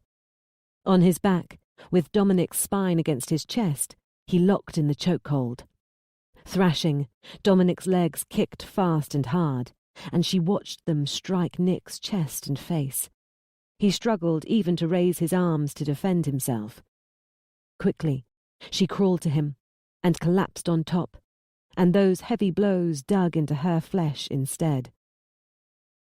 Policemen shouting, policemen everywhere, looming over, cutting off the light. Someone tugged at her, and she rolled off Nick to lie beside him, and found herself staring up at a face she knew. It was Lucy Miller. "They don't have my girl," she screamed up at the woman. Other police moved into her vision, surrounding her. She looked to one side and saw police prizing Bullcap off his unconscious partner's back. She screamed it again. "They don't have my girl!" She lashed out, swiping aside 2 police officers and crawling between them. Someone grabbed her arm, but her free one lashed out again, this time towards Dominic, who was unconscious and being sat upright by 2 officers. Before anyone could stop her, she pulled her arm free, and both hands clamped hard around his throat. Her fingernails raked skin as she was dragged backwards, away, and she clutched her fists hard to her chest. She looked around.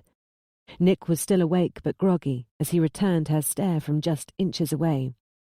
As Miller tried to soothe her and Bennett knelt by Nick to help him sit up, she heard her husband speak through lips coated in soil. There was a third option after all.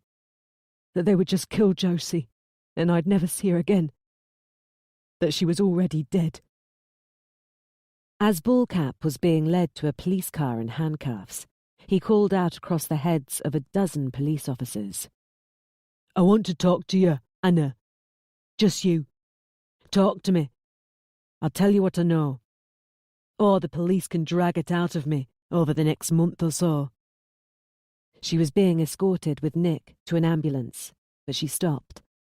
Miller said, "Not a good idea," but her grip loosened.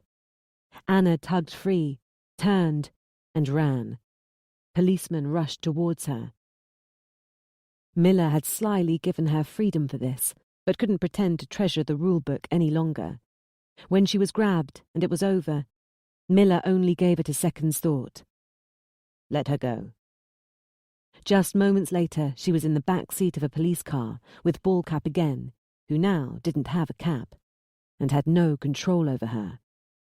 Officers surrounded the car, ready in case he tried anything, even cuffed. She wouldn't look at him, but she asked him, Please, help me. He wouldn't look at her either. I don't know who's got the money, and I don't know where your kid is, first of all. Sorry about that. She took a deep breath, but didn't move. She was willing to hear the rest. And I'm sorry about that.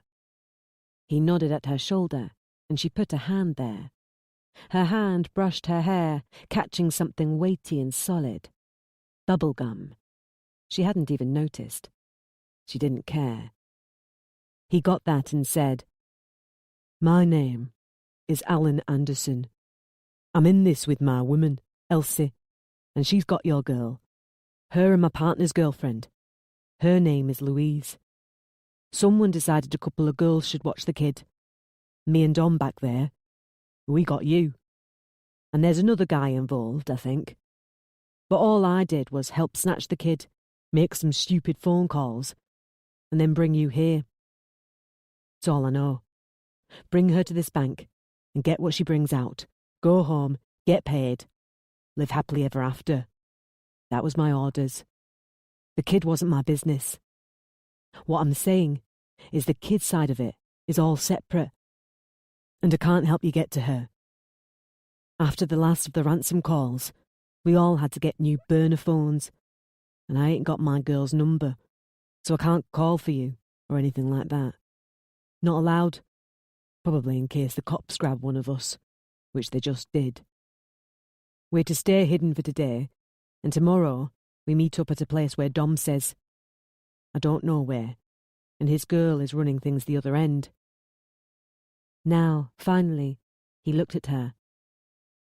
But based on what my man there just tried to do, seems obvious they didn't plan to get her back to you, or let you go. So I did what I could to help. I can't do any more. Didn't want you holding your breath while the cops put the thumbscrews on me. Dom probably knows more.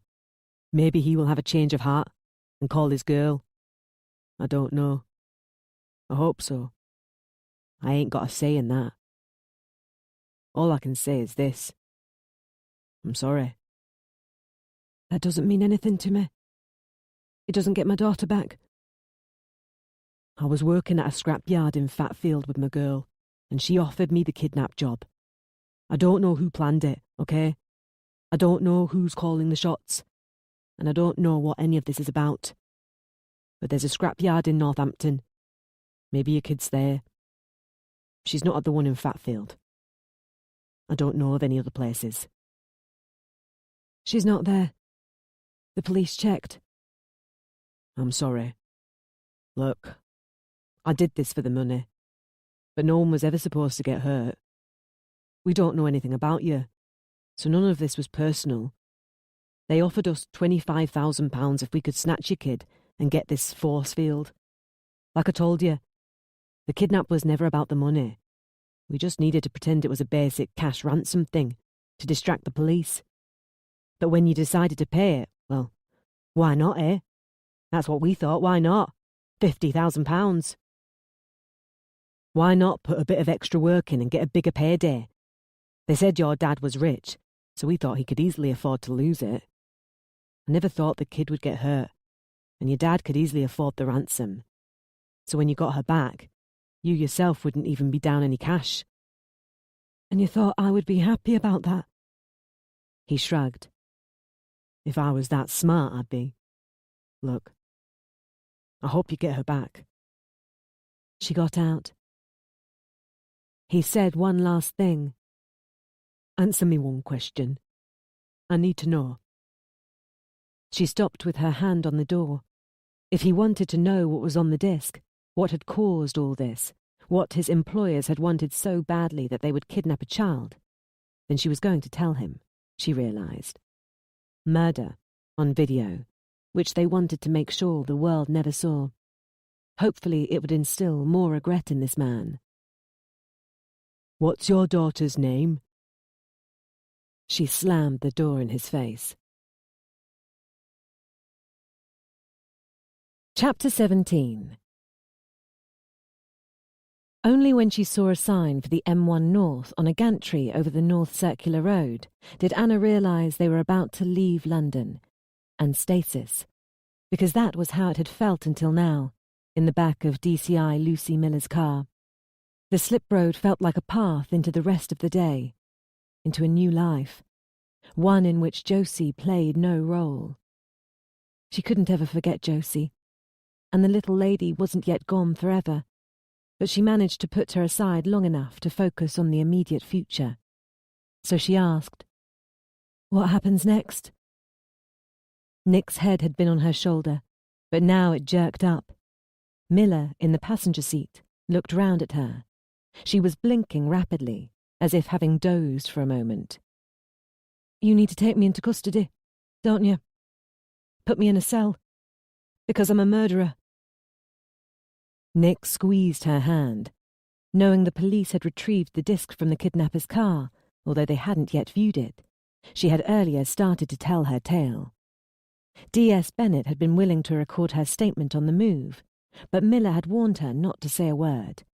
They would deal with it when they got home, and she shouldn't say anything without a solicitor present. "The case belongs to the London boys and girls, dear. They'll want to question you, but I'll try to make sure they travel up here, instead of you having to go down to them.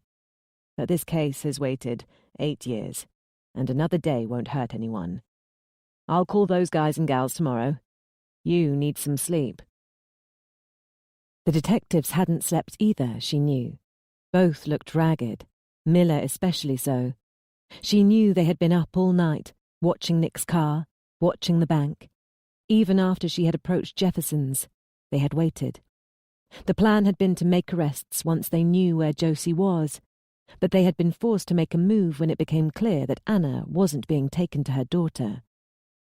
They had allowed Nick to travel to London, already knowing exactly where he was going, because her father had told them, although she had no clue how he'd known.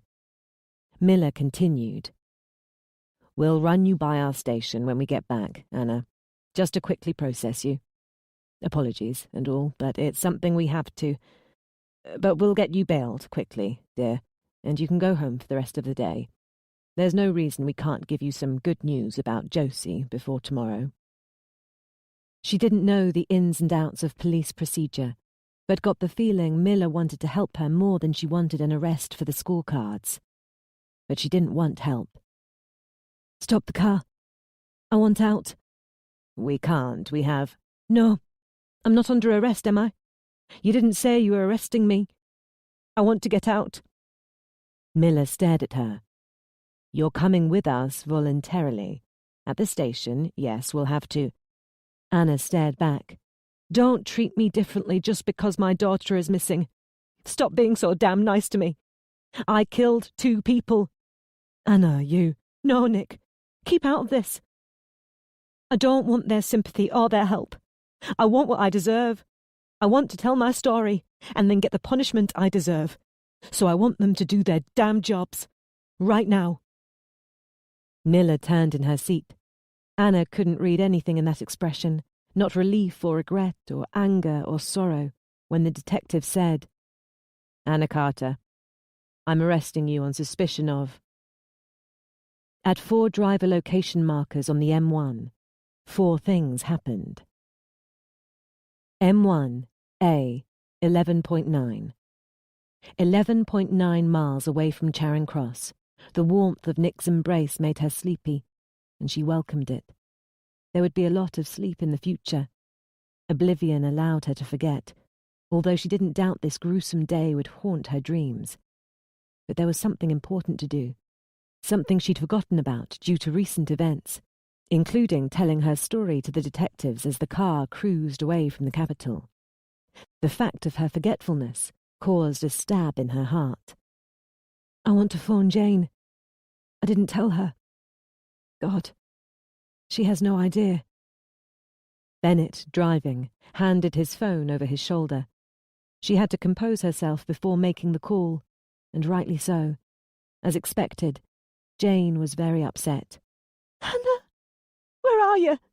Where have you been? We've been worried. You vanished, and Nick went off in Father's car. The police didn't know anything or wouldn't tell us anything. I'm sorry, Jane, really. But there was something I had to do. But I failed.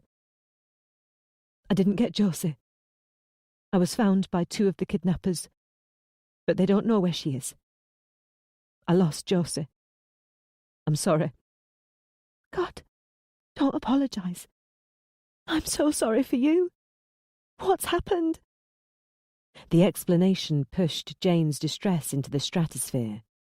The last portion of a long monologue was, "The police are keeping the arrest secret, so it doesn't make the people who have Josie worried. But I don't know how long that can last until they find out, and then God knows what they'll do. I can't deal with this." She heard her father in the background, then closer, and a noise as he ripped the phone from his blind daughter's hand. "Anna, where are you? Good Lord, what's going on? Are you there? Can you hear me?"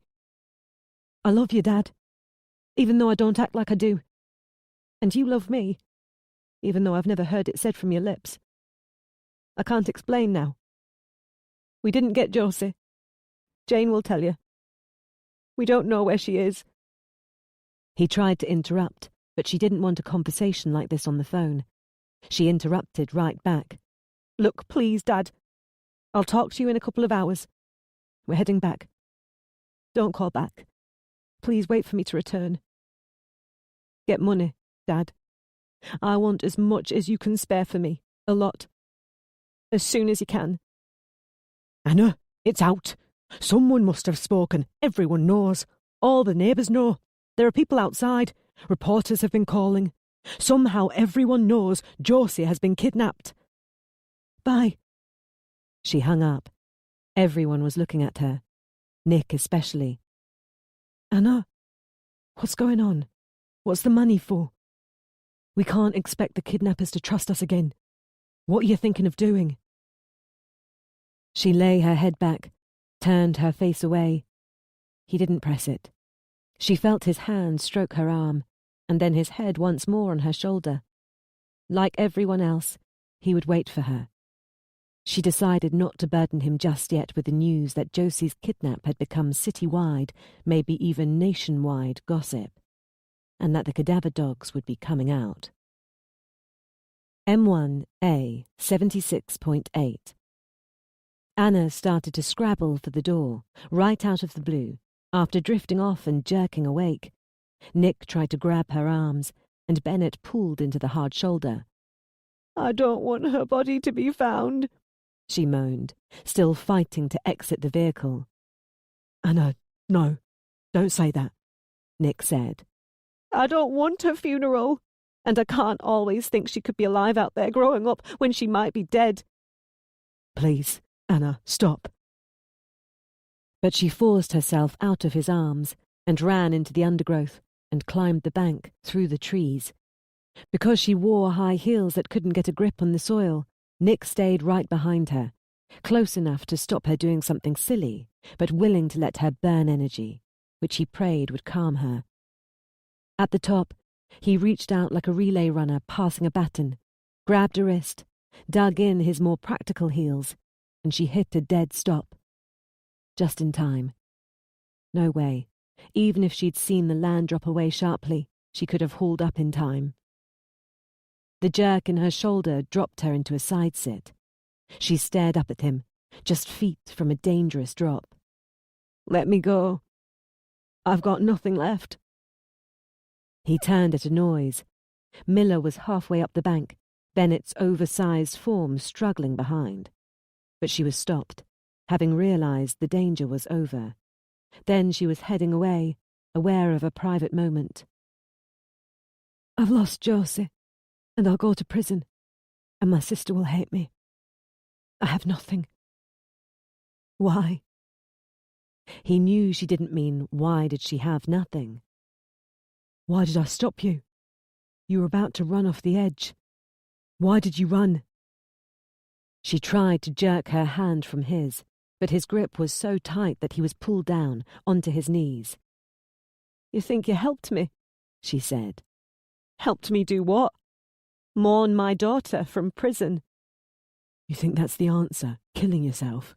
My daughter is dead. So what do I have left? She's not dead, Anna, so stop. She is. I didn't say her name to them, not once. They didn't know. I should have called her Josie, and they would have seen her as... He knew what she was struggling to find the words to say. No, you can't think like that. But it's true. I didn't use her name, and now she's dead. And I have nothing left. She started to struggle free again, but nothing alive could have broken his grip. So this is all about you? Anna is all that matters? He was almost as shocked as she with that line. Like a defibrillator, it kick-started some reaction inside her. The sniffling ended. The shaking stopped. You go over the edge. I get left alone, he said. My daughter's missing. Now my wife wants to kill herself and leave me to suffer losing everything. Wide-eyed, she stared at him. You don't want me. Without Josie, you have nothing, you just said. So I've already lost you both. I'm jumping as well. I'm going first, though, because if I land on your body down there, I might survive. Then I'll have no wife or daughter and be stuck in a wheelchair. He got up, as if about to actually take a leap over the sheer drop. She kept hold of his hand and yanked him back down. But then I get the wheelchair, she said, forcing a smile of sorts, just to show him she was over her insane moment, at least for now. So what can we do? Leap together? The thing is, what if Josie comes back, which I'm sure she will? She dropped her head into his chest, hard enough to hurt. I'm sorry. What was I doing? That was stupid and insane. I'm so sorry. It's okay. It's going to be okay. Anna had never wanted to believe anything more, but it was just silly hope. M1A 101.2. They approached roadworks, and Bennett started to slow. Like everyone else, he increased speed almost immediately because there was no workforce and no sign warning of a reduced speed limit, so the average speed cameras would be turned off. The change in pace, in rhythm, pulled Anna out of a trance. It also stirred Miller, whose head was resting on the window. "Don't let me sleep," she told Bennett. She turned in her seat, saw that Anna was alert, and handed her an electronic tablet. The long night had taken more of a toll on Nick, who was asleep against Anna's shoulder. Miller said, "The first picture is of..." Dominic Watson Bruce, Ileana Eastman's nephew, the bastard who kidnapped me. She wanted to spit on his picture. I met him once, way back when he was only about 11. A kid on a bike. When I went to the scrapyard to do that evil thing. Don't talk about that yet, dear, Miller warned. You've said enough so far. Not here, please. Anna ignored her. He nearly crashed his bike into me. I remember hoping my own child could grow up to be as polite and handsome. Don't think about that, Anna. Please.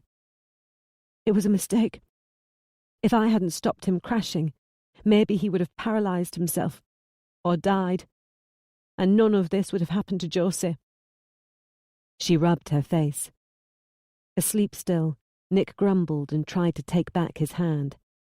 Only then did she realize she'd grabbed hold of it at some point and was squeezing tightly, nails dug in.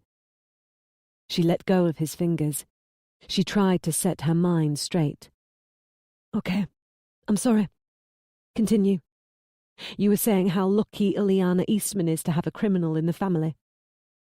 Apologies, Miller said. It's worse than that. Watson Bruce Salvage was a very family-run business. Every single one of the 9 registered employees there was someone's son or cousin or brother or girlfriend or boyfriend of. The Watson Bruces were notorious in Northampton because just about every one of them going back 50 years had a criminal record. Except Ileana. Perhaps that was why Ileana, who had bigger plans for herself, decided to flee the nest and settle in London, where she broadcast her skills and personality in the power halls of Westminster and kept her history wrapped in shadows. Mark never mentioned his wife's family to me, Anna said. I don't think I ever heard the name Watson Bruce, not until after that night.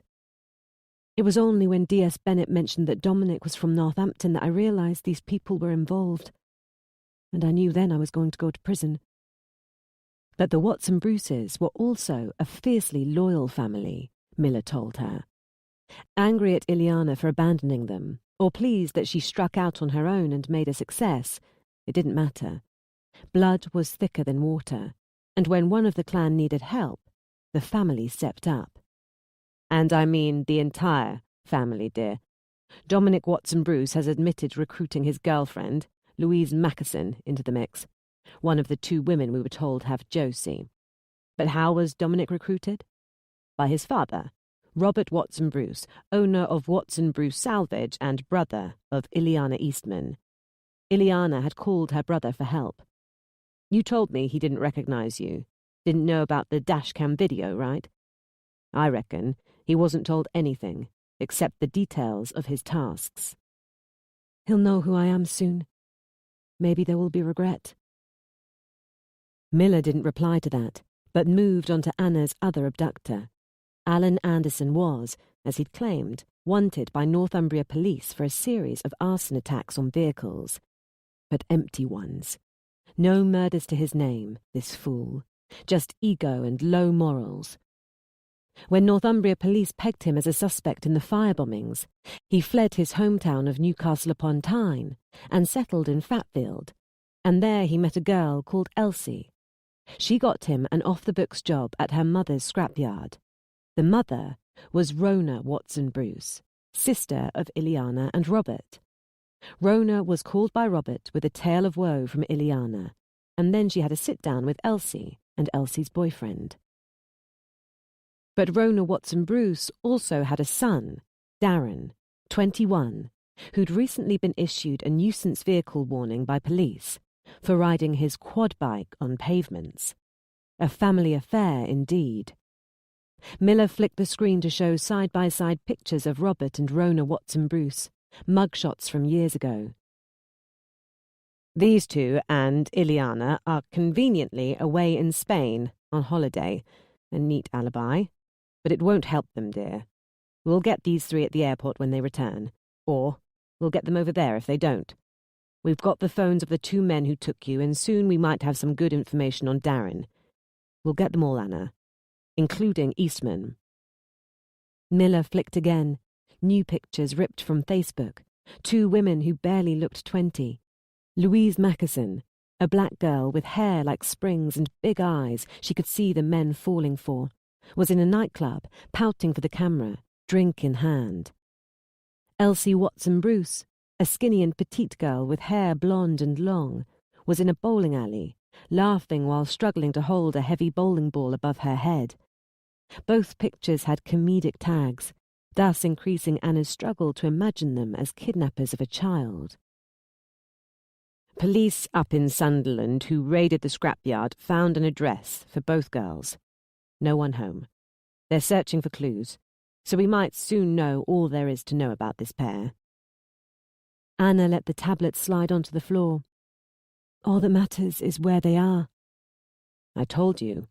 I promise we'll find Josie. And I told you not to make promises, remember? I need the happy face, remember? The money from my father, Anna said without a pause. I want it to go to the families of those two poor people. It won't stop their pain. It's all I can do. And I want to talk to them. I want them to hear it from me before it's in the news. It will look like false remorse because I was arrested. But I need them to know I really am sorry. They won't believe it. But I always have been. But even if they don't believe it, I need to say it to them. Miller nodded. For the moment, dear. Let's just get home. It's not home without Josie. Besides, I'm not going home. I'm going to prison for murder. M1A 126.5. A present, the boy says. I nearly got smashed dead. Now I've got presents.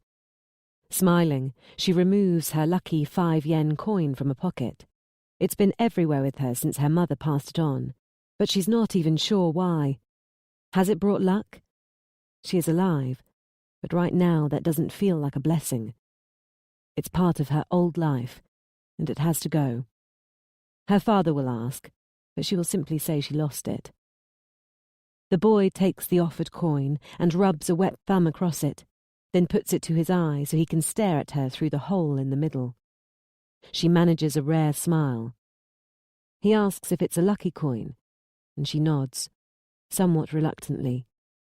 Japanese, she tells him. Grants luck wishes. You should make sure it's the first thing you put in a new wallet. Are you sure you don't need it? She sees the sun glint off the freshly cleaned coin, giving it a renewed sparkle. My mother gave it to me, but it ran out of power for me. Now, with a new owner, maybe it will be refreshed for you. Wish for luck, and hopefully you'll be successful in everything that you do. Jumbo giganto, thanks. Maybe it will help me marry you, the boy says. She manages another smile. He jumps on his bike, and she watches him ride away, out of sight beyond a wall of battered old cars. She never wants to see him again, but hopes he will have good luck and achieve greatness. Jumbo giganto greatness. She was cast out of her daydream by Bennett's voice, telling her to wake up. Nick was staring out his window. Miller was asleep against the window again. Miller, not Anna, was the one Bennett was trying to wake. Anna reached into her pocket. Is she ill? She said. She seems worse than the rest of your team. Bennett looked away from the road only to check his watch. She got no break before this investigation. The rest of us got half an evening off, but she worked through. 52 hours and counting. Miller had mentioned a break for the team between investigations, but not her own lack of one. As Bennett tried to shake his boss awake, Anna warned him to leave her alone. She can have an hour till we get back. It wasn't to be, because Miller's phone rang, and she jumped awake. She turned towards the back seat, wide-eyed as if fearful she'd missed a major development. No sleep, I said, she told Bennett, then answered her phone. As Miller listened to her call and Bennett watched the motorway, Anna buzzed down the window and stuck her arm out. The cold wind immediately bit into her hand and filled the car with noise. although nobody reacted except Miller, who stuck a finger in her free ear in order to hear her call. Anna was preparing to lob an item taken from her pocket, but something deep inside was giving pause. When she looked at Miller again, the detective was watching her in the rear view, but not because of her actions. Bennett got the same funny feeling Anna did and leaned close to his boss, like an invitation to whisper in his ear, which she did. In the next moment, Anna felt the car gain speed as it drifted right across 2 lanes into the fast one. Even Nick was drawn from the countryside gliding past his eyes. Before either could ask, Miller turned to face them. She even knelt on her seat in order to reach out both hands, one for each of them. Still with her hand in the cold wind, Anna felt the buzz of something new and meteoric in the air, and burst into tears, even before Miller had spoken a word.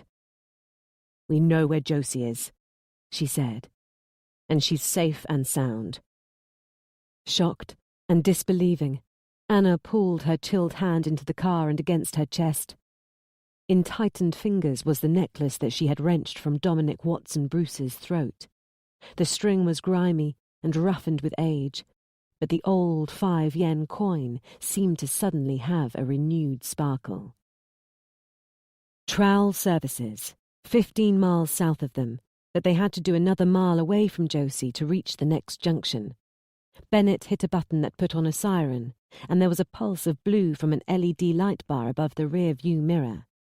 Flashy drivers in the fast lane quickly jumped aside, and everyone remembered the speed limit. Despite the speed of over 100 for the journey south, Nick and Anna were impatient. Nick thumped his fist constantly against his thigh. Anna had her fingers in the door release lever the whole way. There was a BMW SUV in the forecourt of a petrol station by the slip road, and a Mercedes Vito van, and 2 police cars, and police tape encircling the Vito. Nobody but police around. They drove by, onwards to the services building. At least here there seemed to be no buzz, as if nobody knew who they were. It allowed them to walk, brisk but ignored, into the services, where immediately Anna spotted 2 uniforms, also being ignored, standing outside an arcade area. She got there first, at a run. Nick was happy to let her. "Josie!" There she was, in a little blue tracksuit with stripes down the sides, and her blonde ginger hair all a mess atop her head, and her special necklace still around her sweet, pale little throat. She was standing with a man at a large gaming console, blasting away at flying dinosaurs with a plastic rifle. Both turned at her shout. "Mom!" Bubbling under the surface, a terrible fear that they would deliver the wrong girl and kill her by heart attack while they scratched their heads. But there was her little face, all hers, unmistakably hers. Josie dropped the gun and ran, and launched herself into her mother's arms from a whole metre away. Anna snapped her arms around her like a bear trap, and Josie moaned at the pressure. She had to dig deep to let her go, as if fearful she could be snatched away again in a half moment. "Supposed to scratch over a towel, Mom." Josie's fingers rubbed over the coarse and broken skin on Anna's neck. Then she put on her sheepish face. "So's for scribbling on the wall. I don't want to stay away at night again." Anna planted her lips on Josie's cheek so hard she moaned again, but they both laughed about it, and Josie had to wipe away wetness transferred from mother to daughter. "You weren't being punished, Josie. Those people were." No lie would come, but there was no need, because Josie was nodding. "Good dream police." She didn't ask. Not yet. She would be told the story later by "Dad!" She turned to watch her girl, run to her father. Nick had stopped a few meters out, his face in his hands. He bent to his knees with one arm out to receive Josie, but the other hand trying to cover his whole face still. She knew he didn't want to be seen crying. When Josie thundered into his embrace, Nick disguised his emotion using the shoulder of the blue tracksuit. Anna faced Miller and, through tears, gave her a big smile. "That'll do," Miller said. Josie high-fived her father and ran back to her mother with a demand to challenge her on the video game. Miller noted that the girl didn't seem very upset by recent experiences. Nick stood and watched with joy, and that was the moment both parents actually took note of the man with Josie for the first time, the man who had saved their little star. He wore jeans and a bomber jacket and didn't look like a policeman at all. Nabby, the foul detective constable. But he didn't act like a hero. He handed Anna the big plastic rifle without looking at her. It even looked like he ignored her words of thanks, and the direction of his walk suggested he was going to ignore Nick too. But Miller alone saw this, because the parents were blinded by relief and gratitude and a blend of many more emotions. Nick sidestepped with his hand out. Blocked, Nabby took that hand in his, but they didn't shake. The detective pulled Nick close, as if for a conspiratorial whisper. "Watch your bloody kid in future. Okay?" And then he strode past and out the door, as carefree about praise as a comic book superhero. Bennett followed. Nick found himself frozen with a confusing mix of anger and adulation. Then he forgot all about it and watched Josie trying to educate her mother on how to properly hold a rifle, but she kept interrupting to plant kisses on Josie's face. Nick watched Miller step up, say hi to Josie. "I'd like to know about these good dream police," he heard her say. "Can you whisper to me while you shoot dinosaurs?" Good dream police. People who randomly selected a good and happy child to take in their vehicle, because sleeping while constantly moving guaranteed a night of good dreams. Anna had called her father and Jane, who were en route to pick them up, and that meant killing time. Anna wanted hers alone with Josie. Nick, though, chose to indulge a desire to see where his daughter had been held prisoner. Staring into the Mercedes Vito, he understood Josie's bizarre statement. The cargo area was slick, no seats, and there was an added black perspex partition to separate the cargo area and cab. There was a toy box and toys strewn across the floor, a battery-operated small TV, a mattress and pillow and duvet with cartoon characters on the covers, biscuit wrappers and crisp packets in a wire mesh bin, other snacks in a cardboard box, sausage rolls, bananas. Across the blacked-out back window was a large poster framed like a window and with a sea view. There were large stickers all over the walls and ceiling. Not quite the dank cellar Nick had imagined. It was like a child's bedroom. They were constantly on the move. But where were they going? Miller explained.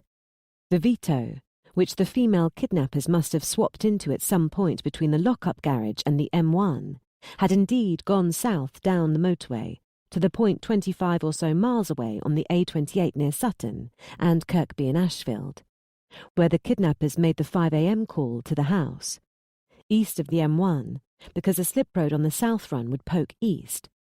They had simply pulled off and found a place to park. The next call, to the hospital on a new mobile, had come a few hours later, but only 8 miles south, in Nuttall, west of the M1. Not because the kidnappers had taken a slow journey onto the other side of the motorway, but because by then the van had travelled further south, turned around, and was heading north, which meant exiting to the left. The final call from a fresh burner phone had originated again in Nuttall, but east of the M1 this time, which was where you'd end up if you exited the motorway while travelling south. Not a zigzag, but a loop, Nick said. They didn't stop. They just drove up and down the M1 all night. DC Nabby had worked it out. He used the timeline of the phone calls to determine a loop between Sheffield and no further than Leicester, about 70 miles. Being on the motorway would allow them to travel anywhere they wanted quickly if they had to flee. They would know the police wouldn't expect to find them on the move, and police cars don't often roam motorways. No chance of a random stop if they stuck to the speed limit.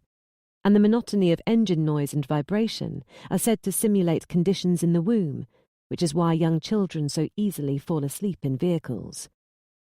So he just watched and waited, and without telling you?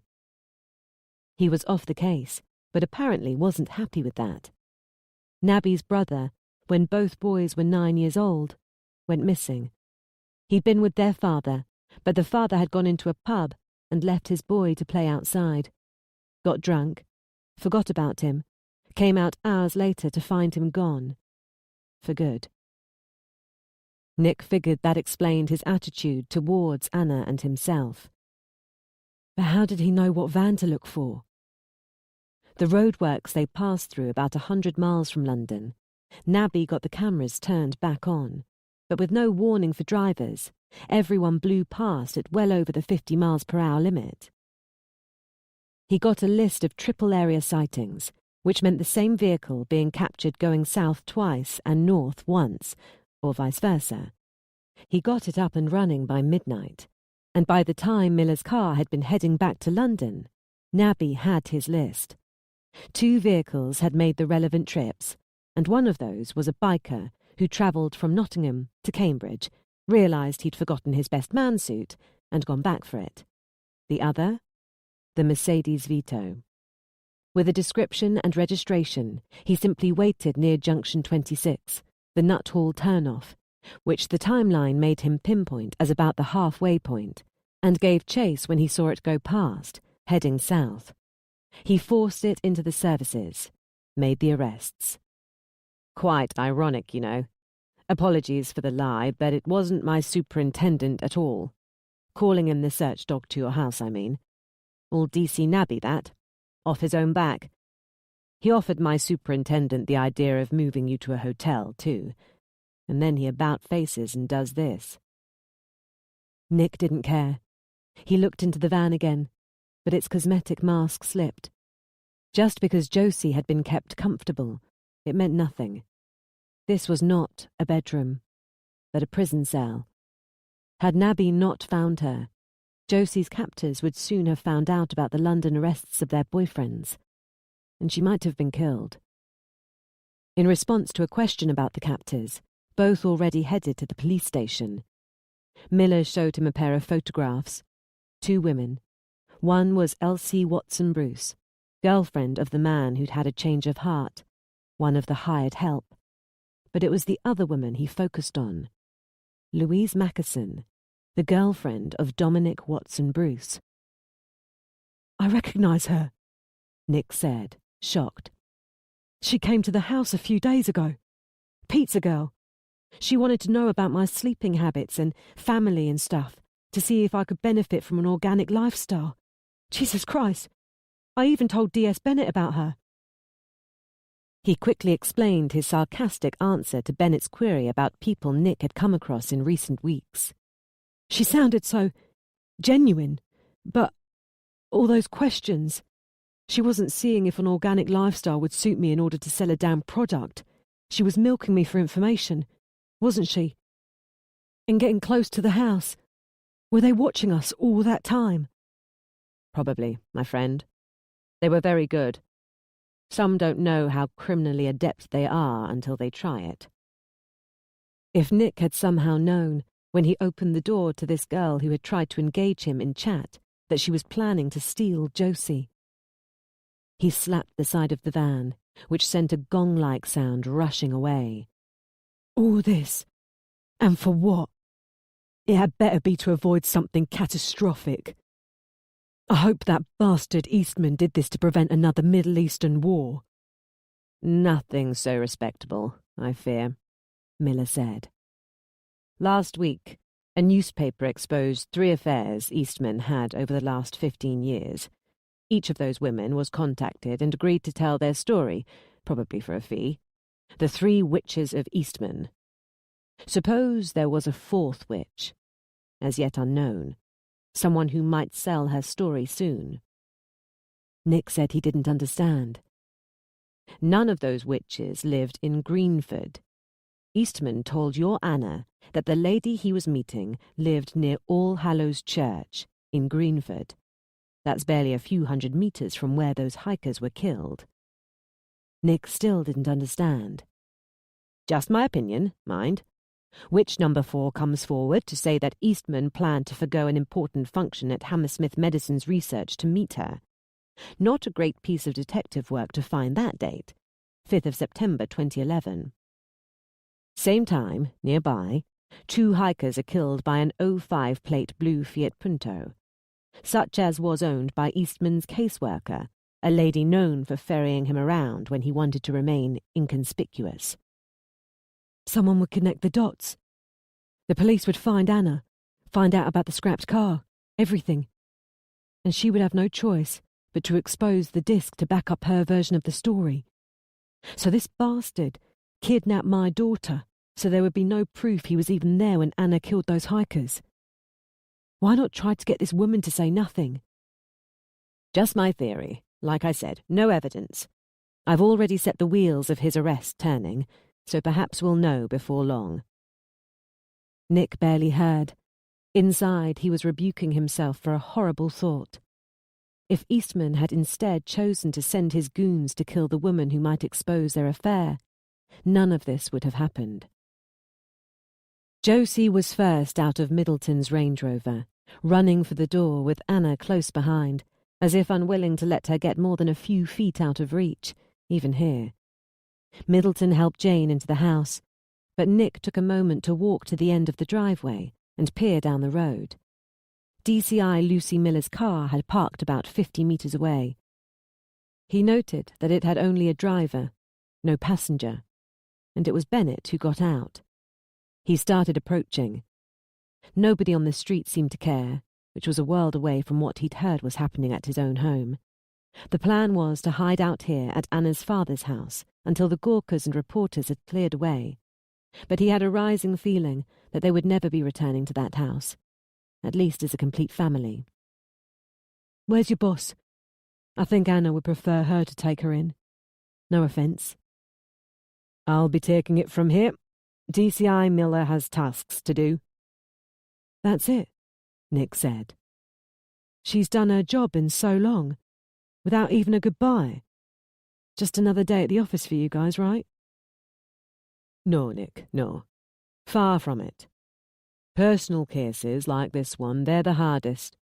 We're not supposed to get emotionally attached. You got to her. All 3 of you got to her. You amputate that limb before the infection spreads, so to speak. I'll deal with it from here." Nick thought he understood.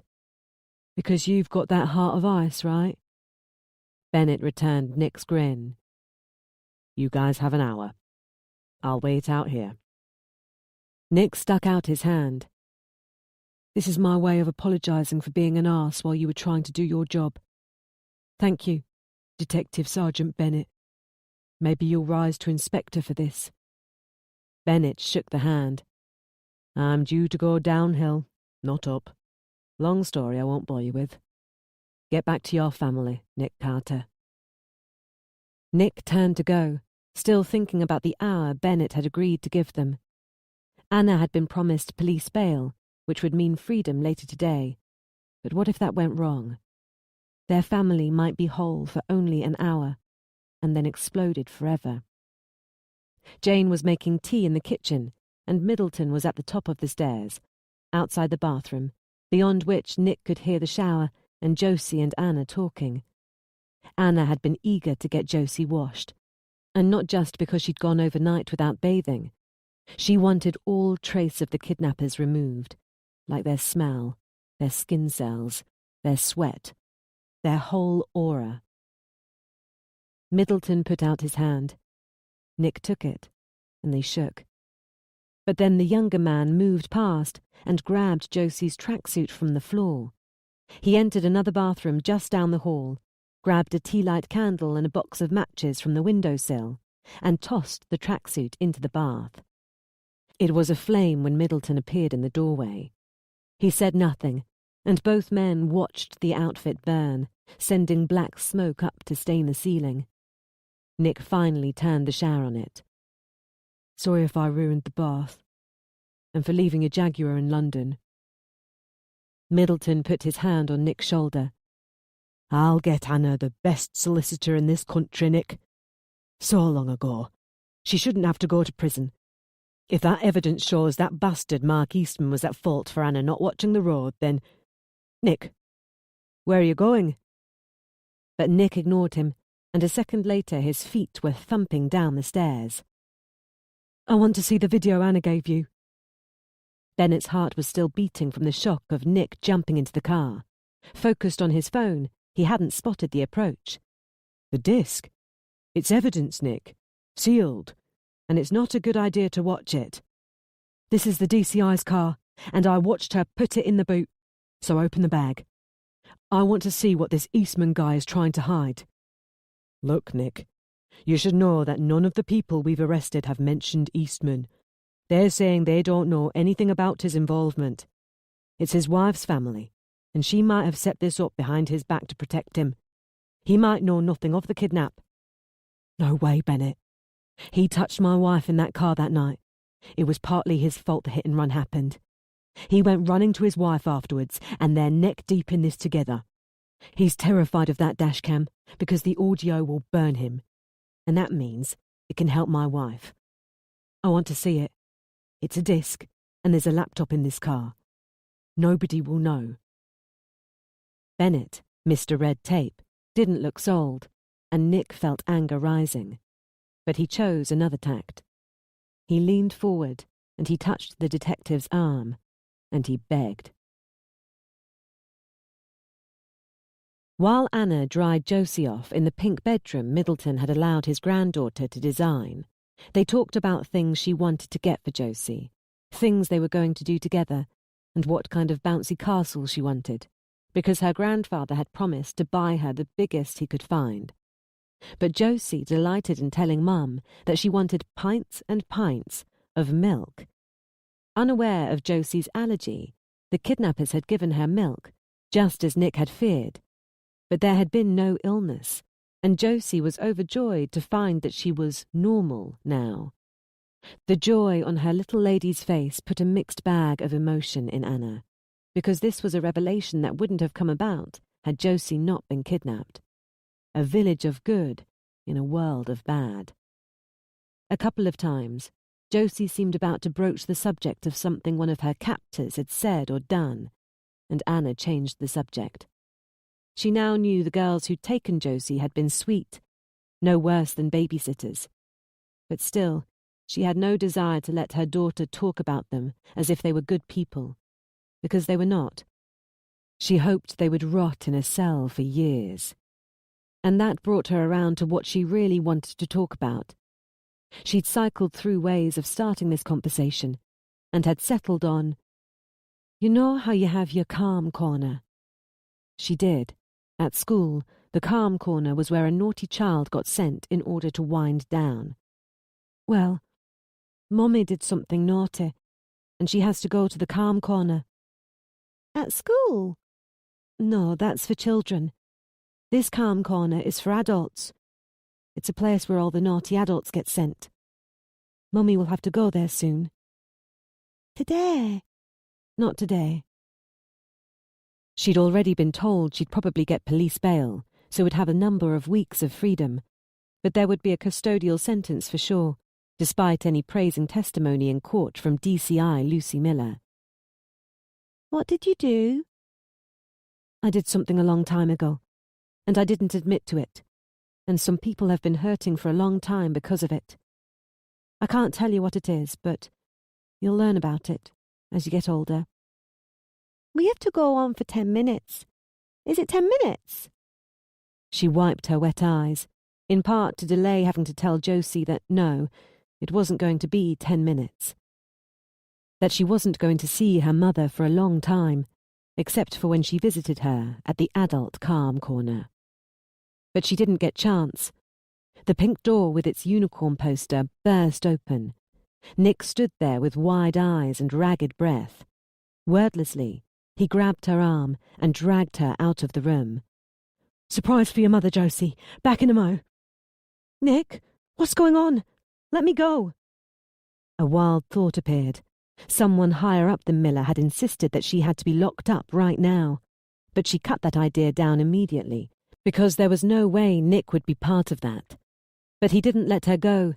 He marched her into the neighbouring room where Jane had exercise equipment. When he slammed the door, she noticed he had a laptop under his arm. Nick, what is this? We've left Josie alone. Tell me. His heart went out to her. Even here, with Josie in her own bedroom, surrounded by family, Anna was fearful to be away from her daughter. He opened the laptop, put it on the floor, and forced her gently to her knees. He knelt beside her. That was when the penny dropped, and her eyes widened. No. What are you doing? I don't want to watch it. No. I know it'll be hard, but you have to. No, no, no. Why are you doing this? She tried to stand, but he dragged her back down and put his arm around her, locking her in place. It was a somewhat rough grip, but the lips that touched her cheek were so soft. To give you peace. Anna and Mark stand before the car, washed in its headlights like actors lit up on a stage. Her head is bowed, face in her hands. The head shakes. Mark steps out of frame. The sound of the rain materializes as the door is opened, and then the picture jerks slightly as Mark enters the vehicle. The frame moves backwards, stops, moves forward at a turn, slipping past Anna. It curves in the black road as the car makes a turn and heads back the way it came.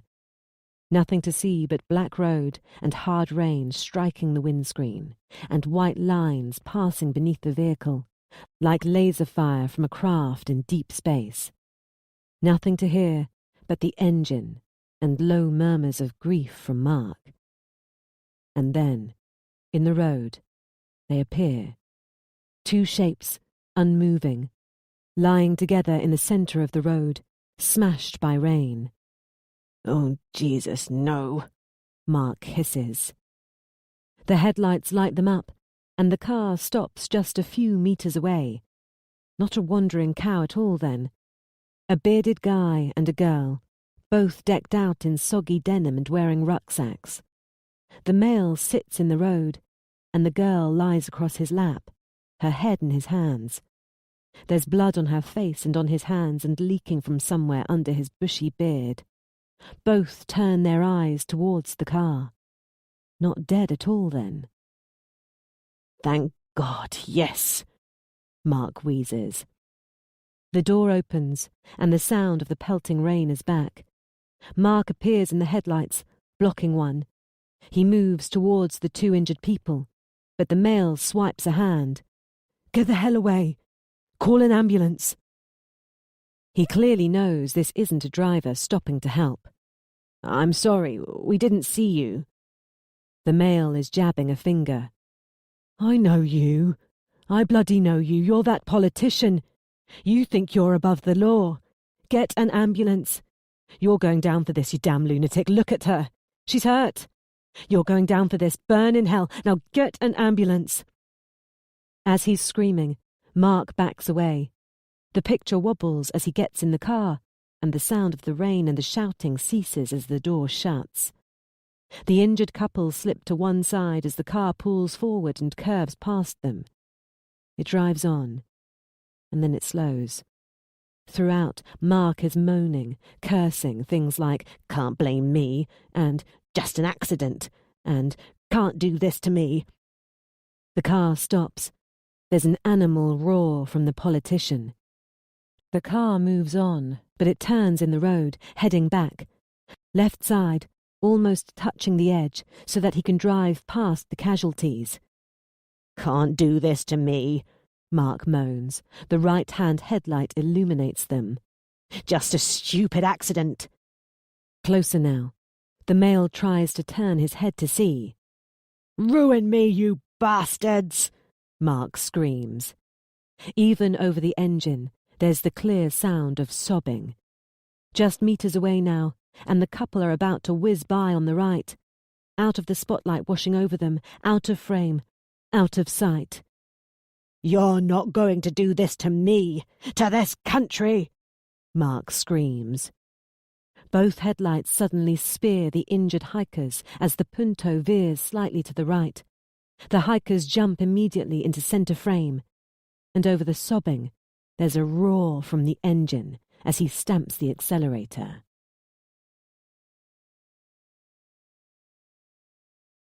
Epilogue. At about the time Anna, many miles away, was staring through iron bars and watching Nick walk away from her, Josie leaned forward to kiss a gravestone as Middleton got to his feet and brushed off his knees. "Time flies," Josie said. "And it'll fly until next week," her grandfather said. He held out his hand and she took it. "One more thing for Grandy," she said, pulling her hand free. From a pocket she extracted a little item, which she laid in the urn of fresh flowers. Middleton saw that it was an Employee of the Week badge. "Did your dad give you that?" "Yes, he said you gifted him for being brill at his new job, and he gifted me for being brill, so I want to give it Grandy for being brill." He nodded. "Daddy sure is brilliant, and I'll get you a badge for Mummy, because she's brilliant too." She cast her eyes downwards. "I wish Mummy was here." "I know, but this is normally our Sunday together, isn't it? Our Sunday with Grandma. And Mummy told you she had to go away. You remember?" Josie nodded. "Because of the bad thing she done. She has to stone." He ruffled her hair, which shone like battery wire in the sun. "Atone, darling. She has to atone, like sitting in your calm corner. But she said she'd phone you this afternoon, didn't she? Come on. It's time to go and get your dinner. Your auntie's doing her special roasties again. How can we miss those?" They turned from the grave and, hand in hand, headed along the path. Ahead, two big men waited by a car. Josie said, "Them men, Grandpa, they protect us, don't they? Because there might be people who don't like what Mummy done." "They're there so people don't come and try to ask us questions, sugar. Some people in this world aren't nice." "Like those people who takes me away." He stroked her hair but didn't answer. But he was glad of her smile and what it said about the heart of the mind that put it on her face. "But we don't need them big men because I have super luck, and I'll give you and Mummy and Daddy and Auntie Janie all a luck wish each. Did I show you this, what Mummy give to me?" You did, Middleton said, as his little granddaughter lifted the new pendant on her special necklace and shook it at him. "But you don't need to do anything for us, sweetie. We already got all our wishes granted." Many miles south, Anna called Nick's name through the iron bars, her heart full of dread. He stopped and turned, but he didn't ask what was wrong, as she expected. She was ready to tell him she was scared, that she couldn't do this, but instead of asking, he held out his hand. So she slipped alongside the iron fence, through the open gate. He waited until she took his hand, and then together they walked the flagstone path, still wet from rain an hour earlier. He stayed by her side until they reached their destination, at which point he stopped and told her she had to do this alone. He had to forcibly peel her hand out of his and give her a gentle push to get her moving. The tears were already dripping off her chin. The grave was marked only by a wrought iron ornate cross no higher than her knees and a stone slab flush with the mown grass. The slab bore embossed lettering filled with rainwater, so the inscribed words seemed to shimmer. John Adams, 24th of the 12th, 87, to 5th of the 9th, 2011. Our treasured son, taken on a journey, away forever, but always here. "Taken on a journey," she moaned. Nick approached and knelt by her on the wet grass.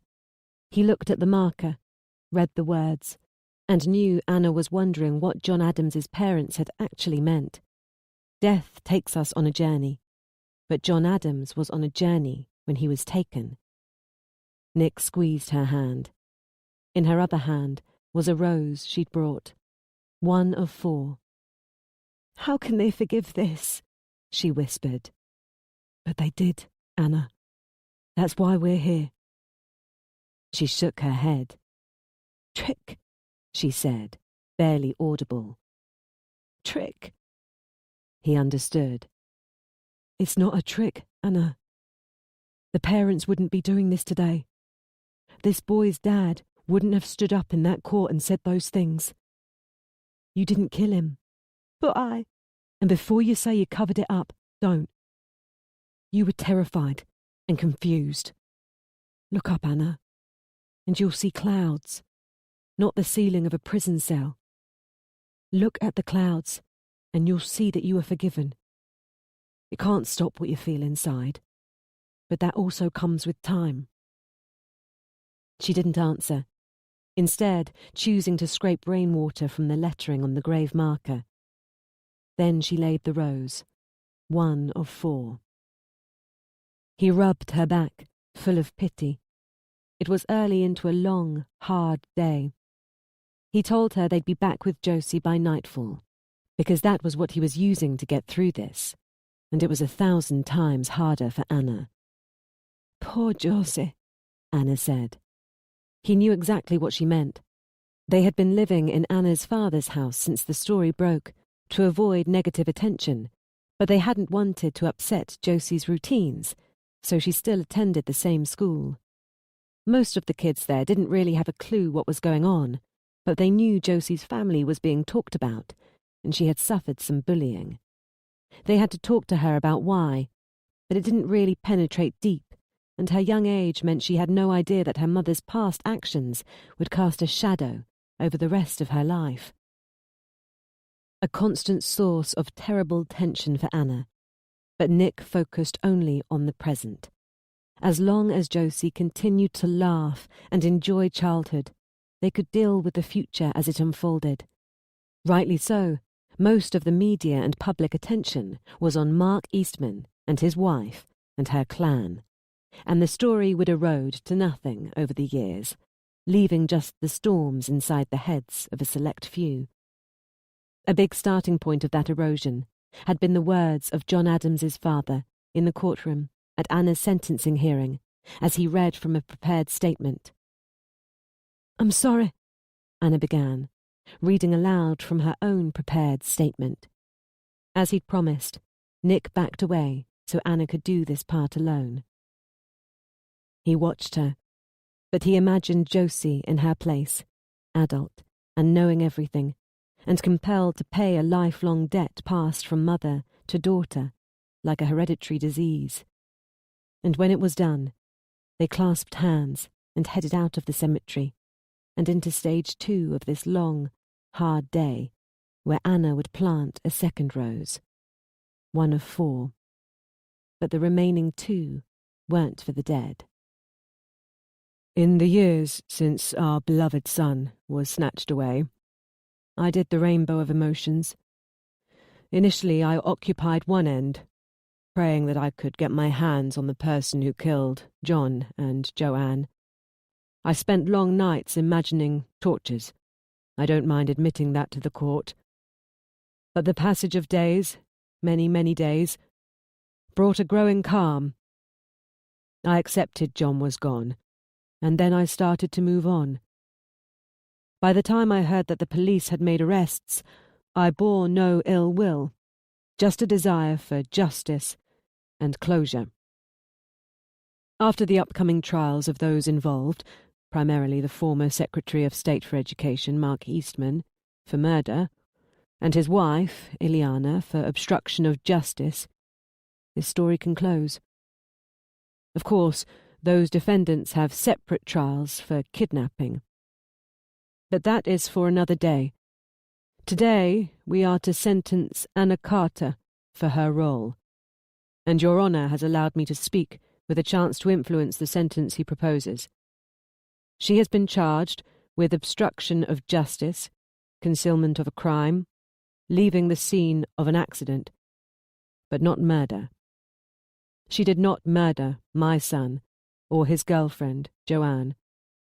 Truly, I do not now concern myself with her actions in delaying justice for 8 years. She did not kill my son, and I bear her no ill will.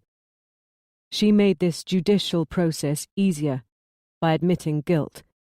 She has been defended by a number of police officers in South Yorkshire. She has given heartfelt apologies, and the country has seen video evidence and heard testimony proving that she suffered, too, in a terrible, connected crime of the kidnapping of her young daughter.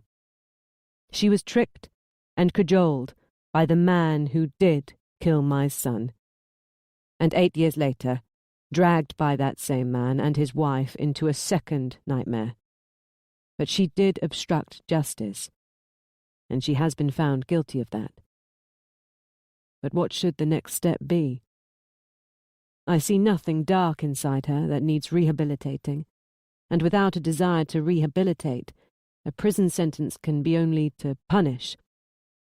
I believe she has served her punishment, to lie under the weight of another's terrible lie for 8 years, and to have had her daughter's life put at risk. I do not want to see another family ruined. I do not want to be part of tearing her from her family, her little girl, who was very nearly lost forever. Mrs. Carter's story will not close following this hearing, unlike mine, for she must endure the trial of the Eastmans for kidnapping. Her suffering continues. Don't punish another for one's actions. It is your decision, ultimately, Your Honour, and you are somewhat bound by sentencing guidelines, but you sought my opinion, and it is the will of myself, my wife, and the parents of Joanne Padley that little Josie Carter's mother is not taken away from her. To the joy of some, and no doubt anger of others, primarily those with little grasp of the entirety of this story, I say now sentence her to the 6 years she was offered in return for compliance. But suspend, Your Honour. Suspend. Send her home to her family. Otherwise, you will be sentencing us all. Thanks for listening to The Family Lie by Jake Cross, read by Louise Williams, and produced by Rushforth Media for Saga Egmont.